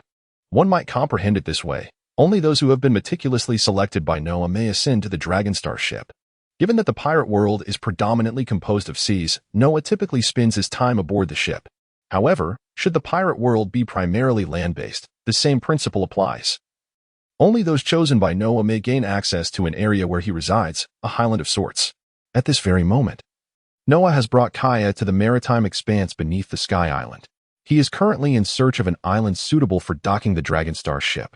After approximately 20 minutes of searching, Noah finally discovers an island at the fringes of this sea. He directs the Dragonstar ship to the island's edge, and employing the power of earth magic, he carves a navigable river for the ship. Once the Dragonstar ship has entered, he promptly conceals the river. On board the Dragonstar ship, Noah stows away the navigational pointer and charts, then gazes skyward. The clouds above are denser than in other locales. Noah is aware that the airspace directly above him is where the Sky Island resides. Master, is that the legendary Sky Island above us? Kaya inquires, still incredulous. She cannot fathom an island suspended within the clouds, invisible to the human eye. Indeed, the Sky Island lies above, rich in gold and inhabited by beings entirely different from us. Noah replies, understanding Kaya and Apos' skepticism. The existence of the Sky Island is indeed beyond imagination, and few believe in its reality. The Sky Island Noah refers to is situated above the White Sea, at altitudes of 7,000 meters and 10,000 meters, and is known as the Land of the Gods. It primarily consists of Angel Island and Apiato. This is the Sky Island Noah intends to visit, rather than the smaller floating isles. Even the world government is only vaguely aware of the Sky Island and Apos' existence, having gleaned this information from ancient historical texts. Consequently, very few within the world government concern themselves with the reality of the Sky Island, which has led to their ignorance regarding its precise location. Such ethereal places have not been pursued by the world government, for if they truly understood the significance of the Sky Island, they would have sought to conquer it, especially considering the vast quantities of gold it harbors. Currently, aside from Noah, only members of the Roger Pirates are privy to the existence of the Sky Island. However, as the era of great pirates intensifies, the Sky Island is destined to be revealed to the world. Noah's objective is to seize the Sky Island before it comes to light for all to see. The Sky Island is, in truth, the true stronghold of the War God Temple that Noah desires. Among the 8 magical energies, one possesses the ability to manipulate all forms of gravity, the moon and Apos' magical energy. This energy allows survival in oxygen-deficient environments and can alter lunar phases. The pirate world, akin to Blue Star, also features a moon. The moon serves as a sentinel for the pirate world. It can be said that should Noah alter the lunar phase, the entire pirate world could plunge into an apocalypse. However, even if Noah possessed such capability, he would refrain from exercising it. Yet, possessing such power is distinctly different from lacking it. Much like the ammunition on Blue Star, one may choose not to use it, but one cannot afford to be without it. Noah and Apos' thoughts return to the present as he gazes at Kaya. Tonight, if the weather permits, I shall take you up to behold the fabled Sky Island, he declares. Noah is a man of straightforward intent. Since the destination is the Sky Island, it is best to hasten their arrival. As for enjoying the scenery, once they reach the Sky Island, Noah will ensure that Kaya experiences its wonders. On the Sky Island, no one stands a chance against Noah. Even Enlil would find himself outmatched. The power Noah wields extends far beyond merely countering the elemental transformations of nature-type devil fruit users with armament hockey. As for the affairs concerning the Alabasta Kingdom, Noah has entrusted them to Bartholomew Kuma.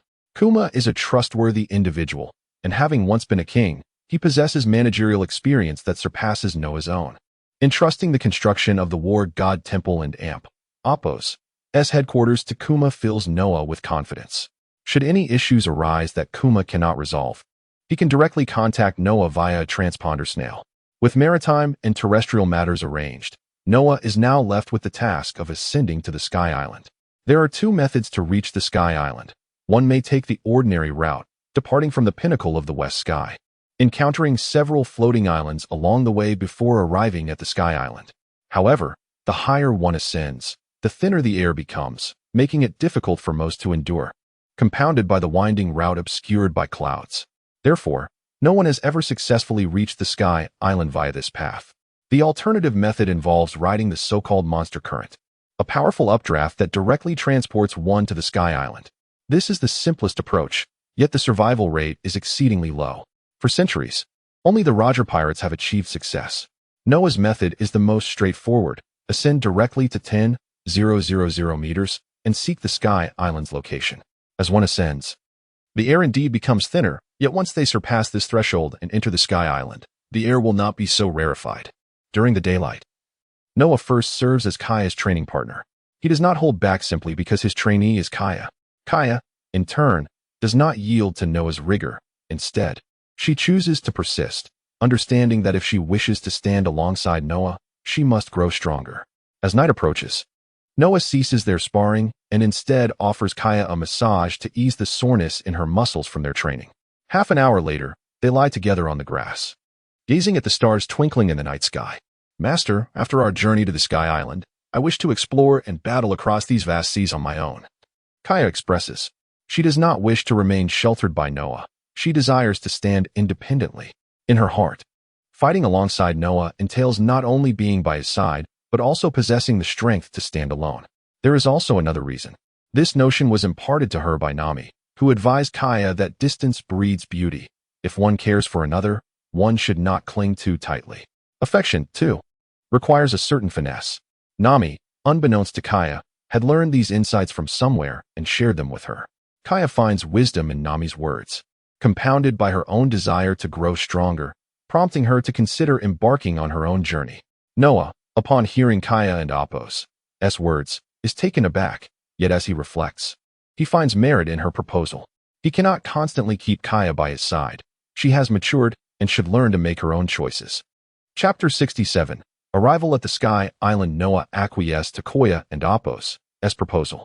However, to ensure Koya and Apos' safety, he decided to place a ghostly mask in her possession while she ventured out for training. The Shadow Legion and the Shadow Kingdom would provide Koya with considerable support. As for additional means of protection, there were none left. Koya was determined to rely on her own abilities. She preferred her training to reflect her own efforts rather than Noah and Apos' assistance. Noah responded to Koya and Apos' assertions and rose from the grass, waving his hand to summon 200 Shadow Night Bats, which emerged from the ground. Under Noah and Apos' command, the bats soared into the sky to survey the surrounding atmosphere. The moon was large, round, and bright, illuminating the night and casting a daylight-like glow over the surroundings. Koya stood up from the grass, and upon seeing the bats take flight, she realized Noah was preparing to depart for the Sky Island. Master, I will place our belongings on that small boat. Koya informed Noah. Very well. Do remember to include the communication devices, Noah replied. Of course, Koya said before turning to leave. Once Koya boarded the Dragonstar ship, Noah summoned another 50 Shadow Night Bats. With a deft leap, he landed on the back of one of the bats, which then took to the air, allowing Noah to observe the vicinity. The nearby sea was calm except for one tumultuous area, the Sky Current, where Noah now stood at the edge. He would fly along the current's path to reach the Sky Island. Everything was in readiness. All that was needed now was the favorable winds. Noah's next task was to activate the Sky Island. He instructed the Shadow Knight Bats to return to the island where the Dragonstar ship was docked, intending to depart with Koya. There was nothing of value on the ship, as Noah had already cleared it out before leaving the Celestial City. He had also left an additional 50 Shadow Knight Bats within the ship's shadowy confines. Given Noah's arrangements, it was unlikely that any mishaps would occur. Should the ship, hidden in such secrecy, be discovered and the Bats defeated, the Dragonstar ship would merely be claimed by others. In that case, Noah would have to reclaim it himself. Now, Noah and Koya had set out. In the seaside sky, Noah stood atop the back of a Shadow Knight Bat, while Koya occupied the small boat below. To traverse the skies, Noah commanded 200 Shadow Knight Bats. They were tireless and could fly indefinitely, though not all were necessary for mere flight. Their primary function was to scout the surroundings, serving as Noah's eyes. Although Noah was familiar with many aspects of the Sky Island, he had never been there himself. Guided by the bats, Noah and Koya approached the sky current. Is this the magnificent power of nature? Noah mused, gazing in awe at the extraordinary sights before him. Koya, witnessing the spectacular sky current for the first time, shared his amazement, albeit with even greater enthusiasm. Noah leaped from the back of the bats and, with a few agile bounds, landed beside Koya. Under his command, the bats ascended along the sky current. The Shadow Legion operated at Noah's mental command, and each bat shared its vision with him, allowing them to act as his eyes. 1,000 meters, 2,000 meters, 7,000 meters, 10,000 meters. Noah traversed the watery bridge formed by the clouds, and not far ahead, he spotted a city gate. Passing through that gate would signify their official arrival at the Sky Island. The Shadow Knight Bats continued their approach toward the gate. Before long, amidst the sparse moonlight, the guardian stationed at the gate had detected the intruders. These guardians were formidable beings, for the Sky Island had just fallen under the dominion of Enlil. Noah had arrived at an opportune moment, just after Enlil had vanquished the Sky Island deity Gonfall, claiming the title of the new god of the island. Go and test them, but do not take their lives, Noah instructed Koya. Understood, Koya replied, leaping onto the back of a Shadow Knight Bat, which then lowered her towards the gate. The guardians issued warnings as Koya approached, but she disregarded their threats, prompting them to attack. Influenced by Noah's combat style, Koya engaged in battle with a fierce demeanor and few words. Noah observed from the air, watching Koya confront the guardians. He refrained from allowing her to harm them, as he intended to rule the Sky Island, considering its inhabitants as his future subjects. Even if they erred, Noah would not kill them. Instead, he would assign them labor. Before arriving at the Sky Island, Noah had contemplated this matter. He was uninterested in ruling the world at large, yet he found the governance of this small island compelling, as it would serve as the future stronghold for the War God Hall. In time, he planned to rename the Sky Island as the War God Hall, just as he had renamed the Oil Camellia Port in Alabasta to the War God Hall of Celestial City. Before long, tranquility enveloped the gate. Koya had defeated the guardians stationed there. A few astute guardians recognized Koya's reluctance to kill and grew increasingly brazen, attempting to harm her without regard for their own safety. Only when flames ignited around Koya did they retreat, realizing that further aggression would not be tolerated. Koya was not one to lack adaptability. Noah descended from the air to the now occupied city gate, where he began to question the remaining guardians. After 20 to 30 minutes, he had gathered a wealth of information about the Sky Island. With a wave of his hand, he dismissed the guardians, standing alone atop the wall. At that moment, Koya returned, having washed and changed her attire. This battle had solidified her understanding that she had truly arrived in this ethereal realm of the Sky Island. Chapter 68, The Trials of Kaya begin, and Noah arrives at Angel Island. The Shadow Bats were dispatched by Noah to survey the surroundings. It was a moonlit night, and the Shadow Troops, unrestrained under the cover of darkness and moonlight, flew freely, making them excellent scouts. Kaya returned to Noah's side, standing quietly close to him, her head resting on his shoulder. For Kaya, although the recent battle had been overwhelming, it marked her first experience of fighting independently, away from Noah. At her waist hung a pair of ghostly masks, the ninja mask. The dragon ring contained a total of 10 such masks, and Noah could not adorn himself with all 10. So he entrusted the masks and the powers of the Shadow Troops to his subordinates. They were to be used, not given away. Once the War God Hall was established, the 10 ghostly masks would be displayed prominently within its confines. Those in need could simply request them from Noah, or he could distribute them directly. In either case, the masks were destined to return to the War God Hall. At present, Noah had bestowed the ninja mask upon Kaya.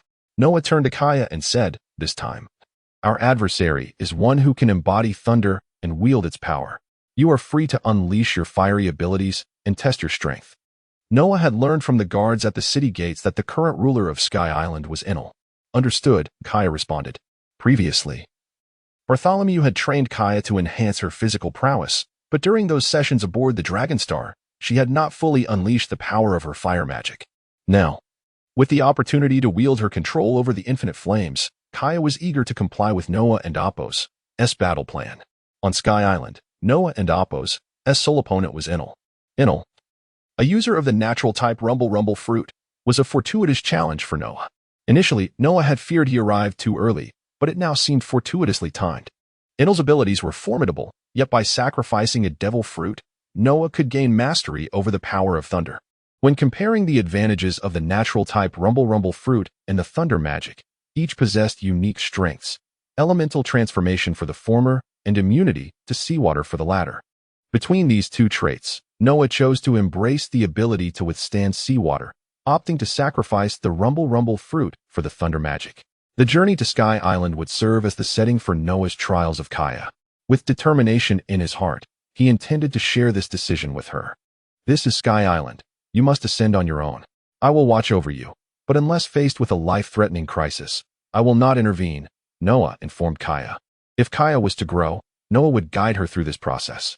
Agreed, Kaya and Apos' eyes sparkled with resolve, determined to test the powers she had mastered. Noah felt a sense of satisfaction seeing Kaya and Apos' newfound confidence. The once fragile bird, confined and weak, had matured and broken free from her cage. This was the Kaya Noah longed to witness. He had no desire for those around him to be mere ornaments. From the moment he endowed Kaya with fire magic, he anticipated her transformation into a stronger individual. In the world of pirates, strength reigns supreme. Only those who wield power can protect themselves and safeguard what they cherish. Kaya was resolute in her quest for strength. Nami, too, was on a path of growth, and when Noah returned to the Dragonstar, he would encounter a transformed Nami. Bonnie was still young, following Bartholomew to strengthen her body. That night, Noah remained at the city gate, where the divine beings reported the presence of intruders to their superiors, an outcome Noah had tacitly permitted. Kaya and Apos' training on Sky Island soon commenced. Each night, Noah had the shadow troops keep watch to ensure safety for himself and those nearby. However, on this particular evening, the shadow bats led Noah away. He sought an individual not named Enel, but rather the former god of Sky Island, Gafal. This expedition to Sky Island was to be entrusted to Kaya. While the shadow troops would relay updates on her progress, Noah did not depart without notice. He informed Kaya of his intentions and arranged to meet at the Golden Bell of Sky Island. The following morning, as dawn broke, Kaya appeared at the pinnacle of the city walls. The Sky Island warriors had arrived, ordinary soldiers under Enel and Apos' command. The leading warrior was not one of Enel and Apos' four priests. The battle at the city gate had commenced, and Kaya would systematically defeat those obstructing her path until she reached the Golden Bell Noah had mentioned.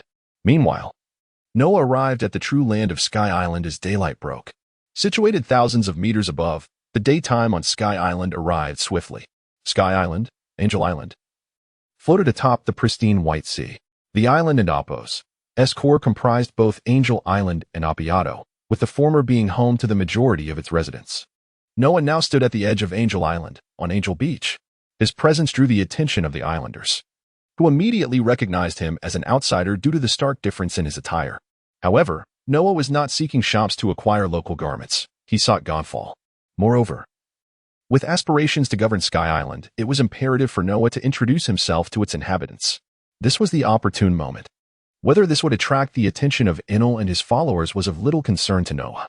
On Angel Island, a bustling thoroughfare known as Cute Street beckoned, and Noah strolled along it. He had entrusted his belongings to Kaya and was currently devoid of funds. Beyond Angel Island lay the White Sea, populated by unique marine creatures such as skyfish and swift shrimp. Noah, capable of manipulating water, ventured from Cute Street to fish in the White Sea.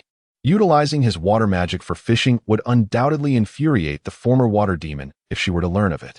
Remarkably, in just 1 hour, Noah captured a haul of fish resembling small mountains. He began selling the fish at a low price along the shore, presenting a welcoming gift to the islanders living in this serene locale. Chapter 69. The Sky Island Priestess. On the path of conquest, the inhabitants of Sky Island are remarkably amiable.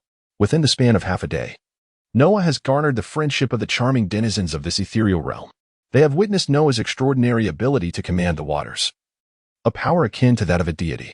In the eyes of the Sky Islanders, Noah is not only affable but also possesses formidable strength, which has ignited various thoughts among them. Many yearn to beseech Noah's aid in vanquishing Enlil. However, having only recently met Noah, they hesitate to voice such requests, reluctant to impose upon a guest the peril of fighting for their island. Noah's objective for the day is to forge close ties with all the residents of the charming street, a goal he has largely accomplished due to the residents' genuine nature. He has yet to broach the subject of seeking Gonfall with them. It is vital that he waits for an opportune moment to discuss his quest for the Sky Island deity, Gonfall, who is deeply beloved by his people. Gonfall has bestowed happiness and well-being upon the Sky Islanders, earning their unwavering affection. Now, having been defeated by Enlil, who rules through oppression and force, the Islanders harbor no fondness for him. Conversely, their esteem for Gonfall has only intensified.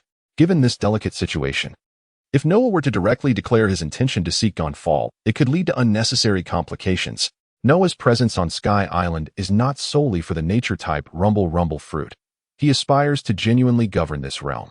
His approach towards the Islanders will be one of gentle persuasion, and he now awaits the right opportunity. What does this opportunity entail? It is the moment when Enlil's subordinates confront Noah, allowing him to demonstrate to the Islanders that he stands in solidarity with them. In doing so, Noah could seamlessly inquire about Gonfall and Apos' whereabouts, or, perhaps, the Islanders might already possess knowledge of his location and means of contact, thus alleviating Noah and Apos' burdens. 2 hours later, Noah has sold out his sea fish and subsequently indulged in the delights of Charming Street. His current actions resemble those of a leisurely traveler, while Kaya is diligently engaged in battle. In a shop where one can enjoy beverages, Noah finds an excellent vantage point, and the shadowy ninja appears before him. Their gazes lock, and they share a moment of connection. While sipping his drink, Noah observes Kaya in combat against the Divine Warriors. He notes that, at this stage, Kaya refrains from employing the infinite flames of fire and Apos' demonic energy, opting instead to rely on her physical prowess. In the face of real combat, Kaya, who has been training with the formidable bear, still exhibits a degree of unfamiliarity. Nearby, in the shadows, a shadowy bat watches over Kaya, while the ninja maintains their shared gaze with Noah. After half an hour, Noah ceases to visualize Kaya's battle. He is aware of her combat performance and acknowledges that, while somewhat inexperienced, it is understandable given that this is her first encounter. He reassures himself that she will grow stronger with time. The day passes swiftly. The residents of Charming Street have become aware of an outsider's presence in their midst, and many are filled with curiosity about Noah. As night falls, Kaya rests peacefully under the watchful guard of the shadowy bat. The day and Apos' battles have invigorated her yet left her fatigued. Meanwhile, Noah strolls through the night market of Charming Street. This evening, both he and Kaya experience tranquility, though it may be the calm before the storm. For Enlil is already aware of the two intruders on Sky Island. Disinterested in confronting them personally, Enlil is preoccupied with the construction of his flying vessel, the Ark Maxim, intended for a voyage to the infinite continent, namely the moon. In his stead, he dispatches 2 of his 4 priests to address the intruders. Enlil's dominion over Sky Island does not hinge upon his subordinates but rather upon his own might, possessing the observation haki known as the Mind Net on Sky Island. Enlil is the sole individual capable of wielding this ability. This power allows him to acutely sense the surrounding energies and perceive foes beyond his line of sight, predicting their actions. As the wielder of the top-tier nature-type Rumble fruit, Enlil significantly enhances his observation haki through the reception of electromagnetic waves, enabling him to hear the voices of all Sky Islanders at will. Within a day and Apos' time, Enlil has gleaned sufficient information to ascertain that the intruders are on Angel Island. Reports from the Divine Warriors inform him of Kaya's presence, leading him to realize that another intruder is encroaching upon Sky Island. To neutralize these threats, Enlil dispatches one of his 4 priests, known as the Celestial Knight Shura, accompanied by Divine Warriors to confront the intruder advancing towards their domain. Thus, Kaya's adversary will be Shura, while Noah will face the priest known as the Master of the Iron Trials, whose chances of survival are deemed non-existent. Wields iron clouds as weapons and is renowned for his exceptional swordsmanship, making him the strongest among the 4 priests. The two priests have set forth and will soon present themselves before Noah and Kaya.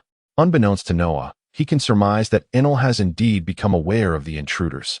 He is eager for an encounter with Enlil, yet he does not wish to meet him just yet, hoping instead for someone else to confront him. By a twist of fate, Noah's wish is granted, as Enlil does not engage personally but instead sends two priests to deal with the intruders. Noah will soon discover that his opponent is Om, while Shura will confront Kaya, arriving before her by tomorrow evening. Chapter 70. A sword strike to defeat the priest. Enlil remains uninvolved. The day swiftly passed. It was now the second day of Noah's arrival on Angel Island, awaking in a quaint inn on Lovely Street. Noah noted the sparsity of the island and Apos' population, with only one inn available. He decided to continue exploring the areas he had yet to visit. Noah planned to remain on Lovely Street for 3 to 4 days. If, within that time, Enlil did not send someone to confront him, he would take the initiative to seek out Enlil. This was Noah and Apos' contingency plan. On the sandy shores of Angel Island, beneath a parasol, Noah reclined on a sunbed. He had stationed shadow ninjas in the shadows of Lovely Street, ensuring he would be alerted should Enlil's minions arrive. Just as Noah was about to drift into a peaceful slumber, he suddenly opened his eyes, rising from the sunbed. The shadow ninjas had transmitted a vision of what they observed to Noah. He saw Enlil and Apos' men approaching, confirming his suspicions. Enlil had indeed only dispatched one of his priests to deal with him, the intruder. With the arrival of Enlil and Apos' minions, Noah resolved to leave Lovely Street behind. He sought to confront his first opponent on the island, one of the 4 priests, Om. Noah wished to avoid entangling the residents of Lovely Street in the conflict due to his status as an intruder. Utilizing one of the Navy and Apos' 6 techniques, he vanished from his position with the speed of instantaneous travel. To the inhabitants of Angel Island, Om was a formidable priest. However, to Noah, the so-called priest could be defeated with a single, full-powered strike. Only when Noah faced Enlil would there be a true spectacle in the battle. Om arrived on Lovely Street merely to question the locals, refraining from any aggressive actions. Yet, he had already discerned Noah's whereabouts. Just as he prepared to confront Noah at the beach, he halted, taken aback by the sight before him, a youth who seemed to vanish with each step, reappearing several paces away. Such teleportation was a spectacle even Om had never witnessed, not even in Enlil. Drawing the iron cloud sword resting on his shoulder, Om perceived this intruder as a challenging adversary. His immediate recognition of Noah's status as an outsider stemmed from Noah's attire. Any resident of Angel Island could easily identify him as a foreign presence. Noah had now teleported to within 10 paces of Om. The priest sensed an overwhelming pressure emanating from Noah, akin to what he felt before Enlil. Clutching his iron cloud sword tightly, Om sought reassurance. Noah did not immediately strike Om. Instead, he gazed skyward. Despite it being daytime, the skies above Angel Island darkened ominously with clouds as Om arrived. Thunder rumbling within the storm. This display of lightning was undoubtedly the handiwork of Enlil. Consequently, as the thunderclouds gathered, Lovely Street became deserted save for Enlil's subordinates and Noah. The residents of Angel Island, fearing the storm's wrath, had all taken refuge. However, a few curious souls dared to peek at the unfolding scene. The thunderclouds signified that Enlil could hear all that transpired beneath them and could unleash lightning upon Noah at any moment. Although Enlil was preoccupied with crafting his arc maxim, he remained intrigued by the presence of an outsider, listening intently to the happenings on Angel Island while he worked. Unbeknownst to him, the Roger pirates had once visited the island, leading Enlil to mistakenly believe it had been centuries since any outsiders had set foot there. Noah and Apos' gaze shifted from the storm clouds back to Om. Just as Om turned to face him, Noah vanished. In an instant, blood filled the air as Noah's sword struck Om's chest. With a look of disbelief, Om collapsed. Noah reappeared 5 steps behind him, sheathing his sword. The stone sword always accompanied Noah, and with his current strength, defeating Om was effortlessly achievable. Having absorbed the power of the Earth's demonic energy, Noah's physical prowess had nearly doubled, granting him twice the speed of before. Any opponent lacking mastery of observation haki or a similar ability would never see Noah's strike coming. Though Noah could employ slower techniques, he preferred not to waste a second strike on what could be resolved with a single one. The blow he had just delivered to Om was executed with full force, encompassing not just strength but speed as well. Om and Apos' defeat was hardly unjust. Witnessing their priest fall to Noah's blade, the ordinary soldiers fled in panic, while the observing residents of Angel Island began to murmur. signifying that Enel would soon learn of Ohm's swift defeat. Noah gazed up at the dissipating thunderclouds, awaiting Enel's response to his challenge. The anticipated lightning strike never came, and the storm clouds began to disperse. On Angel Island, in the sanctuary where Enel resided, he stood on the still unfinished deck of his Ark Maxim, quietly observing the direction of Angel Island. Noah, an intriguing intruder. I await your arrival, Enel murmured to himself before returning to his task. Enel knew Noah and Apos' name through his unique ability to sense the presence of others. To him, Noah and Apos' swift defeat of Ohm was insignificant. He could replicate the feat himself and could even eliminate all 4 of his priests in one strike. Ohm and Apos' fate was of no concern to Enel. To him, the inhabitants of Angel Island were mere tools, and their lives were expendable. As the thunderclouds dissipated, the residents of Angel Island emerged, their gazes towards Noah markedly changed. He sensed their newfound warmth and concern for him. These inhabitants of the island were truly endearing. With a gentle smile, Noah turned and made his way towards the sandy shores. Chapter 71. Remote observation. On the sandy shores, Noah was observing the situation at Kaya and Apos' side through the Shadow Ninja. At Noah's location, one of the 4 great priests had arrived, leading Noah to surmise that a priest would also appear at Kaya's side. Indeed, as Noah anticipated, one of the priests, Ahura, had not yet made his way to Kaya. Seeing this, Noah withdrew his gaze from Kaya and continued to recline on the beach. The reason Noah remained was that he feared the arrival of another priest with divine soldiers once he departed. Although Noah could easily vanquish a priest, such beings were invincible to the ordinary residents of Sky Island. Since Noah was present with the priest and the divine soldiers, he was determined not to involve the innocent and defenseless inhabitants of Sky Island in his battles. This was a principle Noah adhered to. However, if Noah were to engage in combat against a pirate captain in a pirate lair, he would not be as concerned. In the world of pirates, most were truly wicked, leaving Noah with no moral burden in eliminating them. At present, Noah had closed his eyes and drifted into slumber on his lounge chair. The residents of the cute street were buzzing with discussions about Noah, yet he remained oblivious, not allowing the Shadow Ninja to relay any of it. This display of power had instilled in the Sky Island residents a belief in Noah and Apos' potential to defeat Enel. In a sense, Noah had achieved his objective. The residents now recognized him and considered him an ally. However, they still lacked the courage to rise against Enel's rule. Unbeknownst to him, Noah had rested for 3 hours when a Shadow Ninja emerged from the surrounding shadows. The Shadow Ninja awakened Noah, sharing the sights he had witnessed. Through the eyes of the Shadow Ninja, Noah observed the unfolding events on Kaya and Apos' side. Kaya was facing Ahura, a formidable opponent indeed.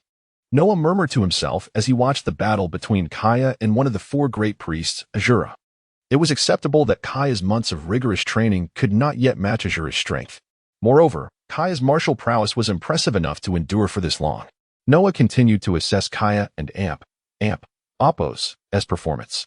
In the contest of strength and martial arts, Kaya had fallen short against Ahura and sustained injuries.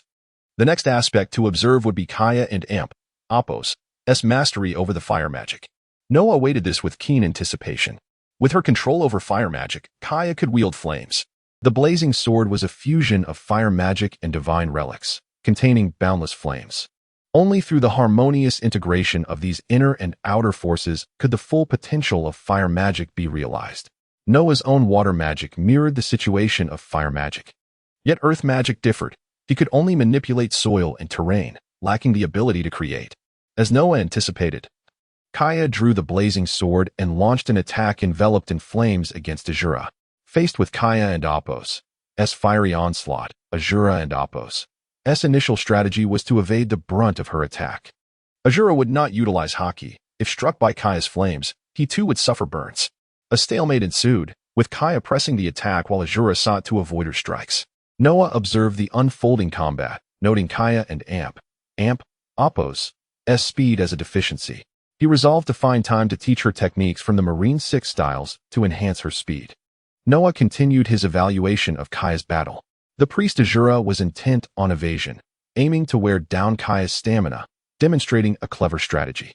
From his vantage point, Noah articulated his insights on the current battle. He was correct. This was indeed Ahura's approach against Kaya.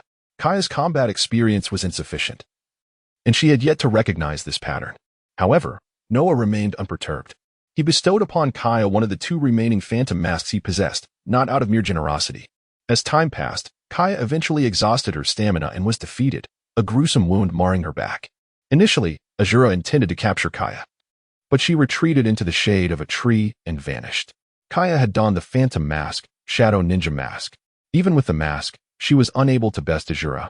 Yet her progress over these months was commendable. Noah felt a sense of satisfaction with Kaya's current state, despite her loss against the priest Azura. Due to Kaya's mysterious disappearance and Azura's inability to locate her, he was forced to retreat. Kaya's vanishing act was facilitated by the Phantom Mask, allowing the mask and Apos, S-wielder to enter the Shadow Kingdom. This technique had never been employed by Noah himself. Kaya was the first to enter the Shadow Kingdom, a realm devoid of substance, shrouded in a haze of darkness. Time within the Shadow Kingdom flowed as it did outside. Once night fell, Kaya would emerge from the shadowy realm. She realized that despite her encounter with Azura, she had gained invaluable experience and thus resolved to challenge him once more.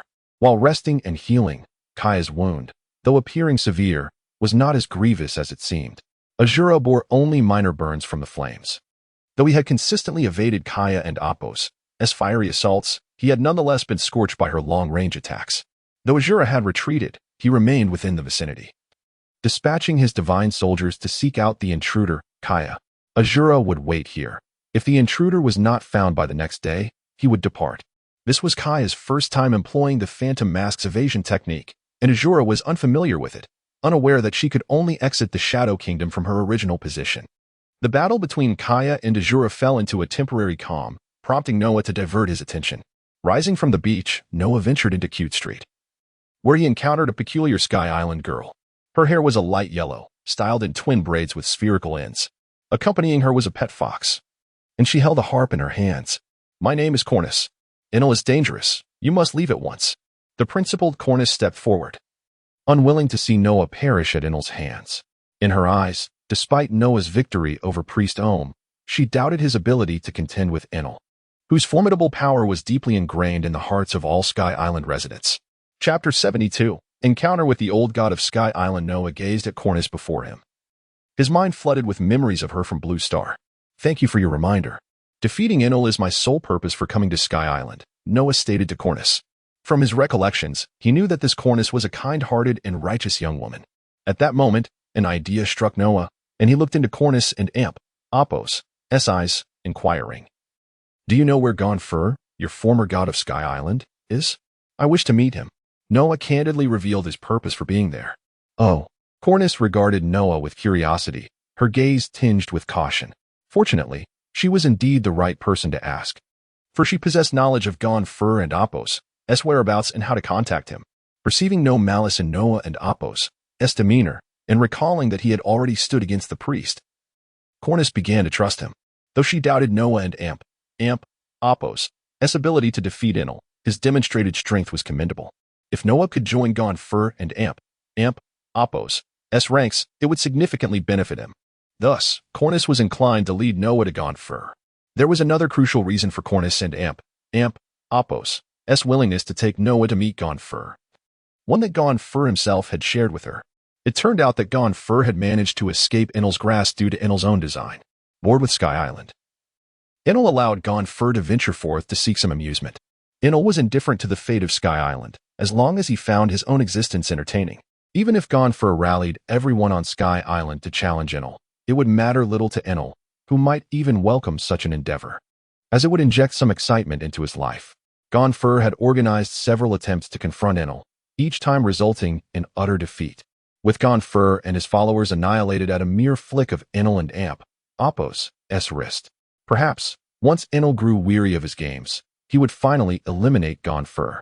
Having learned much about these matters from Gonfur, Cornus felt no apprehension regarding Noah and Apos' intentions towards him.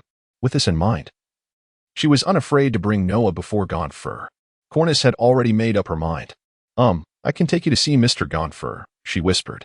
Cornus's response filled Noah with delight. Initially, he had merely posed the question out of casual curiosity, never expecting that Cornus could indeed lead him to Gonfur. "Thank you, Miss Cornus," Noah replied gently, his eyes warm.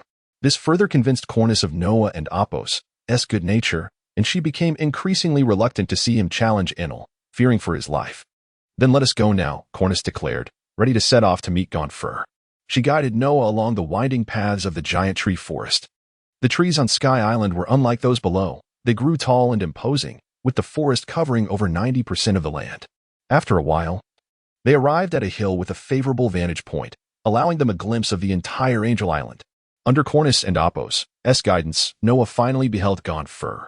The old man, clad in pale knight's attire with a white beard, exuded vigor. Beside him grazed a winged white horse, his loyal steed. As Noah ascended the hill, Gon Fur noticed him. Their gazes met, and while Noah observed Gon Fur, the latter scrutinized Noah in return. Cornus, meanwhile, took the opportunity to lead the white horse away for a stroll. In this secluded spot, only Gon Fur and Noah remained, their atmosphere serene. Noah broke the silence first. I will resolve the issue with Enel. Sky Island shall be mine. With no prior connection to Gon Fur, Noah opted for a direct approach. I am no longer the god of Sky Island. If you desire it, you need not seek my permission, Gon Fur replied calmly. Gon Fur had learned from Enel that the title of god was rendered meaningless in the face of absolute power. If this outsider possessed the strength to defeat Enel, what could Gon Fur do? Conversely, if this newcomer failed and fell to Enel, what difference would it make? Noah's intentions were clear, and Gon Fur reciprocated with a measured demeanor. You are indeed the former god of Sky Island, incapable of determining its future. I share this with you because you once managed it admirably. Should I defeat Enel, I hope you will serve under me. I detest uncertainties. This was Noah and Apo's true purpose for seeking Gon Fur. After delivering his message, Noah turned to leave, granting Gon Fur ample time to ponder his invitation, hoping he would make the right choice. As Noah departed, Gon Fur watched his retreating figure, a trace of hostility lingering in the air. In that instant, Gon Fur yearned for strength sufficient to vanquish Enel and protect Sky Island. He would remember Noah's words, yet until Noah truly defeated Enel, Gon Fur would not entertain the notion of Noah's proposal. Gon Fur was an exemplary steward of Sky Island. Noah's offer of respect was a singular opportunity. Should he find it necessary, he would purge any threats from the island. Sky Island was destined to become a bastion of warriors, and Noah would not tolerate any dangers within its realm. Having met Gon Fur and conveyed his intentions, Noah now awaited his encounter with Kaya, after which they would join forces to defeat Enel. He descended the hill, choosing to wait rather than rush, for it was Cornus he awaited. Before long, Cornus approached him.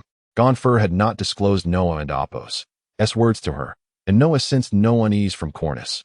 Rather, she seemed to grow ever closer to him. Gon Fur had only informed her that Noah was here to confront Enel. With Gon Fur's confirmation, Cornus finally regarded Noah as an ally, no longer viewing him as an outsider. Chapter 73. The first battle trial of Koya concludes. Cornus accompanied Noah back to the charming streets of Angel Island. Mr. Gon Fur warned, "You must face Enel alone. Exercise caution." Cornus couldn't and Apo's help but express her concern to Noah. Although Gon Fur suggested that this individual might possess the capability to defeat Enel, Cornus remained apprehensive. She was a person of integrity and kindness, and in her eyes, Noah had become a friend standing in the same camp. As Noah gazed at Cornus, a realization struck him. He had yet to introduce himself. "I am Noah, a pirate hunter from the world beneath the sky, dedicated to capturing wrongdoers," he explained. After spending half a day together, Noah was aware of Cornus and Apo's name, yet she remained unfamiliar with his. This situation was finally about to change. "Catching wrongdoers," Cornus echoed, observing Noah. In his eyes, she discerned a clarity akin to her own. Being kind-hearted and upright, Cornus possessed an innate ability to sense the sincerity of others. "Indeed," Noah affirmed in response. "You are to engage in battle with Enel. While I may not assist you in combat, I can guide you." Understanding the divine power Enel wielded, Cornus knew that she could not withstand even a casual strike from him. Thus, her only contribution to Noah was to lead the way. "You will help me?" Noah inquired. "Yes," Cornus replied resolutely. Sensing the determination in her eyes, Noah had a request for her assistance. "Very well, I have a task for you. I need you to record the battle footage between Enel and me and disseminate it to everyone on Sky Island." Since Cornus genuinely wished to assist him, Noah disclosed his request, which posed no danger and was well within her capabilities. Although Cornus was unsure of Noah and Apo's motives, she was content to help him. Such a benevolent young girl, Noah could not bear the thought of her being harmed due to his conflict with Enel. Cornus could not intervene in the battle between Noah and Enel. Her involvement would be futile. Therefore, Noah did not allow her to participate in the fight. As Noah and Cornus walked side by side, they shared laughter and conversation until they returned to Angel Island. By the seaside stood a cozy little wooden house, Cornus and Apo's home. She graciously invited Noah inside as a guest. After a brief stay, Noah set up a lounge chair and umbrella near the beach, reclining in the shade. A shadowy ninja appeared beneath the umbrella and Apos' shelter. Noah was gathering information about Koya and Apos' situation through the shadowy ninja. During Noah and Apos' absence from monitoring Koya, she had clashed with the priest Shura 3 times.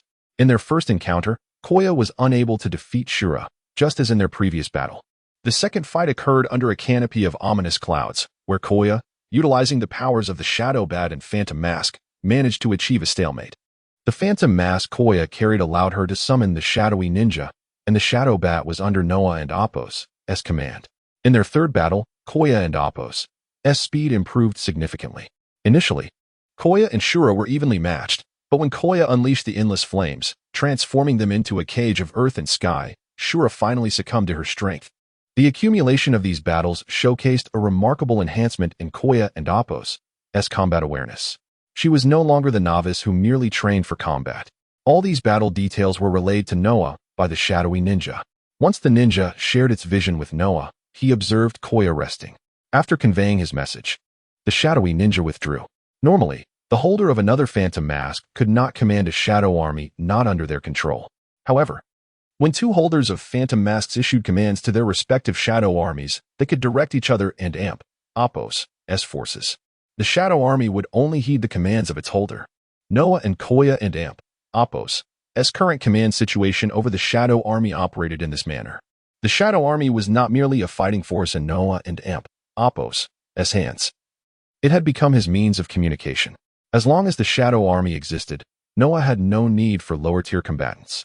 Although the shadow army could only emerge from the shadows, this posed little inconvenience for Noah. Every decision involves trade-offs. He could not monopolize all the advantages. Koya would follow Noah and Apos' instructions to arrive at the charming streets of Angel Island. Initially, they had planned to meet beneath the Golden Bell, but circumstances had changed. Koya had yet to depart. Now that Noah had devised a new plan, he instructed Koya to come directly to him. Koya had already received the message Noah conveyed through the Shadow Army. That night, guided by the Shadow Bat, Koya would arrive at Angel Island and Apos' charming streets. The Shadow Bats could sense each other, serving as the most reliable navigators. Once Koya reached Noah and rested for a while, he would take her directly to confront Enel. After resolving the matter with Enel, the challenges of Sky Island would become increasingly complex. Noah intended to govern Sky Island, alongside managing the substantial wealth of gold present there, leaving him with a busy schedule. Thus, Noah sought to enlist Gonfer and amp Apos' assistance in handling the affairs of Sky Island. Should Gonfer decline his request, Noah would have to summon several officials from the Alabasta Kingdom to manage the administrative tasks. Nonetheless, Noah preferred to have Gonfer, the old god of Sky Island, manage its affairs. He only hoped that Gonfer would recognize the importance of the situation. Lost in contemplation, Noah was roused by Cornus's voice. "Mr. Noah, it's time for dinner," she called.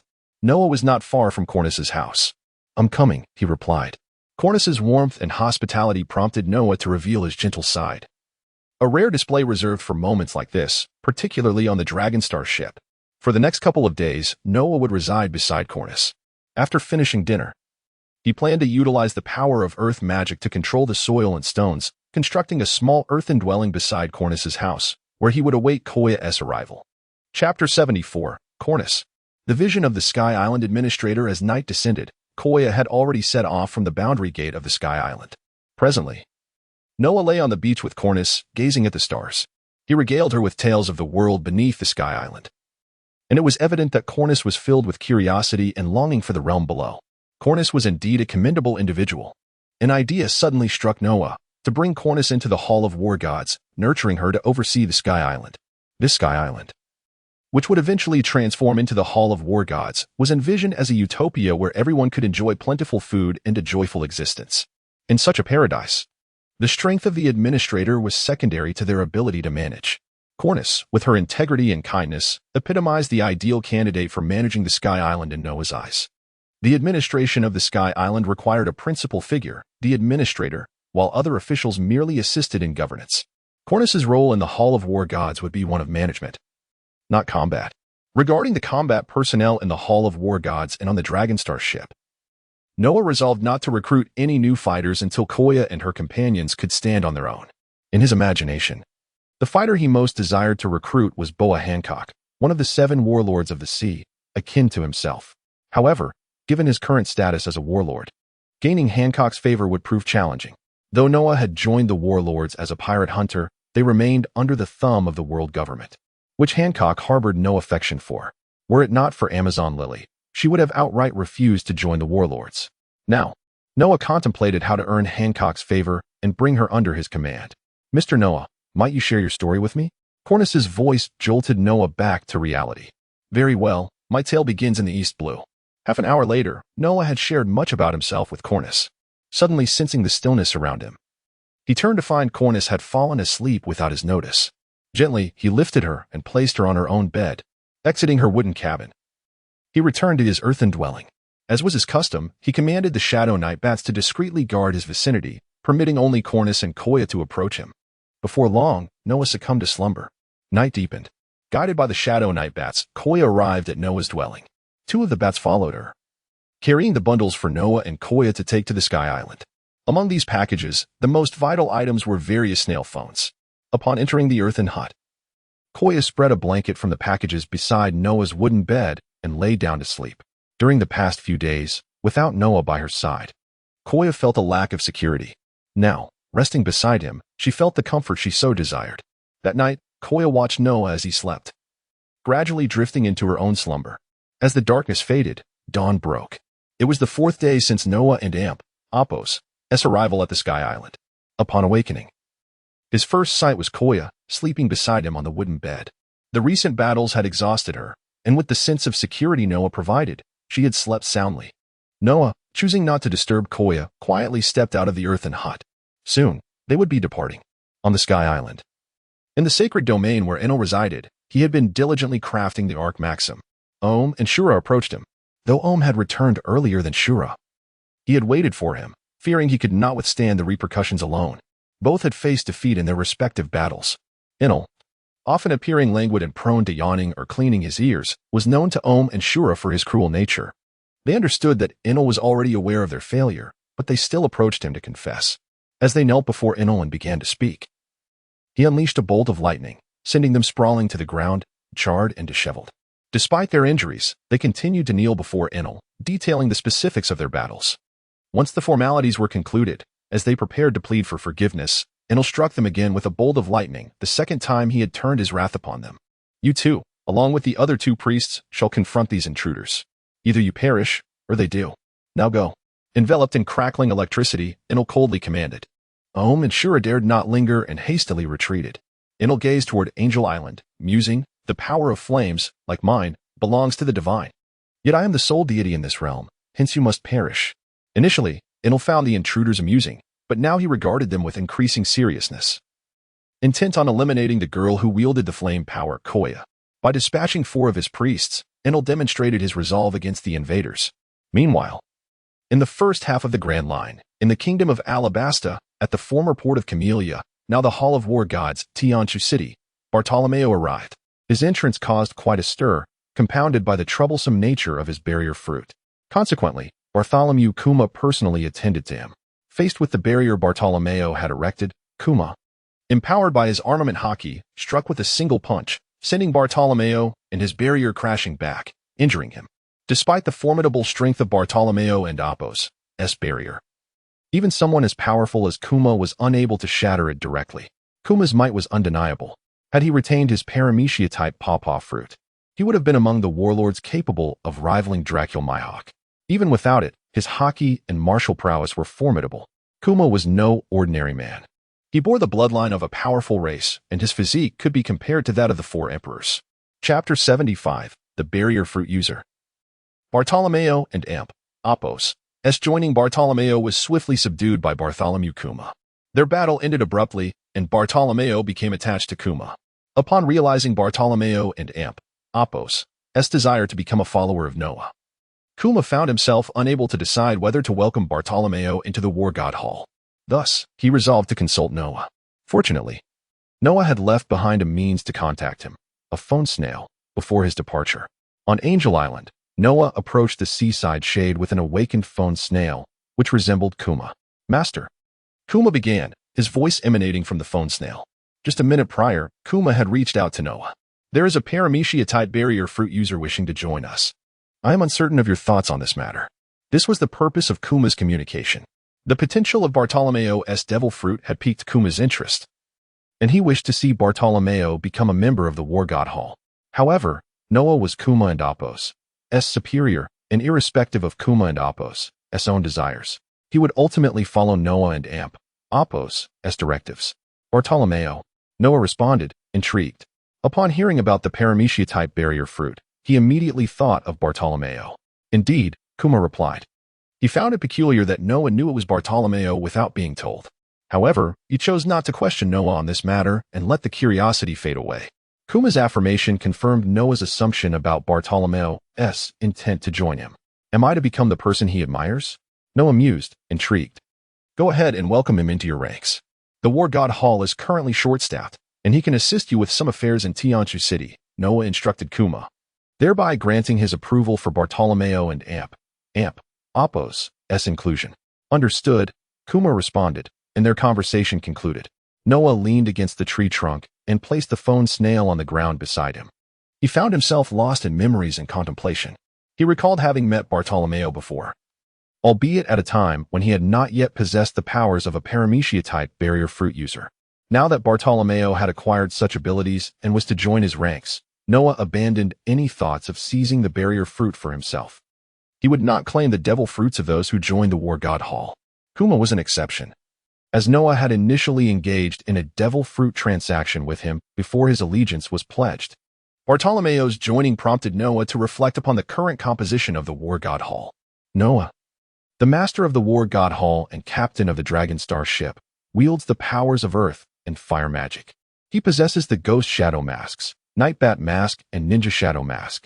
He commands a total of 600 Shadow Soldiers, comprising 550 Nightbats and 50 Ninjas. He holds the Tiger Talisman among the 12 talismans. Kuma has honed his physical prowess in hockey to an impressive degree. In terms of physical training, even Noah cannot surpass Kuma. Perhaps only by unlocking more power from the Dragon Ring could Noah enhance his own physique to rival Kuma. Kaya, the third figure in the War God Hall, controls the fire magic.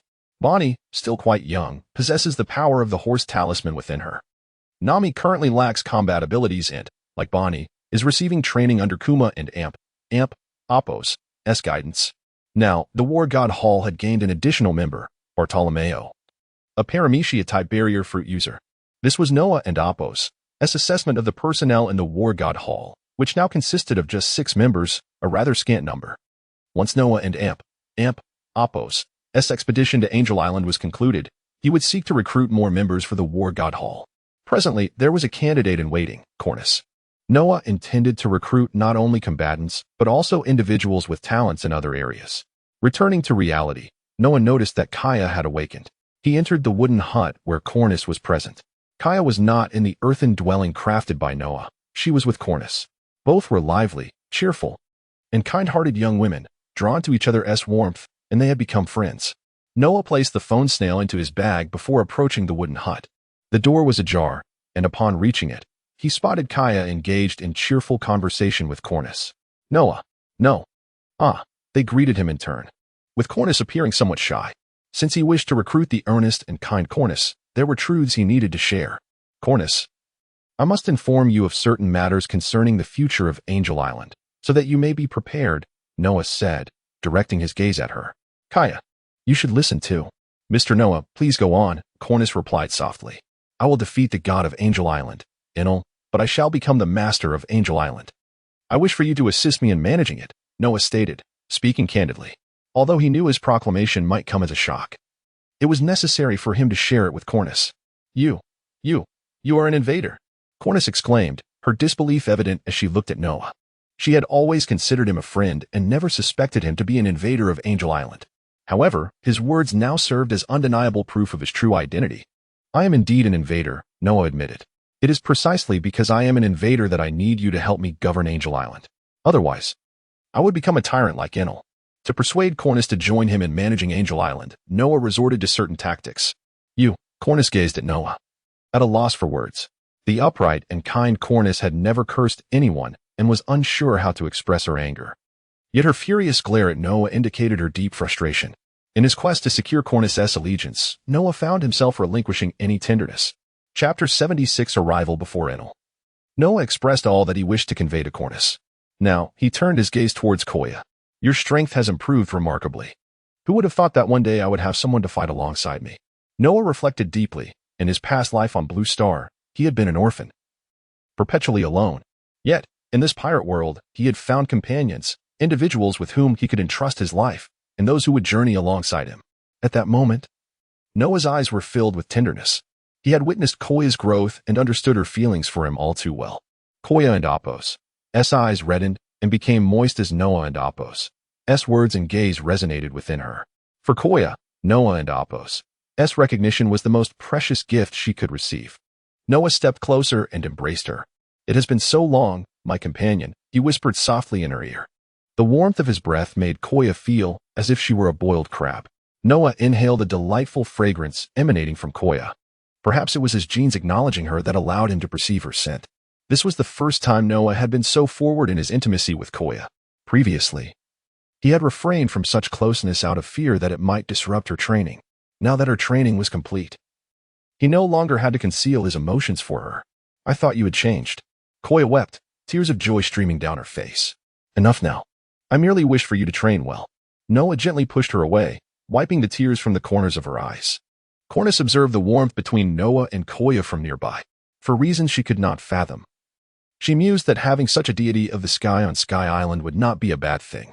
No, what am I thinking? Enel has yet to be defeated. She whispered to herself. Noah took Koya and Apos' hand and addressed Cornice. Thank you for everything over these past few days. We are leaving now. Once we defeat Enel, we will return to find you. I hope you will seriously consider what I have said. With that, Noah turned to leave, releasing Koya's hand. Sensing that she had something to say to Cornice, he provided them with the space and time they needed, stepping outside first. On the beach, Noah walked alone, contemplating their imminent departure to confront Enel. After several days on Sky Island, it is indeed time to face him, he murmured. According to his plan, during the night, he would summon the Shadow Knight bats to carry Koya, who could not fly. Noah, possessing the ability to soar, would don the Ghost Shadow mask, transforming into the Ghost Shadow General with black wings. As he basked in the sun on the beach, Koya and Cornice finally emerged from the wooden cabin.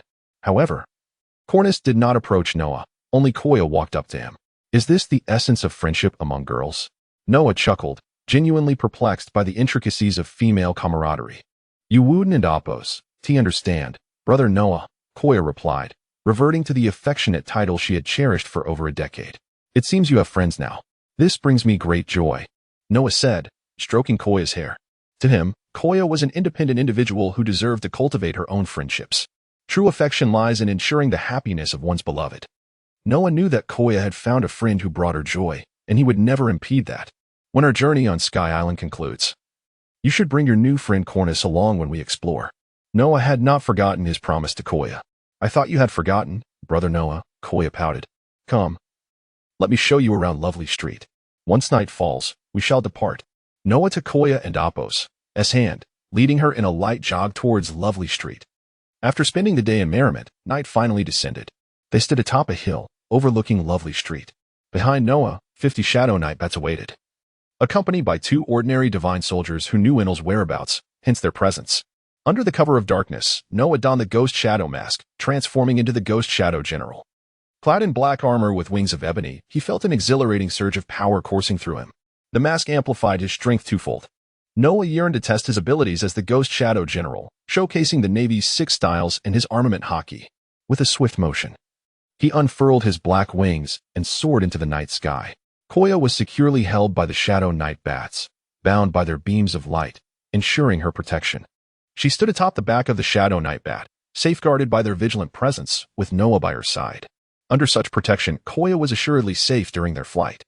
In truth, Noah and Apos' actions were somewhat excessive, reminiscent of his former overprotective self. Koya accepted this overabundance of care with a smile, understanding that Noah and Apos' concern stemmed from his deep affection for her. Although she playfully chided him for being overly protective, her heart swelled with happiness.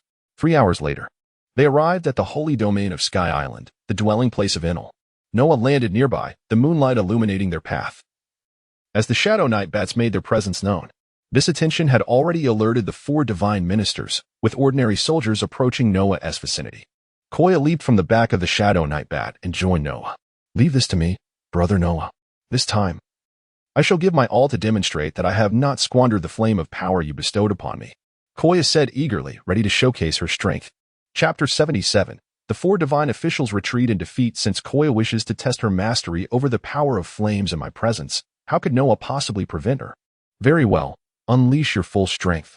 I shall stand by you. Upon Noah and Apos' consent, Koya ignited in flames, advancing forward. Before them stood the 4 divine officials of the Sky Island, accompanied by over 1,000 ordinary divine soldiers, ready for battle. Koya and Apos' fight had begun. On Angel Island, in the wooden cabin where Cornus resided, an unexpected guest arrived, Gonful, the former deity of the Sky Island. Cornus had informed Gonful of Noah's expedition to confront Enel. This matter was not a secret. Cornus felt no hesitation in sharing it. At present, both Cornus and Gonful were lost in contemplation. Cornus leaned against the window, gazing at the direction where Noah and Koya had departed moments earlier. Gonful sat at the table, lightly tapping his fingers upon the wooden surface. Outside the cabin, his steed, a Pegasus, grazed on the wild grass. "I believe I shall make a trip to the sacred domain," Gonful suddenly declared, preparing to take his leave. "Mr. Gonful, do take care," Cornus cautioned him. "I will," Gonful replied. With that, he exited the cabin, mounting his Pegasus and soaring away. From their recent exchange, Gonful sensed that Cornus's mind was elsewhere. While he could not discern the reason behind her distraction, he suspected it had to do with Noah, the outsider. Given that Cornus had chosen not to confide in him, it was clear she had her reasons. Gonful was not one to pry. Everyone is entitled to their privacy and secrets. Cornus held great respect for Gonful, and likewise, he respected her. Thus, he refrained from inquiring about matters she preferred to keep to herself. Now that Gonful had departed, Cornus remained by the window, her thoughts clouded. The source of her confusion was undoubtedly linked to Noah's previous remarks regarding the management of the Sky Island. She had not divulged this conversation to Gonful. When that day truly arrives, what choice shall I make? Cornus mused to herself. Meanwhile, in the sacred domain, Noah remained unaware that he was soon to be visited by Gonful. His attention was fixed on the flames ahead, emanating from Koya as she wielded her fiery magic. To the ordinary divine soldiers, Koya and Apos' flame was akin to divine power, an invincible force. It was only when 3 of the divine officials descended to the battlefield that Koya began to feel the strain of her efforts. The shadowy legion summoned by Noah and Koya were tasked with restraining the ordinary soldiers, and a stalemate ensued between them. At this juncture, the battlefield was dominated solely by Koya and Apos' confrontation with the 3 officials. One official remained absent. Alm, once a subordinate of Noah, was delayed by a colossal 10-meter earth giant that Noah had conjured with earth magic. This giant, more accurately termed a massive soldier, stood as a formidable barrier. Noah perched upon its shoulder, observing the scene. The moment Noah appeared, the strongest of the divine officials, Alm, found himself paralyzed with hesitation. Koya was managing to contend with 3 officials, but facing 4 would not serve as a trial for her. It would be an unfair contest. In Noah and Apos' perspective, the struggle must be balanced, fraught with peril yet imbued with the potential for growth. A battle that was unwinnable would not constitute a trial, but rather a futile act of self-deprecation. Though Noah stood before Alm, his gaze was fixed on the distance, where he discerned an individual observing the conflict. This figure was likely Enel, the target of Noah and Apos' mission to the Sky Island. As the battle continued, Koya underwent a transformation, donning the ghost shadow mask, the ninja mask. This mask, while reminiscent of the one from the world of Jackie Chan adventures, bore distinct differences, endowing Koya with the appearance of a ghostly female general. Alm's attention was riveted upon Koya and the other 3 officials. He had never encountered a girl so formidable, wielding divine power so adeptly. As Alm witnessed the clash of earth and fire against the divine force of lightning, he realized that Enel was indeed facing a formidable adversary. The allegiance of the 4 divine officials to Enel was tenuous. Their submission stemmed from his unparalleled strength, which they both revered and feared. This precarious situation eroded Alm and Apos' confidence in Enel. Trapped by Noah and unable to engage, Alm chose to withdraw, opting to attend to the 3 injured officials. After half an hour, an exhausted Koya collapsed. Her adversaries bore wounds, their bodies marred by burns from her flames. Though Koya had fought valiantly against 3, she felt the outcome was unsatisfactory, while Noah regarded it with satisfaction. With the battle concluded, Noah's attention shifted to Elm. "We have fought once. There is no need for another," Noah stated to Elm. "Indeed. I concede. I acknowledge my defeat," Elm admitted, refraining from further conflict. He understood the futility of opposing Noah, finding no interest in such an endeavor. The time had come for leaders to confront one another. Noah and Apos' gaze turned to the horizon as Elm retreated, intending to escort the injured officials for treatment. In this divine conflict, Elm understood that his involvement was unwarranted. Chapter 78. The defeat of Enel possessed a keen awareness of his circumstances. However, Kaya was also taken away by the shadow troops under Noah and Apos' command. Noah lifted his gaze as he heard the thunderous roar of lightning from the heavens. Dark clouds gathered ominously above him, heralding Enel and Apos' impending strike. Their journey to the Sky Island had lasted several days, and the moment of confrontation had finally arrived. It was a pity for Kaya, who had aspired to challenge the god of the Sky Island herself, but now she lacked the strength to do so. Thus, the responsibility of confronting the god of the Sky Island fell squarely upon Noah's shoulders. The clash between earth and lightning filled Noah with anticipation. He was uncertain whether rubber conducted electricity, yet he was aware that the earth certainly possessed conductive properties. However, the conductivity of the earth is influenced by numerous factors, including soil moisture, mineral content, and the concentration of electrolytes within the soil. In essence, the conductive ability of the earth is not absolute, but rather contingent upon various elements. The soil of the Sky Island was moist and conductive, while arid lands, such as deserts, exhibited poor conductivity, acting as insulators. Should Noah attempt to create a massive golem from the earth of the Sky Island, such a creation would be vulnerable to lightning strikes.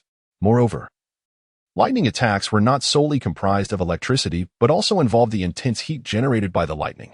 There was a time when Noah found it perplexing that lightning could not inflict any harm upon Monkey D. Luffy's rubber body. It was only later that he learned Luffy's devil fruit was the sun god Nika fruit, which left Noah in awe. As Noah pondered these matters, the dark clouds above him coalesced into a dense mass, extending for hundreds of meters. Noah now found himself enveloped as though he were in a domain of thunder. The clouds loomed approximately 50 to 60 meters overhead, their rolling lightning illuminating the area. Enel, embodying the essence of lightning, gradually descended from the cloud, hovering before Noah. With his vast black wings unfurled, Noah soared into the air, meeting Enel at an equal height amidst the void. The nature-type Rumble fruit bestowed upon Enel the ability to become elemental, allowing him to take flight. Truth be told, had Noah not possessed the power to transform into a flying wraith general, he would have felt uncertain about facing Enel. The fact was, Enel could fly. And if Noah were unable to do so, the strength he wielded would be rendered ineffective against the airborne Enel. In this reality, with both Noah and Enel capable of flight, they stood upon a level battleground. Noah held no particular affinity for Enel, nor did he harbor intentions of recruiting him. His singular desire was to seize Enel and Apos' devil fruit. With that in mind, Noah refrained from engaging in unnecessary dialogue with Enel, armed with his black stone sword. Now enveloped in the aura of Haki, Noah launched a direct assault against Enel. This straightforward attack aligned perfectly with Enel and Apos' brutal nature, as he relished the prospect of a foe who engaged without preamble. The inhabitants of the Sky Island were ineffectual, unable to withstand even a single strike. Yet this newcomer from beyond the island presented a source of entertainment for Enel. Noah and Apos' control over earth and stone had not gone unnoticed by Enel. Recognizing that this outsider possessed divine powers akin to his own, Enel anticipated that this battle would not be devoid of excitement.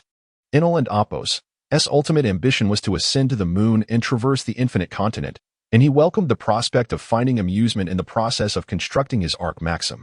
This outsider from the Sky Island had piqued Enel's interest. Thus began the clash between Noah and Enel. Thunderbolts descended from the stormy sky, while the ground quaked as spikes of earth surged forth to assault Enel. This represented their mastery and application of elemental powers. In close combat, Noah engaged Enel with Haki, effectively suppressing him. It was at this moment that Enel realized his elemental form of lightning was vulnerable. He could not evade Noah and Apos' attacks by transforming into lightning. For Noah too possessed the ability to fly. For the first time, Enel, who had reigned supreme on the Sky Island, felt a sense of trepidation toward another. Repeated confrontations gradually tilted the scales in Noah and Amp, Apos, S favor, leaving Enel with numerous injuries. Haki indeed countered the elemental powers of nature-type devil fruits, and Enel lacked the proficiency in Haki himself. Noah and Amp, Apos, S ability to dominate Enel stemmed primarily from his mastery of Haki and the Navy and Amp, Apos, S6 styles, which endowed him with sufficient speed to contend with Enel. In truth, had Enel been resolute in his desire to escape, Noah would not have been able to impede him.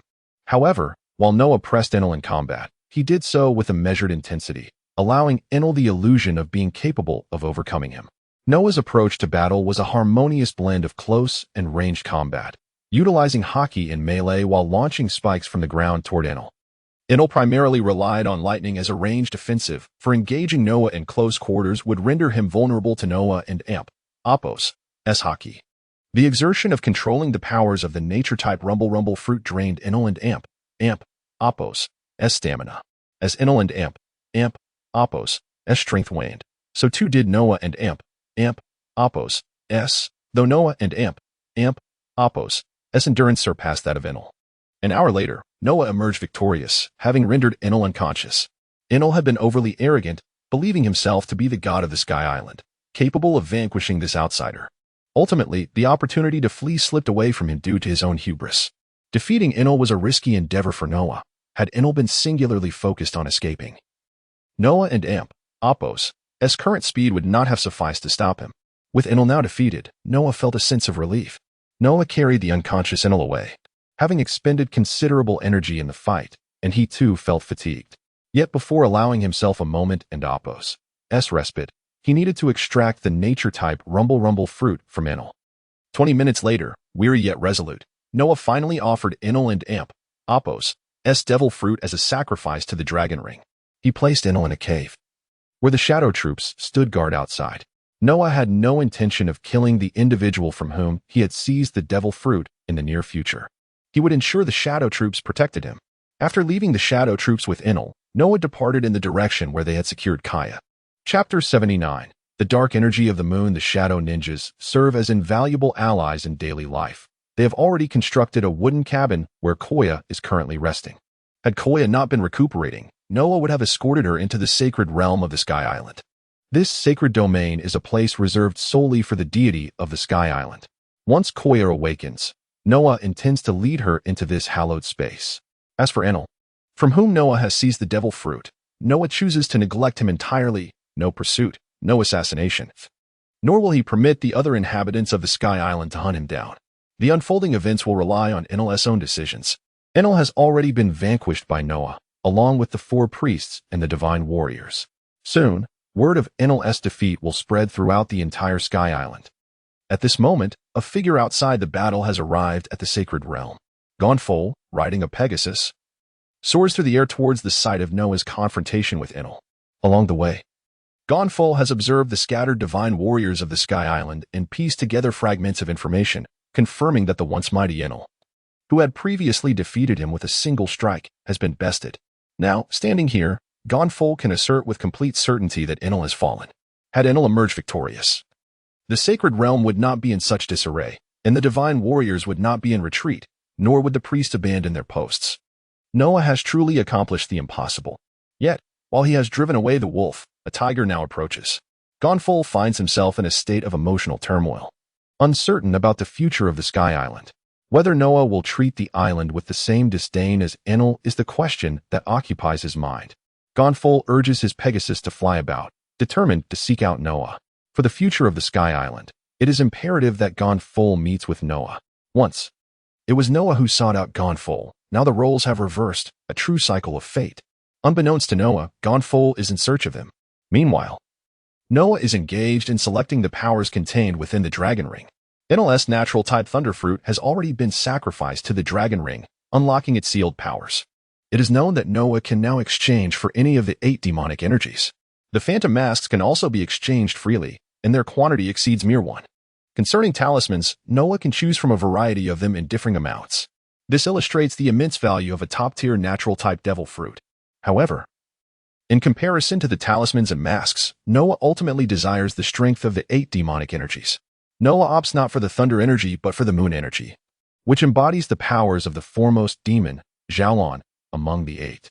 The possessor of the moon demon energy can manipulate gravity, erode the moon, and allow for unimpeded existence in a vacuum. The divine token of the moon energy is represented by a lotus flower. This lotus, having traversed the rules of the world and the chaos of time and space, has been transformed by the dragon ring. It is no longer a mere flower. Its ability allows for the permanent control of gravitational forces equivalent to that of an island. Though this ability leans towards support, it is perfectly suited for Noah. Henceforth, the Sky Island will truly become a sanctuary for warriors, for Noah intends to place this lotus at the heart of the island. The lotus hovers ethereally above Noah and Apos, as shoulder as he absorbs the power of the moon energy.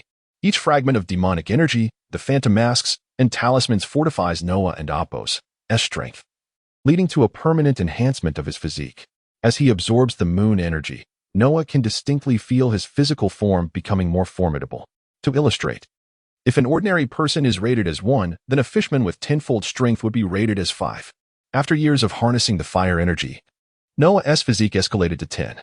Following that, he transferred the fire energy to Koya and inherited the thunder energy, yet his physical strength remained unchanged at 10. Later, with 2 phantom masks, his physique increased by 5, elevating his strength to 20. The phantom masks and talismans provide fixed enhancements and do not possess the latent growth potential of demonic energy. Moreover, once unsealed, the phantom masks grant immediate physical enhancement without requiring Noah to actively wield them. Subsequently, Noah unsealed the horse and tiger talismans, raising his physical strength to 25. It is established that donning a phantom mask can double one's physical strength, and this doubling is predicated on the enhanced strength provided by the mask. Now, with the acquisition of the moon energy, Noah's physical strength ascends directly to 30. There remains a potential increase of 5 points to be gained gradually over the coming years.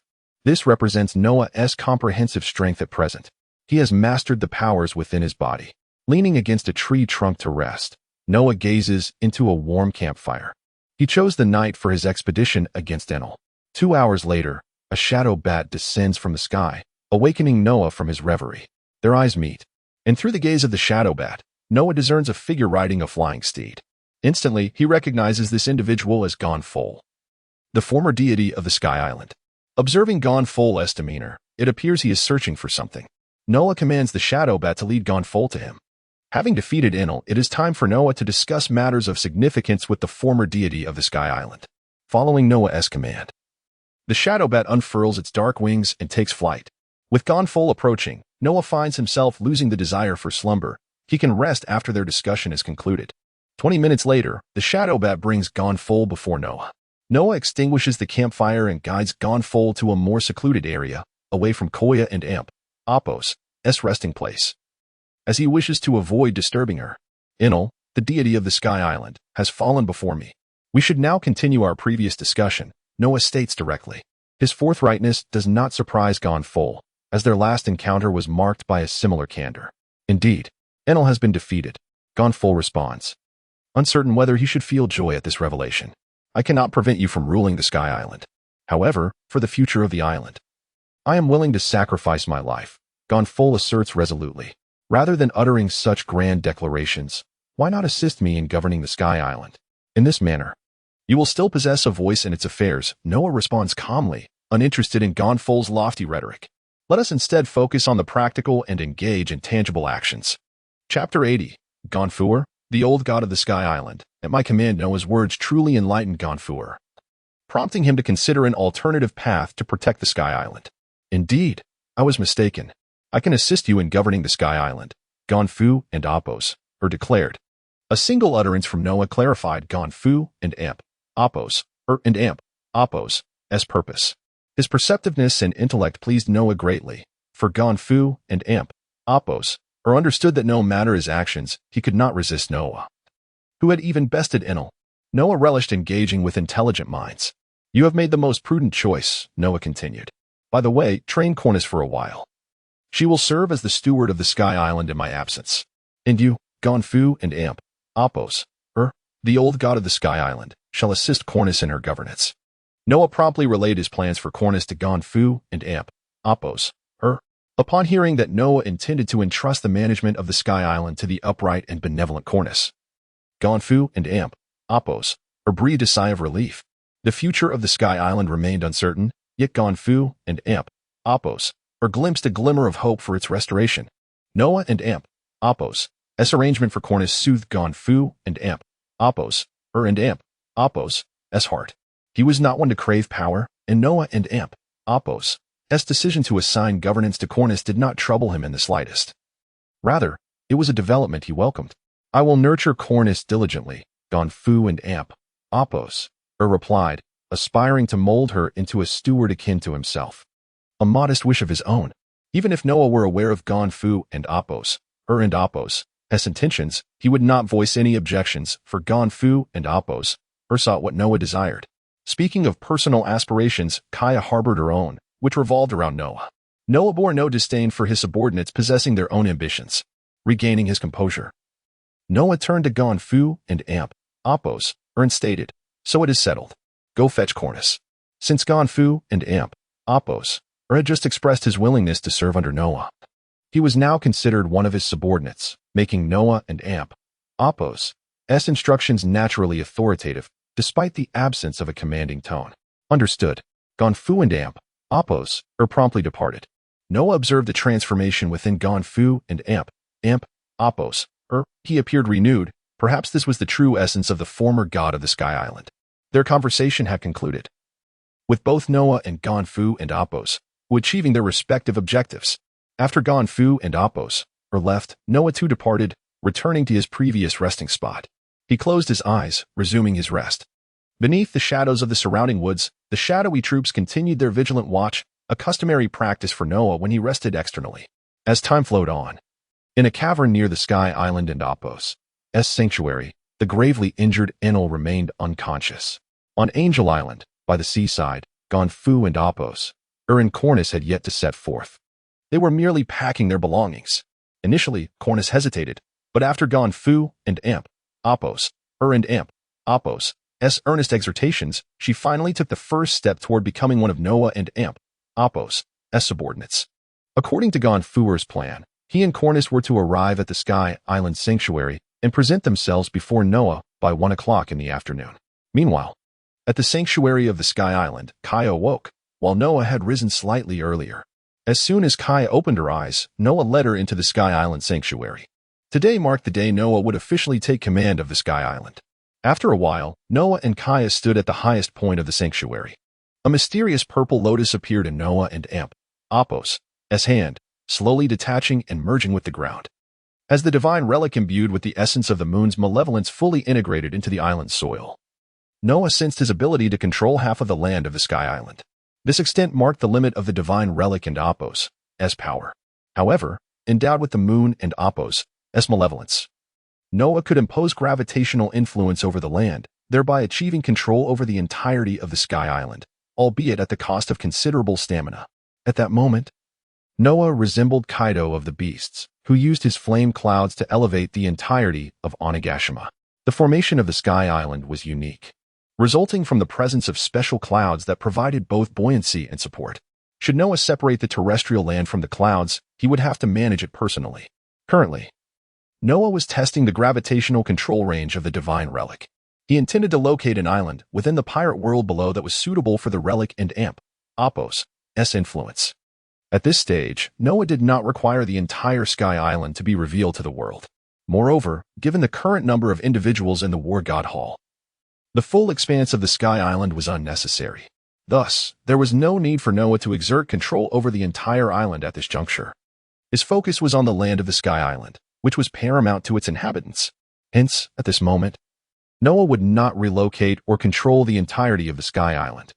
He temporarily left the divine relic of the moon and Amp, Apos' malevolence on the Sky Island until he found a suitable island to utilize it. Kaya stood beside Noah, observing his recent actions.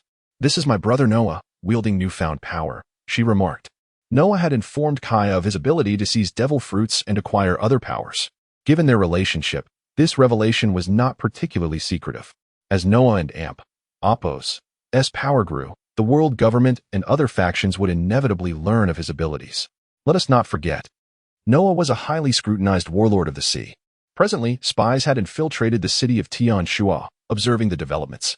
Returning to the moment, Noah glanced at Kaya and affirmed, "Indeed, this is my new power. It aligns with the flame control I bestowed upon you. You possess the power of super flame control, while I now wield the powers of gravitation and earth manipulation." Noah disclosed the extent of his abilities to Kaya. This was hardly a secret. Should he employ these powers later, everyone would become aware.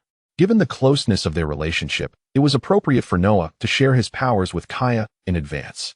Suddenly, Kaya leaned closer to Noah, intertwining her arm with his and resting against him. "You know, brother Noah, you need not have told me," Kaya whispered. She was aware of many of Noah and Apos' secrets and often found herself conflicted, desiring to know yet wishing to remain oblivious. "Very well. From this day forth, we shall walk side by side," Noah said, gently stroking Kaya and Apos' hair as it flowed through his fingers. The scene was imbued with warmth and tenderness. Chapter 81. Cornus. Gon 4 assumes control of Sky Island after a night of debauchery. Noah emerged, leaning on his waist. The once gentle Koya had transformed into a valiant warrior. The following morning, Noah sat upon the throne of the sanctuary, quietly anticipating the arrival of Gon 4 and Cornus.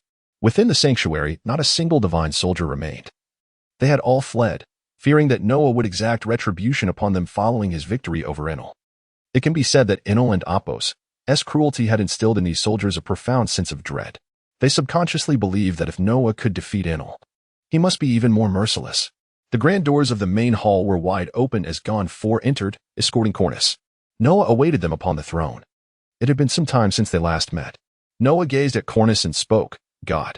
Cornus raised her hand in a respectful salute towards Noah.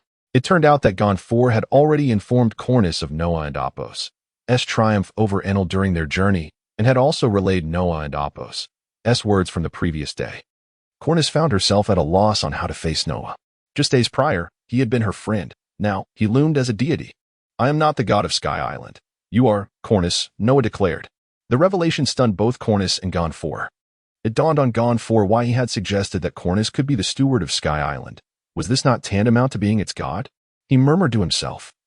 Finally grasping the meaning behind Noah and Apos' earlier words, Cornus, recovering from her shock, attempted to respond, but Noah interrupted. "What I once told you is indeed true. Had you not become the god of Sky Island, my reign over it would have been far more terrifying than Enlil and Apos'. You must ponder this carefully." While Noah's words were tinged with intimidation, they bore an undeniable truth. Should Noah personally govern Sky Island, he would enforce a brutal regime, favoring the compliant while mercilessly punishing the defiant.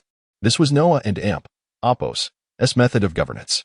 Should Cornus ascend to the role of god of Sky Island, she would possess the freedom to rule as she saw fit, provided that the island remained under Noah and Apos' overarching control. The moment Cornus accepted the mantle of god, she would also become a member of the War God Hall, as would Gon 4. Cornus understood this. By agreeing to Noah and Apos' proposition, she would become his subordinate. "I accept your words from the past. I will become the god of Sky Island, its steward, and your subordinate." Cornus ultimately acquiesced to Noah and Apos' demands. "Ha! Your ascension to the god of Sky Island is precisely what I desire," Noah replied. "Gon 4, you must diligently assist Cornus. My only requirement is that the people of Sky Island recognize me as their true ruler." Thus, it became clear that while Cornus would manage Sky Island, Noah would retain its sovereignty, effectively separating governance from rule. Under normal circumstances, Noah would refrain from interfering in Cornus and Gon 4 and Apos' administration of Sky Island. The two understood this implicit understanding from Noah and Apos' words. Now, regarding the allocation of personnel within the sanctuary and the arrangements for others to enter, you may commence your duties. I shall not remain on Sky Island for long. If all goes according to plan, I shall depart in a few days, Noah informed Gon 4 and Cornus. As Noah began to speak of Koya, she fortuitously entered the hall. Both Gon 4 and Cornus noted her arrival. "Brother Noah," Koya greeted as she approached him. "You arrived just in time," Noah remarked. "After I take you on a tour of Sky Island for a few days, would you like to remain here?" "I will follow your wishes, Brother Noah. If Sky Island requires my presence, I shall stay," Koya replied, yearning to be of assistance to Noah rather than merely a decorative figure. "Very well, you shall remain to oversee Sky Island for a few days. Although she is my beloved, Koya is also a member of the War God Hall and has her own responsibilities. I do not need a mere ornament clinging to my side." Koya softly responded and turned her gaze towards Gonfor and Cornus. In truth, she had been present for some time, leaning against the hall and Apos' entrance, listening to the conversation between Noah, Gonfor, and Cornus. Koya was not eavesdropping. Noah could discern her presence with a mere glance, recognizing her silhouette. Noah had completed all arrangements for Sky Island. He entrusted the setup of the sanctuary to the two of them. You may utilize all available resources within the sanctuary, Noah stated before descending from the throne to stand before Koya. Shall we depart? Taking her hand, he led her away. Noah had not forgotten his promise to Koya. Now, with the power of the moon's magic enabling him to manipulate gravity, he could take her to soar through the skies of Sky Island, exploring its wonders and descending to marvel at its beauty. This morning, Noah had prepared for their excursion. On the open ground behind the sanctuary lay the Ark of Prophecy, a creation of Enel, which Noah now possessed. Although a work in progress, its exterior was fully constructed. Noah guided Koya to the deck of the Ark, where he had arranged all necessary items for their journey. Under Noah and Apos' command, the Ark lifted off into the sky. Meanwhile, Enel, gravely injured, regained consciousness, though he remained imprisoned within the cave. As night fell, the Shadow Bat would transport Enel to the sanctuary.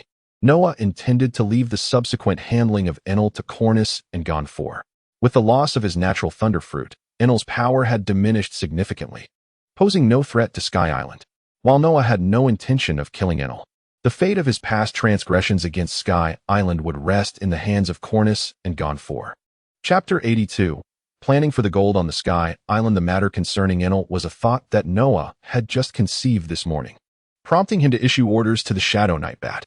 The subsequent affairs on the Sky Island were entrusted to Gonfor and Cornus. Presently, the Sky Island remains as it is. However, as more personnel from the Temple of War take residence, it will transform from a mere island into the temple itself. Noah has already departed the sacred domain of the Sky Island with Koya. In his possession are two maps, one depicting the Sky Island and the other illustrating the first half of the Grand Line.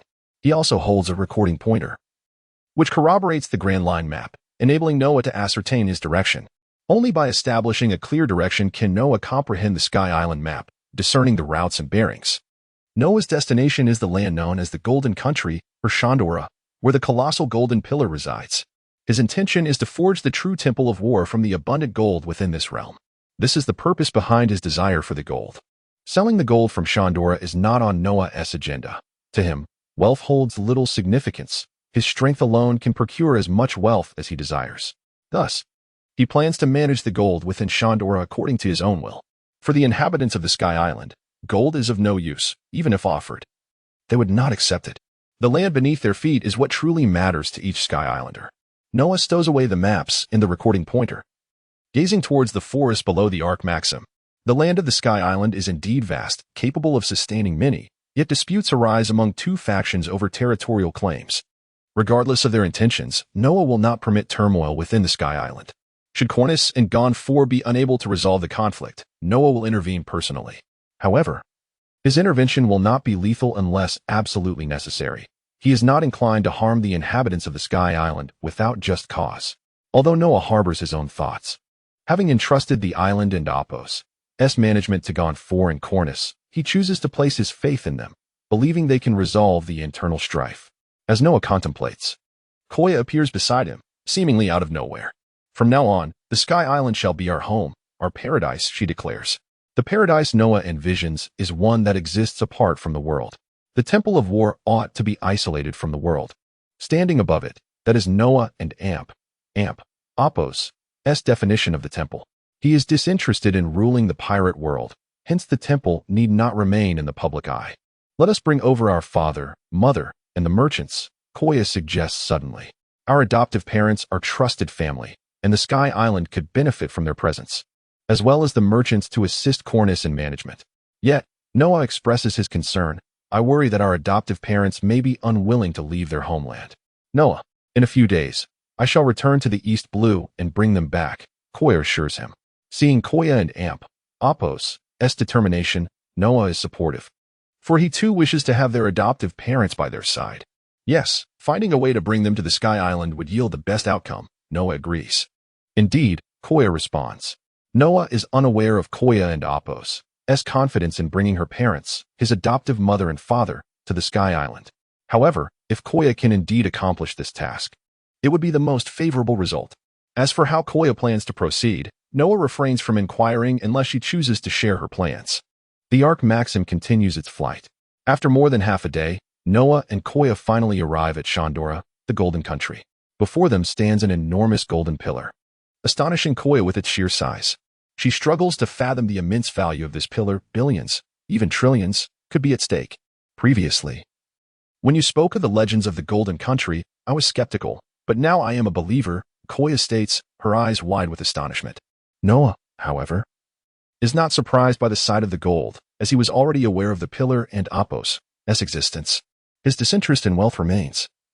He contemplates whether this golden pillar is sufficient to construct the main hall of the Temple of War and the golden avenue leading to it.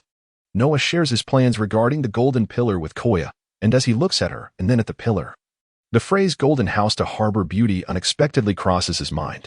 The golden temple and the golden avenue, that is the purpose for which Noah intends to utilize the golden pillar. Influenced by the blue star, Noah possesses a peculiar obsession with gold. Having listened to Noah's words, Koya responds, I shall leave the gold and the golden temple and avenue to you. However, there is no rush. We can address this matter upon your return from the East Blue. Understood, Koya replies. As the Sky Island is destined to be their paradise, and with her parents also planning to settle there, Koya is eager to improve the island. With Noah assigning her this responsibility, she is determined to fulfill his wishes diligently. Noah has already outlined the tasks Koya is to undertake. As for his own plans, Noah intends to return to the Alabasta Kingdom and subsequently venture into the Devil and Apos' Triangle.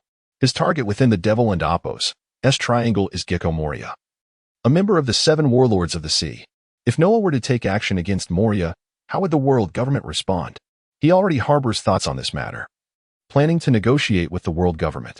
Given that Moria is currently weak, it would be more prudent for Noah to eliminate him rather than allow someone else to defeat him.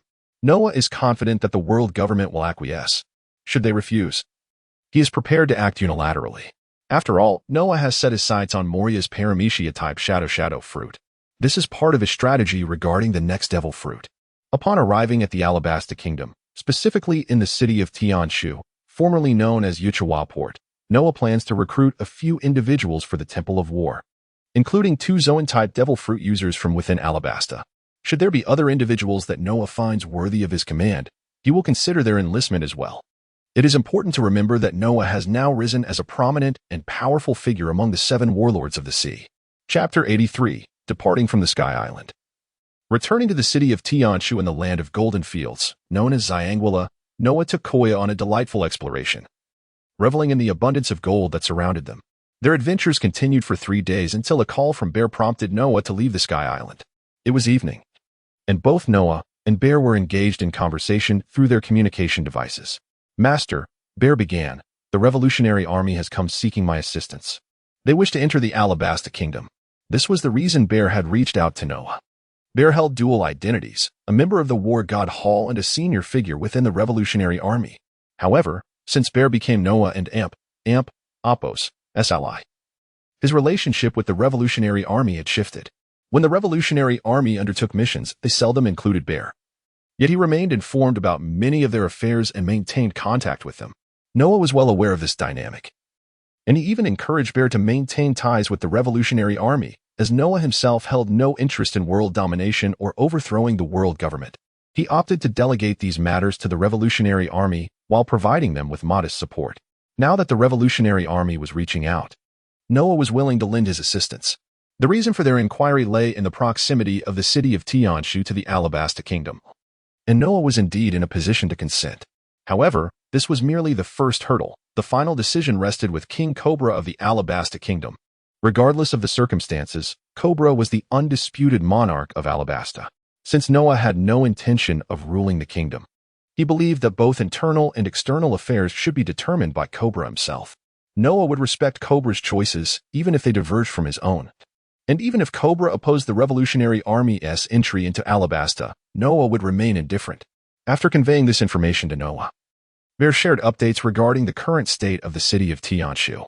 Half an hour later, Noah concluded his conversation with Bear and reached out to Cobra, the War God Hall and Apos' base was located at the former canola flour port in Alabasta, and as the king, Cobra naturally had a connection with Noah. In the palace of the Alabasta kingdom, Cobra pondered the unexpected communication from Noah. His curiosity stemmed from the fact that Bear had always been the intermediary regarding matters pertaining to the city of Tianshu. Noah, the leader of the war god Hall, had never directly contacted him. Thus, Cobra anticipated that Noah and Apos' message held significant importance. Having spoken with Bear, Cobra had gleaned insights into Noah and Apos' character. His intuition proved correct. Noah indeed had a matter of consequence to discuss. Long time no see, King Cobra, Noah, and Apos' voice resonated through the communication device, returning the scene to the Sky Island. Indeed, it has been a while. I wonder what prompts the Hall Master to reach out to me, Cobra inquired. After exchanging pleasantries, they delved into the crux of the matter. The Revolutionary Army intends to enter the Alabasta Kingdom. This is a matter for you to decide. If you are unwilling, I shall not insist. As I have previously stated, I am the sovereign of the city of Tianshu, and I shall do my utmost to protect the Alabasta Kingdom. Beyond the affairs of Alabasta and Tianshu, I will refrain from intervening. Noah candidly relayed the Revolutionary Army's intentions to Cobra, sharing his own perspective on the matter. I have conveyed my thoughts.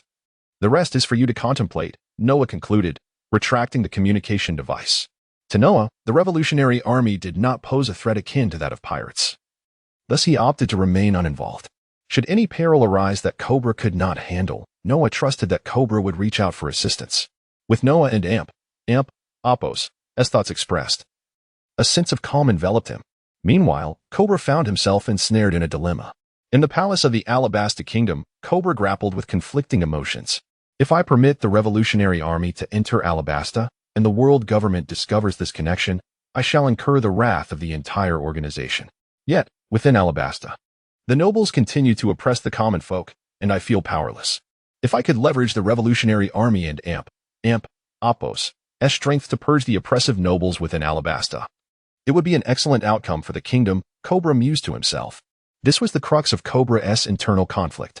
Despite being the king, he was merely the highest-ranking noble among the aristocracy of Alabasta. The nobility within the kingdom maintained close ties with the aristocrats from other nations aligned with the world government. Cobra found himself unable to take action against the nobles of Alabasta, as any attempt to do so would undoubtedly draw the ire of the world government and the five elders. However, he was resolute in his desire to address the oppression faced by the commoners. After 5 minutes of contemplation, Cobra arrived at a decision. For the sake of the Alabasta Kingdom, I shall take this risk. The Revolutionary Army was deemed a target by the world government, and Cobra believed that they would be adept at concealing their presence. In the initial stages, if he acted as though he were unaware, he could likely placate the world government. As for other potential risks, he would address them as they arose. Since Cobra intended to enlist the Revolutionary Army to rid Alabasta of its oppressive nobles, he understood the necessity of negotiating carefully with them. Underestimating others is the folly of true ignorance. Thus, Cobra resolved to engage the Revolutionary Army in covert discussions. The outcome of these negotiations would depend on what the Revolutionary Army sought to extract from the Alabasta Kingdom. Chapter 84. Return. Meeting the Great Bear in this matter of uncertainty, both Cobra and Noah share the same perplexity. They are both bewildered as to why the Revolutionary Army has come to the Kingdom of Alabasta. What do they seek from this land? While Noah is merely curious, Cobra, as the king of Alabasta, feels an imperative need to uncover the truth behind this enigma. This distinction marks the difference between Cobra and Noah. On the Sky Island, Noah prepared to depart. However, before his departure, he bid farewell to Cornus and Gonfall at the Holy Land. As for Kaya, Noah intended to find her shortly. Ordinarily, after spending the night with Kaya, Noah would leave the Sky Island before the sun rose the following morning. After a brief interval, once Noah had exchanged farewells with Cornus and Gonfall, he entrusted Gonfall with numerous responsibilities and gifted each of them a transponder snail. Subsequently, he sought out Kaya. Following a night filled with revelry, Noah left the Sky Island at dawn. Beneath the Sky Island, in the waters surrounding the isolated isle, he boarded the Dragonstar ship. After an hour's journey, Noah finally returned to the Dragonstar. A closer inspection would reveal that the ghostly mask at Noah and Apos' waist had been replaced. Indeed, he had given the Ghost Shadow Mask, also known as the Flying Shadow Mask, to Kaya. With this gift, Kaya could now soar through the skies on her own. As for Noah, possessing the moon's magic energy, he could effortlessly manipulate gravity, making flight a trivial endeavor for him. Equipping Kaya with the ability to fly would greatly facilitate her travels, whether returning to the capital of Alabasta or venturing to the East Sea. 4 hours later, Noah arrived at the capital city of Alabasta. Since Noah last fortified the city with walls, it had become an entity isolated from the rest of the kingdom. Thanks to Noah's endorsement as one of the 7 warlords of the sea, the trade and commerce in the capital flourished more than ever before. A testament to the effective governance policies Noah had instituted. He envisioned the capital becoming the most prosperous city in Alabasta, a veritable treasure trove for the war goddess Hall. Presently, the capital was divided into 2 classes, the commoners and the inhabitants of the war goddess Hall. Noah had seized the wealth of the previous aristocracy, redistributing it to empower numerous commoners, facilitating a mutually beneficial arrangement. Naturally, the war goddess Hall reaped the lioness share, claiming 90% of the profits. This arrangement, while seemingly disproportionate, was not perceived as harsh by the commoners, who were overwhelmingly grateful for the opportunities provided to them. Noah understood the principle that there is no such thing as a free lunch. For the commoners residing in the capital, life had improved considerably. Should any commoner feel discontent, a mere glance beyond the city walls would reveal that, in comparison to the outside world, the capital was akin to a paradise. In summary, every commoner in the capital was an employee of Noah's enterprise, a policy instituted within the city. For merchants wishing to operate in the capital, a modest tax was required. The capital, originally a thriving hub of commerce, had become even more prosperous under Noah's stewardship. Many traders from distant lands engaged in transactions through the capital, as any trade within Alabasta necessitated passage through the city, which was evolving into the gateway of the kingdom. Now, as Noah traversed the streets of the capital, he noted that while the streets themselves had not undergone significant changes, the most notable difference was the presence of a stern and vigilant guard. This guard was Bartolomeo, who had recently joined the war goddess Hall. His current duty was to patrol the capital, swiftly dealing with any disturbances. Recently, a band of pirates had attempted to plunder the city, only to be decisively dealt with by Bartolomeo, whose ruthless efficiency left the bodies of the pirates hanging just offshore, a grim sight indeed. On his way back, Noah ordered the removal of these unsettling remnants. Bartolomeo's brutality was reserved solely for the malevolent invaders. Influenced by Noah, Bartolomeo had not yet embraced the life of a pirate. As Noah walked through the streets, he spotted Bartolomeo patrolling but chose to avoid an encounter, preferring to meet him later that evening. Should Bartolomeo fail to seek him out, Noah would certainly visit him. Noah welcomed Bartolomeo and Apos' inclusion into their ranks and intended to extend a proper greeting, though not amidst the bustling streets. He possessed a life card of Bartolomeo, just as Bartolomeo held a life card of Noah, a deliberate exchange between them. Guided by Bartolomeo's life card, Noah made his way to find him. In a coastal forest clearing, 3 wooden cabins stood, spaced 50 to 60 meters apart, one near the woods, another by the sea, and a larger cabin in between. The cabin adjacent to the forest was home to Bartolomeo and Bonnie, while Nami resided in the cabin closer to the shore. Typically, Bonnie would visit Nami, and they would share quarters. The central, larger cabin served as a training facility. Upon Noah's arrival, he found Bartolomeo engaged in physical training with Bonnie and Nami. In recent days, Nami had completed the nautical charts she intended to document and illustrate, prompting her to participate in physical training. Bartolomeo kept Noah's life card in his cabin, as he was currently preoccupied with training and had not ventured out to sea, thus unaware of Noah's precise return time. The capital's development was overseen by professionals dispatched by Cobra, leaving Bartolomeo to monitor their progress, for he was not well versed in the intricacies of construction. Chapter 85, The Acknowledged Bartolomeo. Noah has now found Bartholomew. The appearance of Noah illuminated the faces of Bartholomew and Bonnie. Bonnie dashed towards Noah and leapt into his embrace. Noah held Bonnie, gently ruffling her hair, and after a brief moment, he set her down. "Why don't you go and play with Nami, and I'll come find you shortly. I need to have a word with your father, Bartholomew," Noah whispered softly to her. "Okay," Bonnie replied, understanding perfectly. She was a remarkably sensible little girl, walking away from Noah without displaying any reluctance. It wasn't that she had suppressed any unwillingness. Rather, she simply felt none. Gentle and empathetic, that was Bonnie in this moment. Noah and Apos' presence in the pirate world had indeed altered the fates of many individuals. Bartholomew, Bonnie, Nami, and Koya. These four had all seen their destinies transformed by Noah and Apos' arrival. Thanks to Noah, Bartholomew was spared a tragic life, and Bonnie shared the same fortune. Once Bonnie departed, only Noah and Bartholomew remained in the training room.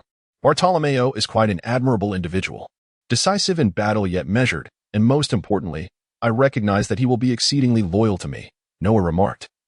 Having a clear understanding of Bartolomeo and Apos' character.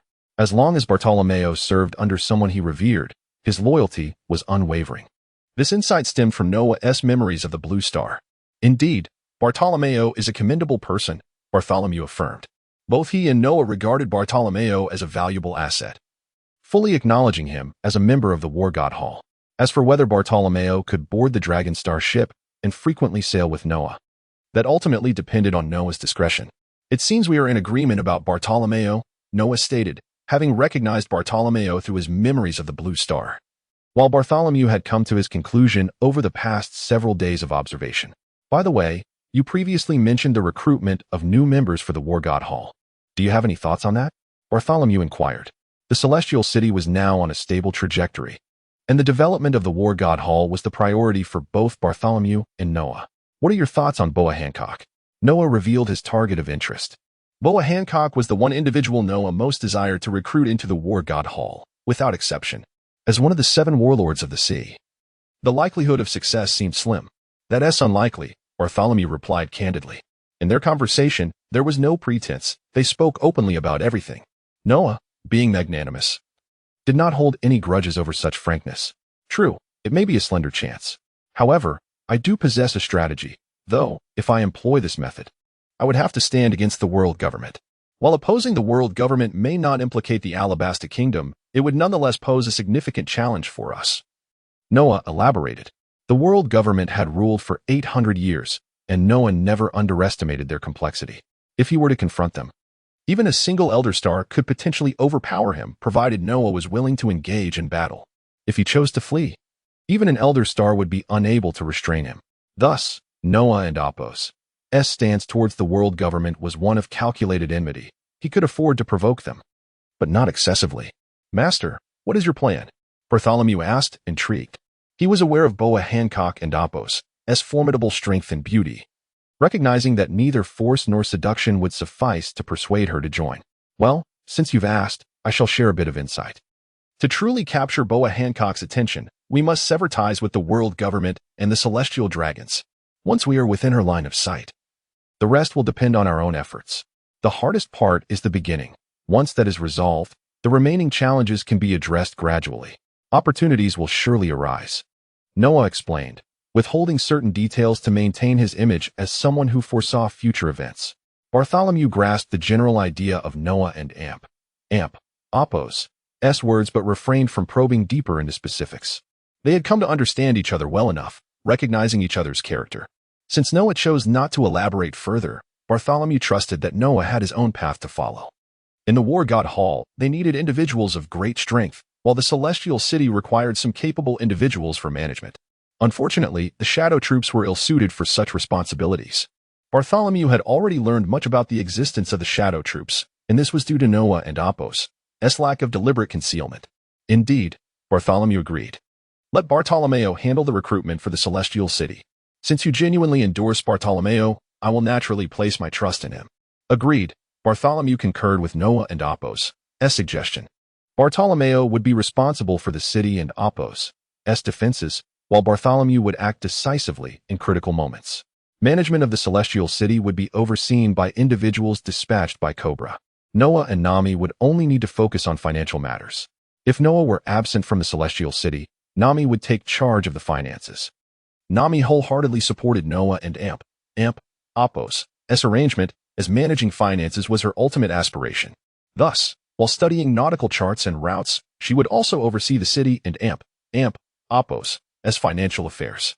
As for Noah's delegation of management to Cobra, it posed no concern for him. Cobra would never undertake actions detrimental to the Celestial City. Noah held a favorable view of the Alabasta Kingdom, and he knew that Cobra was a sensible individual. Noah was confident that Cobra would prove to be a wise king of Alabasta. This could be considered a tacit understanding between Noah and Cobra. or perhaps a mutual agreement between the two. Initially, Noah returned to Alabasta with the intention of reclaiming the devil fruit he had promised to Bel. However, upon acquiring the moon and Apos' demonic energy, Noah and Apos' desire for Bel and Apos' devil fruit had diminished significantly. Rather than seizing Bel and Apos' fruit, it was more advantageous to recruit Bel as an ally. Chapter 86. Finally meeting Bartolomeo after some time, Noah planned to visit the palace of the Alabasta kingdom to discuss matters with Cobra. Specifically to request that Cobra allow Bel to serve under him. Of course, Noah was well aware of Bel and Apos' character and had no intention of letting him sever ties with the Alabasta kingdom. Even if Bel were to become Noah and Apos' subordinate, he would still be able to protect his homeland with his life. However, aside from that, Bel would indeed become part of Noah and Apos' ranks. Noah was neither petty nor naive. In the pirate world, strength held the utmost importance. Should anyone threaten the interests of the war god Hall in the Celestial City, they should not fault Noah for his ruthless nature. Noah was a decisive individual, unhesitant to employ lethal measures when necessary. Cobra understood this, which is why he assigned only those whom he trusted to manage the affairs of the Celestial City. The scene shifted back to Noah and Bartholomew. By the way, when are you going to meet Bartolomeo? He seems to harbor quite an admiration for you, Bartholomew remarked to Noah. Bartolomeo and Apos' admiration for Noah was no secret. It was common knowledge among many in the Celestial City. Anyone daring enough to speak ill of Noah within that realm, especially in Bartolomeo and Apos' presence, would be courting death. Bartholomew and Apos' mention of meeting Bartolomeo prompted Noah to contemplate this very idea. No. It would be more accurate to say that Noah had intended to meet Bartolomeo upon returning to the Celestial City. How about we visit Bartolomeo together? Noah suggested. Bartholomew fell into a brief moment of contemplation before finally agreeing to Noah and Apos' proposal. Although Bartholomew had encountered Bartolomeo before, he had yet to formally meet him as a fellow member of the War God Hall. After I finish visiting Bonnie and Nami, we shall depart to meet Bartolomeo, Noah stated. Upon finishing his words, he took his leave without further comment. Bartholomew remained silent regarding Noah and Apos' departure. He had already surmised the nature of Noah and Apos' relationship with Nami, and he recognized Bonnie and Apos' affection for Noah, seeing her treat him as an elder brother.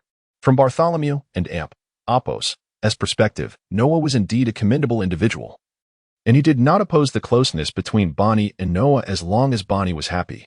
In truth, Bonnie was not Bartholomew and Apos' biological daughter, yet he had long regarded her as such. The sentiment was mutual.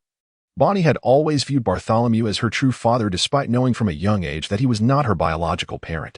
Bonnie and Apos' real father was likely a celestial dragon, while her mother had once been a slave to them. Celestial dragons typically disdained interactions with women from the outside world, yet there were exceptions driven by carnal desires. Nevertheless, offspring born from slave women would never be recognized as celestial dragons, a widely accepted rule among them. The mere fact that Bonnie could be safely delivered from the Holy Land into Bartholomew and Apos' care as an infant was a rare occurrence. It was not only Bartholomew who cherished Bonnie. Noah also held a profound affection for the little girl, viewing her as his own sister. On the Dragonstar ship, Bonnie was the beloved pet of Noah, Bartholomew, Koya, and Nami. Thanks to their collective affection, Bonnie had been exceedingly joyful and content since boarding the ship. After spending half an hour with Nami, Bonnie returned to Bartholomew's side, while Noah enjoyed a delightful afternoon with Nami. By the time Noah and Nami exited the wooden cabin, night had fallen. Would you like to accompany me?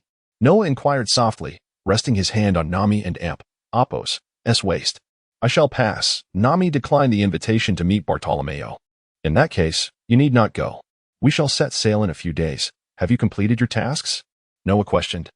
He inquired because Nami had been preoccupied with procuring navigation charts and crafting her own. I just finished everything the day before yesterday.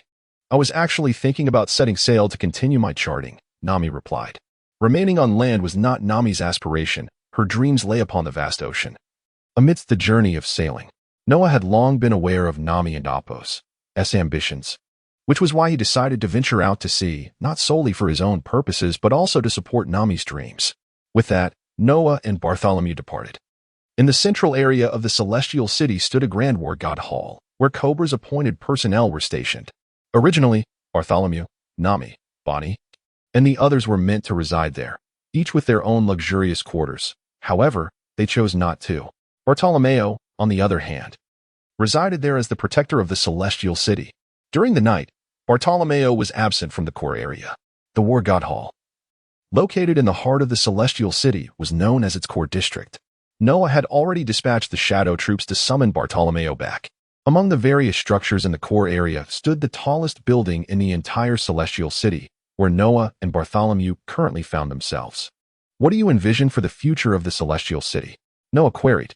Bartholomew did not respond immediately. Instead, he surveyed the Celestial City with great care. It was the economic heart of the Alabasta Kingdom, a metropolis that everyone aspired to be a part of. Bartholomew and Apos' assessment of the future of the Celestial City was indeed accurate, mirroring the very image he had conjured in his mind. Master, I shall take a look at the developments within the core area, Bartholomew stated, intending to leave Noah and Bartolomeo alone. Bartholomew was a perceptive individual. He understood that Noah sought Bartolomeo for a specific purpose, and since Bartolomeo idolized Noah rather than Bartholomew, the latter felt somewhat superfluous in the situation. Thus, Noah consented to Bartholomew and Apos' request and allowed him to depart. Time slipped away swiftly. Before long, Bartolomeo arrived before them, escorted by the shadow troops. Upon seeing Noah again, Bartolomeo and Apos' eyes sparkled with admiration. We have met before. Do you not recognize me? Noah teased playfully. No. Bartolomeo responded, his excitement palpable. For Bartolomeo, this meeting felt akin to a star-studded event. From now on, you shall be my comrade, Noah proclaimed, stepping beside Bartolomeo and placing a reassuring hand on his shoulder. Chapter 87. Bartolomeo and Apos' choice. At this moment, Bartolomeo was overwhelmed with excitement, for he had received the acknowledgement of his idol. This recognition was, to him, the most precious gift he could acquire during his journey at sea. As Bartolomeo departed from Rogetown, his grandmother had imparted some wise counsel. She warned him that becoming one of Noah and Apos' subordinates meant he would no longer be a pirate or a member of the underworld. He should emulate Noah in all matters. Indeed, Bartolomeo and Apos' grandmother was a perceptive individual, capable of discerning from mere newspaper articles that Noah was a remarkably good person, an exceedingly rare gem in this era of rampant piracy. Her swift approval of Bartolomeo seeking out Noah and aligning with him stemmed from her recognition of Noah as someone worthy of trust. She believed that if Bartolomeo joined Noah's ranks, he would inevitably improve rather than descend into cruelty. Having weathered many storms in her life, she understood that kindness seldom prevails in this world. Noah, however, embodied a duality that intrigued her, a blend of contrasting facets, which solidified her admiration for him. Thus, Bartolomeo and Apos' pursuit of Noah found her full support. Had it not been for Bartolomeo and Apos' childhood friend, who had already set sail, she would have earnestly wished for that companion to join Bartolomeo in allegiance to Noah. Externally, Bartolomeo had gained Noah and Apos' endorsement. Internally, he had fulfilled his grandmother and Apos' hopes for him. Hence, Bartolomeo was elated. Noah presented Bartolomeo with a choice. Would he prefer to remain in Tianchu City, safeguarding a territory, or venture forth across the seas, bearing the mantle of the War God Hall, to conquer lands and spread its renown? This was Noah and Apos' proposition. The reason Noah did not suggest Bartolomeo join the Dragonstar ship was that, despite acknowledging him, their acquaintance was still nascent. Bartolomeo had yet to meet the criteria for boarding the Dragonstar. Those who set foot upon that vessel were considered family to Noah, and at this juncture, Bartolomeo had not yet attained sufficient significance in Noah and Apos' eyes. This was the truth within Noah and Apos' heart, though he could temper his thoughts on the matter. Such distinctions have always existed. If Noah were unable to maintain them, it would be unjust to figures like Kuma. Sometimes, what appears unfair is the greatest form of fairness. Having met Bartolomeo, Noah now awaited his response. I wish to venture forth and expand my territory, Bartolomeo declared. True to his nature, he found it challenging to remain in one place for long. With this decision made, Noah readily consented. In due course, I shall embark on a journey to the Devil and Apos' triangle. Will you accompany me? Noah inquired. No, I wish to expand my territory on my own. Rather than under the protection of my idol, Bartolomeo firmly rejected Noah and Apos' offer. He was eager to prove himself before Noah, to demonstrate that he was strong and capable. Recognizing Bartolomeo and Apos' determination, Noah refrained from insisting otherwise. Then, as you set out, exercise caution, Noah advised. For he regarded Bartolomeo as a significant figure in the future of the War God Hall. Noah hoped for Bartolomeo and Apos' growth and strength, for in the world of pirates, power is paramount. Without formidable strength, one is relegated to a lower status and risks their very life. The pirates in these waters are not benevolent souls.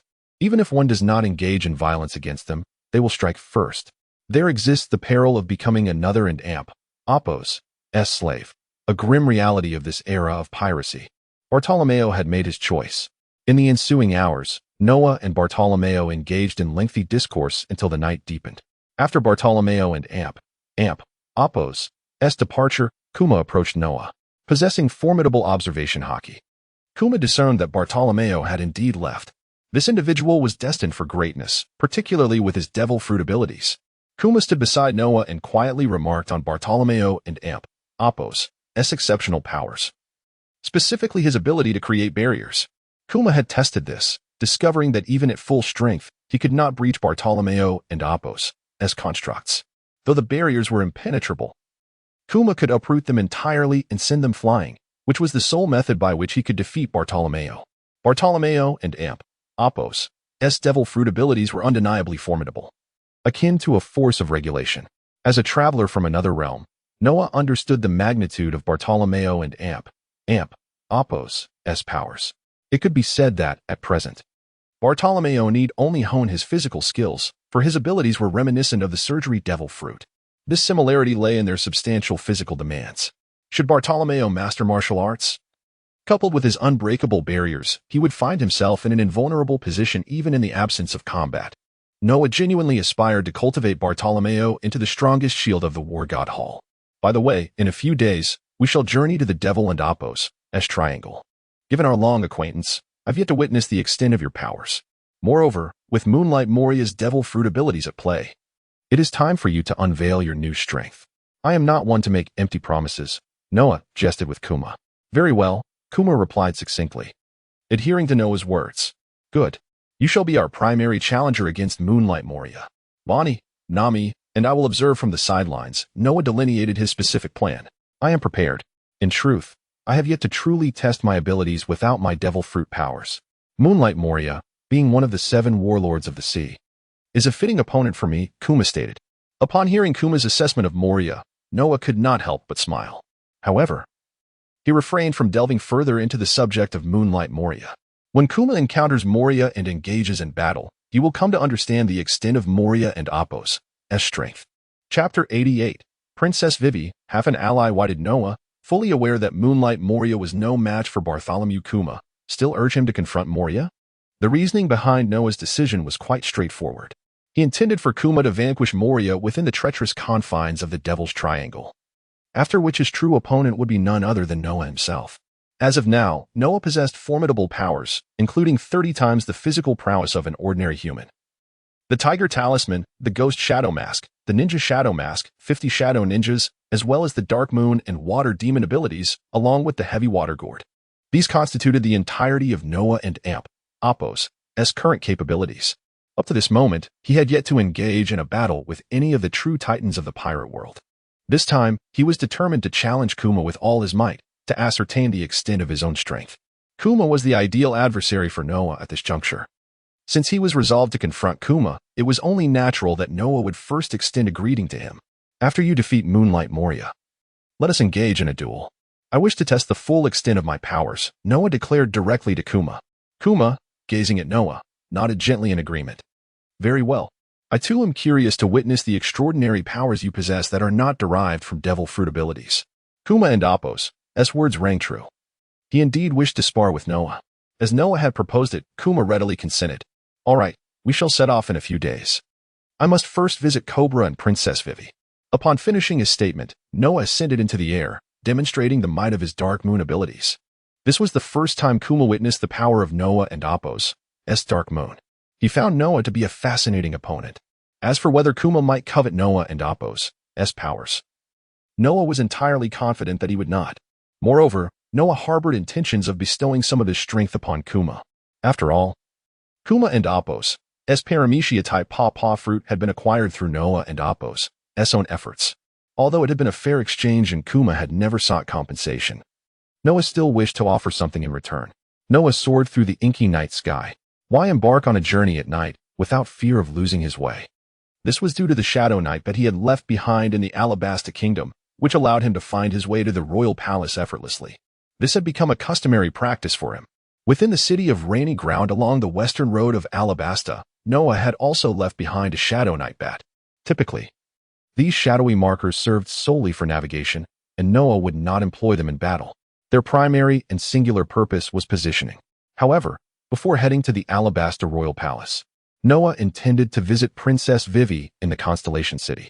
Princess Vivi acted as a vital bridge between the Alabasta Kingdom and Constellation City, as well as a liaison between Alabasta and the War God Hall.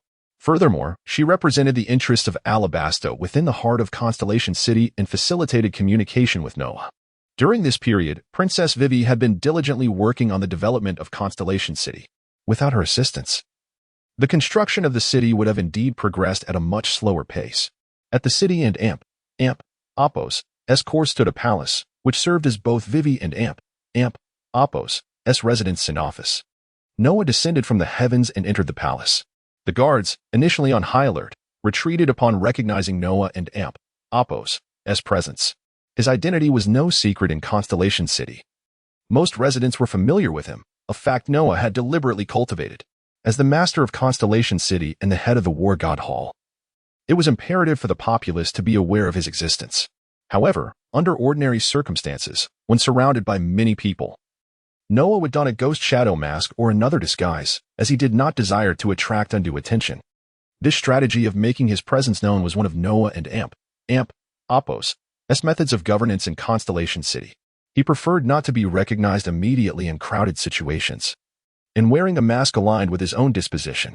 These two aspects were not in conflict. "You have returned," Princess Vivi remarked upon seeing Noah. She was unaware of his specific whereabouts, only that he had departed Alabasta for some business. "Indeed, it has been quite a while. I have missed you greatly. Yet, what brings you here?" Vivi inquired curiously, as Noah typically did not seek out those with whom he shared a distant relationship without cause. "I assure you, I have not come with any significant matters. I merely wish to express my gratitude for your contributions to the construction of Constellation City," Noah replied. Vivi was taken aback, astonished that a figure capable of defeating Crocodile would take the time to thank her. She struggled to respond in the moment. "No need for thanks," she finally managed to say, still surprised. "Concerning the matters of Constellation City, I will continue to devote myself to its management. In a few days, we shall depart." Noah intended to enlist Princess Vivi as a member of the War God Hall, a realization she had also come to acknowledge. However, she understood that the welfare of Constellation City was intertwined with that of Alabasta, and thus she felt compelled to manage it diligently. "You are quite the tyrant," she lamented, unable to refuse Noah and Appo's request. Why not simply join my ranks?" "It would be a splendid choice," Noah suggested. In truth, he had entertained this notion, though he was uncertain whether Vivi would acquiesce. "Alas, I prefer to remain in Alabasta. However, I can assist in managing Constellation City as well." Vivi declined Noah and Appo's offer, though in reality she was already somewhat affiliated with the War God Hall. "Very well, I shall take my leave. The management of Constellation City is entrusted to you," Noah said, departing. For him, whether Vivi joined or not was inconsequential, as she was already effectively working for him. After leaving Constellation City, Noah set his course directly for the Royal Palace of Alabasta. Given his current flying speed, he would arrive before Cobra in less than an hour. Chapter 89, The Entrustment to Cobra in the Royal Palace of the Alabasta Kingdom. Cobra found himself within its confines this evening. Upon inquiring with the palace guards, Noah swiftly learned of Cobra and Appo's whereabouts. Since Noah and Appo's last visit to the palace, Cobra had specifically instructed the guards to allow Noah access without obstruction, ensuring that should Noah seek him out, he would be escorted directly to his presence. This arrangement facilitated Noah and Appo's unimpeded movement within the palace, as the guards were at his service. It is noteworthy that the War God Temple and the Alabasta Kingdom maintained a cooperative relationship rather than an adversarial one. The rapport between Noah and Cobra could be characterized as amicable, at least as ordinary friends. However, any deeper connection between them did not exist. They were merely acquaintances without hostility. The palace guards led Noah to meet Cobra, who had already been informed of Noah and Apos' arrival by other guards. Your Majesty, the master of the War God Temple has arrived at the palace, one of the guards reported to Cobra. We have escorted him to your presence. Please ensure he is brought before me without delay, and do not let him feel neglected, Cobra instructed. With a nod, the guard acknowledged Cobra and Apos' command and promptly retreated. Cobra set aside his work, settling into his chair as he awaited Noah's arrival. He speculated that Noah's visit was likely related to Bel's devil fruit abilities. Bel had already shared the details of his agreement with Noah, and Cobra held no objections to the matter, recognizing it as Bel and Apos' resolute decision. Despite the potential loss of his devil fruit powers, Bel remained the vice captain of the palace guard, a commitment Cobra had made to him. Bel and Apos' personal strength within the guard would remain unchanged, regardless of his abilities. Cobra pondered whether Noah and Apos' purpose for visiting extended beyond this matter. As he contemplated, he realized that while he had partially guessed Noah's intentions, he had also misinterpreted them. Noah's visit indeed related to Bel's devil fruit powers. But rather than seeking to usurp them, Noah intended to return them to Bel. This realization left Cobra momentarily perplexed. Why return them? He mused. Since the agreement began, Bel and Apos' powers have belonged to Noah. His decision to relinquish them signifies a restoration to Bel. Before long, Noah stood before Cobra, master of the War God Temple. It is quite the surprise to see you again after so long. Now as one of the 7 warlords of the sea, Cobra remarked, marveling at Noah and Apos' growth. Such titles are mere empty accolades. Do not flatter me, Noah replied with a jesting tone. Let us get straight to the point. What brings you to the palace? Cobra inquired directly. You and Apos' shifted your demeanor quite swiftly, Noah remarked, somewhat exasperated by Cobra and Apos' abruptness. Cobra merely smiled in response, remaining silent. Very well, let us be candid. I have no desire for Bel and Apos' devil fruit powers, but he is to be stationed in the city of Tianshu. The interests of both you and I lie with Tianshu. And I trust you will not refuse, Noah articulated, unveiling the purpose of his visit. Cobra fell into contemplation, struggling to comprehend why Noah would forfeit such an opportunity for Bel and Apos' powers. Although Noah had provided an explanation, Cobra found it hard to fully grasp the rationale. Cobra had surmised some insights regarding Noah and Apos' methods of acquiring power, particularly from Noah and Apos' previous visit to the palace. However, he had never broached the subject with anyone, including Noah, treating it as a secret he kept to himself. That is acceptable, Cobra finally responded, expressing no opposition to Bel's assignment in Tianshu. Are you planning to leave the Alabasta Kingdom and depart from Tianshu? Cobra inquired, curiosity piqued. Indeed, Noah confirmed, considering it an appropriate revelation to share with Cobra. In the world of pirates, strength reigns supreme, and Cobra would not engage in reckless actions following Noah and Apos' departure. Should any of Cobra and Apos' subordinates misbehave in Tianshu, they would face repercussions upon Noah and Apos' return. Therefore, we shall entrust Tianshu to you. Should you encounter insurmountable challenges, do not hesitate to reach out to me. The reputation of the 7 warlords of the sea carries significant weight, Noah assured. Cobra acknowledged Noah and Apos' words with agreement. Very well. I shall ensure that Princess Vivi and Bel diligently guard Tianshu, Cobra declared, recognizing that Vivi had long been present in Tianshu. With Noah and his companions preparing to leave, the management of Tianshu would fall under Vivi and Apos' jurisdiction. Princess Vivi is indeed commendable. With Bel guarding the area and Vivi overseeing management, I have full confidence, Noah affirmed, granting Vivi authority over Tianshu. This was a shift from the previous arrangement, where Vivi lacked independent management rights under Kuma and Apos' oversight. Now, with Noah and Apos' temporary absence, the responsibility naturally shifted to her. Noah had heard favorable accounts of Vivi and Apos' governance in Tianshu from Kuma and others, leading him to grant her the autonomy she now possessed.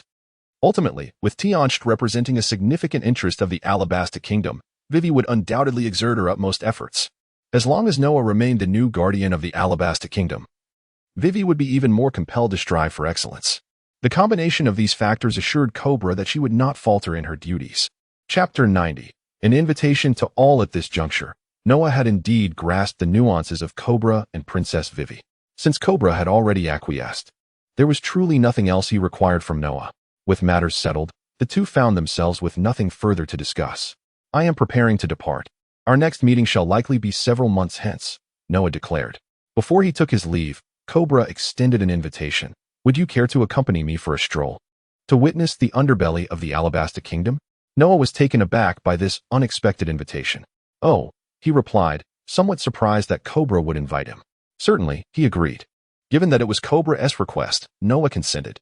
Although his original plan involved remaining in the East Sea for a year, he had completed his arrangements ahead of schedule and thus had the luxury of time. According to Noah and Apos' strategy, the moment Luffy set sail would mark the time for him to reveal his true prowess to the world. Cobra genuinely wished to explore the true Alabasta Kingdom with Noah. However, he had prepared himself for the possibility of rejection and was astonished by Noah and Apos' acceptance. Now was not the time for curiosity. With Noah and Apos' agreement, Cobra needed to prepare. We shall set off tomorrow morning, he announced. The plans for exploring the authentic Alabasta Kingdom had long been in place. Noah was merely an additional participant. For Cobra, the king of Alabasta, this posed no challenge. Very well, we shall depart, Noah stated, readying himself to leave, for he had other matters to attend to. He needed to inform Bartolomeo and the others and bring them along. Suddenly, Noah paused. Since you have this activity planned, I shall bring along my comrades from the War God Hall for a thorough exploration of the Alabasta Kingdom, he declared. Everything is permissible, Cobra replied. With that, Noah ascended into the air and departed.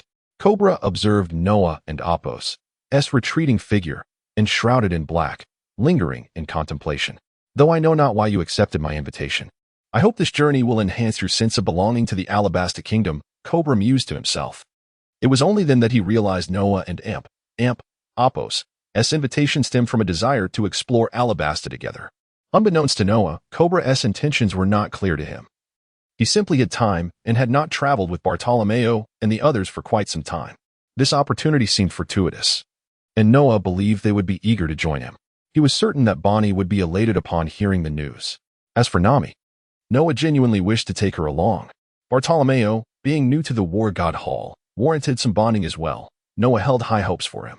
An hour later, Noah returned to Celestial City, appearing before Bartolomeo. He shared with him the significant decision regarding his plans with Cobra. I can indeed confirm that Bonnie will be delighted, and Nami should be willing to join. However, Bartolomeo has already departed, stating he wished to achieve something significant.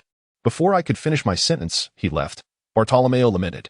Oh dear, Noah found himself in a quandary.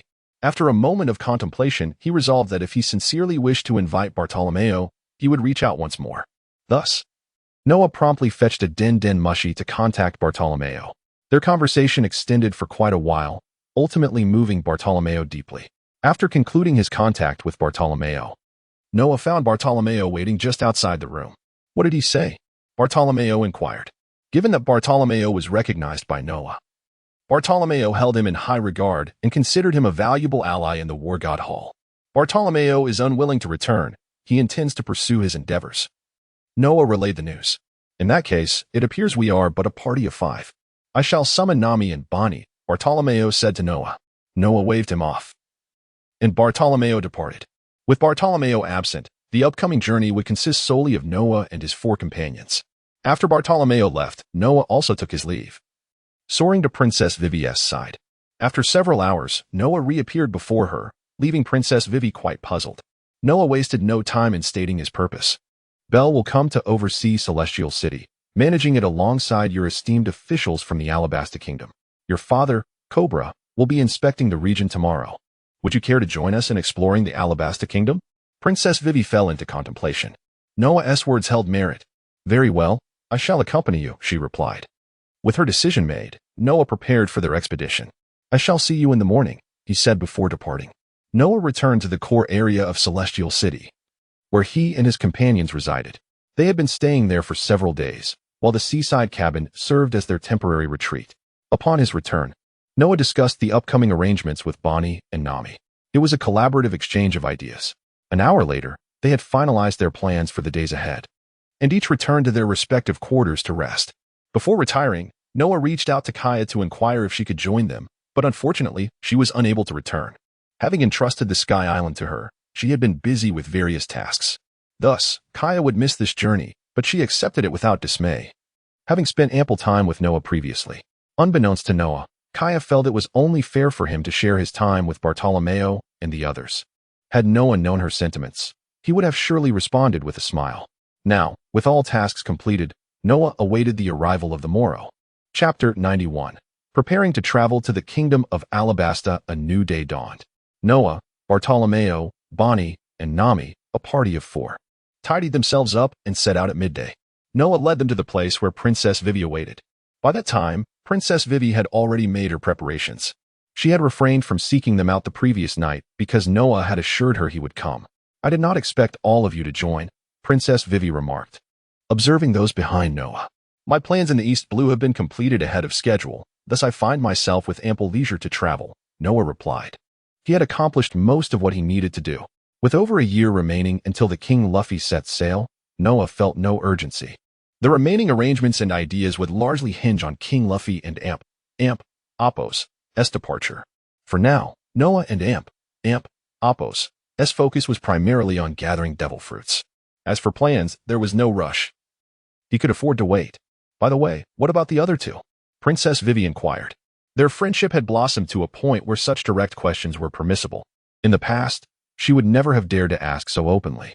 "Kaya is at another base of the War God Hall, unable to spare any time. As for Bartolomeo, he is rather tenacious and chose not to come," Noah explained to Princess Vivi. His words were truthful, yet some details remained unspoken. For instance, when mentioning Kaya, he had omitted that she was on the legendary Sky Island. Although Noah and Princess Vivi had grown to be good friends, certain secrets were best left undisclosed. Despite Vivi being somewhat affiliated with the War God Hall, she was ultimately not a part of it. Thus, Noah felt it a privilege to share as much as he did with her. "What a pity," Princess Vivi sighed. "Then let us set off," she declared.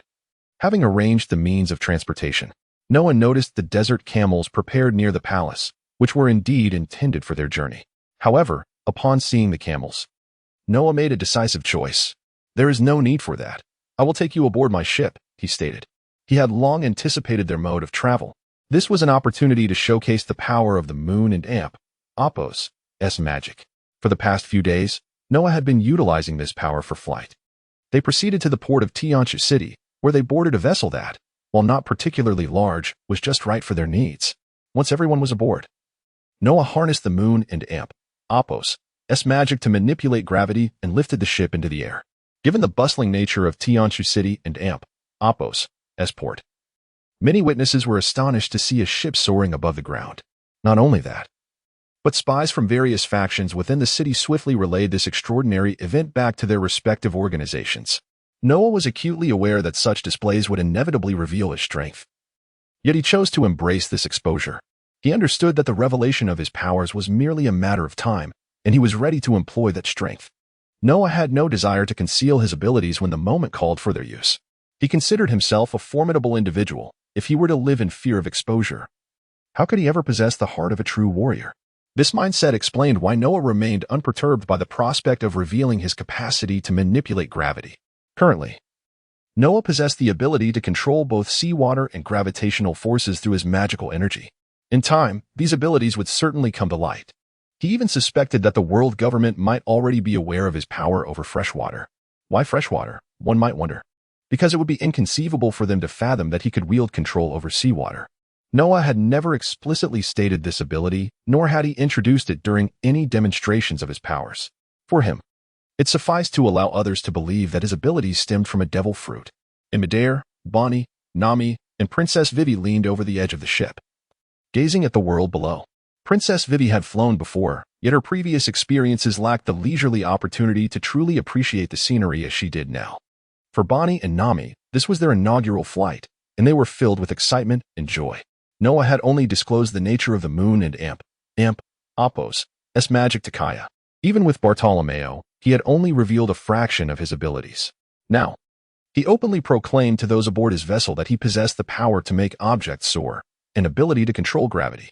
In response to Noah and Apos' declaration, Bartolomeo exhibited no signs of surprise, while Princess Vivi and Nami displayed expressions of curiosity.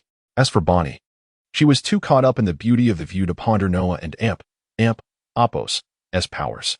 Noah approached Bonnie from behind and lifted her into his arms.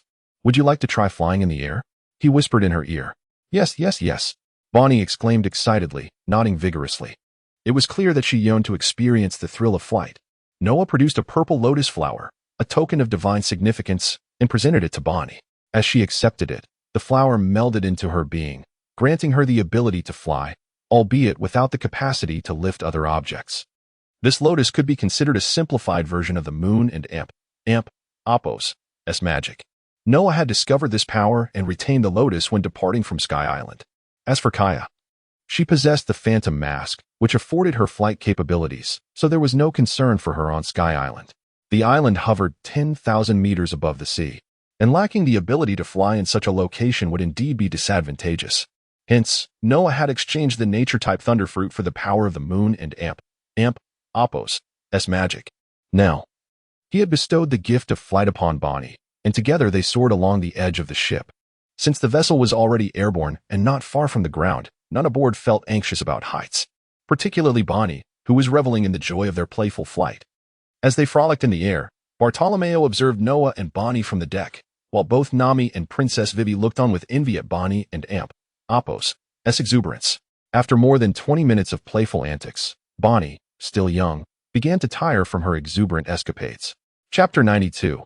Journey. The true intentions of Cobra after Bonnie and Apos' game. Noah placed the divine token of the moon and Apos' ominous energy upon Nami and Princess Vivi in succession.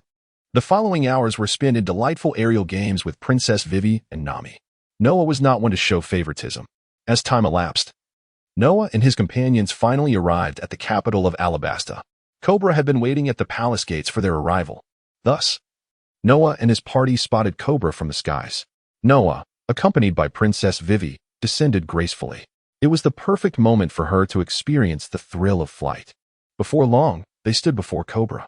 Words failed him as he gazed at Princess Vivi. "Ha ha ha, this is my power." Noah discerned Cobra and Apos' confusion and responded directly. "I see." Cobra replied, his curiosity finally quelled. At that moment, Noah turned to Princess Vivi, extending his right hand. He gently tapped her forehead with his index finger. The divine token of the moon and Apos' ominous energy, a lotus flower, detached from within Princess Vivi and returned to Noah and Apos' essence. He had recently discovered that these divine tokens could merge with their owner and Apos' being, a revelation that simplified many matters for him. Noah promptly shared this information with Kaya, who was relieved to no longer have to wield the divine token of the fire and Apos' ominous energy, the blazing sword. Holding on to such a token had become cumbersome for Kaya, especially as she was managing the entirety of Sky Island, home to over 100,000 residents. Thankfully, with assistance in governing the island, Kaya was spared from overwhelming burdens. Nonetheless, her presence remained integral to Sky Island. Cobra observed as Noah extracted the mystical purple lotus flower from Princess Vivi with keen interest. At that moment, he seemed to understand the source of her ability to fly.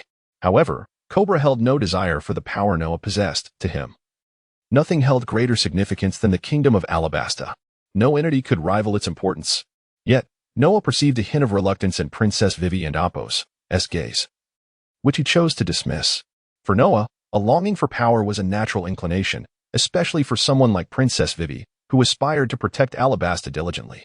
"If you desire formidable strength, I can grant it to you, and you shall serve as my subordinate," Noah proposed to Princess Vivi. Her startled expression revealed that Noah had disowned her inner yearning for power. "I cannot ensure the eternal protection of Alabasta, but as a princess. Do you not wish to hold power and safeguard your kingdom?" Noah continued, recognizing that the city of Tianshu required a steadfast guardian. He believed Princess Vivi was exceptionally suited for this role and contemplated bringing her under his wing. Should Noah successfully recruit Princess Vivi, she would assume a position among the administrators of the War God Temple, where combat prowess was not a prerequisite. For fighters, he would seek those with inherent strength, akin to Hancock, who was among the most coveted recruits for the temple. While Noah and Apos' reasoning was sound, Princess Vivi ultimately declined his offer. Noah was not taken aback by her refusal. He had anticipated a different outcome but was now indifferent. His fervor for recruiting her had waned, though he still felt compelled to mention it whenever they met. If Princess Vivi were to join the War God Temple, it would be splendid. If not, it was of little consequence. Not all matters could align with Noah and Apos' desires. Very well, King Cobra, what are your plans? Noah inquired. Then follow me, Cobra responded. Leading the way, Noah and his party trailed closely behind, eager to uncover the true purpose of Cobra and Apos' tour of Alabasta. Was it merely a whimsical excursion? Or was there a deeper intention at play? The latter was indeed the case. Previously, the Revolutionary Army had sought Noah and Apos' opinion on their potential entry into Alabasta, to which he had implicitly consented, allowing Cobra to make the final decision. What resolution had Cobra reached? He decided to permit the Revolutionary Army to infiltrate Alabasta and covertly assist them in dismantling the corrupt noble factions within the kingdom. In recent days, Cobra had been preoccupied with apprehending those who perpetuated the aristocratic tyranny. Although this act of capture was a ruse, Cobra nevertheless engaged in it earnestly, dedicating himself to the performance. Now, Cobra intended to showcase to Noah the transformed villages that had undergone the Revolutionary Army and Apos' cleansing. Why did Cobra wish for Noah to witness this? It was because he sought Noah and Apos' support once more. Previously, the Revolutionary Army had aided Cobra, and their arrangement was straightforward. Cobra would receive people and land, while the Revolutionary Army claimed all other treasures. The Revolutionary Army, naturally, had no reason to refuse such an offer and even intensified their efforts in this endeavor. Cobra and Apos' aim was to completely overhaul the noble structures within Alabasta, establishing a singular authority under his reign, an authority he would wield as a capable king. Noah remained unaware of Cobra and Apos' grand designs, but he would soon be enlightened. As the opportune moment approached, following their passage through several villages, Cobra would reveal his intentions to Noah. For now, he was merely laying the groundwork. Some matters require subtlety and preparation, especially given Noah and Apos' status as a warlord of the sea. Although Cobra recognized Noah and Apos' unique position among the warlords, he nevertheless understood that Noah was still one of them. In the ensuing time, Cobra guided Noah and his companions through the villages transformed by the Revolutionary Army, gradually sharing the intricacies of their endeavors. Chapter 93, Agreement. Cobra and Apos' new alliance. Time flew by swiftly. In the blink of an eye, Cobra had taken Noah and his companions on a journey that lasted 4 days. At this moment, Noah, Cobra, and the Great Bear were camping on a hillside. Cobra summoned Noah to this spot. I thought you would arrive a bit later, Noah softly remarked, glancing at Cobra beside him. Over the past few days, Noah had come to realize that Cobra and Apos' intention for bringing him along was likely of significant consequence. He refrained from speculating on Cobra and Apos' motives, instead choosing to wait for Cobra to divulge them in his own time. Noah had initially anticipated that Cobra would approach him towards the conclusion of their expedition to reveal his purpose. Yet he was taken aback when Cobra chose to speak with him halfway through their journey. Apparently, nothing escapes the keen eyes of the Lord of the Temple. Cobra chuckled. I wonder what discoveries you have made during our visit to these villages. Discoveries? Noah fell into contemplation. After a minute, he regained his focus. Upon further reflection, he indeed had something to share. The common folk in these villages radiate happiness. It seems you have allocated land to them. Moreover, there have been reports of nobility being inexplicably slain in these areas. It appears all of this bears your mark. Noah held little concern for the affairs of the Alabasta kingdom. Thus he had not sought to uncover its intricacies. Now, with Cobra and Apos' prompt, he naturally began to connect the dots. This is your doing, the slaughter of the nobility. Have you forgotten that in this world, the nobility holds sway, and your royal family is merely the most powerful among them? Curiosity laced Noah and Apos' inquiry. He was disinterested in Alabasta and Apos' internal matters, opting instead to directly question Cobra for clarity. I suppose this can be considered my handiwork. Do you recall the Revolutionary Army? Kabura continued. Oh, I see. It is you, the king of Alabasta, collaborating with the Revolutionary Army to cleanse the nobility of your kingdom. But why share this with me? With the Revolutionary Army on your side, that should suffice, Noah replied. Intrigued. Indeed, however, I hope that your Temple of War can also partake in this endeavor, Kabura stated. The reason behind Kabura and Apos' request was due to the Revolutionary Army extracting the benefits gained within Alabasta to beyond its borders. In contrast, Noah and the Temple of War were different. Should they derive benefits from this affair, Noah would invest those gains back into Alabasta. This was Kabura and Apos' desire. Kabura acknowledged his own greed, yet for the sake of Alabasta, he did not mind being perceived as such. He conveyed this thought directly to Noah. Now I understand. Noah grasped Kabura and Apos' intention. What concerned him most was the potential benefits that the Temple of War could secure through their collaboration with Alabasta. This was the crux of Noah and Apos' current considerations. The benefits for your Temple of War are that any treasures acquired from the nobility will belong to you. While I only require the populace and land, Kabura articulated. Kabura and Apos' mention of land was comprehensible, yet the reference to population raised questions. Did Kabura intend to utilize the nobility? The answer was no. The population Kabura referred to encompassed the slaves and serfs under the nobility and Apos' command. The transaction proposed by Kabura was indeed a remarkable temptation. Even as a warlord of the sea, Noah found himself intrigued. After all, this matter was primarily Kabura and Apos' undertaking, so why should Noah not participate? Very well. I accept your proposal.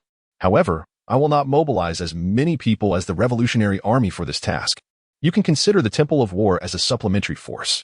The primary efforts will still rest with the Revolutionary Army. I will likely focus on eliminating the noble influence surrounding the city of Tianshu. The extent of my success will depend on time. Noah outlined his plan. That is acceptable, Kabura responded. In his perspective, having Noah, one of the warlords of the sea, collaborate with him was already a favorable outcome. As for the rest, Kabura did not dwell on it further. Coincidentally, during this period, the Temple of War is in a developmental phase, and I am keen to resolve this matter, Noah remarked, already formulating his strategies. Understood. When you are ready to proceed, inform me, and I shall provide my full support, Kabura affirmed. Indeed, this collaboration necessitated Kabura and Apos' cooperation.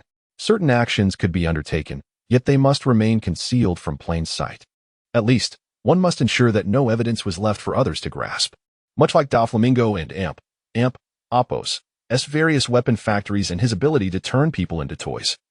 Many were aware of his activities, yet without proof, he remained untouchable due to the powerful allies backing him. Although Noah lacked such allies, he was his own greatest asset. As a formidable warlord of the sea, he needed only a plausible justification. Even if the world government were to learn of his actions, they would likely remain silent. In the world of pirates, each warlord of the sea was a figure that the world government and navy had to consider seriously. One could not simply act on a whim, especially not those of Yonko caliber, unless the five elders granted approval. Neither the world government nor the navy could engage with the forces of a Yonko. This exemplified how power equated to authority. Noah now stood at an intermediate to high tier within the pirate hierarchy, akin to the rank of a vice-admiral, yet below that of an admiral. The disparity between a vice-admiral and an admiral was significant, barring exceptional cases like Garp. If Noah aspired to achieve the level of an admiral within the navy, he would need to acquire more devil fruits. Regardless, Noah had already become a pivotal figure in the pirate world. He remained largely unaware of this fact. Having spent recent times in seclusion, had he ventured out onto the seas, he would have felt the weight of his status as a warlord of the sea and the respect it commanded. It was worth noting that Noah had ascended to this position by defeating Crocodile, along with the annihilation of 2 pirate crews in the East Blue. Noah was a warlord of the sea with a verifiable track record, a formidable force indeed. Chapter 94, Preparations for Collaboration. Now that Noah has agreed to work with Cobra, the next step is to see how Noah will approach this endeavor. I will have Vivi coordinate with you. This collaboration will be undertaken by Princess Vivi alongside you. I shall handle the cooperation on the Revolutionary Army and Apos' side, Cobra stated. Cobra spoke the truth, not out of disdain for Noah, but rather due to the nature of their collaboration. Noah is not one to create unnecessary trouble, and working with Princess Vivi is indeed a splendid opportunity. I am ready. Once this journey concludes, I will initiate the collaboration. As for the timeline, I cannot say for certain, but it will certainly take no less than a month, Noah replied. This is what Noah intends to pursue next. Very well, I shall inform Vivi of these developments, Cobra said. With their discussions concluded, Cobra now wished to inquire about some off-topic matters. In truth, Noah and Cobra have become good friends. I find you rather intriguing. It seems you neither yearn for dominion over the world nor aspire to rule it, Cobra remarked, sensing Noah and Apos' ambition to become the ruler of the world, yet at times, he felt an absence of that ambition in Noah and Apos' demeanor. For instance, when faced with the Alabasta Kingdom, if Noah were truly interested in becoming the world king, why would he overlook the Alabasta Kingdom? You are referring to my stance on the Alabasta Kingdom, correct? Noah looked at Cobra and said. Indeed, Cobra responded, eager to learn more about Noah and Apos' specific dreams. Understanding this would allow Cobra to determine how to approach Noah moving forward. Haha, you are quite naive. Is it only when I display covetousness towards the Alabasta Kingdom that you find solace? Noah chuckled, finding Cobra and Apos' innocence endearing. At that moment, Cobra seemed at a loss for words, realizing how foolish it was to have posed such a question. Nevertheless, having already asked, he chose not to dwell on it any longer. Since you are curious, I shall share with you. Regardless of who the ruler of this world may be, I will still be the king of the world. I have no interest in ruling. Noah candidly expressed his true feelings. However, there were certain thoughts Noah withheld from Cobra. After all, although they were friends, they were merely ordinary friends. It was already considerable for Noah to reveal this much. With their conversation complete, Cobra and Noah returned to their campsite. Having traveled for several days, Cobra did not intend to discuss these serious matters with Vivi during this time. After their travels concluded, he would inform Vivi, allowing her to manage the collaboration with Noah. Naturally, Cobra did not mention this to Noah, nor would Noah bring it up. It was a time for joyful exploration. Noah did not wish to dampen the mood with serious discussions.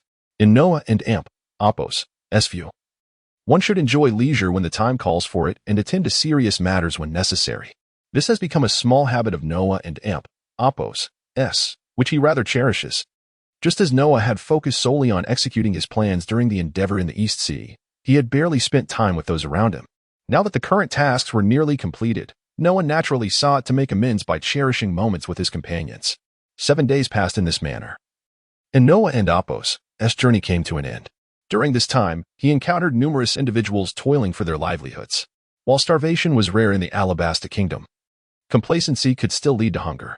In the world of pirates, countless souls perished each month due to hunger in various small nations. This is the grim reality of the pirate world. Although Noah felt a stirring in his heart upon witnessing this, he understood that such emotions would eventually fade over time. Nevertheless, he felt content with his choice to collaborate with the Revolutionary Army.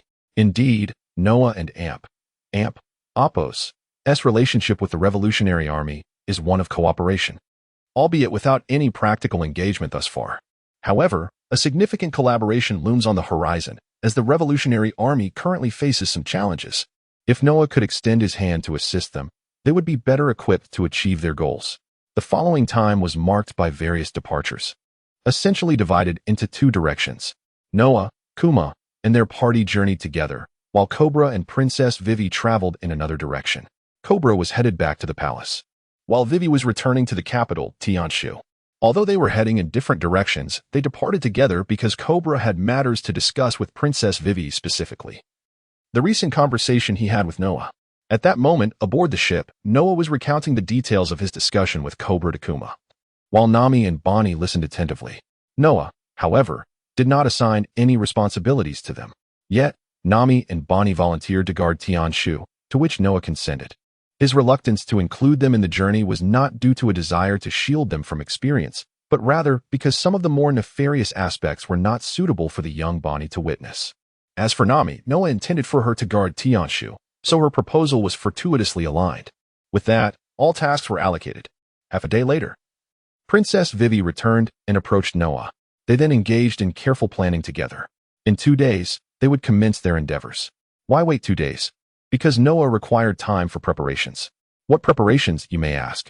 Noah and Apos' preparations were straightforward: to identify the most notorious pirates and compel them to commit certain acts before their inevitable demise. Specifically, Noah intended to have these pirates target the nobility. Once the task was sufficiently accomplished, Noah would emerge to eradicate these pirates. This was Noah and Apos, as planned, which he shared with Princess Vivi, who agreed to it. Thus, there remained but one task for them, to identify which noble factions would be their targets. Within the Alabasta kingdom, while most noble factions were corrupt, some were indeed virtuous. There was no way Noah could annihilate all noble factions indiscriminately. Upon her return, Princess Vivi brought valuable insights regarding the noble factions near the capital, Tianshu. Chapter 95. Bel joins the War God Hall in the month and a half that followed. Noah and the Great Bear, under Princess Vivi's guidance, took matters into their own hands to accomplish their task. After this period, the noble forces in the vicinity of Tianshu City were thoroughly cleansed, leading to a significant boon for both Tianshu City and the Kingdom of Alabasta. The War God Hall and the Kingdom of Alabasta both reaped the benefits they desired. With the nearby noble forces eradicated, Noah ceased further actions in this regard. Cobra had long been aware of Noah and Apos' intentions, and he had no choice but to accept this outcome. Frankly speaking, the gains had only intensified Cobra and Apos' ambitions, driving him to seek the eradication of even more noble powers. History has shown that plunder remains the swiftest route to wealth. Although the plunder conducted by Cobra and Noah could be deemed righteous, it was, at its core, still plunder. Every situation presents both light and shadow, two sides of the same coin. In their understanding, both Cobra and Noah felt justified in their actions, a sentiment echoed by the common folk and the Kingdom of Alabasta alike. As long as they believed their actions were right, that was sufficient. The morality of plunder itself became secondary. In Tianshu City, Noah and the Great Bear returned. On the sofa, Noah sat on one side while the Great Bear occupied the other. Bonnie and Nami were absent from the room. The recent gains amounted to nearly 7 billion berries, ensuring that the subsequent developments in Tianshu City would require no further funding. The Great Bear remarked, noting that Princess Vivi had already tallied the profits before Noah and Cobra returned to Tianshu City. Indeed, a horse cannot thrive without its nightly fodder. 7 billion berries. Noah mused, expressing his astonishment. The Great Bear concurred with Noah's sentiment. It must be acknowledged that the Kingdom of Alabasta stands as a superpower within the Grand Line. Across the entirety of the Grand Line, both its initial and latter segments, Alabasta is recognized as the nation with the most extensive territory and the largest population, a hallmark of its greatness. However, even in light of this, Noah had no intentions of ruling the Kingdom of Alabasta. Securing 7 billion berries was already a considerable achievement for him. I wonder, having acquired 7 billion berries, the Revolutionary Army must surely gain even more. This would accelerate their development, which, in turn, would benefit us, Noah continued. Is the reason you chose not to pursue further actions to provide an opportunity for the Revolutionary Army? The Great Bear inquired. He was aware of the relationship between Noah and Dragon, as well as that between the War God Hall and the Revolutionary Army. It was precisely this understanding that prompted his question. Noah fell into contemplation upon hearing the Great Bear and Apos' query. After a moment of silence, he spoke. Yes and no. Yes, there is indeed an element of that intention, albeit it is a minor aspect. No, I am not particularly interested in acquiring more treasures. Tianshu City is already a veritable treasure trove. Furthermore, if I were to overreach, as a member of the 7 warlords of the sea sanctioned by the world government, I would ultimately find it difficult to justify my actions to them. At this juncture, my identity as a warlord is vital. That makes sense. By the way, the commander of the Revolutionary Army and Apos' Eastern Division wishes to meet you. She is currently overseeing matters concerning the Kingdom of Alabasta. The Great Bear relayed a piece of timely news he had received a couple of days prior. In fact, the Revolutionary Army had contacted the Great Bear a month earlier, expressing their desire to meet Noah. However, due to the busyness of both parties, the matter had been postponed. With Noah and Apos' affairs now settled, the Great Bear brought this to his attention. The Revolutionary Army was flexible regarding timing. It primarily depended on Noah and Apos' availability. The Revolutionary Army. You may go ahead and handle it. I regard them as partners. That's all you need to know. The rest is up to your discretion. Noah instructed the Great Bear. He entrusted the dealings with the Revolutionary Army to the Great Bear, marking just the beginning of their future interactions. The Great Bear nodded in agreement, affirming his commitment to manage the affairs of the War God Hall and the Revolutionary Army, as Noah had indicated. He believed he could navigate the nuances of the situation. Should he feel uncertain, he would simply consult Noah. Noah was not one to impose authority. Rather, he communicated with the Great Bear in a manner that fostered understanding rather than command. The Great Bear recognized this, but he still regarded Noah's words as directives. An understanding that Noah acknowledged but chose not to contest. The Great Bear was indeed a perceptive and considerate individual. "I shall take my leave now," Noah waved his hand, prompting the Great Bear to depart. After the Great Bear left, Noah too exited. A little over 10 minutes later, Noah found himself before Princess Vivi, who was accompanied by Bel, the vice captain of the palace guard, who had just reported to Tianshu City. With both individuals present, Noah decided to get straight to the point. "Princess Vivi, the construction of Tianshu City is entrusted to you. Feel free to utilize the 7 billion berries as you see fit," Noah addressed her directly. After speaking to Vivi, he turned his gaze to Bel. "The defense of Tianshu City is your responsibility. Should you encounter any insurmountable issues, do not hesitate to inform me." This was Noah and Apos, as counsel to Bel. "I understand," Bel replied. Prior to Bel and Apos' arrival in Tianshu City, Cobra had informed him of Noah and Apos' directive to safeguard the city. Bel was also aware that Noah had no intention of seizing his devil fruit abilities. In the pirate world, strength is paramount. Even Bel, despite his virtuous nature, would be reluctant to relinquish his power. Regardless of his character, at the end of the day, he remained human. Chapter 96. The Navy Headquarters and Apos' reaction. Akiji is coming as a person. One possesses humanity. Even Bel is no exception. "Yes, Lord Noah," Bel responded. However, why did Bel address Noah as Lord? Noah could not recall that Bel had become one of his subordinates. Noah and Apos' confusion was evident, which Bel noticed. Thus, Bel prepared to clarify the matter. King Cobra had arranged for a guard squad, and from this day forth, I will remain stationed at the city of Tianshu and become a member of the War God Hall. If it troubles you, Mr. Noah, I shall only be the guardian of Tianshu City, not a member of the War God Hall, Bel continued. Now, I ask that you make a decision, Mr. Noah. This is of great importance to me. Bel had expressed all he needed to say. Now, he could only wait quietly for Noah's response. After listening to Bel's words, Noah fell into a minute of contemplation. Indeed, Noah could hardly believe that Cobra would allow Bel to become his subordinate.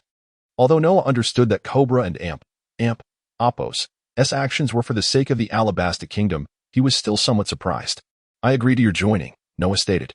"In fact, I have long desired for you to become my subordinate." Since Bel wished to serve under him at Cobra and Apos' behest, how could Noah refuse?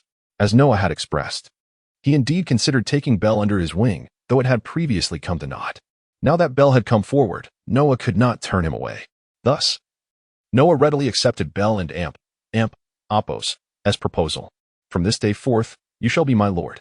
As long as you do not compel me to act against my homeland, the Alabasta Kingdom, I shall comply with your commands, even if it means risking my life," Bel declared resolutely. This was not mere theatrics or show of loyalty. It was simply Bel and Apos' nature. "Then, the guardianship of Tianshu City is entrusted to you," Noah continued, reiterating his previous statement. "Yes, Lord," Bel replied in affirmation. Noah had accomplished his purpose in approaching Princess Vivi, and thus had no further business with her. Therefore, he departed directly. Upon returning to the core area of Tianshu City, Noah did not venture out again but chose to rest for 3 days. 3 days later, the Dragon Star ship docked at the port. Noah was the second to board, following Nami. After conversing with her for a while, Kuma arrived with Bonnie. Presently, only the 4 of them were aboard the Dragon Star, and their journey required merely their presence. Kuma took on the role of the helmsman, while Nami remained the navigator. And Noah occasionally utilized gravity to accelerate the vessel. Due to favorable winds, Noah's assistance was required only sparingly. Similarly, Kuma and Nami had to remain vigilant regarding the ship's navigation. Under the orange tree, Noah engaged in playful antics with Bonnie just as they departed from the Alabasta Kingdom. At the Navy headquarters, in the Marshal and Apos' office, Sengoku had just received intelligence from the world government. The Navy acts as the violent arm of the world government, handling many affairs on their behalf. Such was the case with the current situation. In the office, Sengoku, the Navy Marshal, was discussing matters concerning the Alabasta Kingdom with Admiral Tsuru. "What is your perspective on the events occurring in the Alabasta Kingdom?" Sengoku inquired. Setting down the intelligence report and gazing at Tsuru, Suru had already reviewed the information from the world government. I am uncertain how to articulate it. Cobra has indeed overstepped. To protect Alabasta, he has colluded with the world government and the warlord of the sea, Noah, to purge the noble factions, although the world government lacks explicit evidence. This matter is hardly a secret. However, as the king of Alabasta, I understand his actions, Suru replied. The world government must dispatch someone to Alabasta to warn Cobra and gather evidence. Suru appeared troubled. The Navy was initially intended to combat piracy, yet it had become a mere lapdog of the world government. This situation was not new. It had been the case for some time. Yet the Navy had no choice but to operate under the dictates of the world government. Who should we send? Once Tsuru had finished expressing his grievances, Sengoku sought his opinion. Let Akiji go, Tsuru suggested. Upon hearing Tsuru and Appo's choice, Sengoku fell into thought. That is a commendable suggestion. So it shall be. Akiji will be dispatched. Sengoku officially sanctioned Tsuru and Appo's recommendation. Initially, I intended to send Garp, but he is on vacation and would not concern himself with tasks assigned by the world government. Tsuru remarked with a hint of regret. I had similar thoughts. I was also contemplating Garp, Sengoku acknowledged. It turned out that Sengoku had been pondering whether to send Garp to the Alabasta kingdom. Ultimately, however, he chose to follow Tsuru and Appo's recommendation of Akiji. Then I shall inform Akiji. You need not go, Tsuru said. Very well, Sengoku replied. Sengoku truly wished to avoid involvement in the events transpiring in the Alabasta kingdom. If this were the will of the five elders, Sengoku would not dispatch anyone, let alone a high-ranking admiral. The dispatch of an admiral would serve as a means to intimidate the Alabasta kingdom. Ironically, when pirates ravaged and plundered Alabasta, the Navy stood idle, yet now, with the noble factions being purged, they sent an admiral to intervene. This truly illustrates the absurdity of the Navy and Appo's so-called justice. This situation reflects the current state of the Navy. It can no longer be regarded as a symbol of righteousness. Meanwhile, at the Navy headquarters, Admiral Akiji had already set out. Noah remained oblivious to the developments within the Navy. Had he been aware, he would likely have found amusement in the situation. However, as this was an internal affair of the Alabasta kingdom, even if Noah were to learn of it, he would refrain from intervening unless Cobra personally sought his assistance. Otherwise, Noah would not involve himself. As stated before, Noah held no interest in ruling over the Alabasta kingdom. Therefore, he would not proactively offer aid. Should Cobra require Noah and Appo's assistance, he would indeed help, but such an act would create a debt of gratitude that Cobra would need to repay in the future. Ultimately, it would depend on what Noah desired from the Alabasta kingdom at that time.